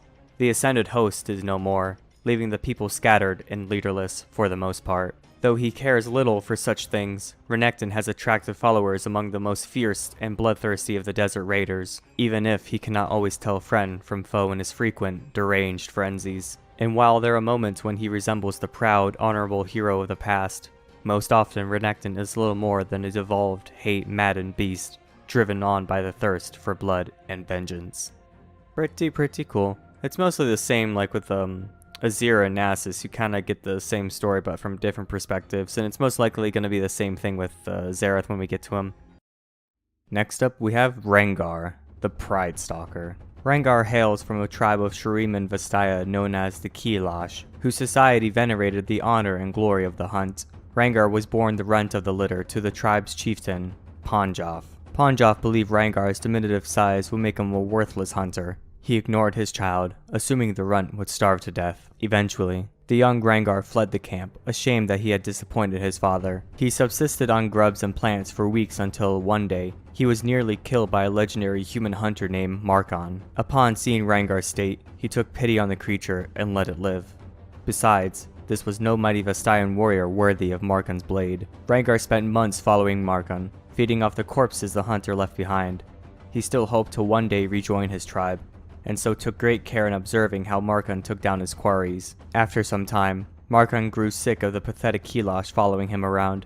He put a knife to Rengar's throat and informed him that the only way to be a hunter was to hunt. He tossed Rengar the blade and kicked him down a ravine, where he was forced to make his first kill to survive. From then on, Rengar spent years pushing himself almost to breaking point. He scoured Shurima for the most powerful and dangerous prey. Though he would never be as big as the other Kilash, Rengar was determined to be twice as ferocious. Over time, instead of coming back to his camp each time with fresh scars, he began to come back with trophies. He polished a sandhawk skull to a sheen. He braided the teeth of a shrieker to his hair. Then, when he decided the time had come, Rengar returned to his tribe, ready to be accepted as a true hunter. Ponjaf scoffed at Rengar and his trophies. He decreed that only by bringing back the head of the elusive and legendary void abomination known as Kha'Zix would Rengar be welcomed back into the tribe. Blinded by his eagerness, Rengar allowed this cunning beast to get the drop on him. The void creature ripped out one of Rengar's eyes and escaped. Furious and defeated, Rengar admitted his failure to Ponjaf. As expected, his father chastised him. But as Ponjaf spoke, Rengar noticed all the trophies adorning his father's hut were dusty and old. The chieftain had not hunted anything in a long time. He had likely sent Rengar after Kha'Zix because he was too afraid to do it himself. Rengar interrupted his father and called him a coward. Many Kilash were blessed with strong bodies or comfortable homes. Rengar, conversely, was born facing death. He had taught himself how to hunt, and had the trophies and scars to prove it. Even his own bloody eye socket was a trophy, proof that though Rengar was born with disadvantages, he never gave up. Rengar leapt onto his father and gutted him from neck to belly. The fiercest hunters of the tribe crowned him with flame roses, marking him as their new chieftain. But Rengar didn't need his village's acceptance. All he needed was adrenaline pumping through his veins as he chased down his prey. He left the village, without even pausing to take a trophy from what was left of Ponjaf. His father was not a kill worthy of remembering. Instead, he set off determined to find and slay the void creature that had tried to blind him. Not to satisfy the Kilash, but to satisfy himself. Damn, pretty nice story from Rengar. He just up and fucking killed his own father because, you know, he's weak and all. Damn. New respect for Rengar. Next up, we have Riven, the Exile. Built on perpetual conflict, Noxus has never had a shortage of war orphans. Her father lost to an unnamed battle, and her mother to the girl's own stubborn birth. Riven was raised on a farm run by the Empire of the rocky hillsides of Travail. Physical strength and ferocious will kept the children alive and working on the hard scrap of land. But Riven hungered for more than simply bread on the table. She watched conscriptors from regional warbands visiting the farms year after year, and in them, she saw a chance at the life she dreamed of. When she finally pledged the Empire her strength, she knew Noxus would embrace her as the daughter she longed to be. Riven proved a natural soldier. Young as she was, her years of hard labor allowed her to quickly master the weight of a longsword taller than herself. Her new family was forged in the heat of battle, and Riven saw her bond to her brothers and sisters in arms as unbreakable. So exceptional was her dedication to the Empire, that Boran Darkwill himself recognized her with a runic blade of dark metal, enchanted by a pale sorceress within his court. What's with all this fucking pale sorceress and pale old ladies in this lore? I want to know who she is! The weapon was heavier than a kite shield and nearly as broad, perfectly suited to Riven's tastes. Not long after, the war host set sail for Ionia as part of the long-planned Noxian invasion. As this new war dragged on, it became clear that Ionia would not kneel. Riven's unit was assigned to escort another warband making its way through the embattled province of Navari. The warband's leader, Amiston, had employed a Zane alchemist eager to test a new kind of weapon. Across countless campaigns,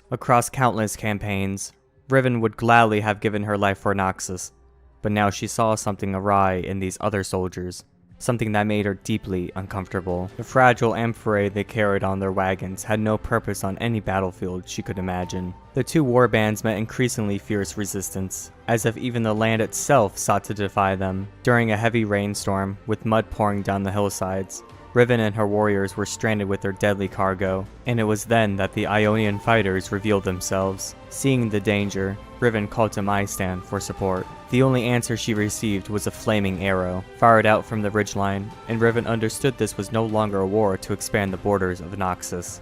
It was to be a complete annihilation of the enemy, no matter the cost. The wagon was hit straight on.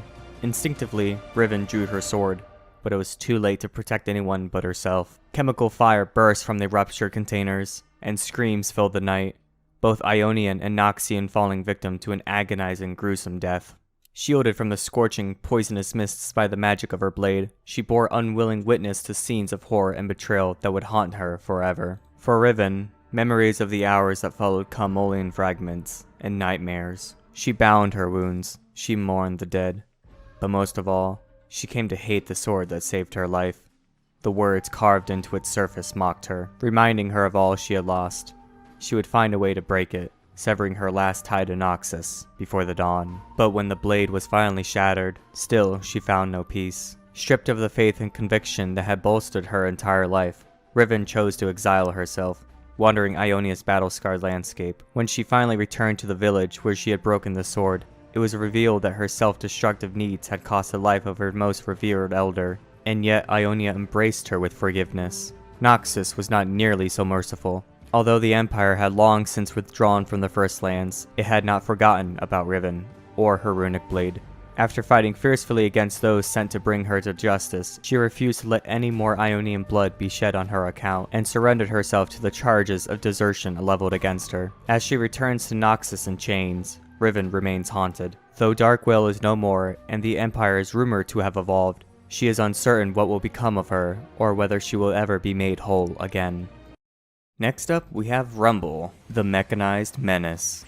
Even amongst Yordles, Rumble was always the runt of the litter. As such, he was used to being bullied. In order to survive, he had to be scrappier and more resourceful than his peers.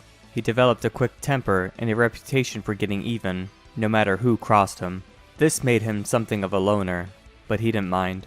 He liked to tinker, preferring the company of gadgets, and he could usually be found rummaging through the junkyard. Rumble showed great potential as a mechanic, and his teachers recommended him for enrollment at the Yordle Academy of Science and Progress in Piltover. He may very well have become one of Heimerdinger's esteemed prodigies, but Rumble refused to go. He believed that Heimerdinger and his associates were sellouts, trading superior Yordle technology to humans for nothing more than a pat on the head, while Yordles remained the butt of their jokes. When a group of human graduates from the Yordle Academy sailed to Bandle City to visit the place where their mentor was born and raised, Rumble couldn't resist the temptation to see them face to face, so to speak. He only intended to get a good look at the humans, but 4 hours and several choice words later, he returned home, bruised and bloodied, with an earful about how he was an embarrassment to enlightened Yordles like Heimerdinger. The next morning, Rumble left Bandle City without a word, and wasn't seen again for months. When he returned, he was at the helm of a clanking, mechanized monstrosity. He marched it to the center of town amidst dumbfounded onlookers, and there announced that he would show the world what Yordle tech was really capable of achieving. Pretty short and sweet. Rumble's pretty cool. Wish they would update his model. It looks like pizza cone thing. He got them pizza feet like Blitzcrank, but as an entire model. Next up, we have Rise, the Rune Mage. Rise was just a young apprentice when he first learned of the arcane powers that had shaped the world. His master, a sorcerer named Tyrus of Helaya, was a member of an ancient order whose mission had been to gather and protect the most dangerous artifacts in Runeterra. Rise overheard Tyrus speaking in hushed tones with another mage, discussing something called World Runes. When Tyrus noticed his apprentice, he abruptly ended the conversation, tightly clutching the scroll that never left his side. In spite of the Order's best efforts, knowledge of the runes began to spread. Few could even begin to understand their importance, or the sheer power held within them, and yet all saw them as weapons that could be turned against their rivals. Rise and Tyrus traveled between the various peoples of Valoran, trying to quell paranoia and encourage restraint, but over time, their missions became increasingly precarious, and Rise could sense his master's growing desperation. Finally, in the Noxie territories where Rise was born, the first cataclysmic blow was struck in what would eventually be known as the Rune Wars. Two nations were pitted against one another, and tensions were running high. Tyrus pleaded with their leaders and parleyed at the village of Culm, but he saw this conflict had already escalated beyond his ability to mediate. Fleeing into the hills, he and Rise bore horrified witness to the destructive power of the world runes firsthand. The earth fell away beneath them, the bedrock itself seeming to wreck and squeal, while the sky above them recoiled as if mortally wounded. They looked back upon the valley where the rival armies had stood, and beheld insanity. Destruction on a scale so massive that it defied all physical sense. The buildings, the people, all were gone, and the ocean, once a day's journey to the east, now rushed to meet them. Rise fell to his knees and stared into the great hole torn in the world. Nothing remained, not even the village he once called home. Open warfare soon raged across Runeterra. Rise felt compelled to join the conflict, to pick a side and lend his magical strength to the cause, but Tyrus stayed his hand. The two of them had to guide others back toward peace, and pray there were anything left of the world by the time it was all over. Wherever they met those who held the world runes, Tyrus pleaded for restraint. Many were deeply sobered by the threat of total annihilation. Indeed, those who had already suffered most bitterly in the war might have agreed to turn over their runes to him, and yet none of them wished to be the first to do so. As time passed and the conflict spread, Ryze noticed his master growing more distant. While Tyrus attended clandestine meetings with the great leaders and archmages, he sent his apprentice on errands that seemed of little importance, often for many weeks at a time. Eventually, Ryze decided to confront him and, to his horror, discovered that Tyrus of Helaya had secretly come into possession of not one rune, but two. Bitter and angry, the older mage insisted that common mortals were like reckless children, toying with powers they did not understand. He would no longer play diplomat to ignorant power mongers. He had to stop them. Ryze tried to reason with Tyrus, but it was no use. Before him stood a flawed man, susceptible to the same temptations as those he decreed. The allure of the runes had left its mark upon him. Where once he desired only peace, now he had the means to bring about the end of all things. Ryze had to act, even if it meant destroying his only true friend and ally in the world. In an instant, he unleashed all the magic he could muster. A moment later, Tyrus's corpse lay smoldering on the floor. Ryze trembled as his mind struggled to process what he had done. If these deadly artifacts could corrupt a mage with the strength and integrity of Tyrus, how was Ryze to handle them? At the same time, he knew he could not entrust them to any other living soul. Soon, the greatest civilizations all but destroyed one another, ending the war. Ryze now understood the task he had inherited. As long as any world rune remained unsecured, Runeterra was surely doomed. This knowledge was to become a lonely burden indeed, for ever since that day he had scorned the world in search of the last remaining runes. He continues to reject the promise of power within each one, choosing instead to bind them in secret locations, far from prying and greedy eyes. Even with his life abnormally prolonged by the magic he is exposed to, Ryze cannot afford to rest, for rumors of the world runes have begun to emerge once more, and the peoples of Runeterra seem to have forgotten the price of wielding them. Pretty tragic story indeed. I really liked the cinematic they released a couple years ago with Ryze. That was really nice of him gathering all the world runes. To start the S's off, we have Samira, the Desert Rose. In the city of Amakra, on the eastern edge of the Great Sai, Samira and her parents made a living as street performers. They dazzled, beguiled, and awed onlookers, which thrilled Samira, but worried her parents. Despite the fun their daughter had, they wished she could enjoy a more stable life, but wishes are as fickle as the desert rain. On the eve of Samira's 14th birthday, armed strangers swarmed Amakra. Hidden among the rafters of her home, Samira watched as the strangers invoked the name of an ancient magus and seized innocent villagers. Many people were slain before her eyes. Samira did not cry. She did not scream. Instead, she seethed in anger, not at the killers, but at herself for hiding. She had never felt crippled by fear before, even when she attempted the most daring stunts. In that moment, Samira hated herself, and vowed never to feel so scared and helpless again. Though wounded, Samira and her parents escaped to Bel'Veth, a port city under Noxian rule, with a handful of others. To the Amakrans, Noxus provided a safe haven. To Samira, Noxus opened a door. While other refugees found comfort in living quietly, Samira was determined to reclaim her courage. She took to the streets alone since her parents, weary and injured, could not. Performing was no longer a job. It was her stage to be fearless. She outdid herself with every stunt, even when no one bothered to look. But it was still not enough to support her family. That was when Samira stumbled upon a call to join a Noxian warband. Drawn to the excitement and the financial resources it would provide, she enlisted. Her physical prowess amazed her peers. Deft with a blade and sharp with her aim, Samira reveled in her raw athleticism, excelling in combat, but faltering in discipline. After 2 years of training, her recklessness frustrated her commanding officers, save for one, Captain Indari. A former saboteur, Indari valued Samira's fearlessness and offered her a position in a private warband, a specialized unit charged with missions that were deemed too perilous for standard military personnel. Hungry for the dangers it promised, Samira agreed without hesitation. She fully embraced Noxian culture, finding her own strength and style amid life and death shootouts and breathtaking sword fights. In her free time, Samira regaled her family with stories of her tattoos, each representing only her most unforgettable feats. To her, what mattered most was challenging herself to turn danger into thrill, and thriving off the constant risk that made her feel truly alive. On orders from the capital, Indari's unit found themselves on the rock-run plains, sent to crush a successionist uprising. As the warband located the enemy stronghold and approached the rebel leader, the fortress exploded. Samira dove headfirst into the chaos as the structure collapsed, permanently injuring her right eye. Feeling neither scared nor helpless, she wasted no time in recovering Indari, who had sustained a more serious injury. The captain could no longer move her legs. Indari, frustrated at her failure as a leader, disbanded the unit upon the return of its survivors. Discharged, and with no other opportunities rousing her interest, Samira drifted back home to Bel'Veth.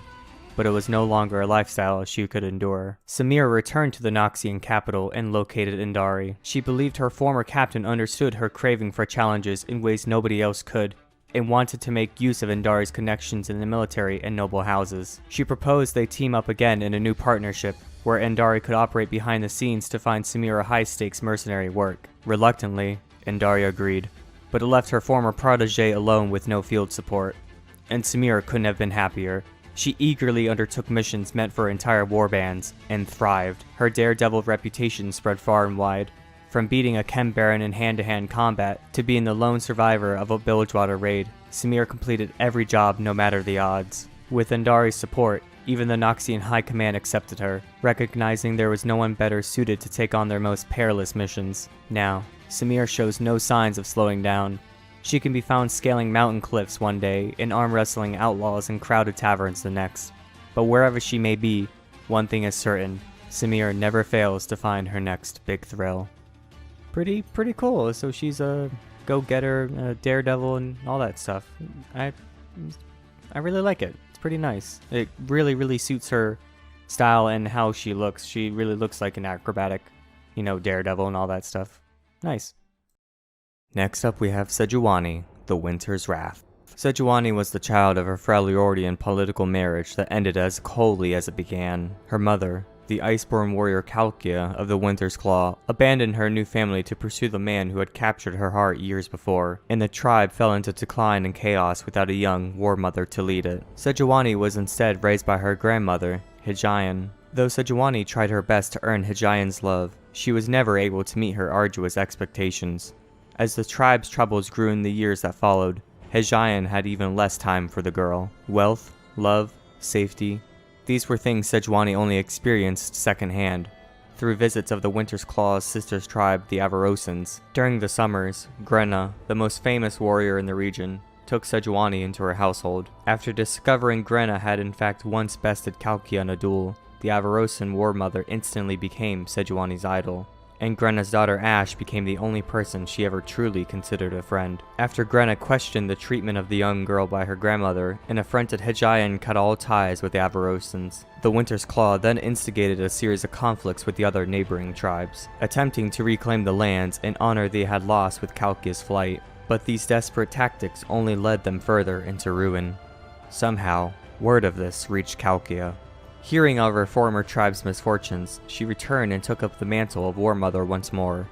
Even so, quelling these hostilities left the Winter's Claw with game-poor lands and precious few other resources, forcing them to rely on the grim Frostguard for protection. Sejuani was galled by this, and resolved to seize leadership from her mother. She swore a sacred oath to lead a perilous raid against a Noxian warship, hoping that fulfilling this oath would be enough to rally the tribe to her, with enough support to wrest power from Calkia and the Frost Priestess. During the vicious assault, Sejuani freed a juvenile Druvask from the ship's butchery stores, naming it Bristle for the feel of its hide. Though she could have not guessed it at the time, this creature would grow to become one of the largest Druvasks ever seen, and remain with Sejuani as her loyal steed. Her raid a success, Sejuani decided it was time to challenge her mother directly for the tribe.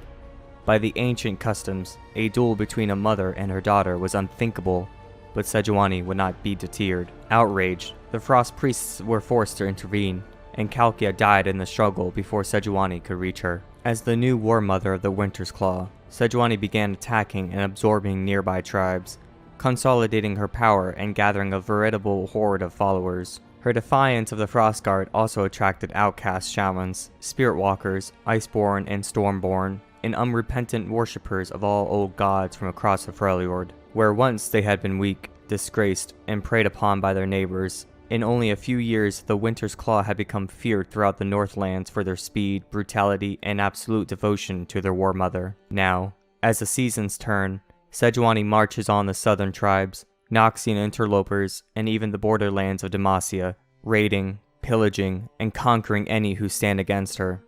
Ultimately, she seeks to cast down and destroy the burgeoning coalition of tribes formed by her childhood friend, Ashe. As far as Sejuani is concerned, the Avarosan War Mother has betrayed not only their friendship, but, far worse, she has also betrayed Grana's legacy. And so, Sejuani will prove that only she is worthy of ruling the Freljord.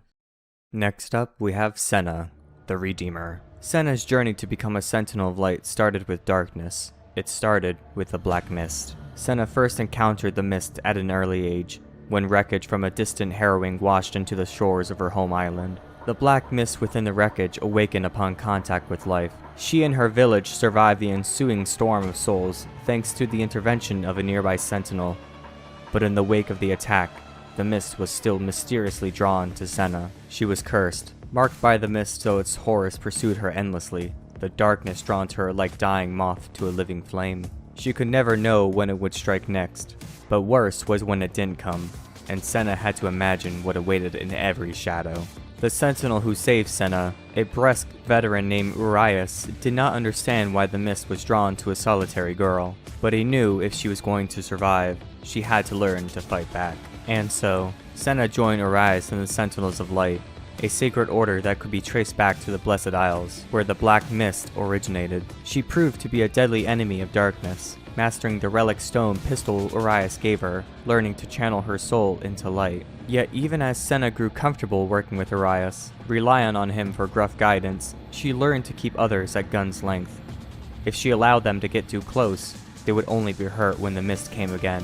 Senna could never stay in one place for long, something she and Urias learned when those who offered them shelter inevitably found themselves under siege. After even Urias was slain, Senna was unsure if she could let anyone get close again.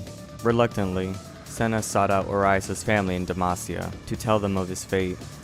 There, she met his son, Lucian, who would not relent until Senna allowed him to join Urias' parting vigil. From the very first moment, she found herself flustered, wondering if her walls were enough to keep out someone so stubborn, full of humor and love. It became clear over time that Lucian's place was with the Sentinels, as Senna's partner, and Senna as his. The more they served together, the deeper their bond became, and Senna realized that the value of her walls wasn't what she kept out, but who she let in. Yet as Lucian's love for Senna grew, so did his desire to save her from her curse. In time, it became his only focus, the light in his eyes passing into his gun, making Senna wary that Lucian would only see sorrow where there was love. It was while researching a cure that Senna and Lucian came into conflict with the sadistic wraith Thresh. So close to answering mysteries about the ruination and Senna's curse, Lucian refused to turn back. Thresh's chains whipped towards Senna as she stood between the wraith and her husband. More painful than the scythe was seeing the look of anguish on Lucian's face. With her last breath, Senna screamed for Lucian to run. But as Senna felt the death blow and knew she had lost, she realized there was a glimmer of hope. Her whole life, the mist had haunted her. She didn't need to fear it anymore. She could ride it into the darkness of Thresh's lantern and see what was inside. Her curse had become her only chance for salvation. While Lucian spent years seeking to grant his beloved peace, Senna explored her spectral prison. She learned that life had been the origin of her curse. Its spark shone brighter within her than anyone else. She'd been infected with it when she first encountered the wreckage that brought the harrowing. There, she'd been touched by a powerful, lingering soul, given its unnatural life. It was a life that the black mist could never let go. She could use this force to pull the mist into herself, empowering her to sever its hold over others in the lantern. Among the souls she freed were sentinels who possessed lost knowledge of the ruination's origins, of her curse, and the love that created it. When Lucian drove his broken pistol into the lantern, intending to end the torture of the souls within, Senna was waiting. She escaped, shrouded in mist she'd drawn from other souls. She was dead, but also alive, thanks to her curse, wielding a relic stone cannon that could channel darkness along with light. Forged from the weapons of fallen sentinels, no longer running from the mist, Senna now understands the suffering of the souls within. Though it is painful, she draws their mist into herself, liberating them, and blasting darkness with darkness. Embracing her death every time she transforms into a wraith, she becomes like those she fought, only to be reborn again thanks to the life infecting her. Though Senna and Lucian's love survived even death, now they face the consequences of her rebirth. Senna knows what they have to do next. A secret gleaned within the lantern. Find the Ruined King and stop him at any cost. Senna's one of the best champions that League's come out with in years, and to this day still, even after all the champions that came out after her. She's just so freaking cool. Next up, we have Seraphine, the starry-eyed songstress. In Piltover, where anyone's dream can become everyone's progress, a star is born. As a child, Seraphine always loved music, especially her father's lullabies. The songs were beautiful, but sad. He brought them up to Piltover as he and Seraphine's mother, two lifelong Zonites, saw a better life in the City of Progress. Leaning out the window of their Hex Caustics workshop, where broken sound tech was made to play again, Seraphine sang along with the streets. The shanties of the sun gates, the whistling of apprentices, even the melody of conversation. In a bustling city like Piltover, she was never alone. Over time, Seraphine realized she could sense songs too private, too personal for any ordinary person to hear. And as she grew, so did the intensity of her gifts. She heard every person's soul, loving or cruel, turning the streets she once loved into an overwhelming cacophony of conflicting desires. How could she make sense of the voices if none of them harmonized? Some days, she hid shivering in a corner, hands over her ears, unable to hear herself above the chaos. Seraphine's parents had left everything behind so she could be born in Piltover. They couldn't bear seeing her struggle. Scrapping together their savings to purchase a shard of a rare Hextech crystal, they crafted a device that dampened her magical hearing. For the first time in years, there was silence. Within that quiet, though, Seraphine heard something. Someone. The crystal had a consciousness, born of Bracken blood. Though hard to hear and harder to comprehend, the voice was kind. In a hymn of distant deserts and ancient conflicts of ancestors, 1,000 years of history sang in unison. Seraphine, awed, asked for guidance. Overwhelmed by the yearnings around her, she worried she may have no song of her own.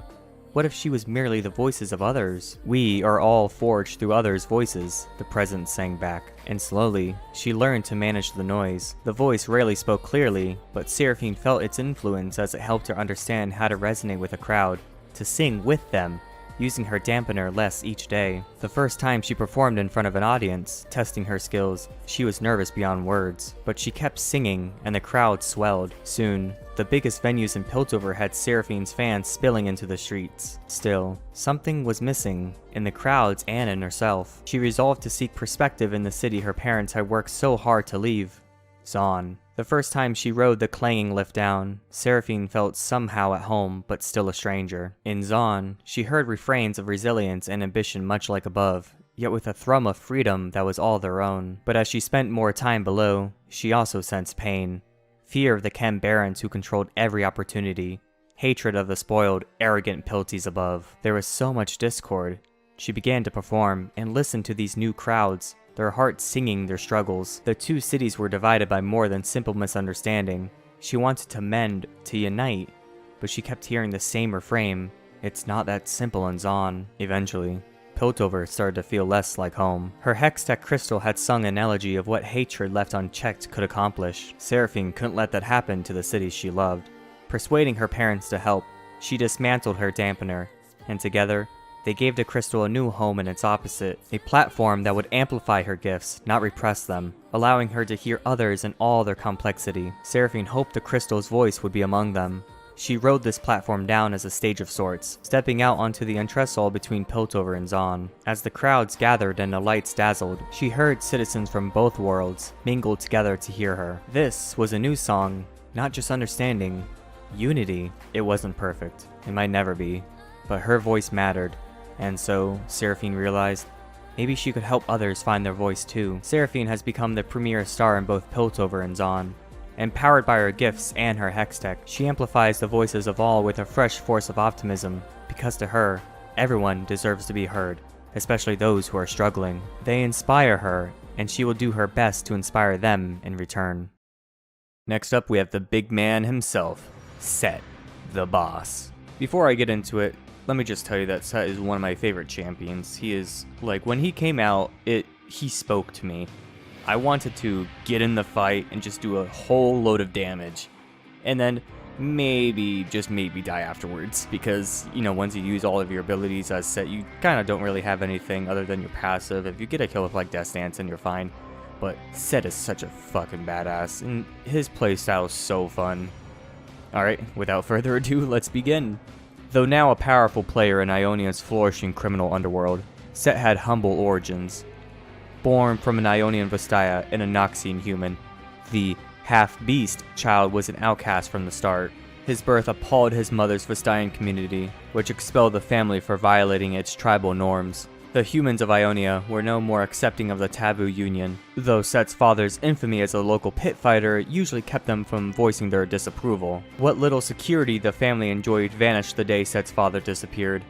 All of a sudden, those who had bitten their tongues at the sight of the young Set felt free to express their contempt. The boy was bewildered, wondering where his father had gone, and why trouble suddenly seemed to be following him. Set grew up quickly, becoming callous in the face of the taunts and threats he had endured. And before long, he began using his fists to silence the insults. When news of his fights reached his mother, she made him swear not to go near the Noxian pits where his father had fought. But the more Set fought, the more he thought of his father. Longing to find the man he only vaguely remembered, Set snuck away to the pit late one night, after his mother had gone to bed. Immediately, he was enthralled by the spectacle. Scores of Noxian soldiers, fresh to the shores of Ionia, roared with bloodlust from the stands around him. Down in the center of the arena, fighters from all backgrounds and martial disciplines clashed in gruesome duels with a variety of weapons. The winners handsomely paid in Noxian coin. When the event was over, Set inquired about his father and learned a hard truth. His father had bought out his contract and left to tour more profitable pits abroad. He had deserted his family to seek fortune on the other side of the world. Burning with rage, Set asked the arena's matchmaker for a fight, hoping that somehow his father would return from his tour and be the opponent standing across the pit from him. The matchmaker assigned the boy a fight on the next card, figuring he would be easy fodder for one of his star combatants. Set would prove him wrong. From the moment he threw his first punch, the Beast Boy Bastard was a pit fighting sensation. Though Set had no formal martial arts training, his primal strength and ferocity more than compensated, and he leveled his more technically sound opponents like a battering ram. Never abandoning hope that he might one day fight his father, he soon became the undisputed king of the pit, with a swollen coffer of prize money, and a trail of broken opponents to his name. Night after night, Set brought money and comforts to his mother, always lying about how he had acquired them. It warmed his calloused heart to see her so proud of his success, no longer forced to toil at menial jobs. Still, Set couldn't help but feel he could do better. Being the king of the pit was good, but being the person who owned the pit, that was where the real money was. Late one night, after defending his title in front of a record-breaking crowd, Set presented his new demands to the Noxian matchmaker and his cronies. He suggested they grant him control of the arena and his revenue. When they refused, Set barred the doors. Minutes later, the doors reopened, and the Noxians emerged, badly maimed, with a message on their bloody lips. The half-beast was the new boss. With the promoters out of the picture, Set took control of the pit he once fought in. Ionians, who had only recently been conditioned for war, flocked to the arena, paying to satisfy an urge they only now knew they possessed. Set took full advantage of their newfound bloodlust, accumulating wealth and power beyond his wildest boyhood dreams, as he transformed the pit into a hub of an underground empire of gambling and vice. The half-beast who reigns supreme in the pit now runs his illicit enterprises with the same iron fist. Anytime someone challenges his authority, he personally reminds them where they stand. Every punch Set throws is a blow to his old life of poverty and ostracism, and he intends to make sure that old life stays down. Like, how could you not love this guy? He is so fucking cool. Next up we have Shaco, the Demon Jester. Most would say that death isn't funny. It isn't. Unless you're Shaco. Then it's hysterical. He is Valorant's first fully functioning homicidal comic. He jests until someone dies, and then he laughs. The figure that has come to be known as the Demon Jester is an enigma. No one fully agrees from whence he came, and Shaco never offers any details on his own. A popular belief is that Shaco is not of Runeterra, that he is a thing from a dark and twisted world. Still, others believe that he is the demonic manifestation of humanity's dark urges and therefore cannot be reasoned with. The most plausible belief is that Shaco is an assassin for hire, left to his own lunatic devices until his services are needed. Shaco certainly has proven himself to be a cunning individual, evading authorities at every turn who might seek him for questioning for some horrendous law-breaking atrocity. While such scuttlebutt might reassure the native inhabitants of Valorant, it seems unimaginable that such a malevolent figure is allowed to remain at large. Whatever the truth of his history might be, Shaco is a terrifying, elusive figure most often see where madness can openly reign. Short and sweet to the point, that's all I have to say about this guy. Next up is Shen, the Eye of Twilight. An enigma to the spirit realm, as well as the mortal world, Shen belongs to neither. Although born to one of the most revered families of northern Navori, it was his father's role as the Eye of Twilight that set his destiny in the Kinku Order. As the son of Great Master Kusho, he was immersed in the Order's culture, and its core tenets were as familiar to him as the Ionian sunset. He knew the necessity of pruning the tree, the determination of coursing the sun, but above all, he learned the wisdom of watching the stars. He meditated and studied throughout his childhood, and was considered exemplary by all his teachers. His closest friend, the only one who could match him in practice bouts, was the young acolyte Zed. They grew up as brothers, often confiding in each other their personal hopes and dreams. Shen could turn to Zed for a fresh perspective on any matter, and the two became known as the Kinku's most promising students. As their skills developed, Kusho brought them on dangerous missions, including a hunt for the golden demon plaguing the province of Zon. Their search took years, but Shen stayed committed even after uncovering countless gruesome murders. When they at last captured the demon, it was revealed to be Kata Jin, a mere stagehead from a traveling theater. Instead of execution, Great Master Kusho ordered the criminal imprisoned. Though he and Zed both thought the killer deserved heavier punishment, Shen accepted his father's decision. He strived to emulate the Eye of Twilight's dispassion, and so found himself failing to console a bitter and resentful Zed. Even when Noxian invaders threatened the peace of the First Lands, Shen reluctantly supported Kusho's inaction. But when Zed abandoned the Kinku to join the fight, Shen stayed within the temple walls. Many of the provinces were soon occupied by the enemy. Despite this, Shen focused on maintaining Ionia's spiritual harmony. So it was, when he was far from home, he felt a jolting imbalance within the Kinku Order. Rushing back, he came upon the survivors of a bloody coup. From them, he learned Zed had raised acolytes of his own and seized the temple. Worst of all, Shen's father had been slain by the man he once saw as kin. Repressing his anguish, he led the remnants of the Kinku to safety in the mountains. Shen took up his father's spirit blade, as well as the title of Eye of Twilight. His role was not to seek vengeance, but to rebuild the Order. Following the core tenets, he began to recruit and train others, hoping to restore its strength. One acolyte in particular showed boundless potential. Shen taught the girl, Akali Jomen Telthi, to master the arts of stealth and subterfuge. Her mother, Mayum, had stood alongside Kusho as the Fist of Shadow, and it seemed as though her daughter could follow the same path.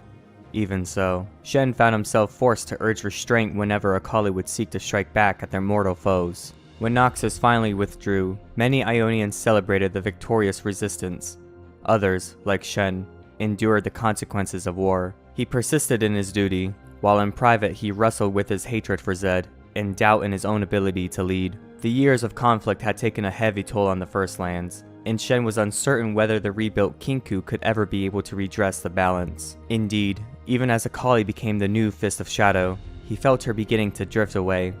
In time, she openly denounced his teachings and left the Order. Shen meditated, watching the stars, and understood that Akali would need to find her own way, and so would the Kinku. Sometimes, between unseen struggles in the spirit realm, Shen still contemplates the value of his beliefs. He has never let his emotions stop him from preserving tradition.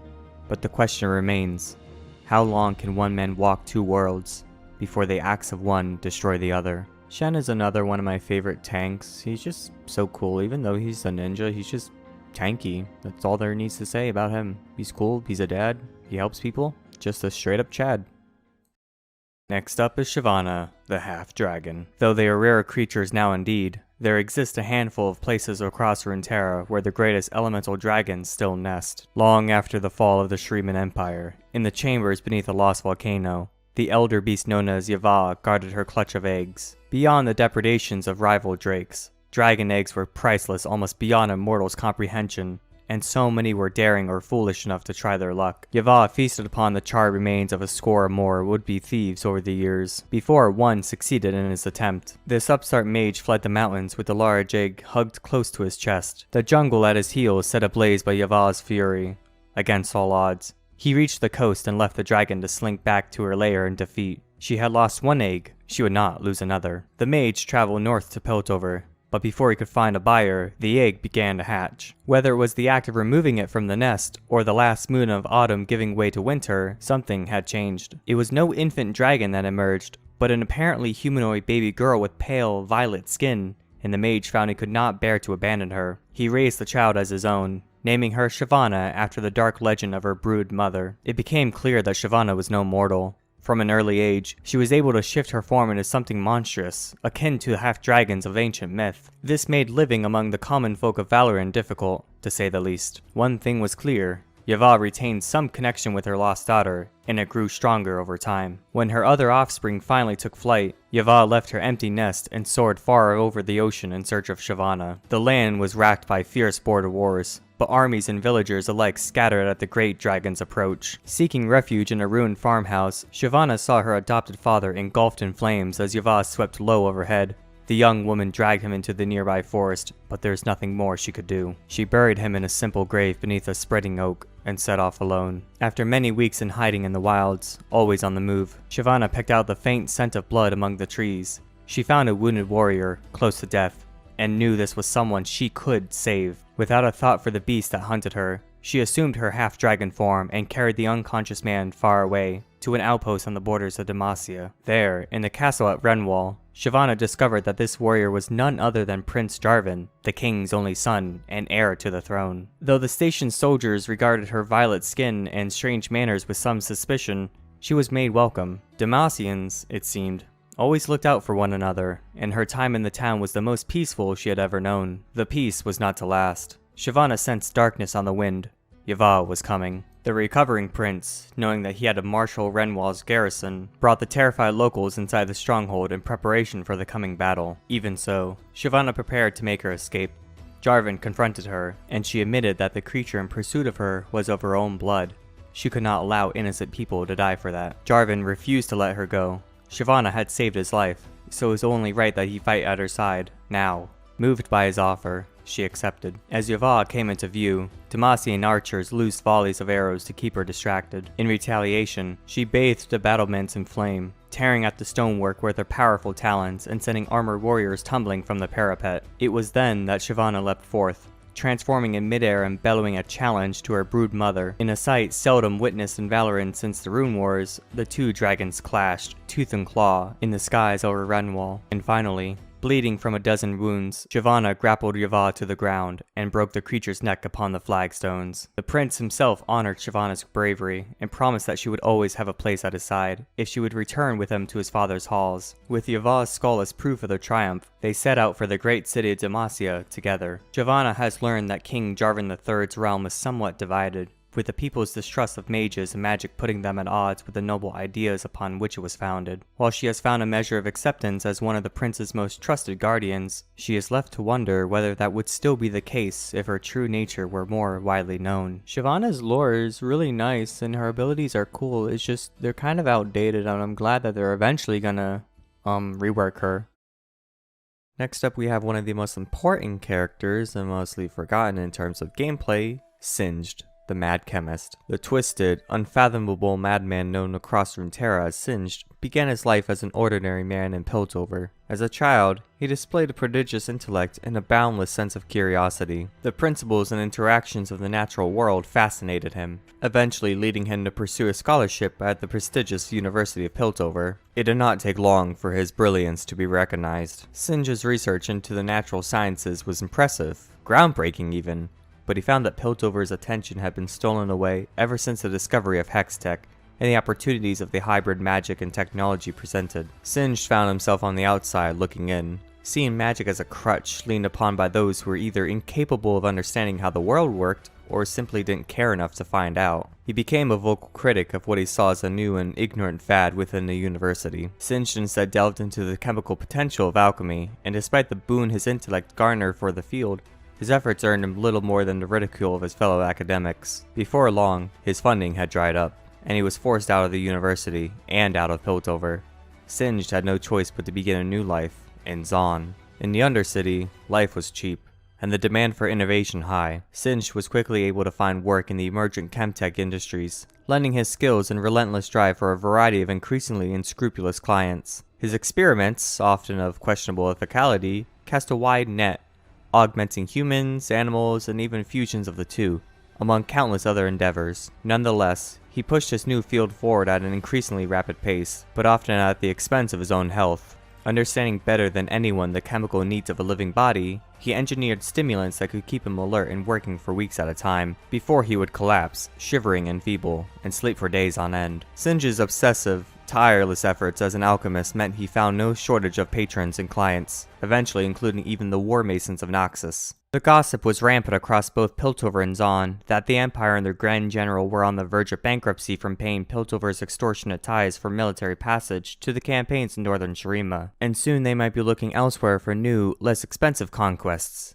So long as they paid his fees, Singed didn't care. After years of smaller, on-and-off projects, Singed was approached by a military commander named Amistan, who contracted the alchemist to help her break the bitter stalemate of the war in Ionia. She needed a new kind of weapon from him, the like of which no one had ever seen before, and she could make him a wealthy man indeed. Putting aside all other concerns, Singed poured all of his intellect, knowledge, and experience into the synthesis of this new weapon. The result of his efforts was an alchemical fire that was unstable, volatile, and utterly horrifying. When it was finally unleashed in Ionia against the enemies of Noxus, it burned hot enough to fracture stone, and tainted the earth around it with a dense, metallic poison so completely that almost nothing would grow there. Even Amistan's own allies were appalled, though not quite enough to name her and Singed as war criminals. Now, without any restraint for capital, materials, or even subjects to experiment upon, Singed nonetheless feels the weight of years upon him. His most recent work has taken a decidedly more biological angle and of a far more dramatic scope. A recent exercise in the meddling of an animal, man, and machine left his laboratories in ruins, his face held together with filthy bandages, and his subject freely prowling the streets of Zaun,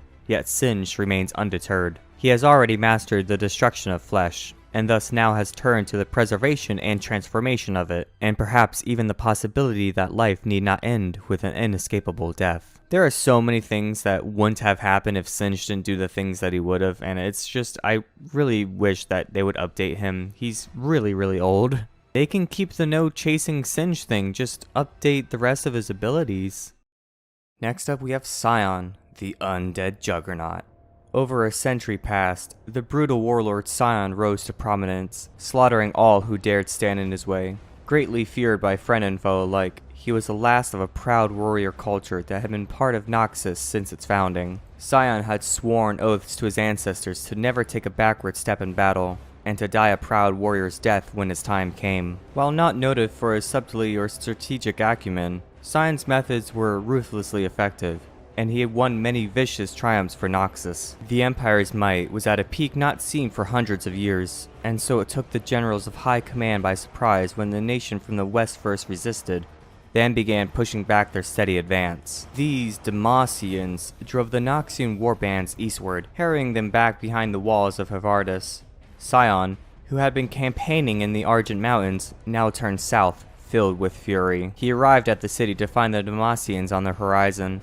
They had no intention of besieging Havardis. Having driven the Noxians from the lands neighboring their own, they were preparing to return home. Sion readied his troops, determined to punish these upstarts for their impudence. The Noxian commander at Havardis, however, had already suffered several defeats to the enemy, and was content to hide behind the city walls and let them leave unscathed. It had been Sion and his warriors who had paid the claim to the land now lost in blood. Outraged, he hurled the commander from the city walls and ordered the attack. Sion tore straight through the Demacian lines, seeking out their leader, King Jarvan I.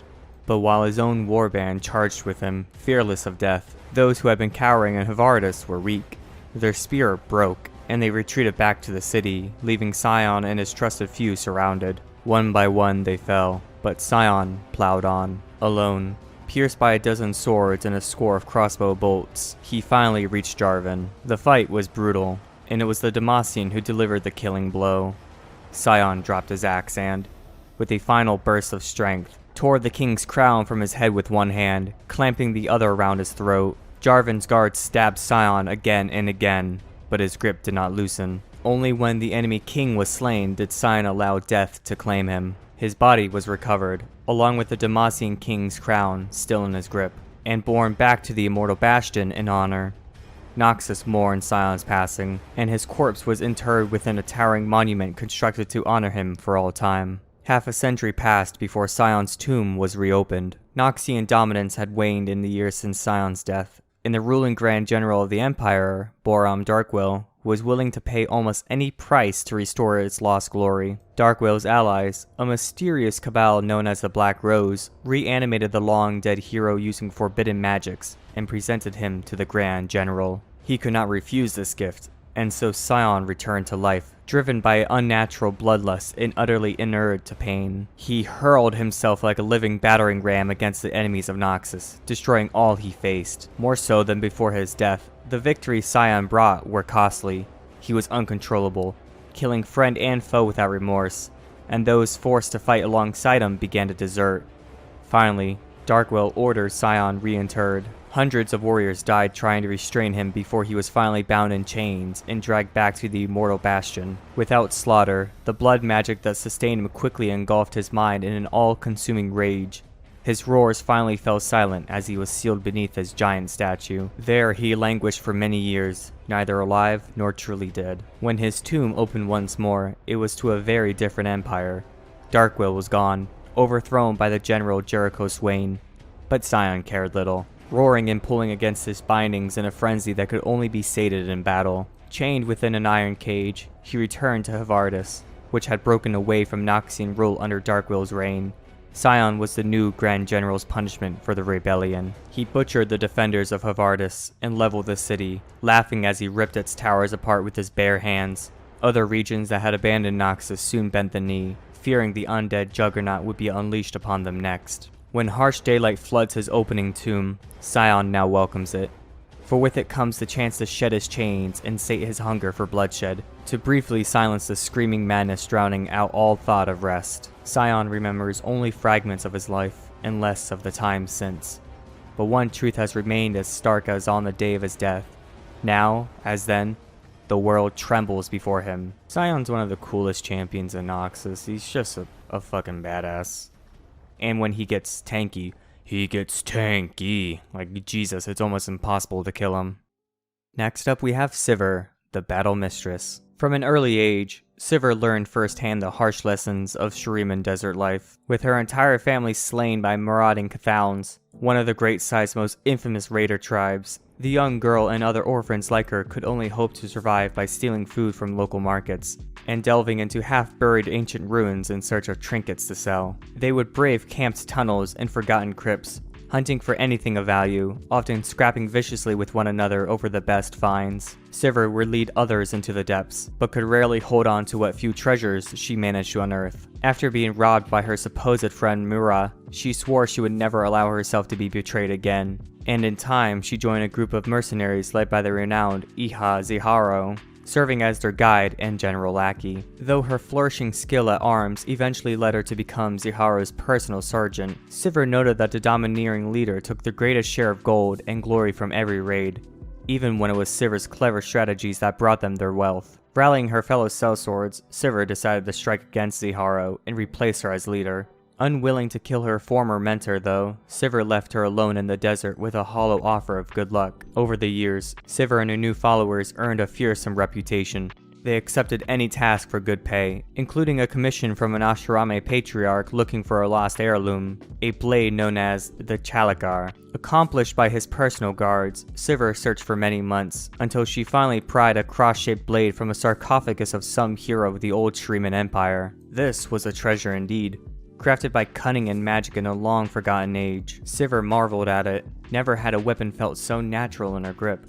When the captain of the guard demanded they return it to their master, Sivir threw the blade in a curved arc, decapitating the captain and cutting down the 3 men behind him in an instant. Sivir fought her way from the tomb, leaving only the dead in her wake. Sivir's reputation soon spread beyond the desert. Indeed, when Noxian expeditions began to move inland from the northern coast, she found herself in the employ of Cassiopeia, the youngest daughter of General Duke Tao, to help plunder Shurima's lost capital. As they traversed twisting catacombs, many of Sivir's mercenaries fell to ancient traps, but Cassiopeia refused to turn back. When they finally reached a great tomb door, surrounded by statue guardians and bas-reliefs depicting the mighty god warriors of old, Sivir felt her blood stir. She was mesmerized by these beast-headed heroes, and their wars against the foul creatures of the underworld. Taking advantage of Sivir's inattention, Cassiopeia thrust a dagger into the mercenary's back. Sivir collapsed in agony, her blood soaking the sand. Using the Chalakar itself, Cassiopeia unlocked the tomb door, unknowingly triggering the sorceress curse that had been placed upon it. On the verge of death, Sivir watched as a sown serpent came to life before her eyes, searing Cassiopeia's skin with venom. The last thing that the sellsword heard before her senses dimmed were the roars of maddened gods, unleashed from the tomb to walk the earth once more. But fate, it seemed, was not yet done with Sivir. Unknown to her, she carried the last trace of an ancient royal bloodline in her veins. She awoke to find herself tended by none other than Azir, the last ruler of the Empire, who had been denied his right of ascension and passed into legend. Her spilled blood had reawakened his spirit after almost 3,000 years, completing the ritual and imbuing him with all the celestial power of a god emperor. There, in the oasis of the dawn, he used the healing waters of that sacred pool to miraculously undo Sivir's mortal wound. She had heard tales of Azir and his prophesied return, and always thought only fools could believe in such fantasy. And yet she could not deny what was unfolding before her very eyes. The earth split, and great plumes of dust whirled into the air as the ancient city of Shurima rose from its grave, crowned by an enormous golden disc that shone with the heavenly rays of the sun. Shaken to her very core, Sivir fled with the Chalakar on her back. While she would have liked nothing more than to return to her former life, she instead found herself caught up in the struggles of powers greater than most mortals could comprehend. At the city of Akara, she crossed paths with another ascended being, the freed magus Xerath, now seeking to end Azir's bloodline for good. But with the help of a scholar Nasus and a young stoneweaver named Talia, Sivir survived once more. The time has now come when she must choose a path, either embracing the destiny she has been given, or forging her own amid the shifting sands of Shurima. I didn't know she encountered Talia. It's pretty cool. Next up we have Skarner, the Crystal Vanguard. Long before the rise of Shurima's great empire, the remote northwestern valleys were home to an age-old race known as the Bracken. These noble creatures were quite unlike any other. While individually they may have seemed primitive and aggressive, their arachnoid bodies held a wondrous secret. They existed as custodians of a truly ancient Gestalt consciousness, perhaps one of the very oldest in Runeterra. Each Bracken was host to a single magical crystal, which retained their memories, their hopes and dreams, and everything that made them who they were. After the body's death, the core of the crystal was buried with great reverence in the deepest valleys. There they waited for new, younger Bracken to inherit them, and take up the mantle of all those who had come before. So it was, through the eternal harmony of their crystal's song, the Bracken had all but achieved immortality. The one who would become known as Skarner heard his crystal calling to him from somewhere beneath the earth. Day and night, he burrowed in a methodical pattern that covered the entire valley with intricate spirals, until his claws finally closed around a crystal larger than any he had seen before. Its surface was cracked and dull, yet the dim glow within it pulsed in response to his presence, and its song enveloped him. When Skarner emerged once more, the crystal was fused with his body, and he was one with all of his kin in a wordless meeting of countless minds. He could feel the magic of the material realm all around him, a deep connection to the world, like a low, constant hum that resonated through every facet of his being. Mortals, such as they were, knew and respected the Bracken, but also feared them. They would sometimes leave offerings at the entrances to the valleys, which they named things like the Crystal Scar in their imperfect, fleshy languages. Over time, though, their focus began to turn toward conflict and conquest, and the Bracken resolved to hibernate until this danger was past. Even if the mortal races wiped each other from existence, it would amount to little more than a single, somber note in the crystal's unending song. And so, the Bracken slept. Then, without warning, the song became a scream. Skarner was jolted awake as explosions tore through the Bracken's hiding place. The land that had become parched and barren, but mortals perished. They came armed with fire and metal, delving down beneath the surface to hack the living crystals from his sleeping kin. Skarner erupted from the sand in a frenzy. He killed many of the murderous thieves, and the rest fled in terror, leaving him to revive his dormant companions. But those Bracken whose crystalline forms had been damaged died moments after they woke, and the most of the others could not be roused at all. So deep was the trauma to their collective psyche. He stumbled through the valleys in mourning. He was certain that, even if the magic of the crystals still endured, it would quickly fade in the hands of mortals. Yet, as the sun broke over the horizon many weeks later, Skarner heard the faintest of echoes calling out in his mind. These were not the soaring harmonies he had known before, but a terrified, urgent keening imploring him to act. He hesitated for just a moment, knowing that if he went in search of his stolen kin, then those who would still lay beneath the sands would be defenseless. But as the cries died away, he knew he had no other choice, and strode out eastward into the desert. Though Skarner's search is lonely, he sometimes hears the cold, disembodied song of a lost crystal drawing nearer, only to fade once more. It is a feeling that brings hope and anguish in equal measure, and he focuses his sorrow into unshakable determination, knowing that the survival of the Bracken race is all that matters. And that's the sad story of Skarner. Next up we have Sona, Maven of the Strings. Sona's earliest memories are of the Ionian monastery where she was raised, in the province of Galaran. The monks, along with kind-hearted volunteers from the local villages, took in any orphans or foundlings left at the front gates and made sure that they would want for nothing. As a young girl, Sona was considered shy and quiet, until it became apparent that she couldn't speak at all. But she was unusually thoughtful and attentive, and the other children tended to seek her out whenever they needed comfort. Their playful smiles quickly restored, and Sona discovered other ways to express herself. Unlike her playmates, she had one possession when she was first found, a curiously strung instrument, packed into a plain wooden case. None of the visiting musicians or teachers knew what it was, though that did not stop several of them from attempting to procure it for themselves, one way or another. Instead, Sona taught herself how to play it, and her simple, beautiful melodies moved even the most skeptical listener to tears of joy. However, dark times were approaching. The foreign empire of Noxus had begun landing troops in the northern provinces, and the monks decided to evacuate their young charges to safety before the invasion could reach Galaran. After their caretaker struck a deal with a Demacian trader, Sona and a handful of her friends found themselves bundled into one of the last ships to escape before the Noxian blockade of Ionia's western coast. She looked back in anguish, knowing that she would not be able to return for many years, if at all. After months at sea, they arrived in Demacia, a strange dour land where magic was widely distrusted. Their monks were called Illuminators, and they worshipped no gods or spirits, yet placed great value on showing kindness to strangers and the needy. So it was that Sona was taken in by the Bel'Veth family.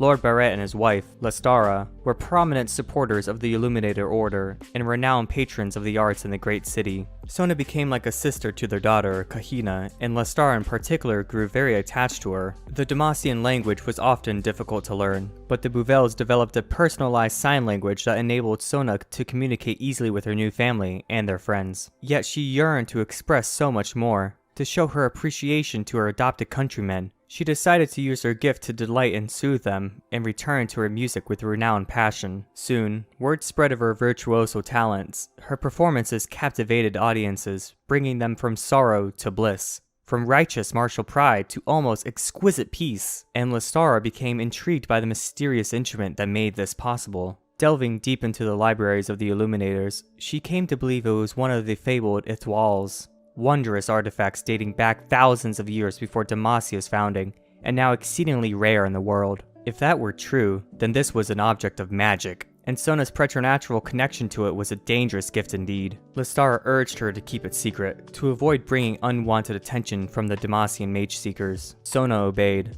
though she wondered how something that brought people peace could be seen as a threat. Some years later, Lord Barrett Bouvel was slain fighting Noxus at the Gates of Mourning.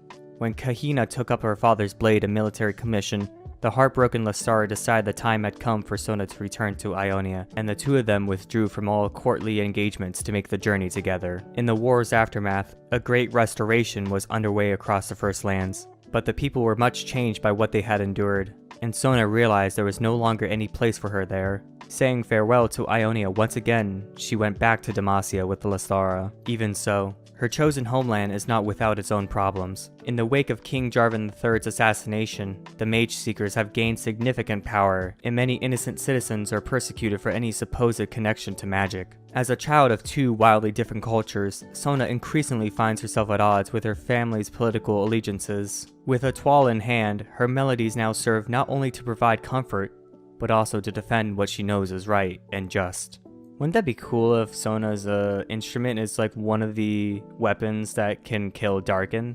That'd be pretty cool. Overall, it's pretty cool story. It kind of sucks what kind of position she's in, because she's just kind of like back and forth, because she's technically magic, but at the same time she's not, because it's mostly the instrument. But pretty cool, and she's pretty fun to play. Next up, we have Soraka, the Star Child. An age ago, when time itself was young, the inhabitants of the Celestial Realm regarded the fledgling races of Runeterra with growing concern. These creatures deviated wildly, unpredictably, and dangerously from the great designs intended for them by those above. The guidance and fates that had been woven into the night sky often went unseen, or worse. They were misinterpreted by their simple mortal minds, leading to chaos, uncertainty, and suffering. No longer able to merely watch, one celestial being chose to descend to the mortal realm, determined to untangle the knots in the tapestry of the world. This child of the stars took on a form of flesh and blood, and though the powerful magic coursing through her veins burned this new body from the inside out, she knew her suffering meant little if she could help to heal all that was broken and incomplete. And so Soraka came to be, and set upon her journey to soothe the mortals she encountered. Even so, she quickly learned the capacity for cruelty that the peoples of Runeterra possessed. Whether on the battlefields of inescapable conflicts, in the city underbellies of sprawling cities, or on the frontiers of the untamed wilderness beyond them, there seemed to be no end to the fighting, betrayal, and suffering Soraka witnessed. She watched, helpless, as mortals ignorantly broke the threads of destiny they could have woven together. Their lives were too short, she reasoned. They were simply unable to see the greater patterns, now lost. But as Soraka lived among them, as one of them, trying to repair what little of the damage she could, something incredible and wholly unforeseen happened. From the snarls and tangles and knots, the messy breaks in the great patterns, Soraka noticed a new, unintended design emerging, intertwined, and of a staggering complexity. Unintended and wild, the mortals were forging new and unknown futures for themselves. From the celestial realm above, it had seemed like pure chaos, but with her new perspective, and blessed by the stars to stand against the erosion of time, Soraka now beheld an almost perfect beauty. Just as mortals had the deepest capacity for cruelty, so too did they possess infinite potential for kindness, and inspiration to rival anything among the stars. Soraka realized her place was not to repair or replicate the celestial pattern. While a part of her craved the fixed, comforting destinies of the stars, she knew in her heart that static fates could not contain the unbridled, dynamic potential of mortality, and so her work took on a renewed vigor, driven to unlock the untapped possibilities of all she met. Soraka sought now to inspire and guide rather than shepherd, to see what unblazed trails each mortal could discover for themselves in the brief, radiant moment. Over the millennia, legends of the Star Child have filtered through all the lands of Runeterra. Some tribes of the Freljord still speak of a far wanderer, a horned healer who soothed the icy bite of the most brutal winters. In the depths beneath Zon, rumors float of a lilac-skinned medic who would purify weary lungs from the ravages of the alchemical grey. In troubled Ionia, the oldest myths of the Vastaya Ray recall a seer who communed with the stars themselves, and called upon their light both to heal the wounded and scorch those who would do further harm to the First Lands. Currently, Soraka calls the westernmost peaks of Targon her home. She watches over an isolated tribe of Vastaya, teaching them her healing ways, and tending quietly to her own needs. But what brings her so close to the Great Mountain, or how long she will stay, only Soraka knows. Many times, she has watched entire civilizations dance close to the brink of destruction, and she has learned that she cannot save those who do not wish it, nor force them to see what they will not. All the same, Soraka is determined never to stop trying. What a neat story for Soraka. It really does fit her. Especially with her healing ability taking her own health, because she's basically burning herself, healing everyone. It's pretty cool. Sorry that I'm saying it's pretty cool for every single champion, but I just love all of them. Next up we have Swain, the Noxian Grand General. Born into a patrician family, One of many to exist since the first walls were raised around Noxus, Jericho's Swain seemed destined for a life of privilege. The noble houses had played a key role in Boram Darkwill's rise to power, stoking rhetoric that their proud heritage was the nation's greatest strength. However, many hungered for greater influence, plotting against Darkwill in a secret cabal united by nothing more than the symbol of a black rose. Uncovering their intrigue, Swain personally executed the most prominent conspirators. Among them were his own parents, whose whispers of a pale woman had first alerted him of the danger to Noxus, which he valued more than house or kin. They sought a power, a shapeless voice cackling in the darkness of the immortal bastion, something like a raven's caw. For exposing the cabal, Swain was granted a commission in the Noxian army, far from anything he had ever known. There, he learned firsthand that the Empire was not strong because of Noxians, as he had believed, but because of the way it could unite all men in spite of their origins. On the front lines, a foreign slave could be the equal of a highborn noble, but still, Swain found only darkness in the wake of each battle, clouds of carrion crows. After securing the western borders, Swain's own reputation was secured in Shurima, where his forces raised countless Noxtora above the desert sands. Yet, in time, it became clear that greed was the sole purpose driving the Empire forward. Fighting wars on too many fronts, lusting over magical relics, the aging Boram Darkwill was clearly growing unhinged. When Noxus invaded Ionia, Darkwill began to move even more brazenly, retasking entire warbands to scour the land for anything rumored to extend a mortal lifespan. With Swain's forces depleted, it became nearly impossible to engage the enemy. Finally, at the Battle of the Placidium, after luring the local militia into what should have been a trap, Swain's war host was overrun. His veterans were routed, and Swain was gravely wounded, his knee shattered, Ionian blades cleaving through his left arm. As he lay on the verge of death, a raven approached to feed, and Swain felt an old, familiar darkness press upon him again, but he would not let it take him. He could not. Staring into the bird's eye, he saw reflections of the evil strangling the heart of Noxus, a black rose, the pale woman, and her puppet emperor. Swain realized that he had not defeated the hidden cabal, and they had betrayed him to what should have been his death. After seducing Darkwill, the man they failed to overthrow. All this was glimpsed, not in the mind of a raven, but something more. The power his parents had been seeking, the demonic eyes blazing in the dark. Cast out of the military for his failure, considered nothing more than a cripple, Swain set about uncovering what truly lay within the immortal bastion, an ancient entity, preying upon the dying and consuming their secrets, as it had attempted to consume his own. Swain stared into that darkness, seeing what even it could not, a way to wield it. Though his meticulous preparations took many years, Swain and his remaining allies seized control of Noxus in a single night. Physically restored by the demon, he crushed Darkwill in full view of his followers, leaving the throne shattered and empty.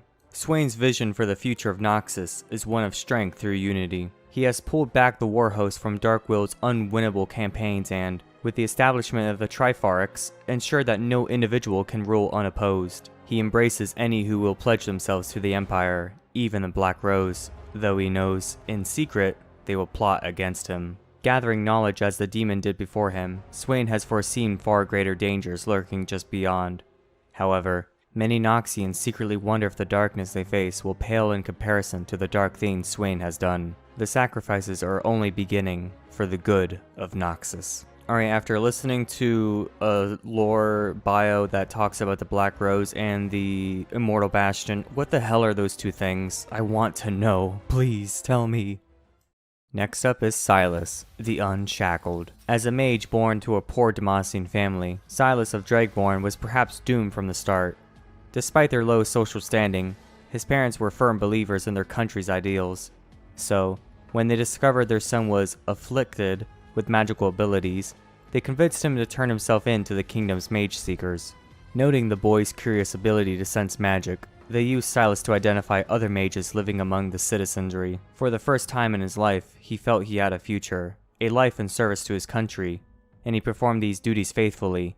He was proud but lonely, forbidden from associating with anyone but his handlers. Through his work, Silas began to notice that magic was far more prevalent than Demacia cared to admit. He could sense glimmers of hidden power even among the wealthy and prominent, some of whom were the most outspoken decriers of mages.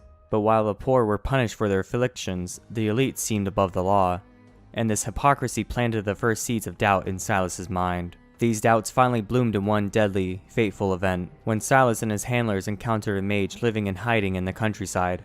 After discovering it was only a young girl, Sylas took pity on her. When he tried to shield the child from the mage seekers, he accidentally brushed against her skin. The girl's magic rushed through Sylas's body, but rather than killing him, it shot forth from his hands in raw, uncontrolled bursts. It was a talent he did not know he possessed, and it resulted in the deaths of 3 people, including his mage seeker mentor. Knowing he would be called a murderer, Sylas went on the run, and quickly gained notoriety as one of the most dangerous mages in Demacia. Indeed, when the mage seekers found him, they showed no mercy. Though he was still a youth, Sylas was sentenced to life imprisonment. He languished in the darkest depths of the mage seeker compound, forced to wear heavy shackles of magic dampening petricide. Robbed of his arcane sight, his heart turned as hard as the stone that bound him, and he dreamed of vengeance on all who had put him there. After 15 wretched years, a young volunteer from the Illuminators named Luxana began to visit him. Even with his shackles, Sylas recognized her as a singularly powerful mage, and over time the two forged an unusual and secretive bond. In exchange for Sylas's knowledge of the control of magic, Lux educated him about the world outside his cell, and brought him whatever books he desired. Eventually, through careful manipulation, he convinced the girl to smuggle a forbidden tomb into his cell, the original writings of the great sculptor Durand, detailing his work with petricide. The work revealed the secrets of the stone to Sylas. It was the foundation of Demacia's defenses against harmful sorcery, but he came to see that it did not suppress magic, but absorb it. And if the power was held within the petricide, Sylas wondered, could he release it? All he needed was a source of magic, a source like Lux. But she never visited Sylas again. Her family, the immensely powerful Crown Guards, had learned of their contact, and were furious that Lux had broken the law to help this vile criminal. Without explanation, it was arranged for Sylas to be executed. On the scaffold, Lux pleaded for her friend's life, but her cries fell on deaf ears. As the headsman pushed past her to raise his sword, Sylas managed to touch Lux. As he had predicted, her power surged into the petricide's shackles, ready for him to unleash. And with that stolen magic, Sylas blasted his way free, sparing only the terrified young Crown Guard. He left the Mage Seeker compound not as an outcast, but as a new, defiant symbol of the broken and persecuted in Demacia. While traveling the kingdom in secret, he amassed a following of exiled mages. However, perhaps he always knew that even their combined power would not be enough to succeed in toppling the throne, which is why, with a band of his closest followers and several hardy oxen, Sylas eventually journeyed over the northern mountains to the frozen tundra of the Freljord. There, he seeks new allies, and the great elemental magic of ancient legend, so that he might return to Demacia and demolish the oppressive system that has made him and his fellow mages suffer for so long. And that's why Sylas was in the new Warriors music video cinematic that was released in 2020. That was really good. Good job, Riot.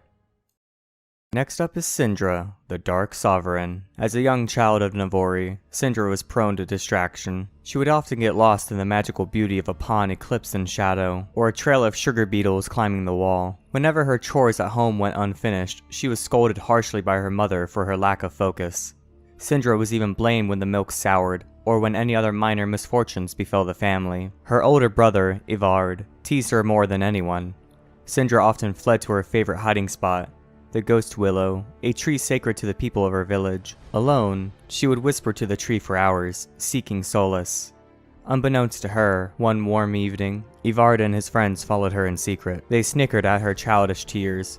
Her shame and rage grew as she tried to ignore their insults, until one of them threw a clump of dirt at her head. Syndra could no longer control her emotions. All her rage erupted from deep within her, in the form of darkly shining magical orbs, heavy with the weight of her anguish. This powerful ability had been dormant until now. It flared with volatile strength, the orbs like pearls of negativity that leached the spirit magic from the world around her, draining the Ghost Willow of its life essence. Ivard and his friends backed away in horror as the ancient tree twisted, its bark withering to a tarry black. Deprived of the Ghost Willow, the villagers grew concerned that their connection to the spirit of Ionia had been severed, and Syndra's family was to blame. Forced to move on in search of a new home, all had become fearful of her magic. After months of travel, they reached the coast and encountered a hermit priest named Conagan. He spoke of his home on the island of Phalor, where he taught those who wished to learn to control their wild magic, and Syndra's family could see no other option. Perhaps he could succeed where they had not. Young Syndra climbed the steps to a cliffside temple, crafted long ago from dark stone and overlooking the sea. Though she missed her old life, she tried to embrace her teacher's wisdom and put all her effort into tempering her emotions. However, Syndra grew frustrated as, instead of gaining more control, over the years her magic seemed to weaken. Connigan now locked himself away each morning, meditating in solitude rather than teaching her anything new, and so she confronted him, his teeth gritted with exhaustion. He confessed that he was deliberately dampening her power for her own safety. Such negativity had a strange, unpredictable effect on reality, and Syndra had grown far beyond his ability as a mentor. She felt more betrayed than she ever had before. Connigan tried to calm her, which only fueled her anger, and in that moment, his focus was lost. The foundations of the temple shook. The morning light seemed to pale. Syndra rose from the floor as her frustration surged within her. She snatched dark orbs from the air and cast them through her mentor's body, forcing him to feel all of her bitter outrage as he died. The ceiling gave way, rubble raining down, burying the sacred gardens in dust. Syndra turned her powers against what was left of the temple, sending shockwaves throughout Phalor and draining raw magic from the island itself. Never had such negative energy been so concentrated in one place, and it was the spirit of Ionia that swelled to counter it. The bedrock opened up beneath Syndra, dragging her down to a cavern deep underground. Roots pulled her into a pool of living water to suppress her powers and trap her in a magical slumber. Syndra dreamed for what seemed an eternity. Most of the world forgot she had ever existed. War with the Noxian Empire divided the people of Ionia, and Syndra was eventually awakened by those who had once stood guard over Phalor. Some came to kill her, while others hoped she would aid them against Noxus. But she unleashed chaos upon them all. She refused to be a pawn in someone else's game. Ripping apart the walls of the fortress that had been built on top of her island prison, Syndra raised the greatest tower into the skies to carry her far away. She would not be controlled, not ever again. Next, we are unbenching the Kench with Tahm Kench, the River King. The waterways of Valoran are old, but far older still is the demon Tahm Kench. From muddy gambling tents along the Serpentine River, through the salt-crested dice halls of Bilgewater, to the gilded wagering tables of Piltover and Zaun, all those who have given a covetous glance to another's wealth know the unending hunger that comes from an encounter with the River King. The first tales of the creature were told by traveling people who plied the Serpentine. They warned of a giant fish with a cavernous mouth, who would lure in the dissatisfied with the promise of more. One such story was that of a young man renowned for his honesty. Though born to the ways of the raftsmen, he desired a life beyond the poor banks he knew so well, and the River King promised him an unforgettable experience if only he would tell one little lie. It seemed harmless enough, so the raftsman bent the truth in conversation with his own brother. That night the demon appeared, revealing a fork in the river the raftsman had never noticed before. He followed it to a camp of foreign folk who offered him food and drink, and fresh companionship. As dawn neared and the raftsman was full and ready to return to his people, the demon appeared again, promising an even greater experience for another lie. His interest piqued, the man accepted the bargain, telling falsehoods to his hosts. The river parted again and he followed it to an evening of even greater luxury. This continued night after night, until the once honest raftsman's deceits came as easily as breathing. When the river finally emptied into the sea, he found himself alone and lost. There was no one left to lie to. So many dark choices, all of them his own, had left the raftsman with no way back home. The brackish rivers of the mainland carried the tales of the River King to the Blue Flame Isles, where the creature gained a name as his legend grew, Tahm Kench. In Bilgewater, fortunes are boom or bust, with as much wealth going out with the tide as comes in. Many a tavern yarn tells of the old Tom, a demon of the water with an unending appetite for games of chance. Such that the loquacious beast became a symbol for many of the city's gambling dens and houses of sin. Once the sun gates opened easy trade from Bilgewater to Piltover, tales of Tahm Kench became more common in the City of Progress and its underbelly Zaun. There, children know Tom as Two Coats, a fish so monstrously large that he wears two fine jackets stitched together. With a jaunty top hat and a smile wider than the pilt itself, he drives the jealousies of young artificers. It is said he came one progress day to a struggling Piltovan inventor and offered her an idea certain to make a wealthy clan take notice. All he asked in return was a single lock of her hair. The ambitious woman made the trade and, true enough, her work landed her a lucrative contract. But one invention would not satisfy, and Two Coats wandered by, this time asking for all of her lovely braids. Not wishing to disappoint her new patrons, the inventor agreed, and Two Coats ate them up on the spot. Still, the woman was unable to find the one great innovation that would make her name. The demon came again, offering a deal that would take the tip of one finger. The following week, it was an ear. A year passed, and by then there was little left of the woman to give. Finally, she called Two Coats herself, begging him to make it all stop. He laughed as he opened his jaws wide, telling her he would protect her from herself, and promptly swallowed her whole. The River King, the Great Waddler, Old Yawn Belly, Two Coats. The demon Tom Kench is known by many names, but all who speak them have learned a singular truth. No matter how alluring his words may be, in his mouth you will be lost. TK used to be one of my all-time favorite supports, way before they changed him to be a top laner, bruiser / now support, because they changed him again. But he was so fun to play. I kind of wish they would bring him back to the supporting role.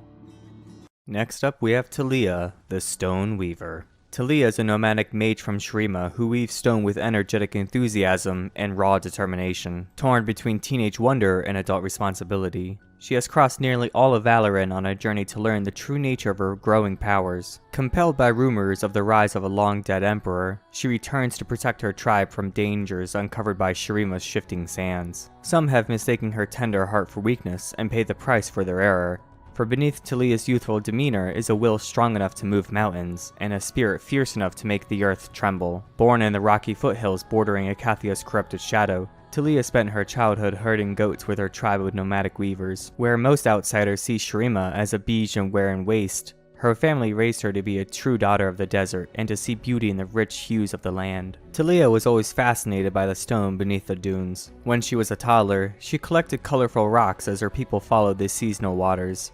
As she grew older, the earth itself seemed drawn to her, arcing and twisting to follow her tracks through the sand. After her 6th high summer, Taliyah wandered from the caravan in search of a lost goatling that had been placed in her charge. Determined not to disappoint her father, the master shepherd and headman of the tribe, she tracked the young animal into the night. She followed the hoof prints through a dry wash to a box canyon. The little beast had managed to get high up the rock wall, but could not get down. The sandstone called to her, urging her to pull handholds from the sheer wall. Taliyah laid a tentative palm against the rock, determined to rescue this scared animal. The elemental power she felt was as urgent and overwhelming as a monsoon rain. As soon as she opened herself to the magic, it poured over her, the stone leaping to her fingertips, bringing both the canyon wall and the beast down on top of her. The next morning, Taliyah's panicked father tracked the skittish bleats of the goatling. He fell to his knees when he found his daughter unconscious, covered loosely in a blanket of woven stone. Grief-stricken, he returned to the tribe with Taliyah. 2 days later, the girl awoke from fevered dreams in the tent of Babayan, the tribe's grandmother. Taliyah began to tell the wise woman and her concerned parents of her night in the canyon. Of the rock that called to her, Babayan consoled the family, telling them that the patterns of rock were evidence the Great Weaver, the desert tribe's mythical protector, watched over the girl. In that moment, Taliyah saw her parents' deep worry and decided to conceal what really happened that night. That she, not the Great Weaver, had pulled at the desert stone. When children in Taliyah's tribe were old enough, they performed a dance under the face of the full moon, the manifestation of the Great Weaver herself. The dance celebrated the children's innate talents and demonstrated the gifts they would bring to the tribe as adults. This was the start of their path to true learning, as those children then became apprenticed to their teachers. Taliyah continued to hide her growing power, believing the secret she carried was a danger, not a blessing. She watched as her childhood playmates spun wool to keep the tribe warm on cold desert nights, demonstrated their skill with shears and dye, or wove patterns that told the stories of her people. On those nights, she would lie awake long after the coals had burned to ash, tormented by the powers she felt stirring within. The time finally came for Taliyah's dance beneath the full moon. While she had talent enough to be a capable shepherd like her father, or a pattern mistress like her mother, the young girl dreaded what her dance would truly reveal. As Taliyah took her place on the sand, the tools of her people, the shepherd's crook, the spindle, and the loom surrounded her. She tried to concentrate on the task at hand, but it was the distant rocks, the layered colors of the land that called to her. Taliyah closed her eyes and danced. Overwhelmed by the power flowing through her, she began to spin not thread, but the very earth beneath her feet. Startled cries from Taliyah's tribe broke her out of her spell. An imposing braid of sharp rock reached up to the light of the moon. Taliyah looked at the shocked faces of the people who surrounded her. Her will over the stone broken, the earthen tapestry crashed down. Taliyah's mother ran to her only daughter to protect her from the falling rock. When the dust finally settled, Taliyah saw the destruction she had woven, the alarm on the faces of her tribe. but it was the small cuts across her mother's face that justified Talia's fear. Though the cut was minor, Talia knew in that moment that she was a threat to the people she loved most in this world. She ran into the night, so weighed down by despair that the ground trembled beneath her feet. It was her father who found her again in the desert. As they sat in the light of the rising sun, Talia confessed her secret in choked sobs. In turn, he did the only thing a parent could do. He hugged his daughter tightly. He told her that she couldn't run from her power, that she must complete her dance and see where her path would take her. Turning her back on the Great Weaver's gift was the only danger that could truly break his and her mother's heart. Talia returned with her father to the tribe. She entered the dancer's circle with her eyes open. This time, she wove a new ribbon of stone, each color and texture a memory of the people surrounding her. When it was over, the tribe sat in awe. Talia waited nervously. It was time for one of her people to stand as her teacher and claim the student. What felt like eons stretched between Talia's hammering heartbeats. She heard gravel shift as her father stood. Next to him, her mother stood. Baba Yan and the Dai Mistress and the Master Spinner stood. In a moment, the whole tribe was on its feet. All of them would stand with the girl who would weave stone. Talia looked at each of them. She knew that a power like hers had not been seen in generations, perhaps longer. They stood with her now, their love and trust surrounding her, but their worry was palpable. None among them heard the earth call as she did. As much as she loved these people, she did not see the one who could show her how to control the elemental magic that coursed within her. She knew that to stay with her tribe was to risk their lives. Though it pained all of them, Talia said farewell to her parents and her people, and set off alone into the world. She journeyed west toward the distant peak of Targon, her natural connection to rock drawing her toward the mountain that brushed the stars. However, at the northern edge of Shurima, it was those who marched beneath the banner of Noxus who discovered her power first. In Noxus, magic like hers was celebrated, they told her. Revered even. They promised her a teacher. The land had raised Talia to be trusting, so she was unprepared for the smooth promises and practiced smiles of Noxian dignitaries. Soon, the desert girl found herself on an unbending path, passing under the many Noxtora, the great iron gates that marked the Empire's claim over a conquered land. The crush of people and the layers of politics within the capital city were claustrophobic to a girl from the open desert. Talia was paraded through the tiers of Noxian magical society. Many took an interest in her power, its potential, but it was a fallen captain who swore to take her to a wild place across the sea, a place where she could hone her abilities without fear, who made the most convincing case. She accepted the young officer's offer and crossed the sea to Ionia.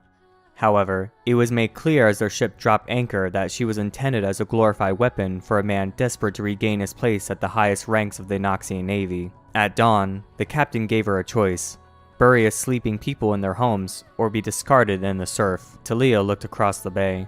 The cooking smoke had not yet risen from the village's sleeping hearths. This was not the lesson she had come so far to learn. Talia refused, and the captain threw her overboard to drown. She escaped the tide and the fighting on the beach and found herself wandering, lost, in the wintry mountains of Ionia. It was there she finally discovered her teacher, a man whose blade harnessed the wind itself, someone who understood the elements and the need for balance. She trained with him for a long time and began to find the control she had long sought. While resting at an isolated inn, Talia heard that the ascended emperor of Shurima had returned to his desert kingdom. Rumor had it this emperor turned god sought to gather his people, the desperate tribes, back to him as slaves. Even with her training unfinished, there was no other choice. She knew she must return to her family to protect them. Sadly, she and her mentor parted ways. Talia returned home to the sand-swept dunes of Shurima.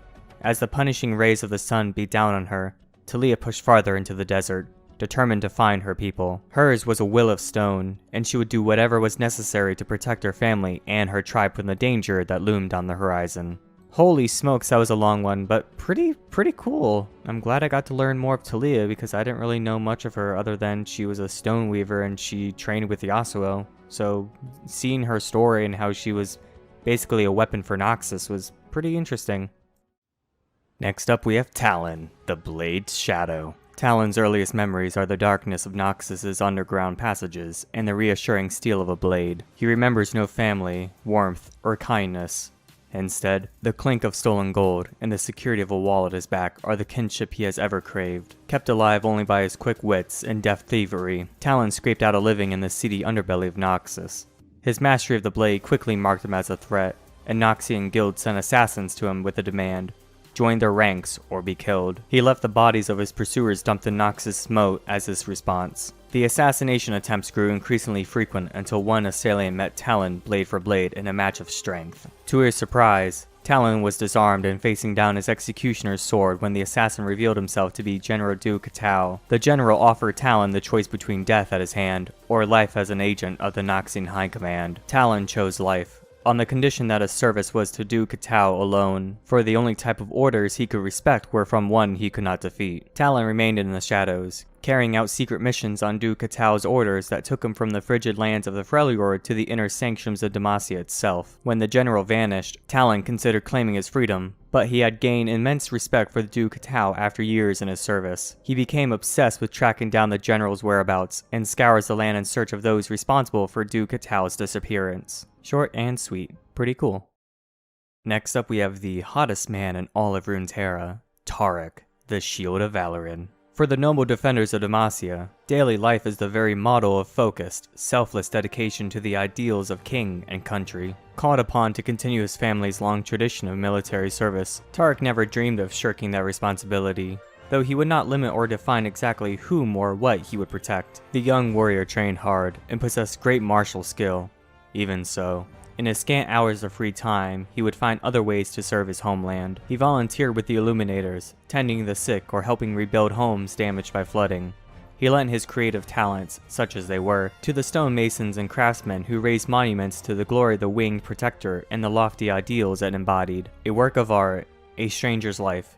These were the things that made Demacia worth fighting for. Taric saw every one of them as beautiful, fragile, and worthy of saving. Fortunately, his disarming manner and innate warmth allowed him to brush aside any criticism from his fellow soldiers or commanding officers. He rose modestly through the ranks, and even fought beside a young Garen Crownguard. Ironically, it was Taric's steady rise that would bring about his eventual downfall, at least as far as Demacia was concerned. Elevated to the prestigious Dauntless Vanguard, he was suddenly held to a far higher standard of conduct. No more would he be allowed to roam the forests looking for glimpses of some rare animal, neglect combat drills to sit in a tavern and listen to a bard's simple ballad, or skip line inspections to ride out and observe the silver cloak of night settling across the hinterlands. Taric began to feel at odds with himself, and soon attracted attention as an insubordinate. Garen urged him to shape up and do his duty. He could see Taric had the potential to become one of Valoran's greatest heroes, and yet he seemed to be thumbing his nose at destiny as well as his country. To keep him from demotion, Taric was second to serve the sword captain of the Vanguard, though neither of them was particularly happy about it. However, when the older man was slain in battle along with the rest of his personal retinue, Taric was found to have abandoned his post, and rumor had it that he had been spotted wandering the cloisters of some forgotten ruined temple nearby. Nothing more could be said. A dozen warriors were dead, and Taric faced the executioner's block for it. However, seeking mercy for his friend, Garen intervened. As the sword captain's successor, he sentenced Taric to endure the Crown of Stone. In accordance with Demacia's most ancient traditions, he would be sent to climb Mount Targon, a trial that few had ever survived. Though the Crown of Stone usually allowed the dishonored to simply flee Demacia and start a new life in exile, Taric took the first ship heading south and swore to actually atone for what he had done. The climb nearly claimed him, body and soul, numerous times, but Taric pushed past the pain, the ghost of his dead comrades, and other tests inflicted upon him by the mountain. As he approached the summit, he was beset by a wave of new visions of loss and destruction. He witnessed the great alabaster library set aflame, and still he dashed into the Inferno to retrieve the heavenly poetries of Tongue. He screamed in anguish as the Frostguard ran the last dream stag into the howling abyss, and then leapt over the precipice himself in a desperate attempt to save it. At the gates of the Immortal Bastion, Taric slumped to his knees when he saw Garen's broken body swinging from a gibbet, before raising his shield and charging headlong into the waiting hordes of Noxus. When the visions finally faded, Taric found himself at the very pinnacle of the mountain, and he was not alone. Before him stood something wearing the shape of a man, though its almost crystalline features blazed with the light of the stars themselves, and its voice was 1,000 whispers that cut through Taric like a blade. It spoke truths he had somehow always known. It spoke of the mantle for which he had unwittingly been preparing his entire life, with every decision and deed that had brought him here, now, to Targon. And he would stand as the Shield of Valoran in great wars yet to come. Reborn as the aspect of the Protector, gifted with power and purpose unimaginable to most mortals, Taric has gladly accepted this new calling as the steadfast guardian of an entire world. Taric really has turned a new leaf from being a complete dunderhead to the sexiest man alive. And an aspect at that. Pretty damn sweet. Hut, 2, 3, 4. It's time for Teemo, the Swift Scout. Teemo is a legend among his Yordle brothers and sisters in Bandle City. As far as Yordles are concerned, there is something just slightly off about him. While Teemo enjoys the companionship of other Yordles, he also insists on frequent solo missions and the ongoing defense of Bandle City. Despite his genuinely warm personality, something switches off inside Teemo's mind during combat so that the lives he must end while on patrol do not burden him. Even as a young recruit, the drill instructors and other trainees found it a little disconcerting that, while Teemo was normally charming and kind, he turned deadly serious and highly efficient the minute combat exercises began. Teemo's superiors quickly steered him toward the Scout of the Mothership, which is one of Bandle City's most distinguished special forces unit alongside the Mailing Commandos. While most Yordles do not handle solo scouting missions with a great deal of finesse, Teemo's remarkably efficient at them. His record of success in defending Bandle City from infiltrators easily makes him one of the most dangerous Yordles alive, though you'd never know it by having a cup of honey mead with him at his favorite inn. His signature weapon, a blowgun, uses a rare Junta poison he personally gathers from the jungles of Kumungu. To help cope with his lengthy periods of isolation, Teemo recently struck up a friendship with Tristana, a fellow member of the Bandle City Special Forces. Teemo is a pint-sized foe that many have come to fear, and whose small size belies his fearsome resolve. When I first started playing this game, Teemo is one of my main first champions I've ever played, and I really like his playstyle. Nowadays, I really don't play him that much anymore. Even so, he's one of my top 5 favorite champions. Next up, we have Thresh, the Chain Warden. The horrifying specter known as Thresh was once a simple, if troubled man. In an age history has all but forgotten, he was a lowly warden of an order devoted to gathering and protection of arcane knowledge. This order was established on the Blessed Isles, which were hidden and protected from the outside world by magical pale mists. The masters of the order acknowledged Thresh's long years of service, and tasked him with the custodianship of certain hidden vaults beneath the city of Halaya. It was there that a vast, secret collection of dangerous artifacts was kept under lock and key. Incredibly strong-willed and methodical, Thresh was well suited to such work, but even then, his penchant for cruelty had been noted by his brethren. While it had not yet manifested in murderous ways, at least none that could be proven, he was shunned by many. It became clear that he had been given a job that kept him away from others, preventing him from gaining the recognition he felt he deserved. Solitary years in the darkness took their toll, and Thresh grew even more bitter and jealous as he patrolled the long halls with his lantern stave, and only his own resentful thoughts for company. His moment of opportunity came when the armies of a mad king managed to pierce the veiling mists, and arrived unbidden upon the shores of the Blessed Isles. Secretly, Thresh delighted in the slaughter that followed. The invading king was obsessed with resurrecting his dead queen, and Thresh willingly led him to the fabled waters of life. None but the most senior members of the order had ever been permitted to enter the hidden catacomb that housed the waters. Now, with the king's greatest warriors at his back, Thresh laughed as the guardians of that sacred place were cut down before him. Finally, he believed, he would get what he had long deserved. Only those who were there could say what truly occurred when the king lowered the lifeless corpse of his wife into the waters. But the aftermath would shake the whole of Runeterra. A catastrophic blast wave of dark energy surged outward, engulfing Halaya and spreading rapidly across the rest of the Blessed Isles. And the white mist that had once protected them turned black and predatory. Every living thing in its path perished in an instant, and yet their spirits could not move on, caught in a horrifying new existence somewhere between life and death. Thresh himself was among the first to be claimed, but while others screamed in anguish at their fate, he reveled in it. He arose from this cataclysm, this ruination, as a spectral monstrosity, relishing the chance to torment others without fear of reprisal, and unfettered by the limits of mortality. Over the decades and centuries that followed, his supernatural appearance slowly changed to match the malice and cruelty that had always festered in his heart. To his amusement, Thresh came to realize most other spirits trapped within the black mist retained only fragments of their former selves, even the strongest of the foreign invaders, such as Hecarim or Ladros, while his power continued to grow. Driven by spite to prey upon those he perceives as lesser souls, Thresh's favorite victims have always been those who will suffer the most from his attentions. No matter how strong their resolve, resilience, or faith, he strives to break them as slowly as possible. by learning their fears and weaknesses and toying with them to the very end. Only when their lives lie in tatters, their loved ones taken from them, their sense of purpose lost, and their last glimmer of hope snuffed out, do Thresh's hooked chains finally drag them into his undying grasp. Even so, death brings no merciful release, for he tears out the souls of all he kills, imprisoning them within his accursed lantern, to be unwilling witnesses to his depredations for all eternity. Only a single soul has ever escaped him. Senna, one of the hated Sentinels of Light, died a futile battle after facing Thresh in some forgotten Eldritch vault. Her distraught husband, Lucian, then pursued the cruel spirit for years, becoming singularly obsessed with the hunt, letting his grief and rage consume him almost entirely. To Thresh, it was delectable. However, before he could finally claim Lucian's soul, a vengeful blow split Thresh's lantern open and freed Senna from it. Intrigued by the obvious strength of their mortal bond, he has decided to allow them this small and insignificant victory, knowing all too well that the game of light and shadow they all play is still far from over. Even after all this time, all these changes, patches, new champs, drags, maps, everything, Thresh is still one of the best supports they've ever released. There's just no question about that. I just kind of wish they would, keep his face consistent throughout all the variations of Thresh that there are. Because they kind of change him from being like this lanky twink man to this ugly dude to just a regular dude. Just keep him a regular dude like he was in the art book, please. Next up, we have Tristana, the Yordle Gunner. Like most Yordles, Tristana was always fascinated by the world beyond Bandle City.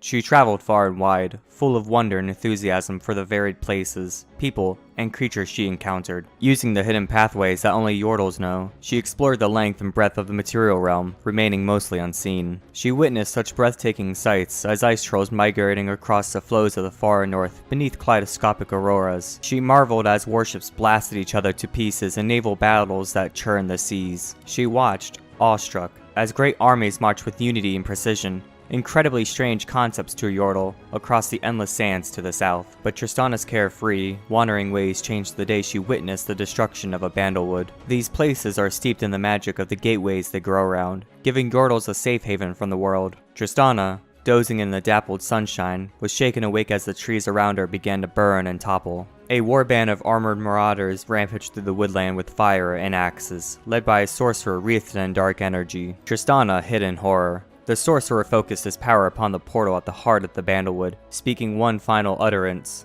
her ears still ringing with pain. Tristana watched the gateway collapse, never to be opened again. The ripples of that destruction were felt in Bandle City itself, causing great despair among the Yordles. Tristana had never experienced anything like the pain of this loss, or the guilt she felt for not acting. Never again would she allow such a terrible thing to happen. In that moment, she dedicated herself to become the guardian of all Bandlewoods and her fellow Yordles. Tristana had often marveled at how mortals protected the things that were dear to them. While she couldn't comprehend the reasons to guard shiny metals or walls of stone, she respected their methods and decided to emulate them. Other Yordles watched with curiosity as she took to marching around the borders of Bandle City, stern-faced, and watching out for danger. She started calling her food rations, and set herself strict times for rest and relaxation, but something was missing. In her travels, she had seen many powerful inventions, including the black powder cannons of Bilgewater.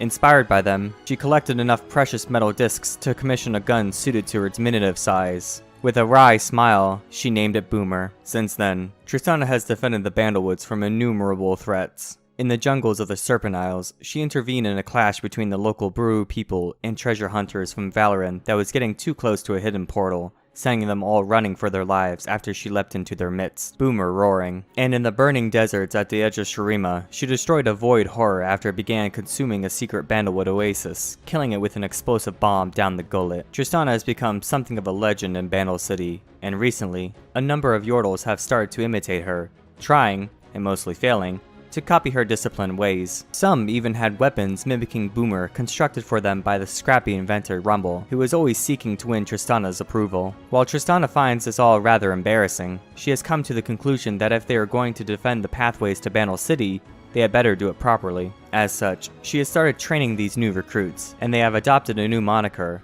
the Bandle Gunners. Nevertheless, Tristana can often be found out in the wilds on patrol by herself, simultaneously protecting the Bannerwoods and also getting away from her new, and rather annoying, trainees. Before I get into Trundle, the Troll King, I must warn everyone, the voice actor for Trundle, his name is Joshua Tomar, and he's the most vicious, most wanted being in the entire world. Tomar is the leader of an organization named Tomar and the Tomites. If you ever encounter the bald man, make sure you run away as fast as possible, because if you don't, he will catch up to you and make sure to shave off your head and forcibly recruit you into his organization. You have been warned. So without further ado, let's start reading Trundle, the Troll King's biography. Trolls are, for the most part, hulking and brutish creatures, found in many of Runeterra's least hospitable environments. Though not invulnerable, they are blessed with a hardy constitution and the ability to heal more quickly than other mortal races, especially the feeble humans. This means they can endure extremes of climate and scarce resources merely by out-surviving their rivals. And this is the most likely reason some of the largest known tribes still call the mountains of the Freljord home. Trundle was whelped in a filthy cave, along with a brood of 15 brothers and sisters. Times were particularly hard, so that only 7 of them grew strong enough to join the ranks of their chieftain's warband, and only 3 remained after their first winter of raiding. As the warband feasted, the chieftain spoke of his intention to circle back and raid the same lands again. All would fear them. It would get easier every time. Frowning, Trundle stood up and said this plan was no good. The people they had crushed had nothing left for the tribe to take.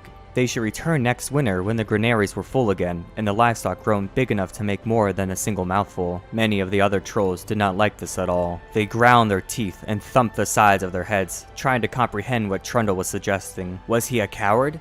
Had the cold got into his brain and turned it to slush? The chieftain beat Trundle with a rock and threw him away down the mountainside. Fools had no place in his warband. Trundle wandered far, for he knew he would not be welcome anywhere nearby. He avoided other troll tribes scattered across the tundra, and was careful to keep his distance from the feral yetis that roamed the highlands. By night, he gazed up at the stars, and remembered all the stories he had been told as a pup, legends of Grubcrack the Wise, and other ancient troll kings, who followed the old gods and were gifted powerful weapons as symbols of the right to rule the world. Eventually, Trundle came to a great crack in the ground. While he was glad to be out of the wind, he soon found himself lost in a maze of twisted, howling canyons that seemed to sink deeper beneath the Freljord than the mountains rose above it. And at the very bottom of that abyss, he met the Ice Witch. She waited for him on a shimmering, frozen lake, surrounded by little human warriors skinned in furs and metal. Trundle was not daunted by any of this, but the Ice Witch wanted to know how he had found his way here, into the very heart of her domain, and how he was able to walk upon her lake. Trundle looked down. The ice beneath his feet was darker than the night sky, far overhead. It made his brain want to squirm around inside his skull. The Ice Witch told him he was special, something called Iceborn, which meant he should stay there with her. But Trundle did not want this, and told her how he had been cast out by the chieftain, and that he wanted to find a great weapon and become a troll king like Grubcrack and all the others. To his surprise, the Ice Witch agreed, and handed him a mighty club of ice called Bone Shiver. With this, he could become the king of all trolls, and form a great alliance with our human tribe. He eagerly agreed, and began the long journey home. When Trundle arrived, the chieftain laughed in his face, until Trundle bashed him over the head with Bone Shiver. In an instant, the old troll was frozen solid by the club's icy magic, and a second blow shattered his body into tiny pieces. Awed by Trundle's newfound strength, the rest of the warband listened to his tales of the Ice Witch, and the alliance she had promised. Trundle was smart. Trundle had been chosen to wield great power. Trundle would be their king. And with Trundle leading the charge, the time of the trolls is surely coming. Trundle is another champion that even throughout all these changes with the champions and assassins and tanks, he's just been so good. Next up, we have Tryndamere, the Barbarian King. Tryndamere came into the world knowing only the harshness of survival, for the frozen steeps where his clan made their home never truly thawed. Though they praised all the Freljord's old gods, as well as the cult of the Three, they prayed often to a spirit deity known to ravage the tundra, a hardy and unkillable Tusk Lord. Since the raw materials required for armor were scarce, the clan instead put its resources toward the forging of great blades, inspired by their god's ivory canines. The stamina and dueling prowess of Tryndamere's people became legendary. They were able to fend off other raiding tribes, slay the great beasts of the mountains, and repel Noxians encroaching to the south. Tryndamere himself grew to be a brash and formidable warrior, But it wasn't until a particularly cruel midwinter night that his strength was truly tested. An unusual storm swept in from the east, bringing with it an icy darkness, and a towering, horned figure silhouetted against the full moon. Some in the clan knelt, believing that their boar god stood among them. This creature dripped with ancient magic. True enough, but he was not of the Freljord, and those that knelt were the first to die. Tryndamere looked on in horror. He could feel unhinged brutality rising in his heart at the sight of the invader's cruel living sword. Whether taken by bloodlust or some other madness, Tryndamere raised his own blade and let out a defiant roar. The dark figure swatted him aside like an insect. Tryndamere lay surrounded by the dead, in snow soaked almost black with blood. He drew what he thought would be his last breaths as the creature approached and spoke. Tryndamere tried to hold on to the strange, archaic words, but as his life force slipped away, it was the thing's laughter that burned itself into the young warrior's memory. For Tryndamere did not die that night. He was revived by a rage unlike anything he had ever experienced. He looked to the eastern horizon, intent on avenging not only the destruction of his clan, but the desecration of his own martial pride. However, retribution was not what the steeps offered him. There were survivors, and they would not be long for this world if Tryndamere could not find others to shelter them. There were Noxians to the south, Frostguard to the north, and the dark figure had come from the east. To the west, it was said that some tribes were gathering before the supposed reincarnation of Avarosa. Once, he might have dismissed such fanciful rumors, but now he knew this was his only recourse. Tryndamere and the remnants of his people arrived in the valley as little more than beggars. The young warrior was determined to show his clan's worth, and win them the Avarosan leader's protection so that he could return to thoughts of revenge. Brandishing his tusked sword, he did what came naturally, and challenged others to duels. Holding the image of the dark figure and its echoing laughter in his mind, Tryndamere quickly bested anyone who stepped forward. His singular fury was deeply unsettling to the Avarosans. The northern warriors, too, noted his rapid healing between bouts. Unlike the Iceborn that walked among them, the more Tryndamere gave into his rage, the more quickly his body healed. Many suspected he and his clan practiced strange and unnatural magics, and so Tryndamere's plan to prove his worth was now endangering the wider acceptance of his people. But not all of the Avarosans had turned against him. Their war mother, Ashe, was looking to strengthen her position with a political marriage, to someone who could face down the endless challengers for her hand, and to her rule. Seeing an opportunity in the handsome barbarian, she pledged to take in his clan as Avarosans, if Tryndamere became her first and only bloodsworn. As he spent more time in Ashe's company, he began to believe what others had whispered, that she was indeed the divine reincarnation of Avarosa herself. His rage found temperance in her thoughtful leadership, and a genuine affection grew between them. Even so, serving as Ashe's champion, Tryndamere now looks to an uncertain future. The barbarian king can see war brewing all too clearly on the Freljord's horizon, yet he still thirsts for his own personal vengeance, and begins to wonder if his predestined fate might not be at his queen's side after all. You know, what I find really interesting about this is, I get the whole, he heals and stuff like he doesn't game with his Q, but it doesn't really explain anything about his ult, about him basically being so fucking mad that he's unable to be killed. That's what I didn't really read anything about that in his bio, which I'm pretty sure from what I read, it's the darkened blood got into him and that's what changed him. You know, I kind of hope when they update him, whenever that may be, that they kind of explain like he's just unable to die if he gets so angry or anything like that. Other than that, he's pretty cool. Next up, we have Twisted Fate, the Card Master. Born to the nomadic river folk of the Serpentine Delta, the boy Tobias Felix quickly learned what it was to be an outsider. Tolerated for the exotic goods they peddled, but shunned for their strange traditions, his people found only short welcomes wherever they breathed their colorful river barks. His elders would shrug and say this was just the way of the world, but the obvious prejudice always stuck in Tobias's craw. He found his true calling in the gambling tents, between games of chance and skill like Mortwheel and Stabberscotch, when he first picked up a deck of playing cards. Many years earlier, his superstitious grandfather had shown him how to read omens in the shuffle and cut, while his aunt had later taught him how to read all of an opponent's tells. Between the two, Tobias took to the high-stakes game of crack in hand like an old master. He could almost feel each card's place in the deck, and follow their movements through each successive hand. He was often accused of cheating, but it was difficult for anyone to explain exactly how. Finally, one night, a group of men who had lost their fortunes to young Tobias returned in the dead of night to settle the score. They came bearing cudgels and, emboldened by cheap rodgut, went from tent to tent in their search for him, beating down any of the river folk who got in their way. Fearing for his life, Tobias turned and fled into the darkness. When dawn came, the lad sheepishly crept back to find his people breaking down the camp.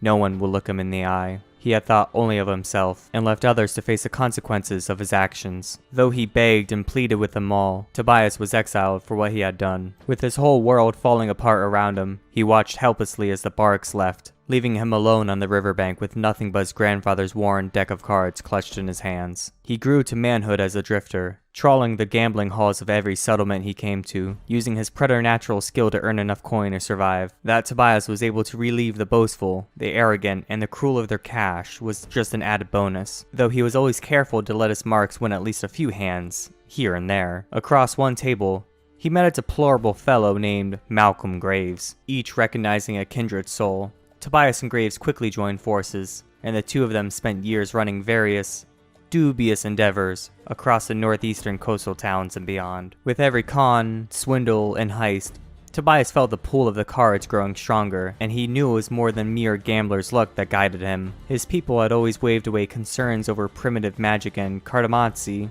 but now Tobias began to seek out ever more dangerous means to bend the cards to his will. That search ended badly when a particularly daring heist went wrong. The exact details of that night remain shrouded in mystery, for neither of them likes to speak of it. But Graves was taken alive, while Tobias and their other compliances ran free. Though he tried to break Graves out, he failed. Instead, seeking to begin again, he returned his birth name to the river's waters and took another twisted fate. After that, Twisted Fate continued to ply his criminal trade in the high parlors and low dens of every city he visited. Though without his partner to help him, he tended to find himself cornered far more often. Indeed, he was imprisoned with great fanfare too many times to count, yet no cell ever seemed able to hold him for long. Twisted Fate was always gone with morning's light, leaving only a mocking calling card to confirm he had ever been there at all. In the port of Bilgewater, Twisted Fate and Graves finally had their day of reckoning. They were forced to put aside their differences after being caught up in a power struggle between the ship captains who ran the place. But following the death of the Reaver King Gangplank, the pair managed a swift reconciliation before shoving off and making for distant Piltover. All in all, Twisted Fate is glad to have his old friend back, even if it might take another job or 2, or 10, to restore their once easy partnership. Good old Twisted Fate and Graves. I love the pair. They're so cool together. And now for the shortest bio in all of League, Twitch, the Plague Rat. A Plague Rat by birth, a connoisseur of filth by passion, Twitch is a paranoid and mutated rat that walks upright and roots through the dregs of Zon for treasures only he truly values. Armed with a chem-powered crossbow, Twitch is not afraid to get his paws dirty as he builds a throne of refuse in his kingdom of filth, endlessly plotting the downfall of humanity. And that's it, that's the story of Twitch. End it there. End the video, please. Next up is Udyr, the Spirit Walker, and I'm really glad that Riot released the bio because I was like only 4 or 5 champions away in the biography to get to him, and if I had to redo Udyr's entire biography, I would have been really mad.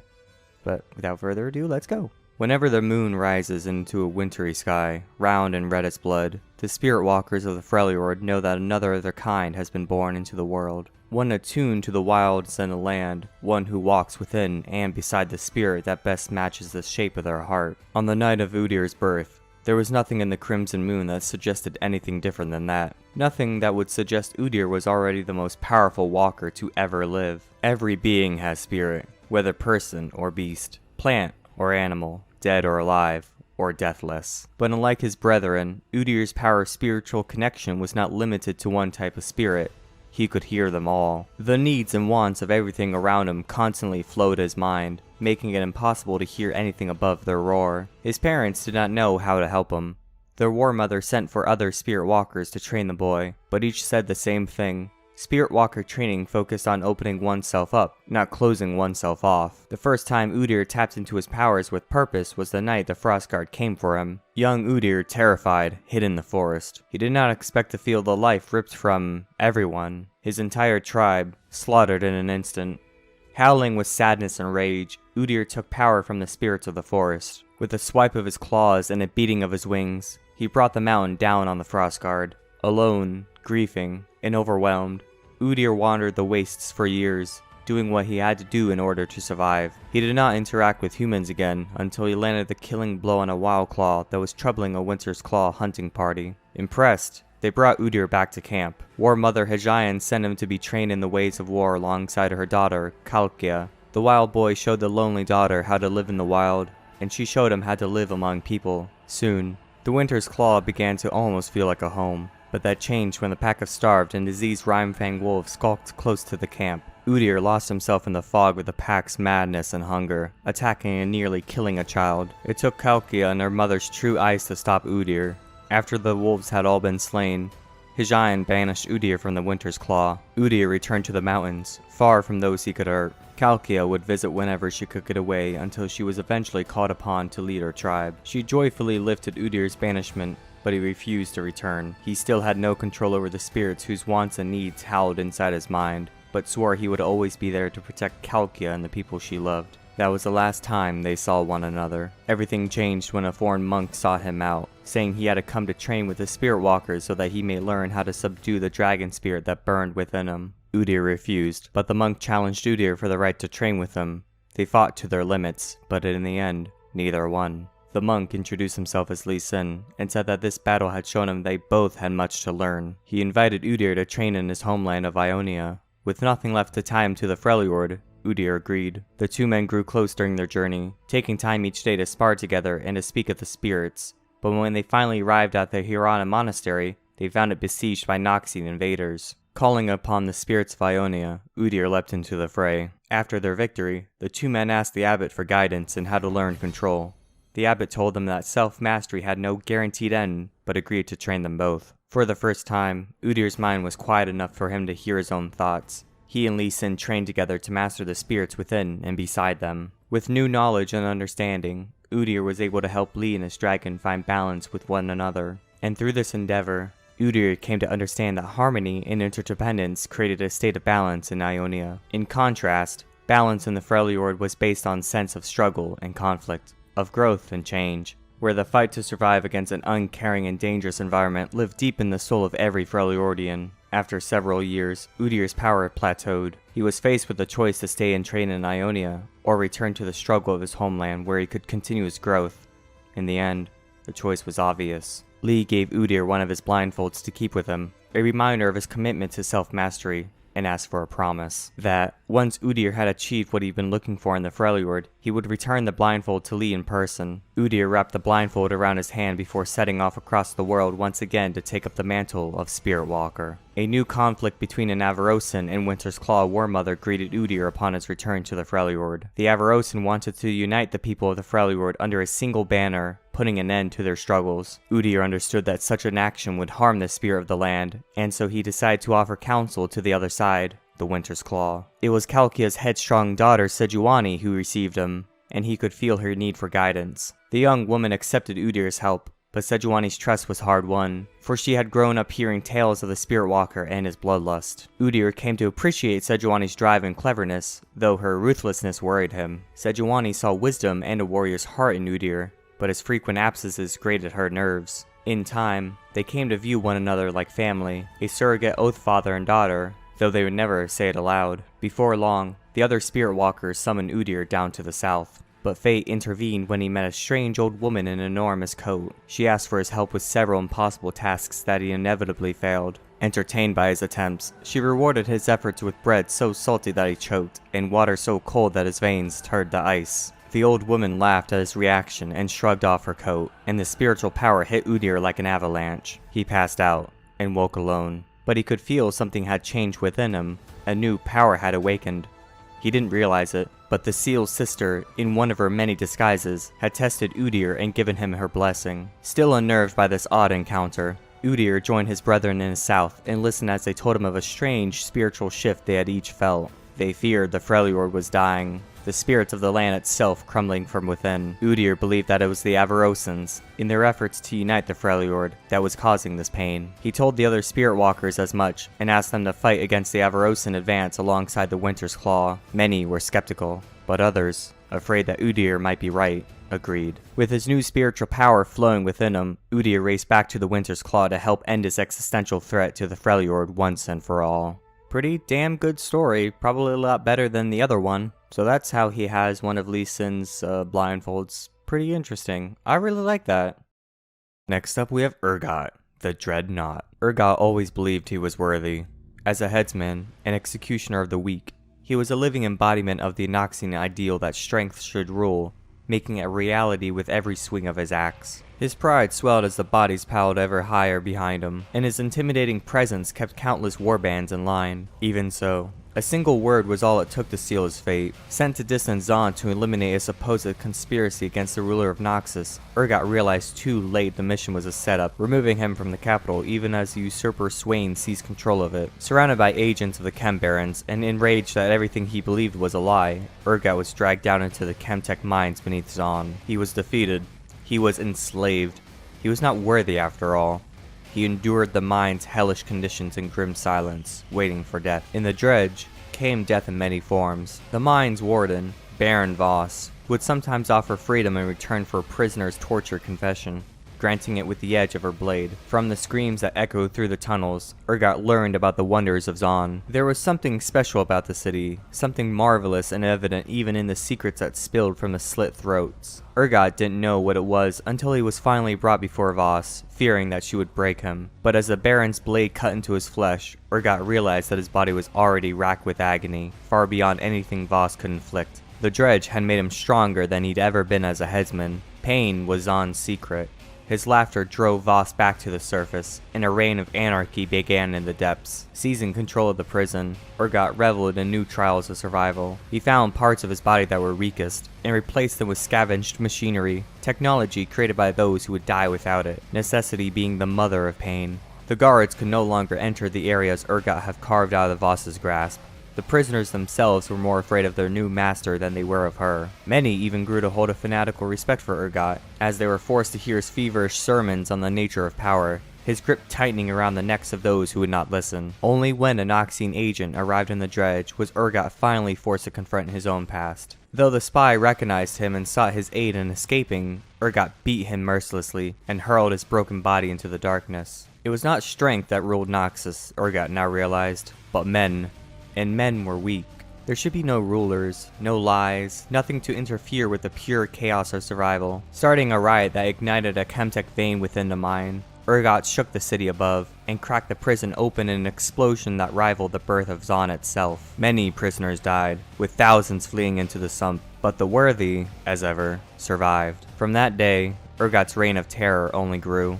A hideous fusion of industrial machinery and Noxian brutality, he slaughtered Chem Barons and their lackeys one by one, gathering a following among Zaun's downtrodden masses. He was said to be a new savior, one who would lift the boot of the oppressor from the neck of every common Zaunite. However, his actions did not make such distinctions, as Urgot tested the worthiness of the meek and the powerful alike. To any who found themselves spared in his deadly trials, his message was clear. He was not there to lead, but to survive. If others were worthy, they would survive too. When Urgot finally struck at representatives of the Piltover merchant clans, the wardens were forced to interfere, hauling him in chains to a fortified prison cell. Though this merely seemed to confirm the Dreadnought as a legend among the Gangers, the Sump Snipes, and the Forgotten. For Piltover is not the first to shackle Urgot, and one must wonder if any cage can ever hope to hold him for long. I miss old Urgot. He was such a silly guy. Next up we have Varus, the Arrow Retribution. Nearly 5 years since his cinematic came out, and he still hasn't been updated. Except for his model and his abilities, but his lines are still the same. Regardless of what he would later become, Varus was once a paragon of loyalty and honor. A skilled archer of the ancient Shuriman Empire, he was appointed as Temple Warden in the Eastern States, and he held this duty sacred above all else. During the earliest stages of the war with Acathia, even though it lay far from that cursed place, Varus' homeland was attacked. While other wardens abandoned their posts to join the defense of the outlying villages, he alone remained, screaming in anguish with every arrow he loosed, for he had chosen to uphold his oaths rather than return home to protect his own family. Emissaries from the ascended host found him kneeling in solemn meditation amid the corpses of his foes. It was said that his cold gaze unsettled even the god warriors themselves, and yet, in recognition of his noble sacrifice, Varus was offered a place in their ranks. As one of the great ascended, he was utterly consumed by his pursuit of vengeance against the Acathians, and the boiling horrors they had unleashed. It is likely that Varus did not even fully comprehend Shurima's ultimate victory in that war, so twisted had his mind become, nor the Empire's fall centuries later. Atrocity after atrocity blurred together, leaving him as a withdrawn, callous killer, reshaped and sent into battle countless times by his degenerate brethren. Their name became feared throughout the known world. The Darken. Warring among themselves, they destroyed any other who stood against them. With his crystalline bow, Varus assassinated enemy commanders and champions, helping the Darken defeat entire mortal armies with ever greater ease. Eventually, Varus was cornered by Vestayan moonstalkers and human mages in service of a golden armored warrior queen of Valoran. They bound him within his bow, leaving him to howl in impotent rage. By then, the raw, corrupting influence of the Darken was known, and yet still the queen chose to wield the deadly weapon in the final days of the war, gladly sacrificing herself for a greater victory. In the months that followed, the queen carried Varus to the First Lands, those that would later be known as Ionia. Now made monstrous by the bow's power, her last act was to command her followers to bury her alive in a lightless well, sunk deep beneath a mountain temple overlooking the village of Pallas. And there Varus was imprisoned, both by the natural magic of Ionia and the ritual ministrations of the temple guardians. The bow remained hidden for centuries, unknown, untouched, and all but forgotten, until Noxian invaders attacked the First Lands. Two beast hunters, Valmar and his Heartlight, Kai, fought against the first wave at the Temple of Pallas. Though their courage was great and they drove off the attackers, Kai was mortally wounded, and a grief-stricken Val carried him inside, believing the well's forbidden magic could restore him. But the temple held only damnation, and both hunters were consumed by the unleashed power of the Darken within it. The very matter of their bodies was unraveled and bound together again to craft a new body, a body fit to free Varus from his imprisonment. What emerged from the well was a gestalt creature, pale and inhumanly beautiful, part human and part Darken. After more than 1,000 years, Varus was reborn. Even so, the human and Darken elements of this imperfect form are in constant flux, with each managing to wrest control for a short time before being reined in by the other. Varus fights to silence the two mortal souls once and for all, and wreak vengeance for the destruction of his race. Still, Kai and Val struggle against his malevolent influence, hoping against hope that their love can overcome the Darken's hatred. How long can they keep Varus conflicted is anyone's guess, but should the sadistic and egotistical killer come to fully dominate his new host, it is certain he will seek to reunite with the others of his kind, and reduce all of Runeterra to an ashen wasteland. Varus' cinematic, the music video As We Fall, is still one of Riot's best music videos in my opinion. It is so good, and I just want Varus' voice lines to be updated. He desperately needs it. Next up we have Vayne, the Night Hunter. Shauna Vayne is a deadly, remorseless monster hunter who has pledged her life to finding and killing the demon who murdered her family. Armed with her wrist-mounted crossbows and a heart full of vengeance, Vayne is only truly happy when she's slaying practitioners or creations of the dark arts. As the only child to a wealthy Demacian couple, Vayne enjoyed an upbringing of privilege. She spent most of her childhood indulging in solitary pursuits, reading, learning music, and avidly collecting the various insects found on their manor's grounds. Her parents had traveled across Runeterra in their youth, but settled in Demacia after Shauna's birth because more than any place they'd found, Demacians looked out for one another. Shortly after Vayne's 16th birthday, she returned home from a midsummer banquet and saw something she would never forget. An unspeakably beautiful, horned woman stood before the bloodied corpses of her parents. Vayne screamed in agony and terror. Before disappearing, the demon looked down at the young girl and flashed her a terrible, lustful smile. Vayne tried to brush the bloody hair out of her mother's eyes, but that haunting smile lingered in her mind, growing and consuming her. Even as she shakily smoothed her father's eyelids closed, his mouth still agape, frozen in his last horrific moments of confusion, the demon's smile seeped through her thoughts. It was a smile that would fill Shauna's veins with hatred for the rest of her days. Vayne tried to explain what happened, but no one truly believed her. The thought of a demon on the loose, in the well-defended, magic-averse kingdom of Demacia, of all places, was too far-fetched to consider. Vayne knew better. She knew from the demon's smile the enchantress would strike again. Even Demacia's tall walls couldn't keep dark magic from creeping through the cracks. It may disguise itself with subtleties or keep to shadow corners, but Vayne knew it was there, and she was done being afraid. Vayne had a heart full of hatred and enough coin to outfit a small army, but where she would go, no army dared follow. She needed to learn everything about dark magic, how to track it, how to stop it, how to kill those who practiced it. She needed a teacher. Her parents had told her stories of iceborn warriors who fought against an ice witch in the north. For generations, they had defended themselves from her unknowable forces and dark minions. This, Vayne knew, would be where she would find her tutor. She evaded her appointed custodians and booked passage on a next ship to the Freljord. Shortly after arriving, Vayne set out in search of a monster hunter. She found one, although not in the way she intended. Traversing a frozen ravine, Vayne was ensnared by a cleverly carved ice trap. After tumbling to the bottom of a jagged, crystalline pit, Vayne stared up to see a ravenous ice troll, lips smacking with anticipation as he gazed upon his catch. His gigantic blue tongue fell limp as a spear whistled through the air, pierced the troll's skull, and planted itself deep in his brain. The giant toppled into the pit, and Vayne rolled aside just in time to escape being crushed. A sticky pool of jewel and blood collected at her boots. Vayne's savior was a grizzled, middle-aged woman named Frey. She bandaged Vayne's wounds as they clung to the warmth of a campfire that struggled to stay ablaze in the frigid canyon. Frey told Vayne of her life's work spent fighting the Ice Witch's minions who had murdered her children. Vayne implored the woman to take her on as a student and teach her to track the dark creatures of the world,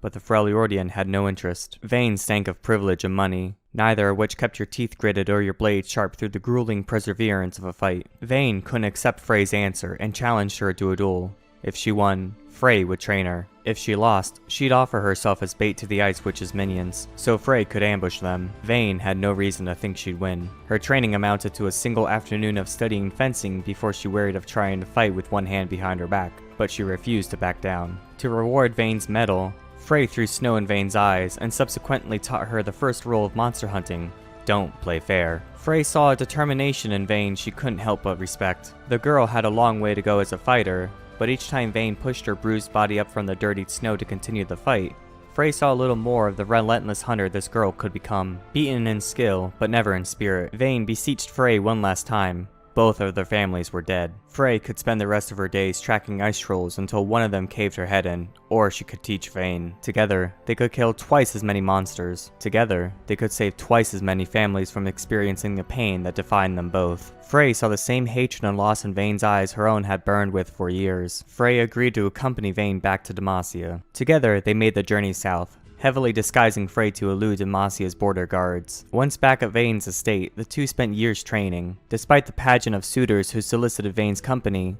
Shauna had no interest in anything other than training with Frey. As a result, the two became incredibly close. Frey taught Vayne the fundamentals of dark magic, conjure beasts, and vile spells. Vayne committed every word of Frey's teachings to heart, but found it slightly unnerving that Frey never explained how she came to know so many specifics of these malefic practices. Due to the kingdom's watchful soldiers and anti-magic trees, dark creatures were rare within Demacia's walls, so Frey and Vayne would venture into the border forests at night to hunt. Vayne earned her first kill, a bloodthirsty creature who preyed on traveling merchants, at the age of 18. Soaked in the creature's viscera, something awoke within Vayne. Pleasure. The hot flush of vengeance and violence raced through her blood, and she relished in the sensation. Vayne and Frey spent several years hunting dark creatures, their respect for one another growing with every kill. One day, Vayne realized that she loved Frey like a mother, but her emotions of familial love were so tangled with pain and tainted by trauma, Vayne fought them as she would any beast out to hunt her. Vayne and Frey traveled Valoran, until tavern tales from the highlands caught their ear, whispering of a demonic horned creature of mesmerizing beauty. According to the stories, the demon had been busy. She formed a cult, designed to attract worshippers who would do her bidding. People would walk into the hills, never to be heard from again. It was said the cult's high priests had a holy grounds near the cliffside, where they prepare the demon's sacrificial offerings. Vayne and Frey immediately set off on the hunt. As they journeyed into the hills by cover of night, Vayne found herself distracted. For the first time since their partnership began, she felt worried for Frey, worried she might lose her mother figure for a second time. Before she could confess her fear, one of the demon's priests lunged from the bush, swinging a mace into Vayne's shoulder. Vayne was badly wounded. Frey had a brief moment of hesitation, but her eyes steeled with certainty as she apologized to her friend and transformed into a monstrous Freljordian wolf. As Vayne watched in shock, Frey, in her animalistic form, tore the priest's tendons from his throat with a swift snap of her mighty jaws. With the priest's body laid strewn at Vayne's feet, Frey retook her human form, yet her eyes betrayed the scared animal within. She explained that after the death of her family, she had become a shaman, inviting the curse upon herself in order to gain the power to change shape and fight against the Ice Witch. The ritual that gave her these powers invoked dark magic, but she made the sacrifice to protect. Vayne put an arrow through Frey's heart without allowing her another syllable. Whatever affection she had felt for Frey evaporated upon discovering her true nature. A tear formed in Frey's eye as she collapsed, but Vayne didn't notice. Whatever warmth the two had shared died with Frey. There were still hours left before dawn, which meant hours left to continue the hunt. Vayne thought only of the demon, the kill that would be hers to save her, and all the kills to come. Runeterra's underworld would come to fear her, just as she had once feared them. For the first time since her parents' death, Vayne smiled. Damn, that was quite the story of Vayne. Never expected Vayne to be such a monster like that in her own way. It's pretty tragic. Next up, we have Vhagar, the tiny master of evil. For most of the peoples of Runeterra, Yordles are not typically something to be feared. Their fabled home of Bandle City is said to be a mysterious, spiritual place, filled with odd trinkets and keepsakes gathered from across the material realm. While these curious creatures often leave to dwell among the mortal races for a time, they generally return with fresh tales and new experiences to recount. Yet, sadly, there are also those Yordles who lose their way. Among them is the sorcerer Vhagar. After the Great Darkened War left the world in ruin many centuries ago, the only light that seemed to shine on Valoran came from the skies above. Scattered survivors looked to the heavens, and their renewed study of ancient celestial magic piqued Vhagar's interest. Imagining himself already a master of these mystical arts, the Yordle joined an order of mages in the Noxie territories, hoping to learn more of their craft. They did not think to question this eager newcomer, and he taught them to draw hope from the patterns created by the movements of the stars. But while many toiled to rebuild the world, others sought to conquer it. The brutal warlord Mordekaiser and his army swept across the lands, crushing and enslaving any who would oppose his rule, and the mages of the order, unskilled in war, were of little value to this tyrant. Looming over them in his accursed battle plate, his keen eye fell upon Vhagar, and Mordekaiser recognized the Yordle for what he truly was. He snatched him up in one iron gauntlet, and dragged his prize away as the other mages were put to the sword. Imprisoned in the heart of the warlord's new, monolithic fortress, Vhagar was forced to turn his magic to darker purposes. Knowing that Yordles were craftier than any of the mortal races, Mordekaiser bound Vhagar to the physical plane, preventing him even from escaping to Bandle City. He was not the only captive in that hellish place, but such isolation was the worst and most cruel form of torture for Yordle. Vhagar performed grisly enchantments against his will, some strengthening his master's dominion, others simply evoking terror for terror's sake. Indeed, terror was what seemed to fuel this dreadful empire, miserable beyond imagining. Vhagar became a reluctant witness as Mordekaiser's vile deeds empowered him to near immortality. Whether it was over the course of decades or centuries, Vhagar never knew. But eventually, the Yordle's magic and appearance started to twist in response. Memories of his past faded. Why had he come to Valoran? Where had he come from? Had he known any other life before this? Questions such as these weighed on his fragile mind, like the last flickers of light before an eclipse. When the revenant warlord's own followers conspired against him, the nightmare of his reign was ended. But by this point, Vhagar was nigh unrecognizable. His eyes blazed. Even his voice had become a sneer of malice. Fleeing from his unsorcelled cage, the wretched creature had no interest in the wars of succession that inevitably followed. Deep down, he most likely yearned to regain the sense of safety and freedom that all living things crave. And yet, he chose not to turn away from evil, but to embrace it. Clad in armor befitting a sinister warlock, he vowed to seize respect in the only way he could remember, through ruthless villainy, inspiring fear in all who encountered him. He would call down the fury of the stars themselves upon his foes, and trap them in the timeless infinities between moments. And yet, Vhagar could not quite find the same success as his former captor. Certainly, the good people of Valoran did learn to fear him to some extent. More often than not, they would find their pastures scorched or the local baron's mansion razed to its foundations. Sometimes though, inexplicably, bands of brigands would be driven from their woodland hideouts, or the remains of feral merc wolves found scattered through the town square, and it was difficult to tell whether these acts were malicious or actually reasonably helpful. For all his aspirations of evildoing, it seemed Vhagar would always come up a tiny bit short. Still, the nefarious Yordle has not abandoned his quest to become the world's most wicked villain. With his diabolic staff in hand, he seeks nothing less than to bring all before him to their knees, and revels in the timely demise of those who dare to underestimate him. Vhagar's story and his in-game, character is very, very nice. He's one of my favorite mid laners, even though I don't play mid that much. All of his skins are really, really nice, and I'm glad that they updated his lore when they updated Mordekaiser's, if I remember correctly. I like how that Mordekaiser saw him and just grabbed him. He's like, you coming with me? Overall, very nice. Next up is Vel'Koz, the Eye of the Void. To truly understand the horror that is Vel'Koz, one must first know of the Watchers, and how they were blinded to the mortal realm. Beyond the material plane, outside and somehow below it, lies the unknowable abyss. It is the realm of the void, where no mortal or immortal creature may ever walk. It is not necessary to know how such a place ever came to be, nor why, only that it did. The void is eternal. The void consumes all. In that place, in the cold, endless dark, all is equal and empty. For timeless eons, there was purity in that fact. There was peace, if such a term could have any meaning there. Then something changed. Not in the void realm, but elsewhere.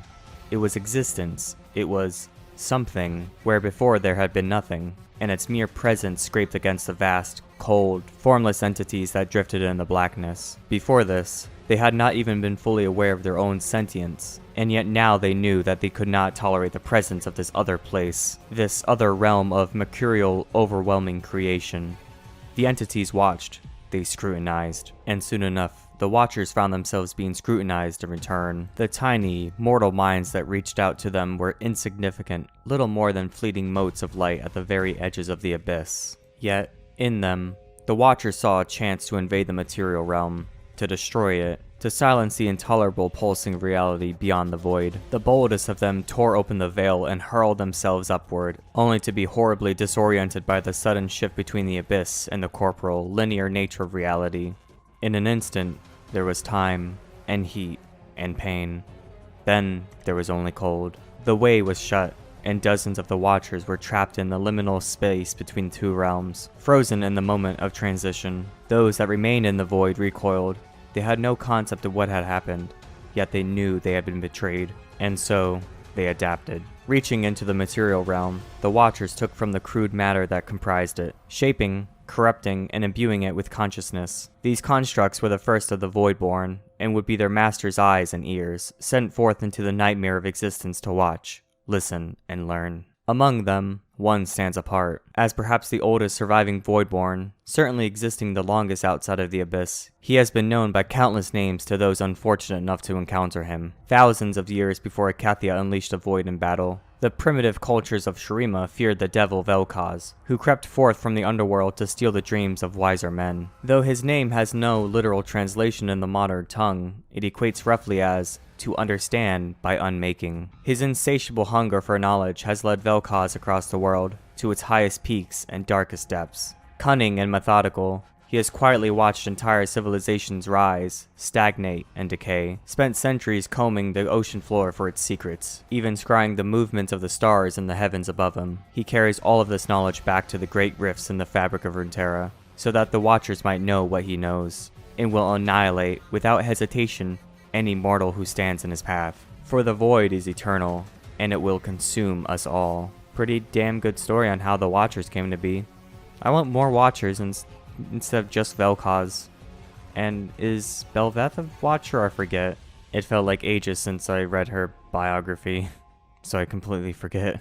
Next up we have Vex, the Gloomist. In the black heart of the Shadow Isles, a lone Yordle trudges through the spectral fog, content in its murky misery, with an endless supply of malaise and a powerful shadow in tow. Vex shields herself from the pep and happiness of the outside world, and all of the irksome normies who occupy it. Growing up in Bandle City, Vex never felt she belonged. The whimsy and color of the Yordle realm was cloying to her. Despite the best efforts of her parents, she never seemed to find her Yordle spirit or any like-minded friends, and chose to spend most of her time sulking in her room. There, she found an unlikely soulmate in her own shadow. It was black, her favorite color, and it didn't talk. The perfect companion for the sullen youth. She learned to entertain herself with the shadow, performing gloomy pantomimes for her own amusement. Alas, it was just the shadow, incapable of shielding Vex from the loathsome cheerfulness that surrounded her. Surely something more lay in store, something darker, something sad, something just like her.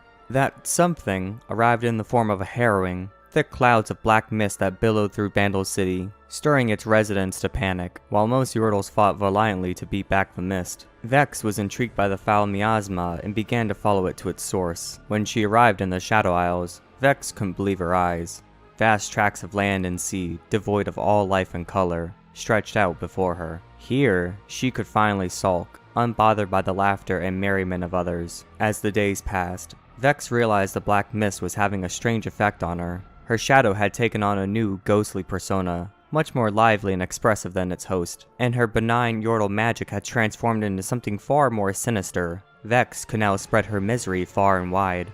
Who made this wonderfully awful place? She wondered. Her question was soon answered when the ruined king Viego appeared in the Isles, seeking to spread his mist to all corners of Runeterra. Upon meeting Vex, Viego realized the Yordle had a unique ability to spread despair, making people more vulnerable to his harrowing. Vex, in turn, was inspired by his vision for a world covered in black mist. The two became fast allies, and set out to turn the entire world into a harrowed wasteland. Before Viego's vision could be fully realized, Vex discovered his ulterior motive to reclaim the soul of his dead queen Isolde and reunite with her in matrimonial bliss. She shuddered in disgust, feeling betrayed that the man she had trusted to kill the world's happiness had, in fact, been seeking it himself. Vex left Viego to be defeated by the Sentinels of Light. His dreams of a matrimonial reunion dashed upon the stones of the Camarovan wreckage. Alone once more, she watched in disappointment as the world returned to the bright, colorful place she had always hated. Finding a lasting melancholy was going to be tougher than she thought. She knew one last place she could go, a surefire way to achieve the misery she craved. She paid a visit to her parents in Bandle City, eager to show them who she had become and bask in their disapproval. The young Yordle watched as her parents turned dumbstruck, still as tree stumps. Their expressions changed from shock to denial to reluctant acceptance. "Honey, we don't understand this," said her mother, motioning with her finger at Vex's entire being. "But we love you unconditionally," said her father, "and if you're happy, we're happy for you." Rolling her eyes, Vex released a loud, exasperated sigh. "You guys are the worst," she moaned. She trudged out of her parents' living room, anxious to return to the Shadow Isles where she could sulk undisturbed. I know people have their opinions and quips about Vex being kind of the stereotypical, gloomer, emo kid, but I like her style. It's pretty fun, and her in-game gameplay is really, really nice too. Although I kind of wish they kept with the, not like her shadow, but like her, like with the bat. If you've seen the concept art, you would understand, like her with the giant arms as like the hat thing. It was pretty neat. But overall, Vex is pretty cool. Next up is Vi, the Piltover Enforcer. Vi remembers little of her childhood in Zaun, and what she does remember, she wishes she didn't. Running with the Snipe gangs, she quickly learned to use her wits, as well as her fists, to survive. Everyone who encountered Vi knew she could talk, or punch, her way out of trouble. More often than not, she chose the latter. None of the old-timers from her youth could tell her anything of her parents. Most assumed they had died in one of the industrial accidents that were, sadly, all too common in the Undercity. Though she had ended up in the crumbling Hope House orphanage, a notoriously mad sump scrapper claimed to have found her adrift in a bassinet large enough for two in the ruins of a collapsed chem lab. In the end, Vi figured some things were best left unknown. With her wild pink hair, she became a distinctive sight on the streets of Zaun, hightailing from angry shopkeepers in the bounty markets, swaggering through the colorful bazaars of the Black Lanes, or hitching rides up into Piltover aboard the Hexdrala conveyors. Wherever there was a scrape to be gotten into, or a scam to be run, Vi was in the thick of it. Though she never stole from those who couldn't cover the loss, and never hurt those that didn't deserve it. As she got older, the capers of childhood became more audacious and daring, and Vi formed a gang of her own. Brash and quick to anger, she still relied on her fist a little too much, and was rarely without a black eye or a split lip. She found a mentor in the owner of a bar in the edge of the lanes, who tempered some of her more self-destructive tendencies. He tried to reinforce her moral code, and showed her how to fight with discipline, as well as teaching her ways to better direct her simmering anger. In time, Vi earned a reputation as someone who got things done, no questions asked. Listening to the chatter of the Zaunite miners who frequented the bar, she came to learn when big deals were being made, and how payments were to be delivered. To be a chem baron, this was chump change. But to her and her friends, it would be a fortune. She planned a heist, but knew it would require extra bodies to pull off, so Vi reluctantly brought a rival gang. The factory would fiends in on her score. Everything was going fine, until the leader of the fiends killed the mine owner with a pair of oversized pulverizer gauntlets, and trapped the rest of the workers in the tunnels. Even as both gangs fled with the loot, Vi knew she could not leave those innocent people to die. She snatched up the gauntlets, the wrist mechanisms clamping down painfully on her arms, but she endured the agony long enough to smash open a path to free the miners. The following day, Vi paid a visit to the factory with fiends. Still wearing the powered gauntlets, she took on the entire gang, administering a beating so legendary that it is still spoken of in the lanes to this day. Vi eventually disappeared from Zaun during a time of great upheaval, when tensions with Piltover were running high. Rumors circulated between the gangs that she had been killed in a huge explosion in the heart of the Undercity, or that she had turned her back on her friends and struck out for distant lands. The truth, however, finally came to light when old Hungry Scars, a vicious gang whose murder sprees had been spread topside, were brought down by a respected sheriff of Piltover and her new ally, Vi. The former gang leader was now in the employ of the Wardens, and she had replaced the chem-powered pulverizer gauntlets with a pair of brand new Hextech Atlas prototypes. No one yet knows the exact reason why or how Vi came to be working alongside Caitlyn, but given the anarchic nature of the crime wave now sweeping Piltover, speculation runs rife that it might involve a certain blue-haired Hylian from Zaun. Vi's character progression in Arcane is a very good experience indeed. If you haven't watched Arcane, please watch it. It is so good. I know that it's not entirely canon to the League lore, or lore of League, but overall, if you haven't seen Arcane, just please watch it. It's such a good series that Fortiche and Riot has made. It is so good. Next up we have Viego, the Ruined King. Few know of the kingdom to the east, far across the seas, whose name lies all but forgotten among the ruins that dot its shores. Fewer still know of its foolish young ruler, whose love-struck heart was doomed to destroy it. Now a grave threat to all, that man's name was, and is, Viego. The second son of a dynastic king, Viego was never intended to lead. Instead, he lived a life of comfort that made him complacent and selfish. Yet, when his older brother died unexpectedly, Viego, who possessed neither the inclination nor the aptitude for rulership, suddenly found himself crowned. He showed little interest in his position until he met a poor seamstress, Isolde. So taken was he by her beauty that the young king offered her his hand in marriage, and thus, one of the most powerful rulers of the age was wed to a peasant girl. Their romance was enchanting, and Viego, who'd rarely shown interest in anyone other than himself, devoted his life to her. The two were inseparable.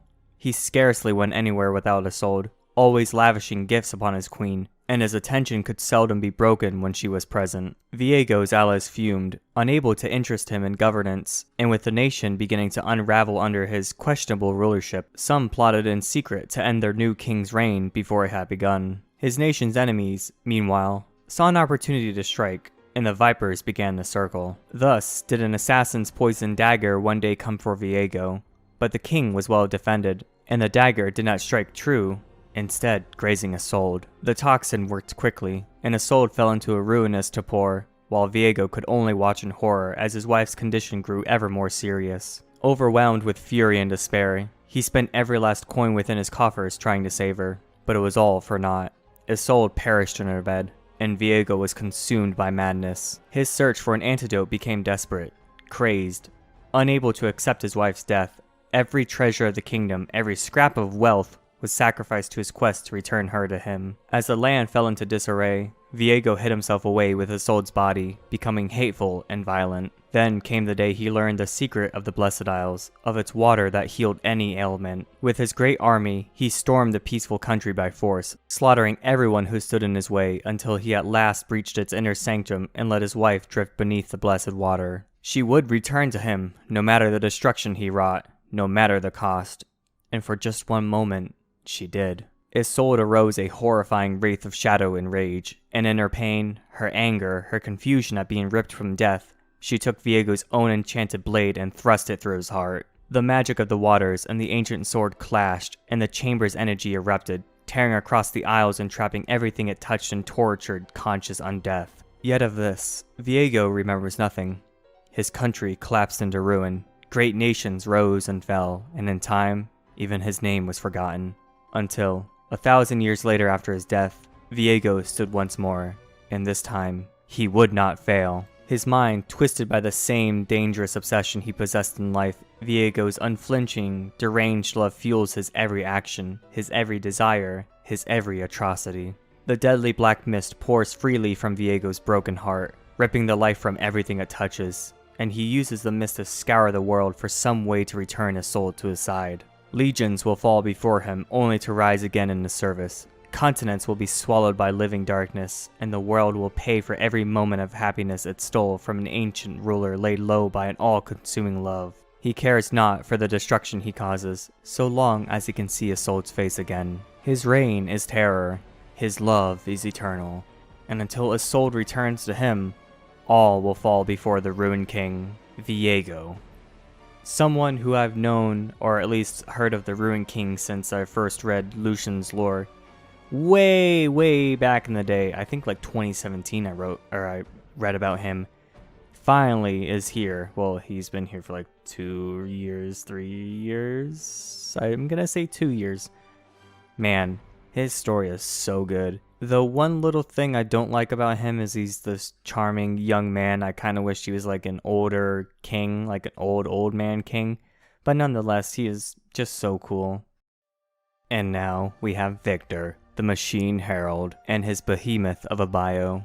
Let's begin. The herald of a new age of technology, Victor has devoted his life to the advancement of humankind. An idealist who seeks to lift people to a new level of understanding. He believes that only by embracing a glorious evolution of technology can humanity's full potential be realized. With a body augmented by steel and science, Victor is zealous in his pursuit of this bright future. Victor was born in Zaun on the borders of the Entresol level, and, encouraged by his artisan parents, discovered a passion for invention and building. He devoted every waking moment to his studies, hating to interrupt his work even to eat or sleep. Even worse was having to rapidly relocate if there was a nearby chemical spill, accidental detonation, or incoming chem cloud. Abandoning his work, even for a short time, was anathema to Victor. In a bid to impose a level of order and certainty on his world, Victor researched Zaun's many accidents and came to realize that almost all of them were the result of human error, not mechanical failure. He offered his services to the local businesses, developing inventions that made them far safer working environments. Most turned him away, but one, the Feddersen Chemforge,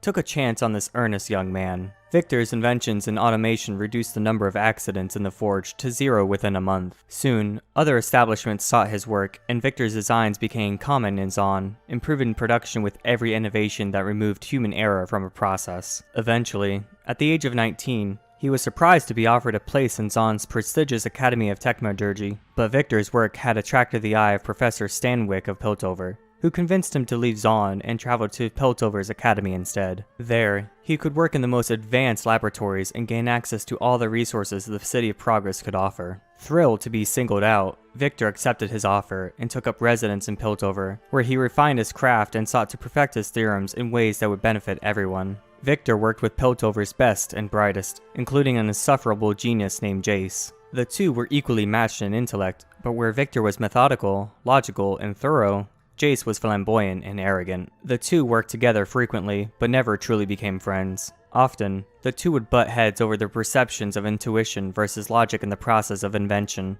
but a level of mutual respect developed as each saw the flawed brilliance in the other. In the midst of his studies in Piltover, a major chem spill devastated entire districts of Zaun, and Victor returned home to offer his help in the rescue efforts. By grafting a sophisticated series of cognitive loops upon existing automata technology, he crafted a custom-built golem, Blitzcrank, to help in the cleanup. Blitzcrank was instrumental in saving scores of lives and appealed to develop a level of sentience beyond anything Victor had envisioned. Even with the spill contained, Victor remained in Zaun to help those afflicted by the released toxins. With the golem's help, he attempted to use his technological brilliance to save those whose lives had been blighted by the spill. Their attempt was ultimately unsuccessful in preventing more deaths, and the two parted ways. Though Victor was distraught at the loss of life in Zaun, the work taught him a great deal about the merging of human anatomy with technology and how mortal anatomy could be enhanced with technology. When Victor returned to Piltover, weeks later, it was to find that Professor Stanwyck held a symposium on Blitzcrank and presented Victor's researches as his own. Victor lodged formal complaints with the masters of the college, but his impassioned claim that he had designed Blitzcrank fell on deaf ears. He turned to Jace to verify his claims, but his fellow student refused to speak up, further widening the rift between them. and the matter was decided in Piltover Stanwyk's favor. Bitter, but resigned, Victor returned to his studies, knowing that his ultimate goal of making people's lives better and enhancing humanity was more important than one stolen project and a bruised ego. He continued to excel, finding ever new ways to eliminate human error and weakness from his work, a facet of his researches that came to dominate his thinking. He saw human involvement in any part of a process as a grossly inefficient aberration, a view that put him at odds with a great many of his fellow students and professors, who saw the very things Victor sought to remove as the source of human ingenuity and creativity. This came to a head during a reluctant collaboration with Jace to improve the diving suits used to keep Piltover stocks clear of underwater debris and lingering chemical waste. Victor and Jace's enhanced suits allowed the wearer to go deeper, remain underwater for longer, and lift heavier weights. But many wearers claimed that they saw phantom corpse lights in the depths or suffered from chem-induced hallucinations. When divers experienced such symptoms, they panicked and often got themselves or their fellow divers killed.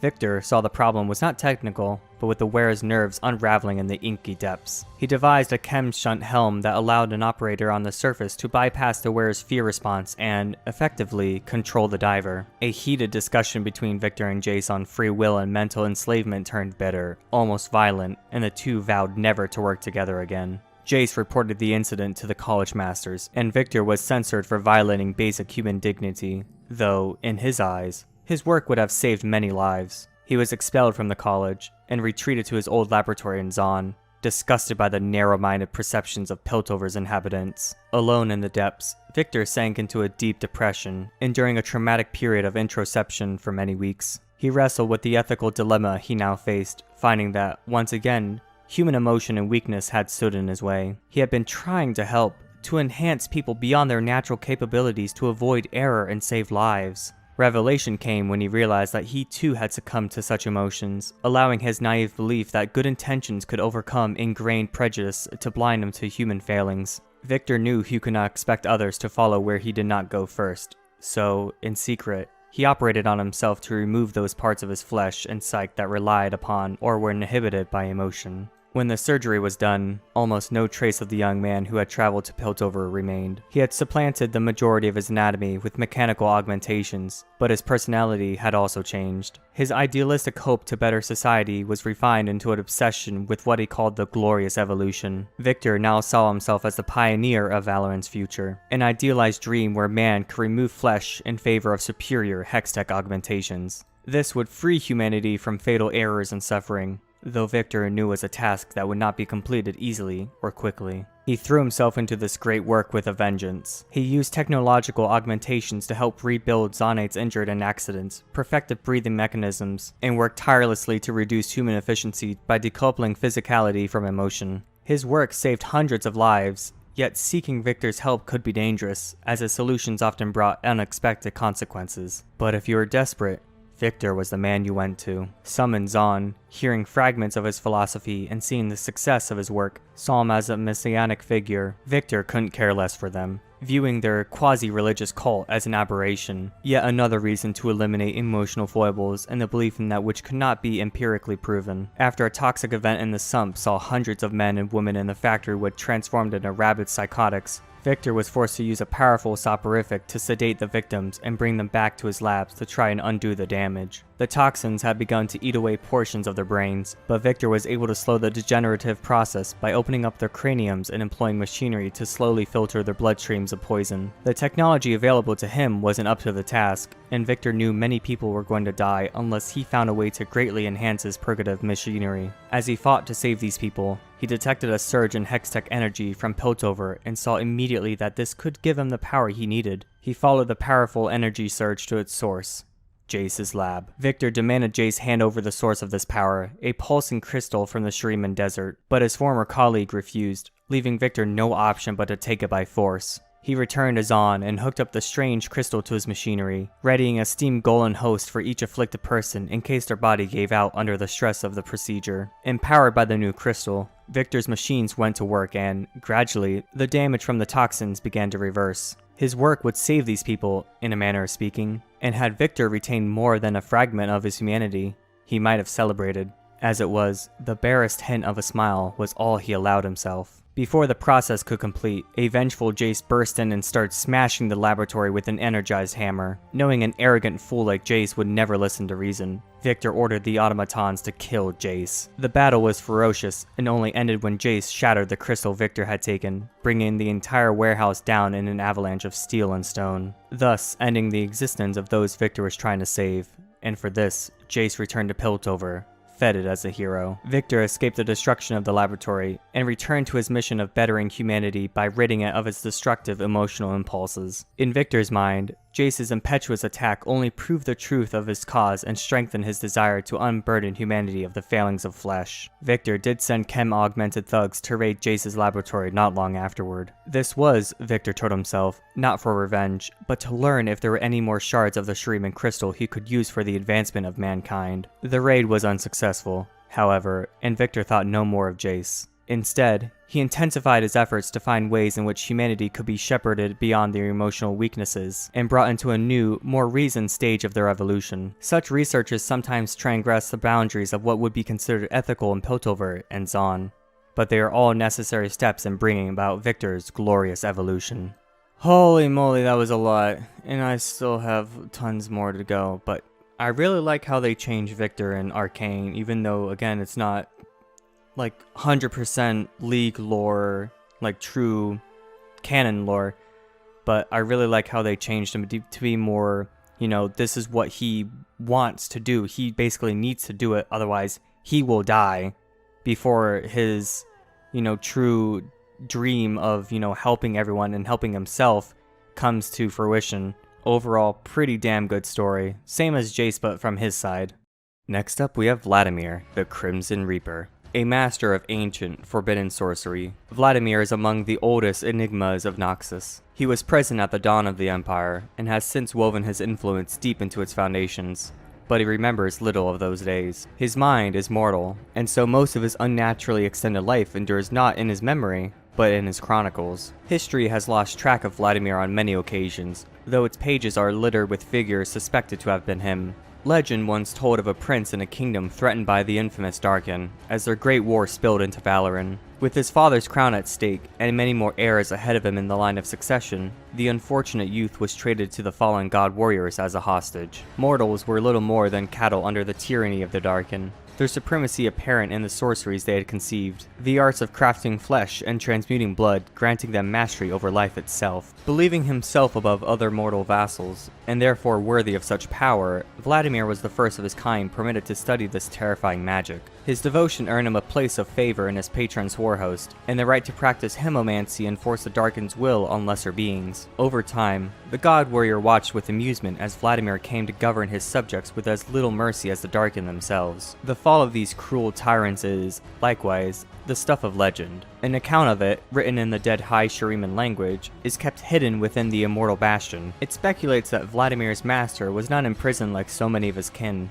but instead died at the hands of his own warhost. The few surviving mortals fled, taking what knowledge they had of blood magic with them. Unknown to all but Vladimir himself, it was he who struck the killing blow. Scared, blinded, driven mad by the radiance of a Darkin's undoing, he absorbed enough power to renew flesh that was never meant to last beyond a mortal lifespan, and he has done this countless times since, through rituals too vile to speak of. At the height of Mordekaiser's dark reign, it was said that a mythic and bloodthirsty fiend haunted the coastal cliffs of eastern Valoran, demanding young lives and savage worship from the local tribes. Few were welcome in his lair, until the day a pale sorceress approached this barbarian god with an offer. The two feasted together as equals, weaving magic so dark that the wine at their tables soured, and the roses withered, vibrant red turning to black. Thus began the pact between Vladimir and LeBlanc, rife with disputes and games of politics and war. Over the centuries, others joined them, powerful nobles, exalted masters of magic, and beings darker still. This cabal grew into the hidden power that would guide the throne of Noxus for more than 1,000 years, orchestrating many of the Empire's most ambitious campaigns. Uniquely among the leaders of the Black Rose, Vladimir has rarely limited himself to scheming from the shadows. In the past, he deigned to join the Noxian noble courts during the most interesting of times, only to fade into seclusion decades later. His extreme age and the atrocities his sorcery could wreak, a well-kept secret. Even so, Under Vladimir's tutelage, the arts of hemomancy has found a place in the military of Noxus, and among scions of the old aristocracy. Among these diverse practitioners is the Crimson Circle, a youthful cult dedicated as much to Vladimir's personality as to blood magic itself. With the death of the previous Grand General and the rise of Jericho Swain, the political landscape of the Empire changed dramatically, and Vladimir has been forced to rouse himself once more. Wearing the guise of a benevolent social elite, he has returned to the public eye as a vocal opponent of the ruling Trifarix Council, much to the concern of more cautious members of the Black Rose. Indeed, as time has not yet washed away all the stains of his previous lifetime, and it seems likely that Swain himself has begun to grasp Vladimir's true nature. As a new and darker conflict approaches Noxus, Vladimir drinks deeply from the renewed vitality of the Empire, reminding himself of his past glories. To him, this life is a mere revelry, a masquerade spanning centuries, and the prologue to greatness. For though the Darken eventually fought amongst themselves and lost their immortal grip on the world, Vladimir knows he is the strongest alone. Never knew that about Vladimir. Kinda hope they update him. He's kind of old. Not much to say about him, except that I hate fighting against him. Overall pretty cool. Next, we have Volibear, the Relentless Storm. To some, he is the Thunder's Roar, the Great Storm, or Valir. To others, he is Ruin, the Thousand-Pierced Bear, or He Who Stands.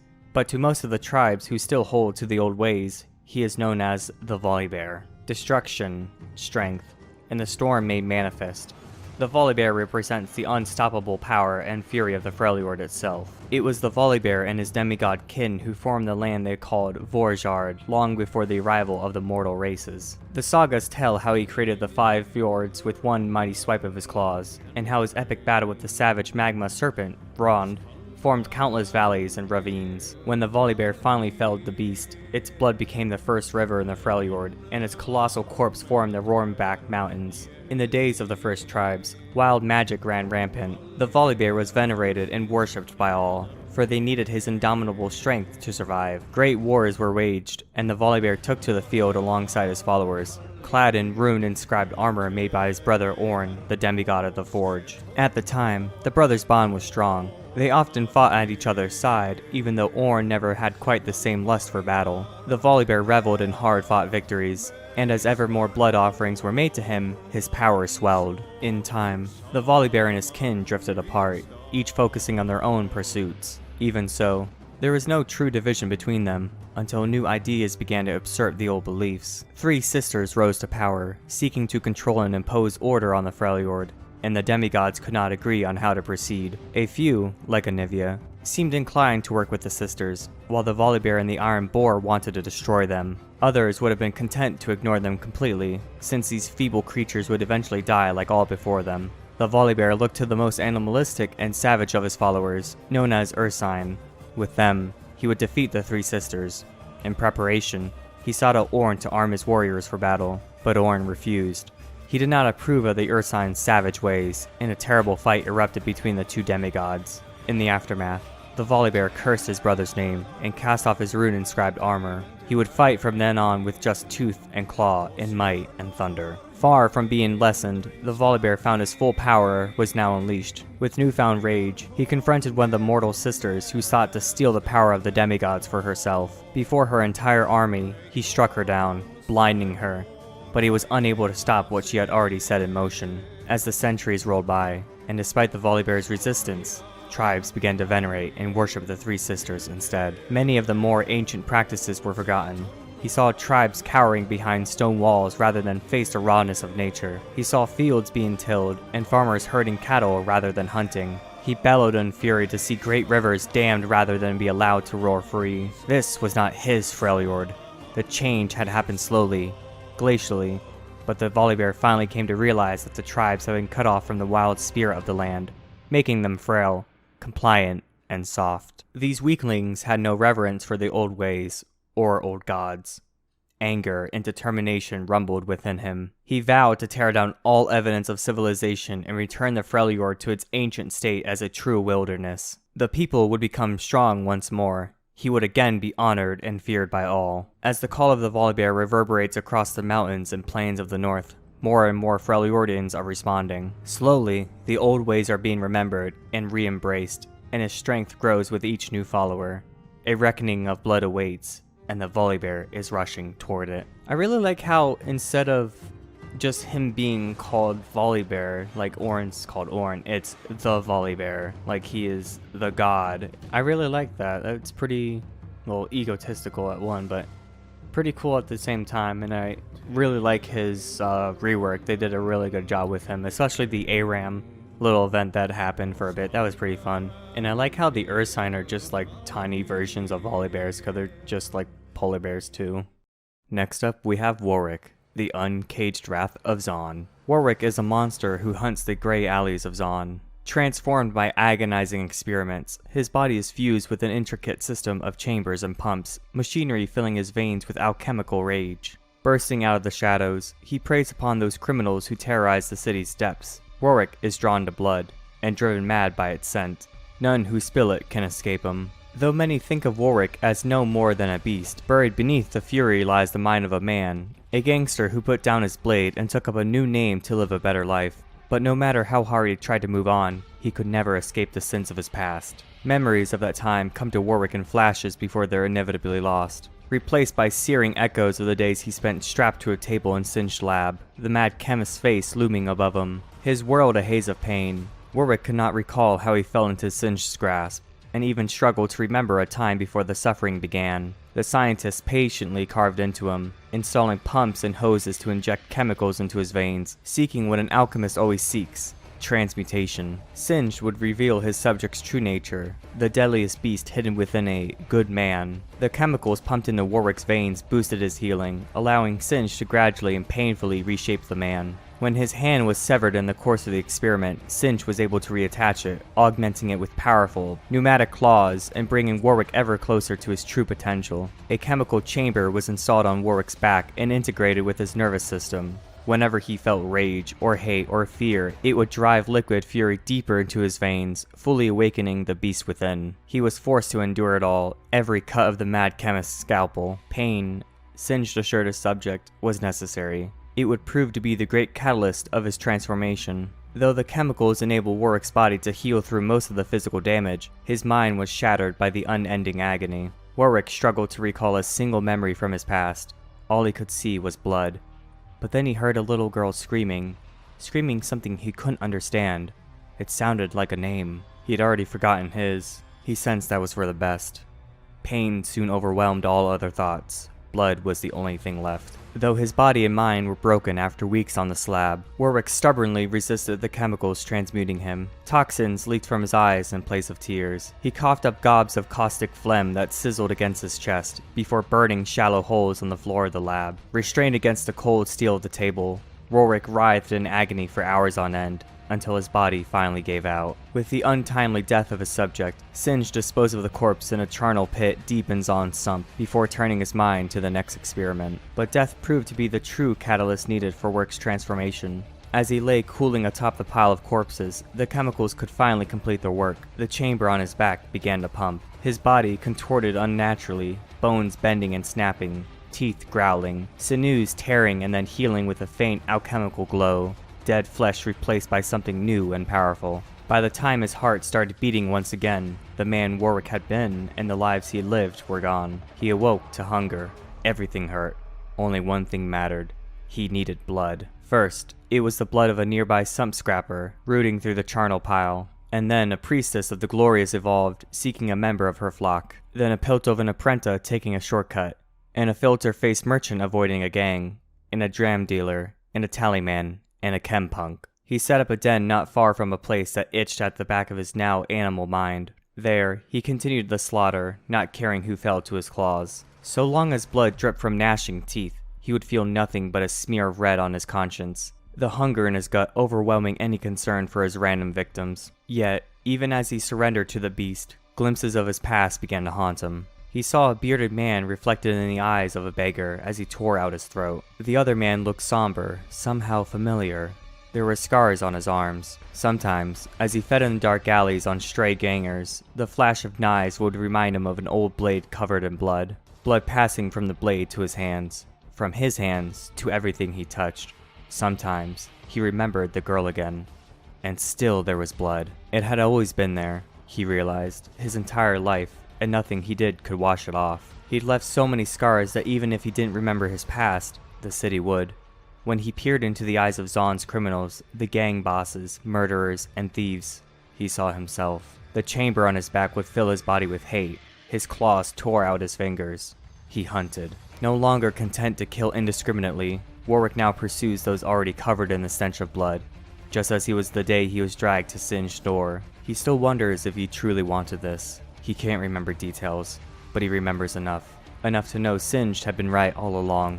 The good man had been a lie, before disaster had burned it away, revealing the truth. He is Warwick. He is a killer.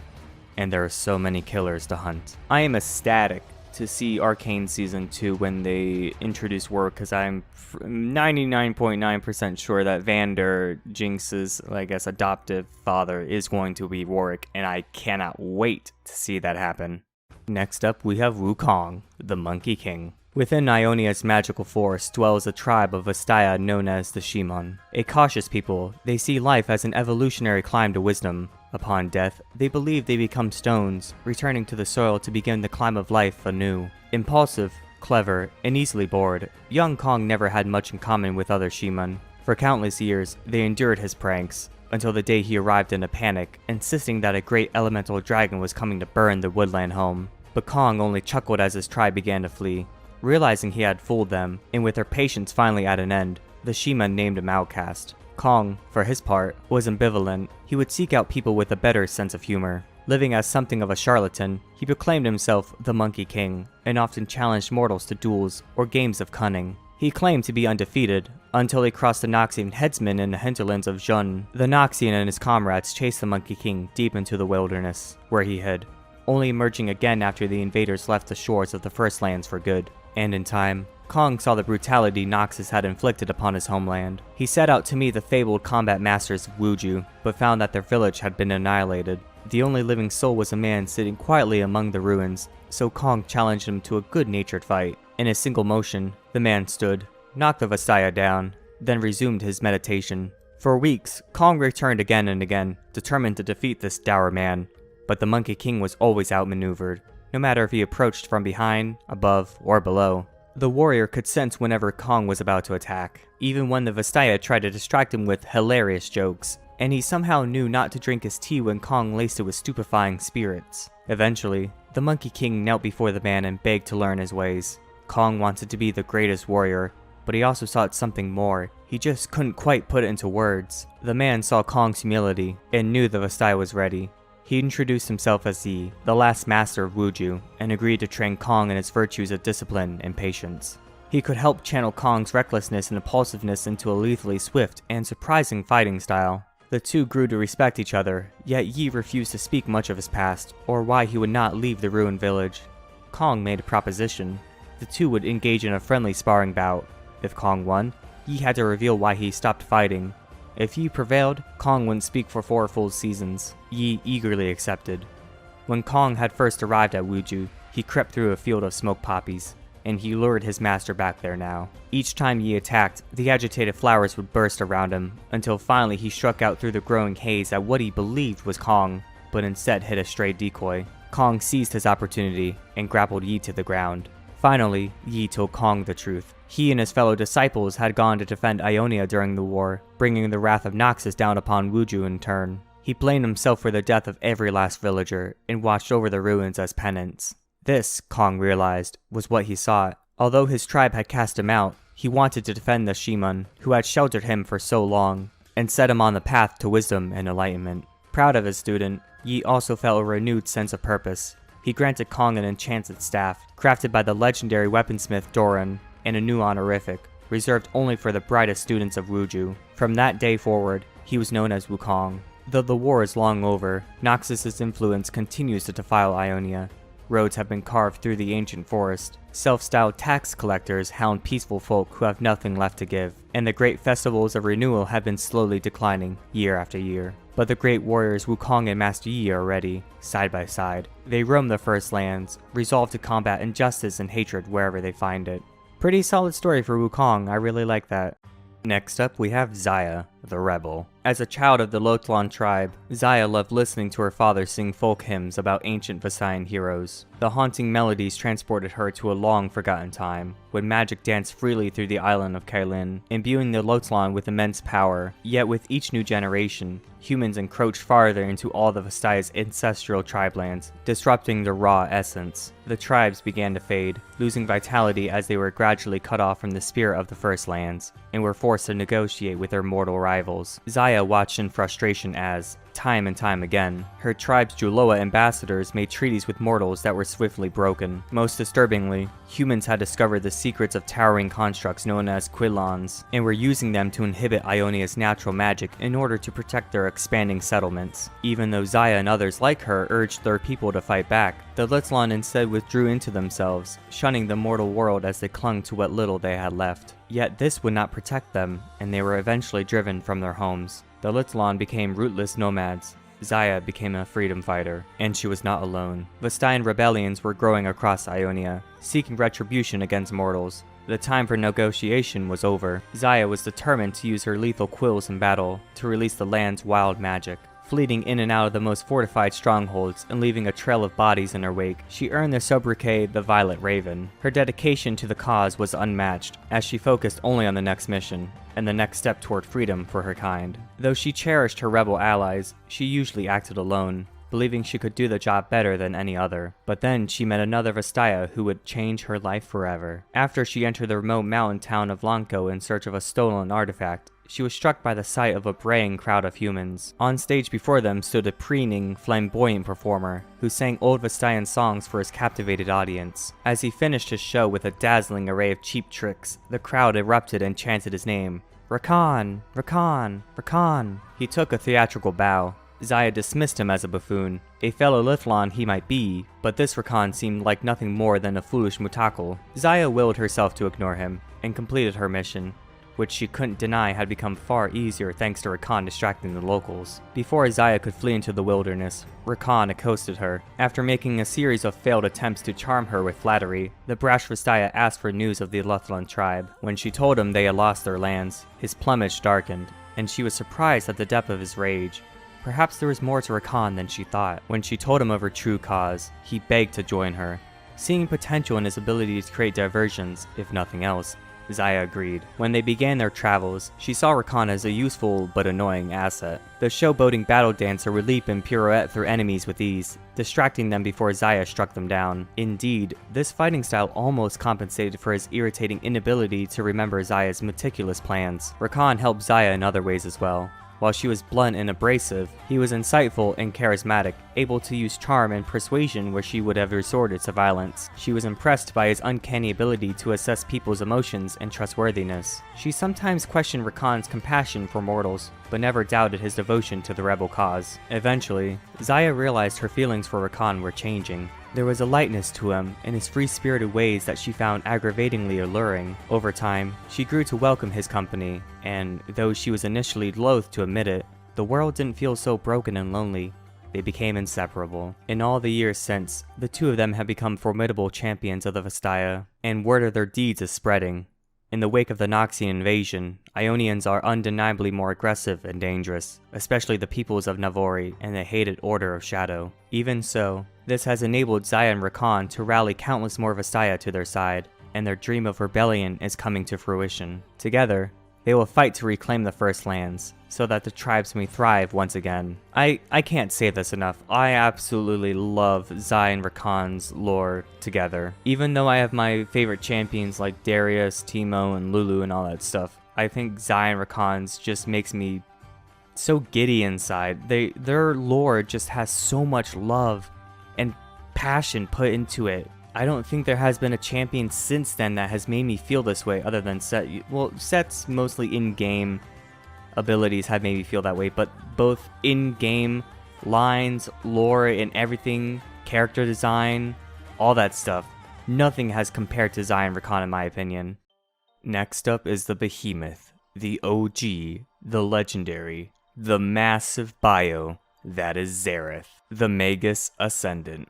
This is gonna be a long one, so strap in, get some popcorn, and let's read. Xerath is an ascended magus of ancient Shurima, a being of arcane energy writhing in the broken shards of a magical sarcophagus. For millennia, he was trapped beneath the desert sands, but the rise of Shurima freed him from his ancient prison. Driven insane with power, he now seeks to take what he believes is rightfully his, and replace the upstart civilizations of the world with one fashioned in his image. The boy who would eventually be called Xerath was born a nameless slave in Shurima thousands of years ago. He was the son of captured scholars, with only the prospect of endless servitude ahead. His mother taught him letters and numbers, while his father told him tales from history in the hopes that such skills might allow him a better life. The boy vowed he would not end up bent-backed and whipped like every other slave. When the boy's father was crippled during the excavations for the foundations of a monument to the Emperor's favorite horse, he was left to die at the site of the accident. Fearing her son would suffer a similar fate, the boy's mother begged an esteemed tomb architect to take him on as an apprentice. Though at first reluctant, the architect was impressed with the boy's eye for detail and innate understanding of mathematics and language, and accepted. The boy never saw his mother again. He was a swift learner, and his master dispatched him on errands to the great library of Nasus to retrieve specific texts and plans on an almost daily basis. On one trip, the boy met Azir, the least favored son of the Emperor. Azir was struggling to read a difficult passage in an ancient text, and, despite knowing that to talk to royalty was to invite death, the boy paused to help the young prince with its complex grammar. In that moment, a tentative friendship was established, and over the coming months that friendship only grew stronger. Though slaves were forbidden names, Azir gave one to the boy. He named him Xerath, which means one who shares, though that name was only ever spoken between the two boys. Azir saw to it that Xerath was appointed to his household slaves, and made him his personal attendant. Their shared love of knowledge saw them devour texts from the library and become as close as brothers. Xerath was Azir's constant companion, learning all he could from his new proximity to culture, power, and knowledge, finally daring to dream that Azir might one day free him. On the annual tour of the Emperor's dominion, assassins struck the royal caravan as it spent the night at a well-known oasis. Xerath saved Azir from an assassin's blade, but Azir's brothers were all slain, leaving the young prince a heartbeat away from Shurima's throne. As a slave, Xerath could expect no reward for his deed, but Azir promised that one day they would be as brothers. In the wake of the assassination attempt, Shurima endured years of horror and fear of the Emperor's retribution. Xerath knew enough of history and the workings of the Shuriman court to understand that Azir's life hung by the slenderest of threads. That he was the heir to the throne meant nothing, for the Emperor hated Azir for living while his more beloved sons had died. Of more immediate danger, the Emperor's wife was still young enough to bear other children, and thus far she had borne many healthy sons. The odds were good that she would produce another male heir for her husband, and as soon as she did, Azir's life was forfeit. Though Azir was a scholar at heart, Xerath persuaded him that to survive, he must also learn to fight. This Azir did. In return, the young heir elevated Xerath, insisting he continue his education. Both youths excelled, and Xerath proved to be an exceptionally gifted pupil, one who took to the pursuit of knowledge with gusto. Xerath became Azir's confidant and right-hand man, a position unheard of for a mere slave. This position gave him great, and some said undue, influence over the young prince, who came to rely on Xerath's judgment more each day. Xerath bent his every effort into seeking out knowledge wherever he could find it, no matter the cost, no matter its source. He unlocked long-sealed libraries, delved into forgotten vaults, and consulted with mystics entombed deep beneath the sands, all to further his knowledge and ambition, both of which grew with unchecked rapidity. Whenever the whispers around court that spoke of his delving into unsavory places grew too loud to ignore, he would find cunning means to silence them. That Azir never mentioned these whispers was, to Xerath, to see approval of how he was keeping his emperor safe. Years passed, and Xerath took ever darker steps to keep the emperor's wife from carrying a child to term, using his nascent magical abilities to corrupt every infant in the womb. Without rivals to the throne, Azir would be safe. When rumors of a curse arose, Xerath ensured they were never spoken again, and oftentimes, those who had voiced such suspicions vanished without trace. By now, Xerath's desire to escape his roots as a slave had become a burning ambition to achieve power of his own, though he justified every murderous act by telling himself he was doing it to keep his friend alive. Despite Xerath's best efforts to thwart the queen's midwives, a new prince of Shurima was brought into the world. But on the night of his birth, Xerath used his growing magical powers to summon the elemental spirits of the deep desert and craft a terrible storm. Xerath brought bolt after bolt of lightning down upon the queen's chambers, reducing it to burning rubble and killing the queen and her newborn son. The emperor rushed to his queen's chambers, only to be confronted by Xerath, his hands ablaze with arcane power. The emperor's guards attacked, but Xerath burned them and the emperor to cindered skeletons. Xerath ensured that the mages of a conquered territory were blamed for these deaths, and Azir's first act upon taking the throne was to lead a brutal campaign of retribution against its people. Azir was crowned Emperor of Shurima with Xerath at his side, the boy who had once been a nameless slave. Xerath had long dreamed of this moment, and expected Azir to end slavery in Shurima before finally naming him brother. Azir did none of these things, continuing to expand his empire's borders and deflecting Xerath's overtures regarding the end of slavery. To Xerath, this was further proof of Shurima's moral bankruptcy, and he raged at Azir's breaking of his promise. Azir's face was thunderous as he reminded Xerath that he was a slave and should remember his place. Something once noble died in Xerath that day, but he bowed in supplication, outwardly accepting Azir's decision. As Azir continued his campaigns of conquest, Xerath remained at his side, but his every action was carefully designed to increase his influence over a realm he now planned to take for himself. To steal an empire was no small thing, and Xerath knew he needed more power. The famous legend of Renekton's ascension revealed that a mortal did not have to be chosen by the Sun Priests, that anyone could rise up. So Xerath plotted to steal the power of ascension.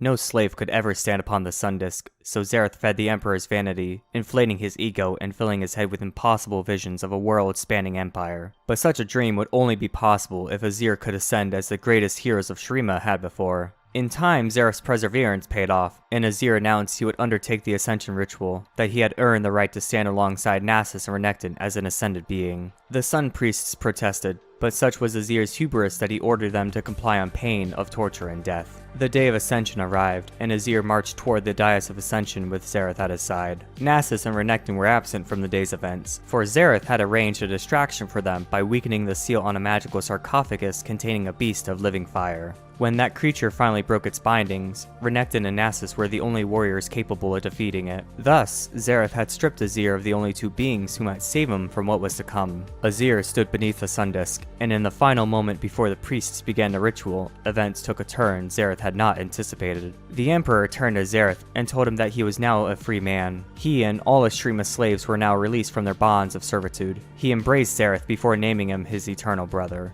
Xerath was stunned. He had been given everything he desired, but the success of his plans hinged upon Azir's death, and nothing was going to dissuade him from acting. Too many pieces were in motion, and Xerath had already sacrificed too much to turn back now, no matter how much that part of him wanted to. The Emperor's words pierced the bitterness enclosing Xerath's heart, but came decades too late. Unaware of his peril, Azir turned as the priests began the ritual and brought down the awesome power of the sun. With a roar of anger and grief combined, Xerath blasted Azir from his place on the dais, watching through tears as his former friend burned to ash. Xerath took Azir's place, and the light of the sun filled him, reshaping his flesh into that of an ascended being. But the power of the ritual was not to his take, and the consequences of his betrayal of Azir were devastating. The unbound power of the sun all but destroyed Shurima, sundering its temples and bringing ruination upon the city. Azir's people were consumed in a terrifying conflagration as the desert rose up to claim the city. The sun disk fell, and an empire built by generations of emperors was undone in a single day. Even as the city burned, Xerath held the sun priests in the grip of his magic, preventing them from ending the ritual. The energies filling him were immense, alloying with his dark sorcery to create a being of incredible power. As he drew ever more of the sun's power into his body, his mortal flesh was consumed and remade as a glowing vortex of arcane power. With Xerath's treachery revealed, Renekton and Nasus rushed to the epicenter of the magical storm, destroying the city.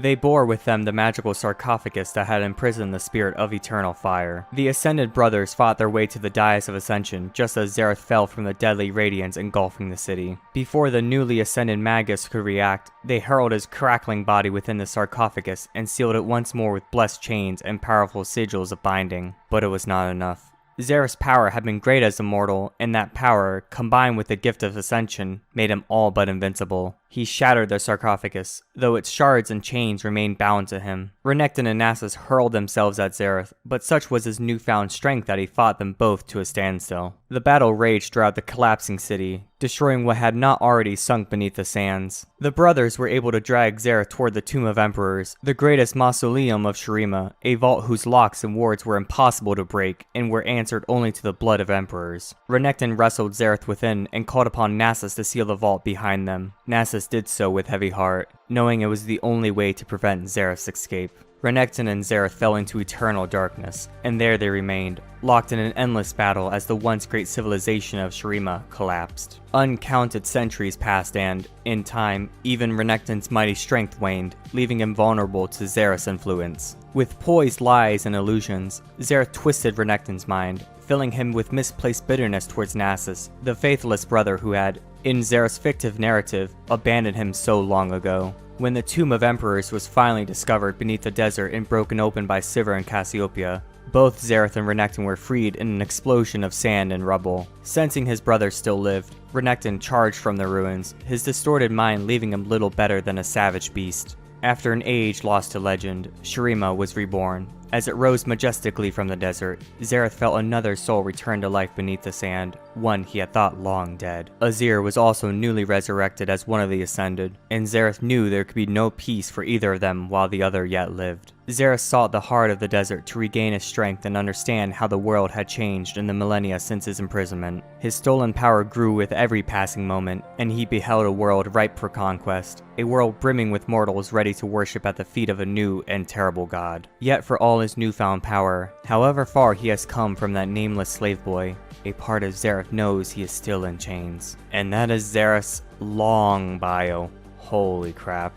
I know there are people out there, like this one YouTuber I watch, his explanation of Xerath and his troubling story, I agree with him. It's kind of weird for a slave to rebel against the person who did that thing to him, who kind of kept him a slave when, you know, he had the chance to release him, yet he didn't. So the slave could do only what he needed to try to escape, and then in turn he's the bad guy. It's a really complicated thing, but I mean, if they rework him, they could update his bio to be pretty different. I mean, I believe in Riot could do that.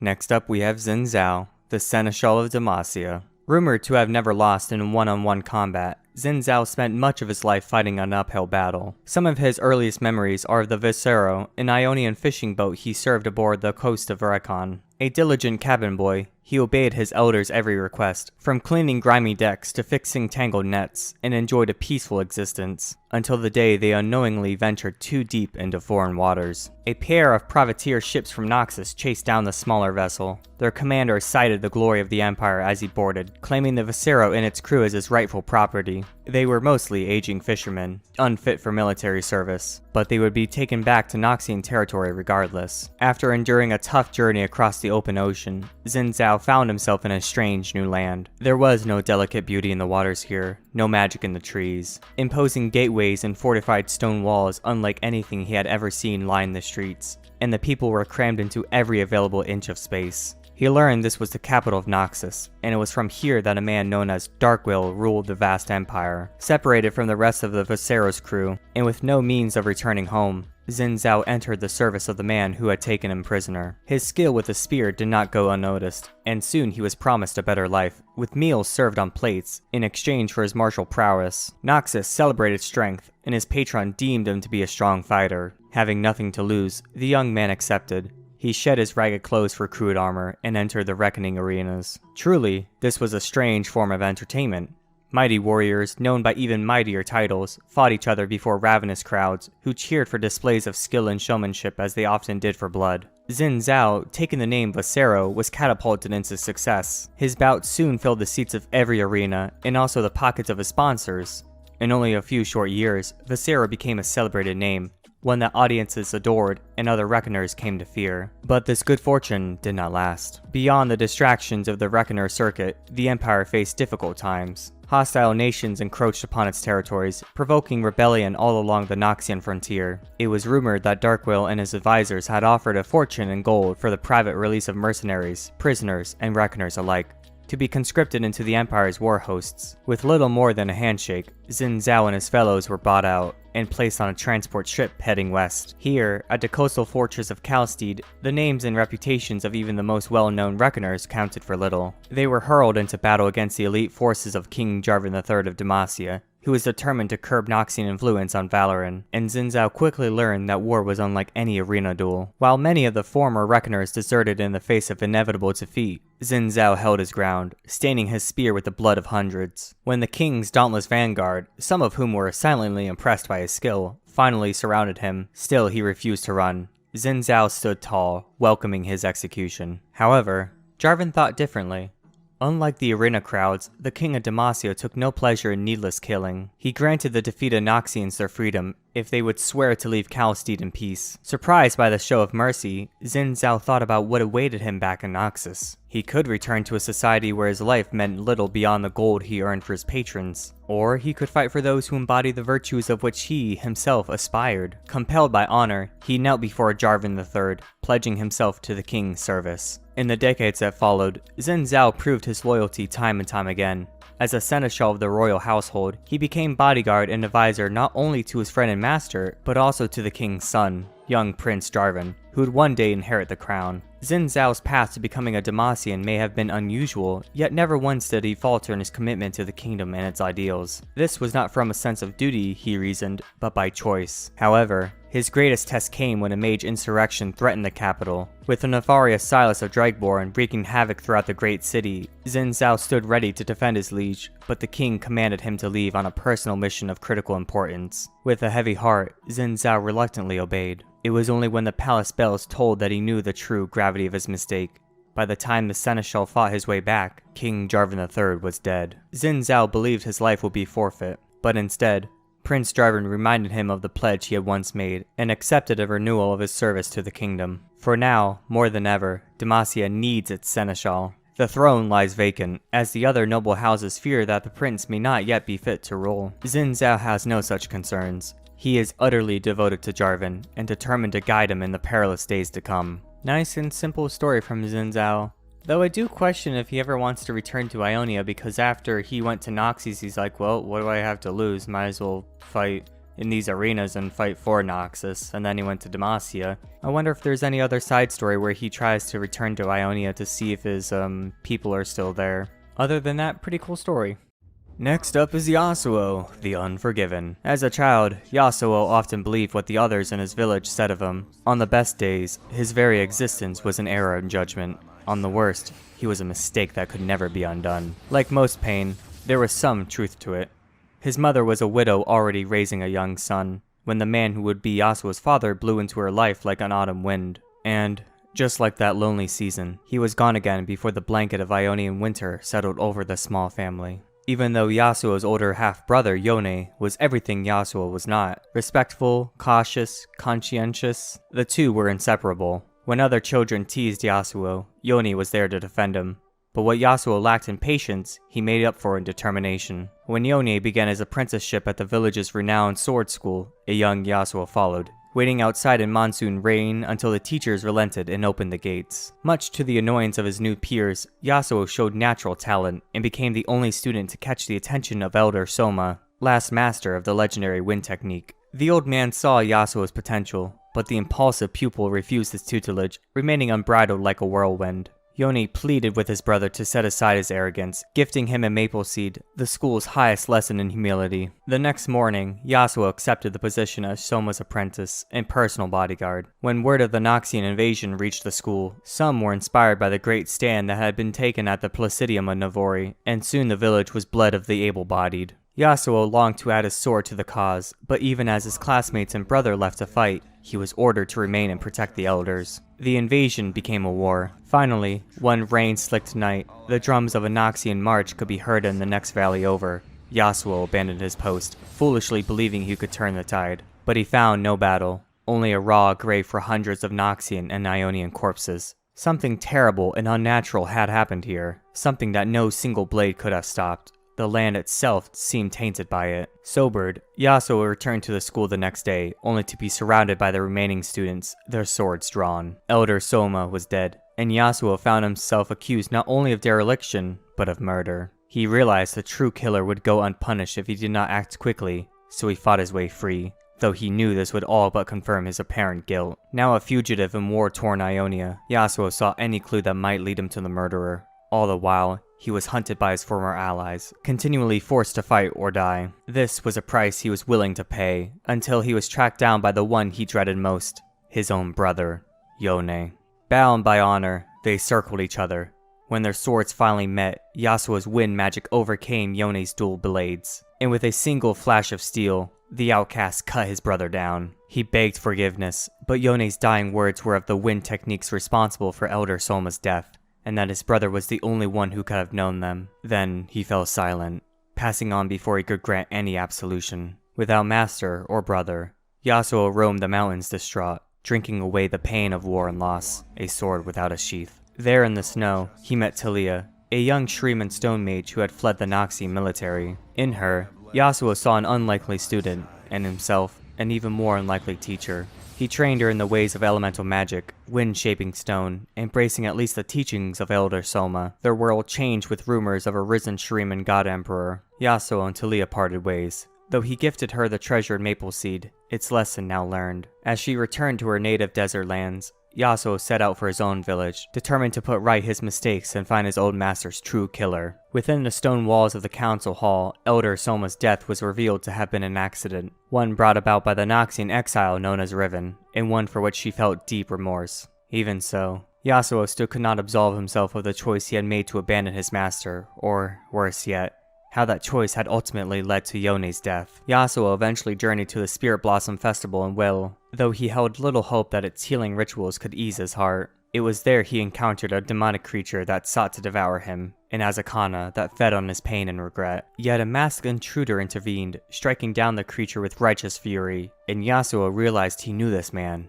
It was Yone. Fully expecting his brother to take vengeance, Yasuo was surprised when Yone let him go with little more than a bitter blessing. With nothing left for him in the First Lands, Yasuo has embarked on a new adventure. Though he knows not where it would lead, his sense of guilt the only thing weighing down the free wind. Even though I incredibly hate Yasuo in-game, I really like his lore, and I especially like what they did with him in the Ruined King, expanding on how he was still, held back by his brother's death, and him being accused even though he found out it was Riven who accidentally did it. And the interactions between him and Ahri were really, really nice, especially if you listen to all the food time talk things, the events, I guess you could call it. Those were really, really nice. Next up, we have Yone, the Unforgotten. In life, Yone adhered to a strict code of honor and duty. Even as a child, his love for his family led him to assume the mantle of protector, motivated in no small way by the loss of his father. This was in stark contrast to his half-brother, Yasuo, who was brash and reckless, where Yone was patient and disciplined. Still, the two were inseparable, and when Yone began his studies at the renowned sword school near their village, Yasuo followed. As they trained, Yone was often forced to temper his younger brother's impulsiveness. However, when Yasuo refused the personal tutelage of Elder Soma, master of the legendary wind technique, Yone gifted him a maple seed, a symbol of humility, as a sign of his support and encouragement. Yone was proud of his brother, but he had doubts about the wise master's judgment, fearing that Yasuo's impulsive nature would make him a poor student. But Elder Soma was well respected, and did not make careless decisions. Putting his concerns aside, Yone continued to practice with dual blades, his prowess quickly earning the respect and admiration of his fellow disciples. Though Yone's skill was unmatched, Yasuo's use of the wind technique made their sparring sessions a sight to behold, and a joy to the brothers themselves. But that joy did not last. War came to Ionia. Yone, along with many other disciples, left to defend against the approaching Noxian forces, while Yasuo reluctantly stayed behind to protect his master. But one fateful night, Elder Soma was discovered dead, slain by the very wind technique that he taught. When Yone returned, he found that Yasuo had fled. This shook Yone to his core. His fears were proven true. Elder Soma had been wrong. Yone blamed himself. If Yasuo had murdered Soma, Yone had failed to teach him the righteous path. If Yasuo had simply abandoned his post and allowed his master to die, then Yone had failed to instill him with discipline. Either way, Yasuo had already killed several of those who pursued him, and to Yone, their blood stained his own hands as much as his brothers. He tracked Yasuo down. When their swords finally crossed, Yone's steel was unmatched, but Yasuo's mastery of the wind cut his brother down. Death, however, was not the end. When Yone awoke within the spirit realm, the weight of his failure crushed him. His fury flared, and he pounded his fists on the ground in rage. A rumbling laugh pierced his thoughts. He turned, and beheld a monstrous, humanoid spirit with a blood-red blade. It was a powerful Azakana, a predatory entity that had long stalked Yone from beyond the veil. Before Yone could speak, it struck. He drew the spiritual echoes of his blades to his side just in time to block the attack. He once again found himself in a duel where his swordsmanship was unparalleled, but he was overwhelmed by magic. Anger consumed him. A lifetime of honor and duty snapped. In one furious moment, Yone wrestled the Azakana's blade from it and ran the creature through. The last thing he heard before a new darkness took him was that same rumbling laughter.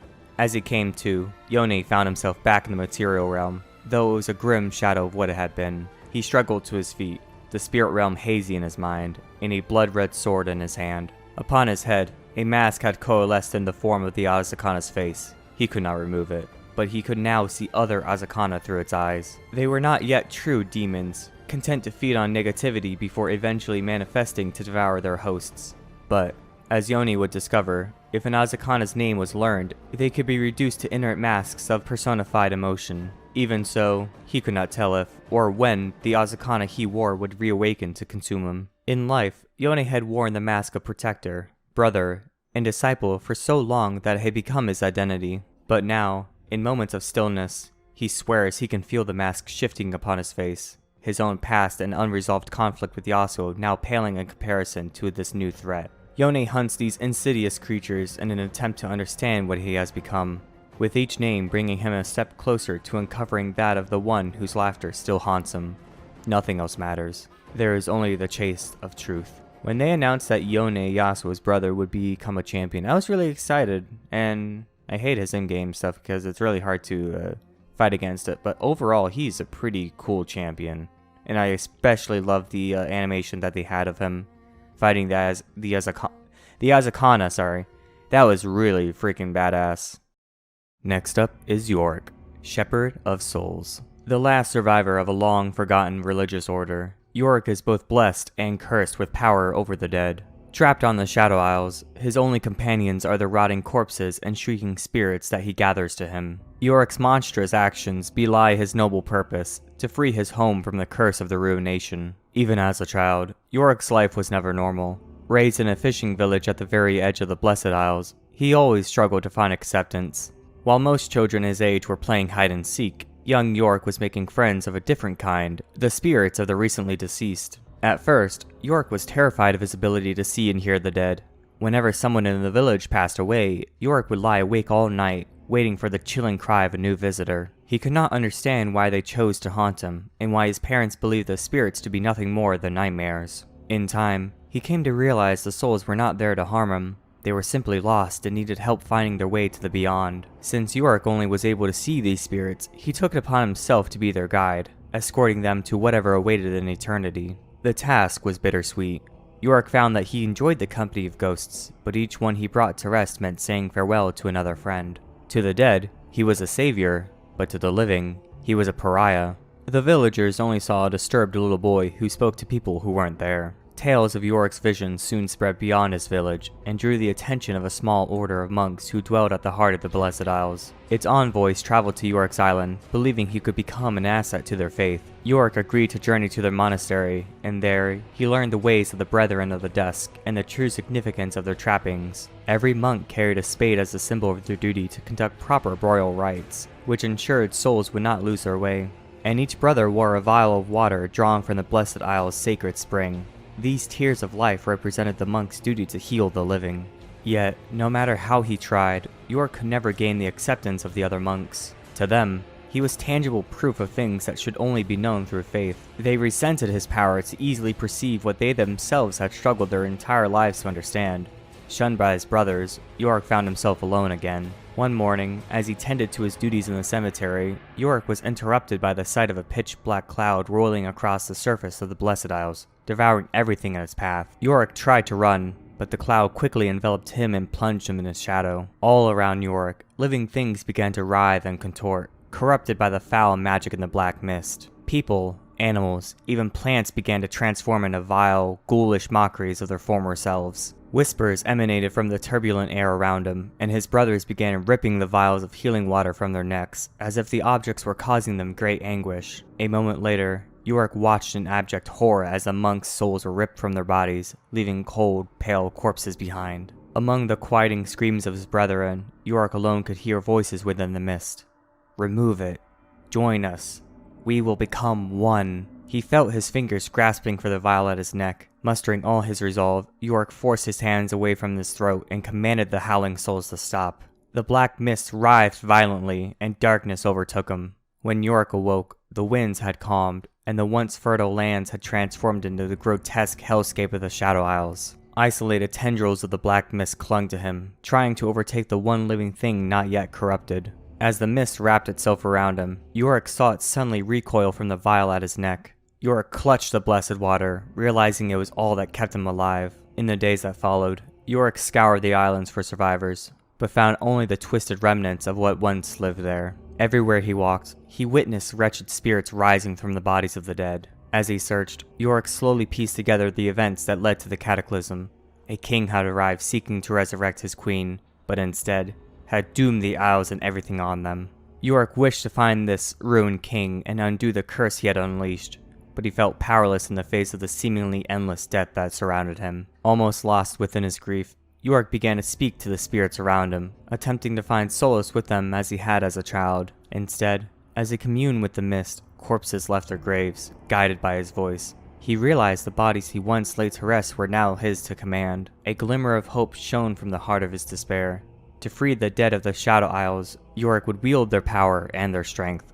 In order to end the curse, he would be forced to use it. I think Yorick was one of the first ones to be reworked when I started playing. I think when I first it was Tark, because I vaguely remember seeing Tark's rework on the login screen. Man, I miss login screen so much.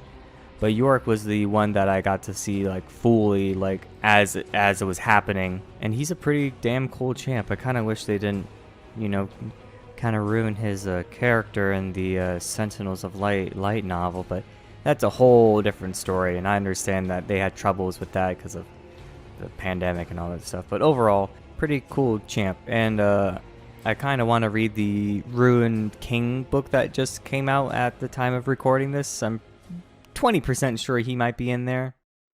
Next up is The Last for the Wise, Yuumi, the Magical Cat. In the outlands of Bandle City, there was once a wooded glen where the moon moths glimmered and the riverbanks overflowed with rainbow fish. In a cottage nestled between the verdant trees lived a Yordle enchantress named Nora, with her cat, Yuumi. Born with magical powers of protection, Yuumi enjoyed a life of leisure for many years, pouncing on sunbeams and napping beneath the mouse trees. Whenever adventure sparked her interest, she joined Nora on explorations across the material and spirit realms. Nora spent her time collecting strange objects like broken cups, shards of colored glass, and fabric with funny stitching. She examined each artifact with deep reverence, though Yuumi never understood their purpose. Nevertheless, Yuumi would use her magic to protect Nora from harm, and would warm her feet when they returned home. The doorways between realms are finicky and seldom open, even to creatures as dexterous as cats. Yuumi watched as other Yordles waited for days for the eastern star to align with a particular stone archway, or wadded impatiently between marsh lilies, seeking a silver blossom blooming from the mud. Only then would a pathway appear. But Yumi's Yordle, Nora, possessed a powerful book of thresholds, which allowed her to instantly travel anywhere depicted in its pages. When Nora opened a portal, she and Yuumi would gleefully dive into its glowing paper and arrive at their destination, joined a moment later by the book. Yuumi never paid the book much attention until one starless night, when she returned home from luring moon moths with her shiny light to find Nora missing. She saw the book on her master's desk and flipped through its pages in a panic, noticing that some were torn out entirely. Unable to read its title, Yuumi cried out to it in distress, calling it simply Book. In response, the book wiggled, and Yuumi was surprised to learn she could understand thoughts amidst the rustling paper. Despite not having a voice, Book made itself loud and clear. Yuumi learned that Nora had gone somewhere so perilous, she had destroyed the portal as she traveled. Yuumi knew she had to rescue Nora, and turned to Book for help. Each of its 1,000 pages led to a different location along the lines of magic that crossed the material and spirit realms. The page Nora had used to travel was lost, but Book might be able to get them close. Yuumi and Book would have to explore every possible threshold, she became Book's unlikely keeper, vowing to protect it with the courage of a lion. If it fell into the wrong hands, the doorways to Bandle City could open to all kinds of unsavory and ravenous intruders. Yumi and Book began their arduous journey, visiting dangerous and unfamiliar lands. Yumi sought Nora's scent on the wind, to little avail. While Yumi would sometimes break from their search to follow the scent of a mouse or restore her strength with a quick catnap, Book was frustratingly cautious, grumpy over lost time and nervous about threats they might encounter. Nevertheless, Yumi and Book were both determined to find their master and bring her home. When Yumi especially missed Nora, she often sought out other companions. One of her favorites was a door-carrying shepherd with thick whiskers and a deep laugh like a babbling brook. Yumi rested on his shoulders for a time, protecting him from angry snow spirits stirring up flurries in a hailstorm, while he brought her wriggling fish. Eventually, Yumi uncovered the scent of her master lingering in a vast stream in ruin. Digging deep into the sand, she unearthed a broken shard of blue pottery that looked like a piece from one of Nora's teapots. Before she could burrow further, a ferocious beast surfaced from the sand, and Yumi and Book barely escaped. She could only imagine the chaos if a creature like that ripped its claws into Book's pages. Though unlikely companions, Yumi and Book have become fast friends, united by their love for Nora. Yumi continues to search everywhere for signs of her master, so she can someday return to her life of napping in the sun by Nora's side.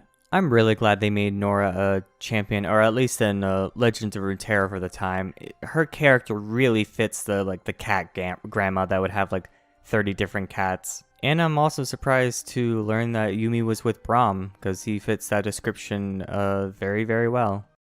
And now for the final letter, Z, starting with Zac, the secret weapon. Zac is the product of a toxic spill that ran through a Chemtech seam and pulled into an isolated cavern deep in Zaan's sump. Despite such humble origins, Zac has grown from primordial ooze into a thinking being who dwells in the city's pipes, occasionally emerging to help those who cannot help themselves, or to rebuild the broken infrastructure of Zaan. A group of Zaanite children first encountered Zac when they were out skimming rocks over a sump pool and some of the stones were thrown back. The returning pool became well known to Zaan's sump dwellers, and eventually drew the attention of a shadowy cabal of Chemtech alchemists. Over the protest of the local residents, the alchemists pumped the contents of the pool into vats and carried the substance back to their laboratories for experimentation. Via a series of experiments designed to test negative and positive reinforcement techniques, the alchemists discovered the coagulate mass within the pool appeared to have psychotropic tendencies. Simply put, it mirrored whatever stimulus was provided to it. If treated well, it responded with childlike glee and playfulness, but when its response to pain and aggression were tested, the alchemists lost numerous augmented sump scrappers in the ensuing destruction. Most of the alchemists attributed this to nothing more than a simple reflex response, but two among their number weren't so sure. They questioned the morality of experiments that seemed entirely driven to produce a creature of unmatched aggression. When the pair dug further, they discovered the project was being funded by Saito Takeda, a chem baron with a notoriously violent temperament and reputation for bloody gang warfare. The implication was clear. Takeda sought to develop a fighter who could shrug off mortal wounds, squeeze into places humans could not, and who would obey any command. They also discovered the project's true name, the Zaan Amorphous Combatant. As they pondered the best course of action, the two dissenting alchemists saw more than just a mirroring of whatever stimulus was applied to the viscous gel. They saw behaviors manifest without any obvious stimulus, behaviors consistent with sentience. They came to know the creature as Zac, and concluded that he exhibited the behaviors of a thinking, feeling being. They brought their findings to the spindle-limbed leader of their research team, but their concerns were ignored. Unwilling to let the matter drop, they began their own covert efforts to counter the violent teachings of the rest of their team. They sought to show Zac right from wrong, exposing him to acts of altruism and generosity. Their efforts bore fruit, with Zac showing sadness when one of the researchers hurt her hand and reacting badly when another killed a rat in the laboratory. Eventually, they could no longer tolerate the cruel experiments being done to Zac by their fellow alchemists. One night, during Zaan's Progress Day remembrances, when the laboratory was empty, they drained Zac into a wheeled septic tank and dragged him to a far distant part of Zaan. When their act was later discovered, the foot soldiers of Baron Takeda sought them out. But Zaan is a big place, and the researchers were able to hide from their pursuers. They had thought to give Zac his freedom, but Zac did not want to be released, for he now considered the two researchers his family. They alone had shown him kindness, and he wanted to learn more from them. In truth, they were pleased by his reaction, for they had become so fond of Zac that they considered him their adoptive son. To stay hidden from Takeda's men, they changed their identities and appearance, taking up residence in a remote part of the sump. far from prying eyes. Zack learned to mimic their voices, and quickly adapted to shift his gelatinous mass into the required shapes to form sound. He lived alongside his adoptive parents for many years, hiding when necessary in sump pools or in the cracks in the cliffside rocks. His parents told Zack of the world in which he lived, how it could be beautiful and full of wonder. They showed him the moon rise over the sun gates, the play of rainbow light on the stained glass roofs of Zaun's commercial halls, and the bustling, vibrant beauty of their city's heart. They also explained how the world could be cruel and harsh, and Zack learned that people were sometimes mean and unkind, hateful and prejudiced. Zack rejected such behaviors and helped his parents where he could as they used their skills to aid the people around them without attracting undue attention. They did what they could to treat the sick, mend broken machinery, or otherwise put their chem knowledge to benign use. These were the golden years for Zack, and he roamed Zaun through its almost limitless network of pipes and through the many cracks in its bedrock. As much as Zack was a sentient being, too much stimulus from his environment could sometimes overwhelm his senses and cause him to temporarily absorb the dominant emotions around him, for good or ill. Oftentimes, he couldn't help getting involved in aiding the oppressed and downtrodden against thuggish bullies, leading to rumors of his presence spreading through Zaun. Though the majority of tales were of him helping, others attributed destructive events to Zack, a factory destroyed or a crevice ripping open in a sump neighborhood. Eventually, those rumors reached the ears of Saito Takeda, and he sent a band of augmented thugs to retrieve what he saw as his property. His alchemists have been attempting, without success, to replicate the process that had created Zack from droplets left behind in his vat. Takeda wanted the creature returned, and his augmented heavies surrounded Zack's parents' home and attacked. They fought back, for they were chemtech researchers and not without esoteric means of defending themselves. But their defiance could not last forever, and eventually they were killed, despite Takeda's order that they be taken alive. Zack had been exploring subterranean seams far below Zaun, but sensed his parents distressed and raced back through the pipes of the city to the rescue. He arrived too late to save them, and the fury that overwhelmed him upon seeing their bodies was unmatched by anything the Baron's men had ever seen. Zack attacked in a ferocious display of stretching, smashing, and crushing. In his grief and anger, he demolished dozens of nearby dwellings, and by the time the battle was over, all the augmented thugs were dead. When the heightened emotions of battle drained from Zack's consciousness, he was overcome with remorse for the homes he had destroyed, and vowed to continue the good work done by his parents. He helped rebuild what he had destroyed, but as soon as the work was done, he vanished into Zaun's vast network of pipes. Now Zack lives alone, dwelling in the tunnels and caverns threading Zaun, and bathing in the emotions of the city's inhabitants. Sometimes this enriches him, but other times it saddens him as he takes on both the good and bad of the city. He has become something of an urban legend among the people of Zaun, a mysterious creature that sometimes emerges from cracks in the rock or a section of damaged pipework. Most times this is to help those in need, but in times of trouble, when the city's moods turn grim, his appearance can be cause for trepidation. Pretty solid story for Zack. Nice. Next up is Zed, the Master of Shadows. Beneath Ionia's veil of harmony lie the tales of those left behind. For Zed, his story began as a boy on the cold steps of the home of the Kinku Order. Taken in by great Master Kishu himself, Zed found his place within the temple's ancient walls. He dedicated himself to understanding the Kinku's spiritual tenets, quickly outpacing his peers both in combat and study. Even so, he felt overshadowed by another, his master's son, Shen. Though Zed's passion shone through in every technique he perfected, he lacked Shen's emotional balance. In spite of this, the two pupils became like brothers. In time, they journeyed together with their master to track down the infamous Golden Demon. When they finally succeeded in capturing this feared monster, it was revealed to be a mere man named Kata Jin. The young Zed marched forward with his blades held high, but Kusho stopped him, ordering that Jin be imprisoned instead. Returning to their temple, Zed's heart bloomed with resentment, and he began to struggle in his studies. He was haunted by the memories of Jin's grisly murders, and rising tensions between Ionia and the imperialistic forces of Noxus only worsened his disillusionment. While Shen was growing to adopt his father's dispassion, Zed refused to let lofty notions of balance stand in the way of punishing evil. He ventured deep into the temple's hidden catacombs, and there he discovered an ornate black box. Even though he knew it was forbidden to any but the masters of the order, he peered inside. Shadows enveloped Zed's mind, feeding his bitterness with contempt for the weak, and hinting at an ancient, dark magic. Returning to the light of the temple, he came face to face with Great Master Kusho. Zed demanded the Kinku strike at the Noxian invaders with every means at their disposal. When Kusho refused, Zed turned his back on the order that had raised him. Unbound by Kinku doctrine, he raised a following of warriors to resist Noxus. Any soul who threatened his homeland, or stood idle in his defense, was marked for death without mercy, including native Astaya who wavered in their allegiance.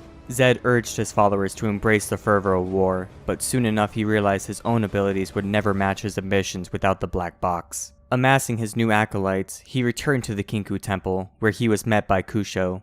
The elderly man laid his weapons at Zed's feet, imploring his former pupil to renounce the shadows in favor of a more balanced path. Moments later, Zed emerged back onto the temple steps. In one hand, he grasped the box, and in the other, his freshly bloody blade. The Kinku, frozen with shock, fell in droves as Zed's warriors cut them down. He then claimed the temple for himself, establishing his Order of Shadow, and began training his acolytes in the ways of darkness. They etched their flesh with shadowy tattoos, learning to fight alongside shrouded reflections of themselves. Zed took advantage of the ongoing war with Noxus, and the suffering it brought to the Ionian people. In the wake of a massacre near the Epul River, he came upon Kain, a Noxian child soldier wielding nothing but a farmer's sickle. Zed could see the boy was a weapon waiting to be sharpened, and took him as his personal student. In his young acolyte, he saw a purity of purpose to match his own. In Kain, Zed could see the future of the Order of Shadow. Though he did not reconcile with Shen and the remaining Kinku, now scattered throughout the provinces, they reached an uneasy accord in the aftermath of the war. Zed knew what he had done could not be undone.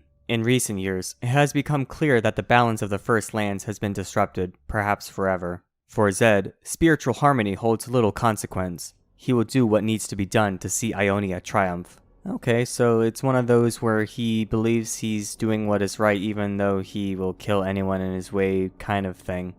Pretty interesting. It really is the opposite of how Shen sees himself and what he tries to train Akali to not become possibly like Zed. So that's why he let Akali go off on his own in hopes that she will not do what he did even though he's afraid that she will possibly go down that path, is what I assume.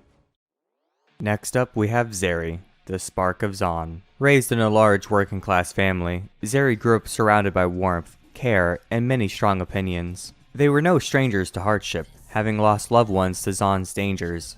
Even so, their community was their strength. From birth, Zeri had a unique relationship with electricity. Each giggle caught a spark, each cry a shock. Magic wasn't rare in Zaun, but Zeri's electric charm was. It charged with her emotions, sometimes grounded, sometimes building to fierce and fury. By her teenage years, her neighbors knew she was more likely the cause of power outages than a broken circuit. Life in Zaun was beautiful chaos, her grandma would say, and Zeri embodied that all too well.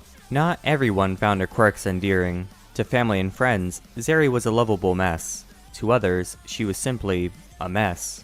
During occasional outbursts where her stray currents shadowed a street lamp or two, or 12, Zeri thought she'd even see flashes of something, or someone, but there was no time to dwell. She wished she had better control of her volatile powers. Her determination was there, but her patience could have used some work. Still, with every spark came an opportunity. One night while Zeri strolled through the Entresol markets, the ground rattled from underground excavations that soon swelled into a destructive quake. She wasted no time zooming past fallen buildings to rescue trapped victims. As her world slowly crumbled, Zeri became a furious blur. She knew the Chem Barons had mining facilities nearby that were installed after they claimed to have discovered resources better than Hextech, but what they did not reveal were the risks of their uncontrolled digging. The faster Zeri moved, the more charged she became. She thrived under pressure, realizing what her powers could do and how much her neighborhood meant to her, even if it meant nothing to the Barons. After the dust settled, survivors gathered to thank Zeri.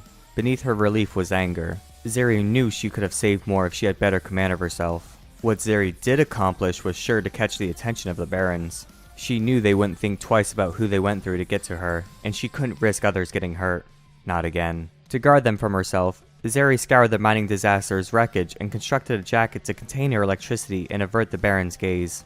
Now she could restrain her gift to protect those in need. Walking the damaged streets, Zeri saw broken faces. Families scrambled to rebuild, and Zeri lent her hand, doing all she could without her powers. But the more she helped, the more she witnessed. Workers struggled to jumpstart generators. Parents toiled to make meals with broken stovetops. These people didn't have anyone standing up for them, let alone someone with a gift like hers. She knew her district, and those like it, would never truly be safe if things stayed the way they were. The Baron saw them as nothing more than objects to be neglected, and resources to be bled. Zeri knew what had to be done. She couldn't wait for the next mining accident. She had to take the fight to the Barons. Zeri was a one-woman force, sending shockwaves through Zaun. Word spread of Chem Baron supply lines being destroyed, with reports of lightning striking faster than the eye could see. Enraged at their losses, the local barons formed a rare alliance, and their combined power trounced Zeri wherever she went. She tried to adapt, to strike faster, but against the barons' endless resources, it wasn't enough. She retreated with her body broken and her powers fizzling. The barons were united. She was alone. As she went home, Zeri experienced disappointment from those she let down. But what welcomed her was family, friends, and people she'd never met, all standing up to fight their oppressors. From their rebuilt homes came rediscovered courage. Zeri had never felt so inspired, yet it was she who had inspired them. She was the spark that ignited their fire. And she was no longer alone. With the help of their neighbors, Zeri's mother had fashioned her a rifle made of materials given by those Zeri fought for, the people of the Entresol. The gun's ammo was Zeri's emotions, its conductive barrel amplifying her powers directly from her hands. Paired with her jacket, she could better control her voltage, charging up to shoot precise, or at least somewhat precise, electric bursts. Zeri gazed warmly at her family and her neighbors. She thought she'd lose all of them in her efforts to fight back. But because she stood up for them, they stood up with her. Backed by her community, Zeri fights for those who cannot. Zaun is not perfect, and neither is Zeri, but sometimes a spark is all it takes to change the world. Nice and solid story for Zeri. Next up is Ziggs, the Hexplosives expert. Ziggs was born with a talent for tinkering, but his chaotic, hyperactive nature was unusual among Yordle scientists. Aspiring to be a revered inventor like Heimerdinger, he rattled through ambitious projects with manic zeal, emboldened by both his explosive failures and his unprecedented discoveries. Word of Ziggs' volatile experimentation reached the famed Yordle Academy in Piltover, and its esteemed professors invited him to demonstrate his craft. His characteristic disregard for safety brought the presentation to an early conclusion. However, when the Hextech engine Ziggs was demonstrating overheated and exploded, blowing a huge hole in the wall of the academy, the professors dusted themselves off and sternly motioned for him to leave. Devastated, Ziggs prepared to return to Banal City in shame. However, before he could leave, a group of Zana agents infiltrated the academy and kidnapped the professors. The Piltover military tracked the captives to a Zonite prison, but their weapons were incapable of destroying the fortified walls. Determined to outdo them, Ziggs began experimenting on a new kind of armament, and quickly realized that he could harness his accidental gift for demolition to save the captured Yordles. Before long, Ziggs had created a line of powerful bombs he lovingly dubbed Hexplosives. With his new creations ready for their first trial, Ziggs traveled to Zaun and sneaked into the prison compound. He launched a gigantic bomb at the prison and watched with glee as the explosion tore through the reinforced wall. Once the smoke had cleared, Ziggs scuttled into the facility, sending guards running with a hail of bombs. He rushed to the cell, blew the door off its hinges, and led the captive Yordles to freedom. Upon returning to the academy, the humble professors recognized Ziggs with an honorary title, Dean of Demolitions. Vindicated at last, Ziggs accepted the proposal, eager to bring his ever-expanding range of hexplosives to Greater Valoran. That was a nice and sweet story for Ziggs, and I really like the rhythm beat game that they made for him. Really fun. I hope they do more with the champions that people don't usually play, or aren't as super popular.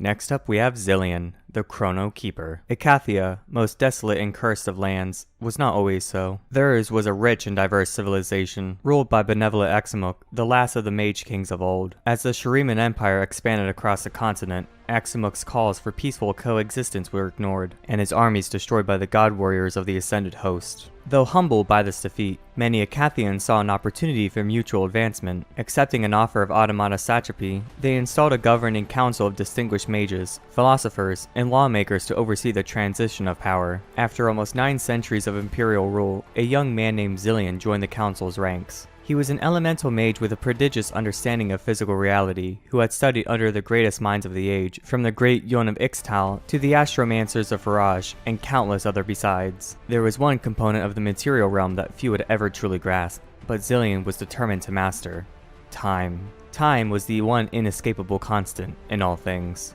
Even the mighty god warriors were not immune to its passage, though they were revered above all others in Shuriman culture. As part of the political establishment, Zilean now saw more clearly the smoldering discontent among the citizens of Icathia. While their land was home to some of the most heroic leaders and revolutionary thinkers in the Empire, not one had ever been deemed worthy of ascension. Again and again, the council submitted petitions to the distant emperor, yet access to the Sun Disk was denied, without explanation. For all they gave, it seemed Icathians would never be seen as equals. Zilean's own resentment grew, yet he was worried by open talk of succession among his peers. He was a patriot through and through, but in the face of the Ascended Host, any rebellion could only end in calamity for his people. Seeking a diplomatic solution, he went out as an envoy to neighboring Kalik, Kalduga, and Ixtal. He had made many allies in his lifetime, and he implored them to stand with Akathia. Each time, the answer was the same.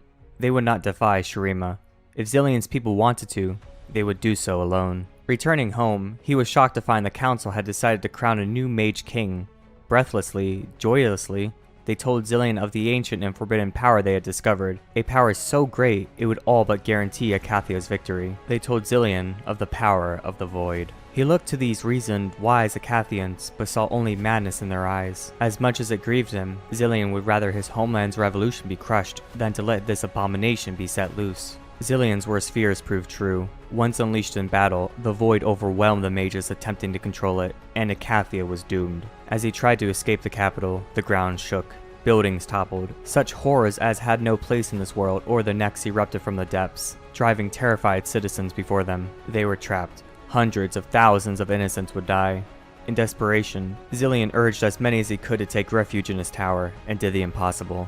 He removed the entire structure from time. Crashing to the cold floor, his power spent, Zilean looked at the frozen figures all around him. The Void was halted, but only within those walls. Outside, where Akathia once stood, there was nothing. Zilean had spent decades trying to comprehend the mysteries of time and casualty, and it seemed only he could move freely back and forth within the anomaly he had somehow created. These people had been saved, true enough. He just didn't know how to undo what he had done to achieve it. Through deep meditations and esoteric devices of his own design, he began to divine the strands of past and present that led to this moment, gradually learning how to move back and forth along them, looking for a future where his efforts had already succeeded. It was there that he found the true threat, the end of everything, the great unmaking that awaits Runeterra. Effectively, Zilean now exists everywhere and always has.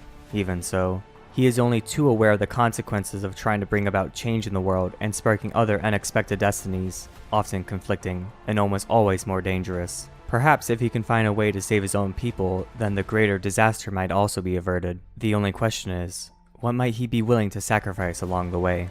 Damn, so Zilean was at basically ground zero for Akathia falling to the Void. I love Zilean, he's a cool guy and his abilities are amazing in game. But he just really needs maybe a rework a bit to touch up his abilities, but mostly a model update. But that is really cool that he was there when it all happened and when it all just basically went to shit. Next up, we have Zoe, the aspect of Twilight. As befits her Targonian aspect's nature, Zoe did not come to the attention of Celestial Realm in any traditional way. She didn't win a great victory against overwhelming odds, or sacrifice herself for a noble ideal, or overcome the existential trial of climbing Mount Targon. Instead, Zoe was a normal girl, seemingly chosen at random from among the Rakor. Her teachers reported Zoe to be an imaginative child, but willful, lazy, mischievous, and easily distracted. One day, as she skipped away from her studies of the holy text to pursue something less boring, she was noticed by the aspect of Twilight. It observed as the young girl playfully mocked the angry cries of the scholarly priests chasing her through the village. Then, after an hour-long pursuit, she found herself cornered against the sheer drop of a cliff's edge. Before Zoe's teachers could grab her, the aspect summoned 6 objects in front of her: a bag of gold coins, a sword, a completed study book, a devotion rug, a silk robe, and a toy ball. 5 of these items could have let her flee, or otherwise diffuse the situation. Zoe chose the 6th option. Unconcerned with escape or forgiveness, she instead grabbed the toy ball, kicked it toward the wall of a nearby house, and sang gleefully as it ricocheted among the humorless priests. The aspect hadn't seen such joyful irreverence in the face of peril since its last host, who heralded the end of the Great Darkened War. Delighted by Zoe's carefree exuberance, it opened a shimmering portal to the aspect of Mount Targon, offering the girl a chance to see the universe. She dived backward into the portal, instantly merging with the aspect, then stuck her tongue out at the dumbfounded teachers as she disappeared. This transcendence was unique. In fact, it was unheard of in all the myths and legends of Targon. Yet Zoe did not trouble herself with why the rules that govern aspects had been changed just for her. She didn't trouble herself with rules at all. Instead, she journeyed to dimensions of reality at the very edge of mortal comprehension, playing with powers seen by few before or since. While for Zoe barely a year had passed, she returned home after what had apparently been many centuries in Runeterra. Full of teenage curiosity, she wondered what she had missed while she was away. Fortunately, she could traverse the streams of time with only a thought. Among the events she witnessed were the rise and fall of the big armored meanie, Mordekaiser, the destruction of the Blessed Isles and the spooky ghost party, the cataclysms of the War for Sparkly Rocks, and the founding of a dour new nation near the No Fun Forest. One thing in particular became clear to Zoe: she was not alone. Walking the mortal world were other aspects, in fact more than ever before, more friends for her to meet, but they brushed her aside time and time again, seeming rather preoccupied with whatever it was they were doing in the spaces between realms. Intrigued, Zoe traveled to the stars, where she found the great cosmic dragon, Aurelion Sol. Although he clearly despised her, as he did with all of her kind, Zoe always returned to the dragon's side, trying to discover what aggrieved him. From his bombastic and self-aggrandizing diatribes, she gleaned that her fellow aspects had humiliated him, crowning him with a cursed artifact to siphon away his power. Zoe felt sorry for this poor space doggy, and vowed to do what she could to protect him. For his part, Aurelion Sol had at least stopped threatening to destroy her when he eventually takes his long overdue vengeance. Whether Zoe's curious relationship with the Starforger is due to a mere whim, possessiveness, or her function as a cosmic disruptor, no one can be certain. For the scholars and mystics of Mount Targon, the emergence of an aspect is usually a joyous occasion, but Zoe's unpredictability gives them pause, as not even she knows what her presence could portend. The only certainty is that Runeterra is on the brink of a profound transformation, one that may come at the cost of chaos, destruction, and blood. I've read many, theories that Zoe's the one that, is the reason why Fiddlesticks has, only 2 keys, I believe, or he's missing one, because if you look at her her splash art, she does have a key that looks very similar, so she might have just fucked around with Fiddlesticks and took his key just to be, Zoe. And it's kind of scary that she knows that Runeterra is going on the brink of, another ruination, except for the entirety of the world at stake. And I really want to know what that is. And now for the final champion. Number 161, Zyra, Rise of the Thorns. Zyra's memory is long, and runs as deep as the roots of the earth. Her kind was young when the Rune Wars raged, when mortal armies fought one another for the very keys of creation. Hidden in the jungles south of Kumungu, somewhere between the great rivers that divide eastern Shurima, lay the fabled gardens of Zyre. Elemental magics had turned the soil there in strange and unpredictable ways, giving rise to fierce, carnivorous plants that preyed upon any creature that strayed within reach. They infested and they devoured, caring nothing for the squabbles of mortals, content merely to coil their vines through the forests and swamplands. In their own way, they were all Zyra, and nourishment was plentiful even in the midst of war. A small company of soldiers, their allegiance long since lost to time, advanced through those lands in search of some now forgotten prize. They were led by an ambitious sorceress, but they were far from home, bound to succumb to the noxious fumes and spores of that accursed place. The denizens of the garden set upon them, spine tendrils lashing through armor and flesh with sadistic ease. Though they fought valiantly, the warriors knew they could not hold out long, and turned to their sorceress to save them. Gathering her powers, she wrought a mighty blast. The air burned with runic symbols, casting their eerie light even as the thorny overgrowth closed in. In that very instant, a rogue spark ignited the gases of the swamp, and the resulting magical explosion obliterated every living thing for miles around. Of the scattered survivors of the Rune Wars, none would ever know what fate had befallen the gardens of Zyre. Centuries passed. The land where the battle had been fought lay empty and lifeless above ground. But in the depths, something stirred. Long had the energies that were unleashed there settled and curdled, nourished by the fallout. A seed pod bulged, pulsing with unnatural life, until a creature clawed its way free, gasping and confused. It beheld a broken and changed world, bringing with new vitality and new ideas. Its mind was a puzzle of conflicting memories, drawn from the loamy earth and forced into its fledgling consciousness. It could recall the warmth of the sun, the taste of rain, words of power, and the agony of 100 mortal deaths.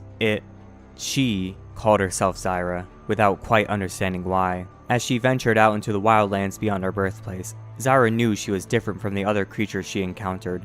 Mortals were fearful and unpleasant things, while mere ethereal entities tended to be capricious or arrogant. None of them seemed to respect the realms they inhabited, despoiling everything with their mere presence, and that filled Zyra with rage and contempt. Almost unbidden, new life sprang up in her footsteps. Ferocious plants formed that changed and evolved beneath her gaze, hurling poisonous barbs or sprouting fresh tendrils at an alarming rate. Unrooted and free to wander, Zyra and her deadly progeny feed and grow. strangling all other life from the world. She has blighted farmland, overrun entire settlements, and crushed those warriors brave or foolish enough to confront her, always leaving a menagerie of botanical horrors in her wake. As the rivers of Shurima began to run anew, strange flora has been sighted on their banks, spreading slowly westward with each passing season. Whether pulled from the earth or purged by fire, their growth does not seem to be slowing. And that is the story of Zyra. You know, it really seems surreal finally completing the last of all of these champs bios.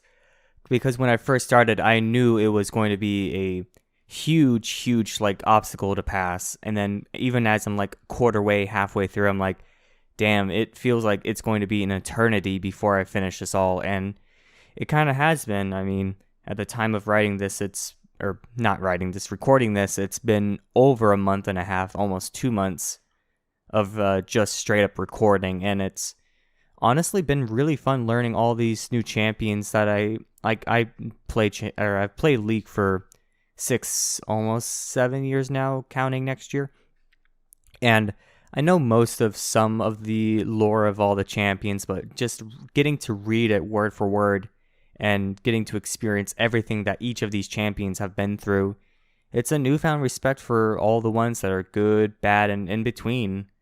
I mean, damn, they've been through a lot, and I really want to see what Riot does in the future. And I want to thank everyone who possibly listened to all 10 plus hours of this. I have no idea how long it's going to be as of recording this. I have most of the recordings in. I have them all the way to Victor, and they're 10 hours, so by the time I get to Zyra, it may be like 10 and a half, maybe 11. But I just want to say thank you, everyone who possibly listened to all of this or even skipped to their favorite champions, because I will try to mark all the times in which I go to each of the champions. So in case you want to go back and listen to one of your favorite ones, I'll have that in there. But again, thank you so much. And I'm planning on doing very less projects than this since this took a while. Just more like fun League videos. And I hope you all get to join me in the future for that. Thank you so much, and have a good day. To be continued in the next one. Goodbye.